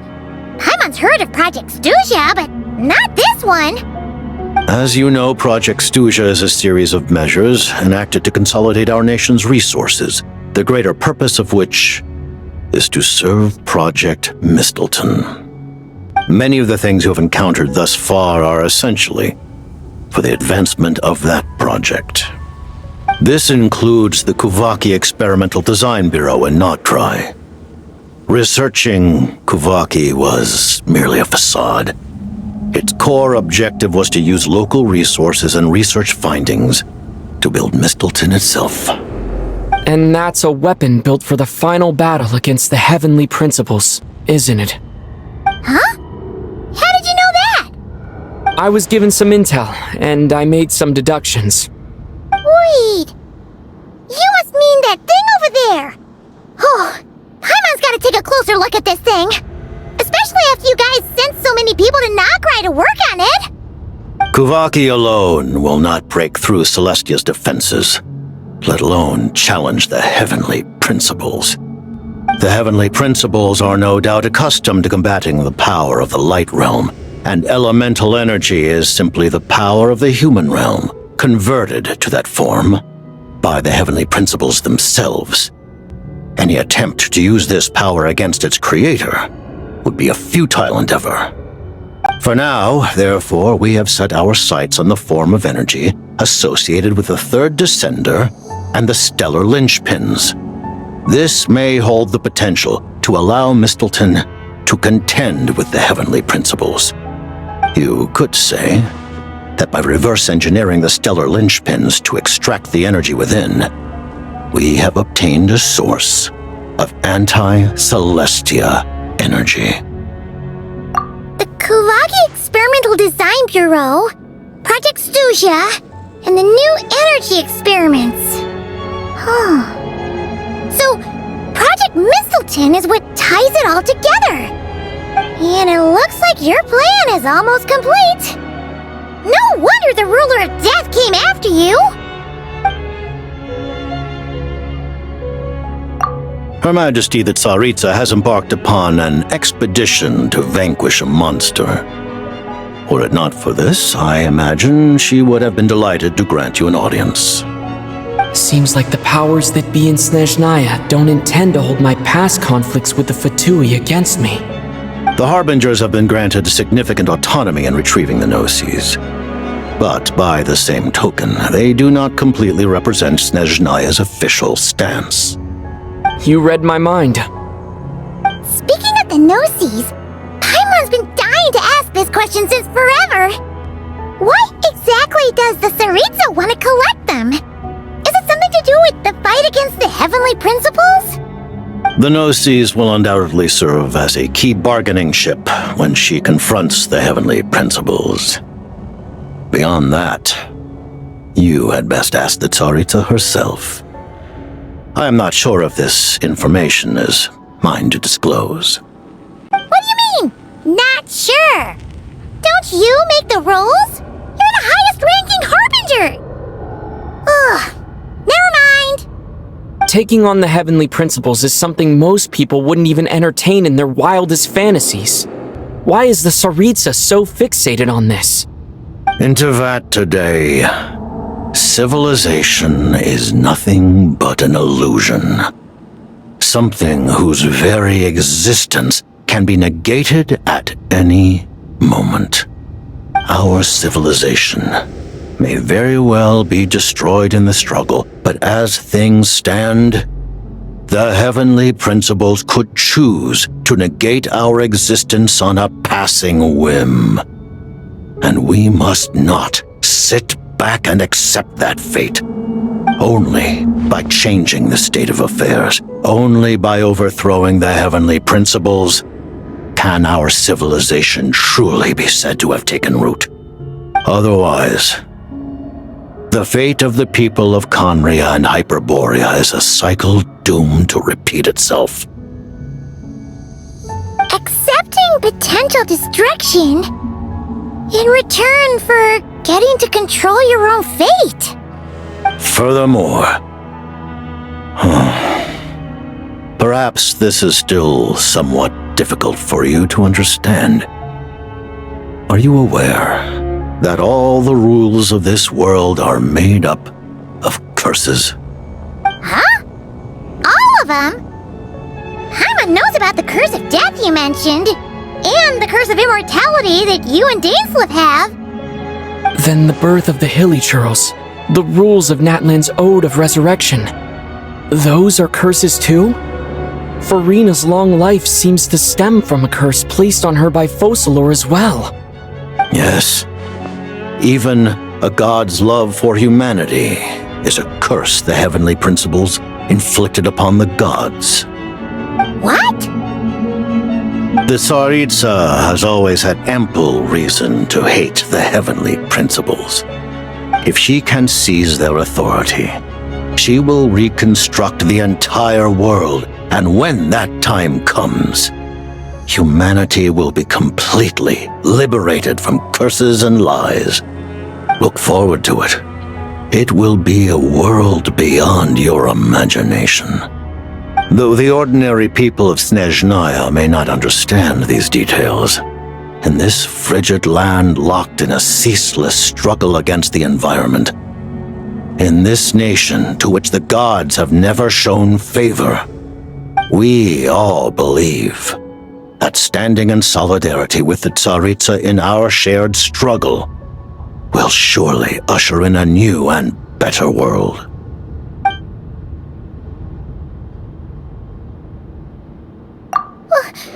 Paimon really doesn't remember! He's basically a stranger! You've gotta believe Paimon! Allow me to explain. The reason Paimon reacted to the anti-Celestia energy developed by the Armory Palace is because she comes from Celestia herself. More specifically, she is one of its creations. Paimon? A creation of Celestia? Oh, right. I was blinded by anger earlier, but thinking back on it, Renova also said that Paimon is a creation of Celestia. But she lacks Celestia's power or authority. As you know, the lunar fragments in Nodcry were pulled down from the sky using Fatui technology. But the first application of this technology was in Conria over 500 years ago. I used this technology upon the heavens, and the response I received was none other than Paimon descending from Celestia. I presented her to the Vinster King, but he took no interest in this gift, nor did it satisfy him. Paimon then took up temporary residence in my palace until, of course, the arrival of the Cataclysm. Wait, Paimon's a little confused. You're talking about things that happened in Conria 500 years ago.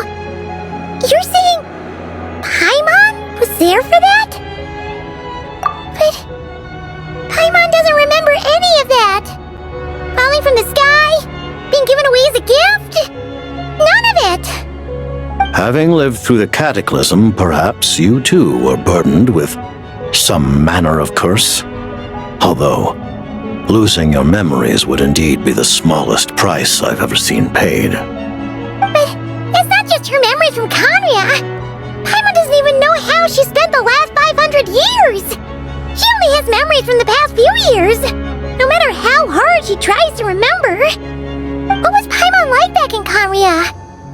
Did she know a whole lot because she came from Celestia? Was she super smart? Unfortunately, when you arrived in Conria, your consciousness was like that of a newborn infant. None could say what kind of being you once were in Celestia. During the time you lived in Conria, your personality was no different from how it is now. Aw, man! Paimon's plan to get her memories back and become super smart is ruined before it could even start. You know, even though Paimon lost her memories, she still feels weirdly close to you for some reason. That must mean you took pretty good care of Paimon back then, huh? On the contrary, I completely ignored your existence. I was entirely focused on my struggle against Troptatir the Wise. But now, as I see it, it is as if you are the only sane thing that survived that era of insanity.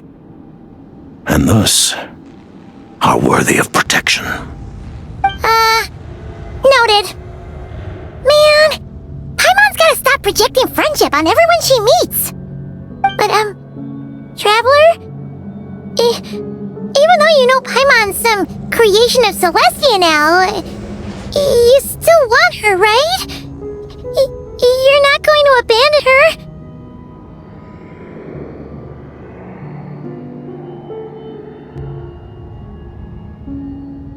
Oh, phew! That's a relief. Paimon's just learning about this too. She's barely even processed it.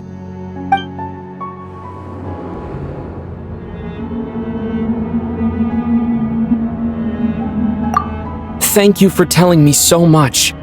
I'm a bit surprised, honestly. I didn't expect you to be quite so transparent with me. Given the circumstances, the Fatui need not hide anything from our allies. Allies? To advance Project Mistleton, we must first resolve our issue with the Ruler of Death. And if I presume correctly, you have no intention of letting her actions go unpunished either, do you? That's right. Ever since she said she intends to reclaim Paimon when we next meet, I figured reconciliation was out of the question. Against an opponent of this caliber, deliberating over our allegiances would waste time we do not have. We must join forces unreservedly with whomever we can, if we are to stand anything like a fighting chance. You're going to challenge the Ruler of Death? Just for Paimon? But Paimon's only... Thank you! Oh, thank you! Oh, gee! Now Paimon doesn't even know what to say! Anyway, Paimon's super touched! The Tsaritsa will return in triumph in short order, and the Fatui shall hold internal discussions regarding the enemy. The time for us to meet again will come very soon. Got it. Thanks for your help with Paimon. I'll be sure to look after her for you. There was just one other thing. Well, it's just a request, really. Paimon really wants to see what this Mistleton thingy you're gonna use against the Heavenly Principles looks like. Of course, Paimon knows it's top secret and stuff, but she just had to ask. It's okay if the answer's no. Certainly you may. Whoa! For real? Actually, maybe it's best not to. What if her Nova suddenly pops up again? She might take this chance to... While the technology is not yet fully developed, It has nevertheless reached the stage where Celestia's creations are unable to damage it. In that regard, you may rest assured. Oh. Wow. No wonder Paimon felt so out of sorts recently, even though it was super far away. Alright then! Paimon's ready to take a sneaky peek at this top secret super weapon!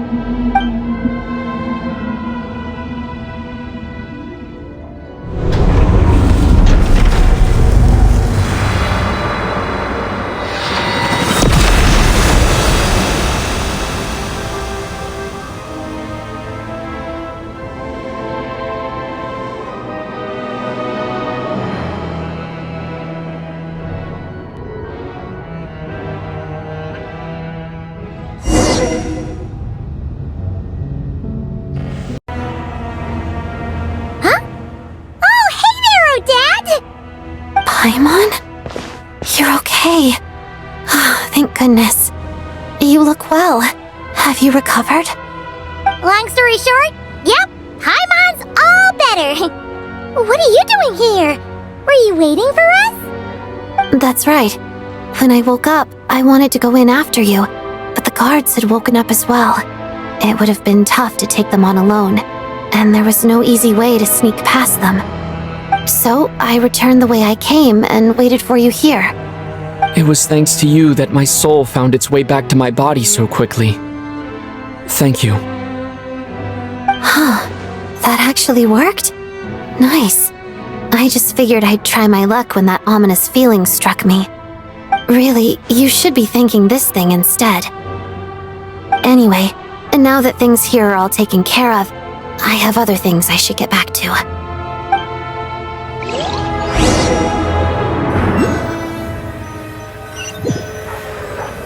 Director Chuganov, you're back. We just received notice that Project Stuja has been suspended, so we've convened an emergency meeting.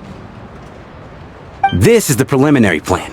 In addition to expanding production capacity, we've also discussed feasible layoff plans to optimize revenue and expenditure structure. Our calculations indicate that the factory's profits will increase by at least 30%. Just give the word, Director. That won't be necessary. Leave the energy for those who need it. Whether they use it just to get by or to run a business, that's up to them. Start preparing to halt production and lay off the staff. Make sure the workers are able to land on their feet and that they are duly compensated. Thank you all for your hard work during this time. Am I hearing you right? Why? After all the tough times we made it through, now is exactly when we should start to turn a profit. I just suddenly don't want to do this anymore. Huh. Does there have to be a reason? Iskra, it's time to rest. Dear esteemed members of the Rokat, given the effects of Lelik's radical actions upon our organization's reputation and social stability, a decision has been made to permanently withdraw this codename from use. Considering that Lelik did what they did for the benefit of the people, the Rokat has nevertheless negotiated with the authorities, ultimately securing a waiver for all penalties due to them. Lelik will be suspended for a period of time. Depending on their future performance, they may be allowed to adopt a new codename and continue acting as part of the Rokat. The purpose of this notice is to remind everyone once again that motives and methods are equally important when one operates in the shadows. Even with Project Stuja's suspension and our interim operational victory, we must guard against complacency and rashness and work to consolidate the progress we have made so far. We act only for the greater glory and solidarity of our nation. May the aurora shine ever on, and the tundra always stand firm. We act only for the greater glory and solidarity of our nation. May the aurora shine ever on, and the tundra always stand firm. Looks like it's finally over. You mean for us? Just thinking out loud. I've never seen the Snezhnaya Vecha so lively before.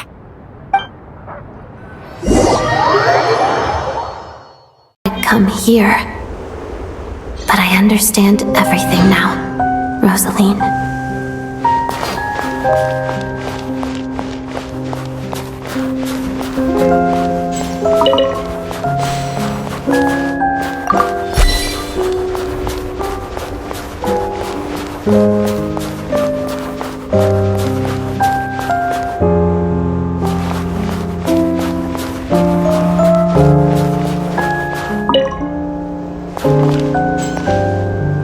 I've seen Spirit Seeker performed many times, including by your mother. Why do you bring that up all of a sudden? Even though the choreography is always identical, every dancer finds a way to make it her own.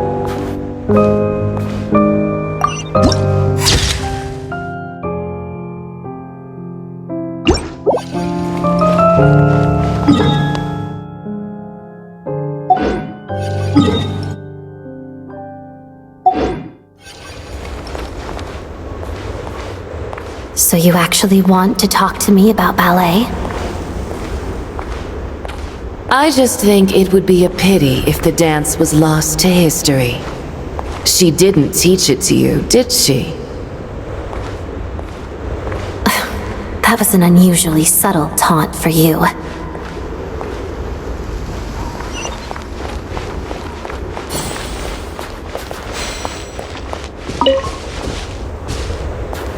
We embraced one another on the snow-swept plains, melting the ruthlessness of time. But when our bodies, in pieces, are cast to the winds, what of our love will remain behind?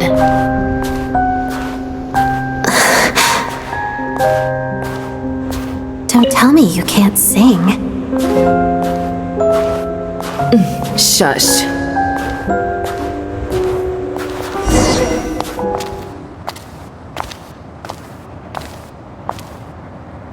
I understand her hatred. The Fatui robbed her of the life she should have had. I never opposed her dancing. Yet still I became an enemy of her ballet.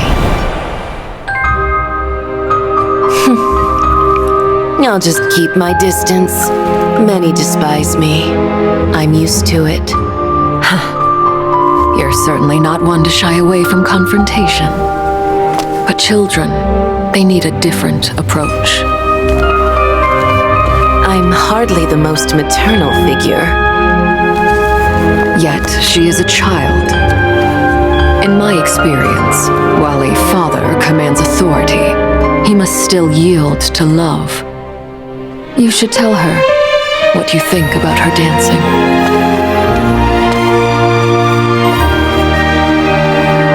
Odette will soon take the stage at the Koralyevsky Theater. This could be your chance. Geonosis secured. It went smoothly. I'll be there. Have them send me an invitation.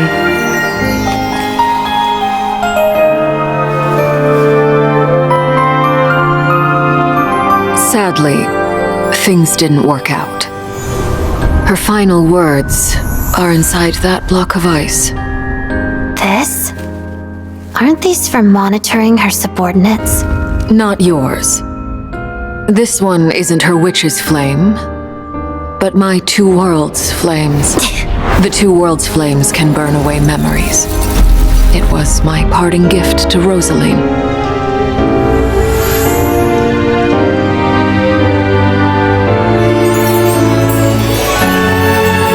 If all goes to plan, she and I will both live to see the Tsaritsa succeed. I believe she'll find peace. But if anything happens to me, she needn't follow in my footsteps. The cryo energy will fade away in time. Then the two worlds' flames will burn away all memories of the Fatui. She'll be free to dance. She deserves this. I will handle the aftermath.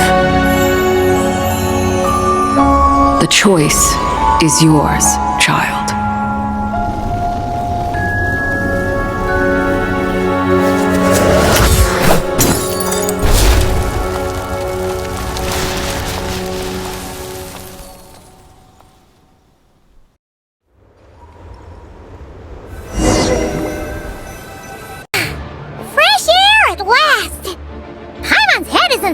anymore, and the fever's all gone.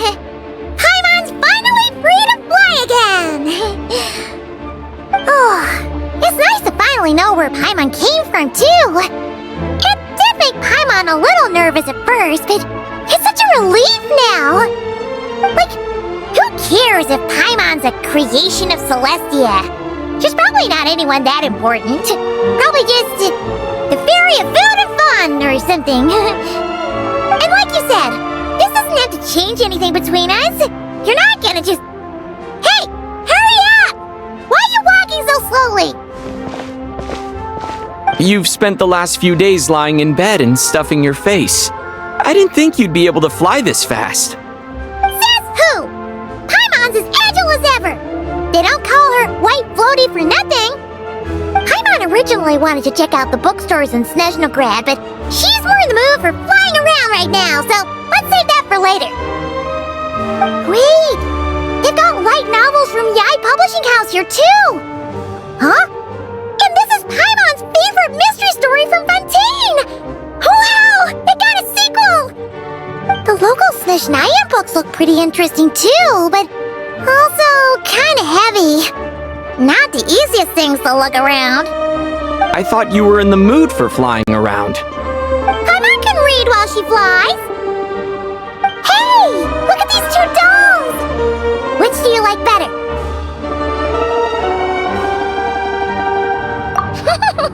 Alright! Boss, we'll take both. Paimon will have the other one. Oh, I thought we were only getting one. All right, fine. I'll pay. There you are. Thanks for visiting. Paimon will grab this and then... Huh? Huh? Huh? How many layers does this thing have? And what are you laughing at? Huh. You knew all along, didn't you? A whole bunch of people are gathered over by the plaza! Hey, look! That looks like Tartaglia! Hey, Tartaglia! I know that voice. Of course. If it isn't Paimon and my old comrade. You're looking well, Paimon. All better? Yeah! The jester knew I was wrong and fixed Paimon right up! Thanks for sending someone to keep Paimon safe, too. Oh, yeah. About that. That was kind of embarrassing. Who could have known that our director would go looking for you in person? So sorry for the misunderstanding. Oh, right. Let me introduce you. This is my little sister, Tonya.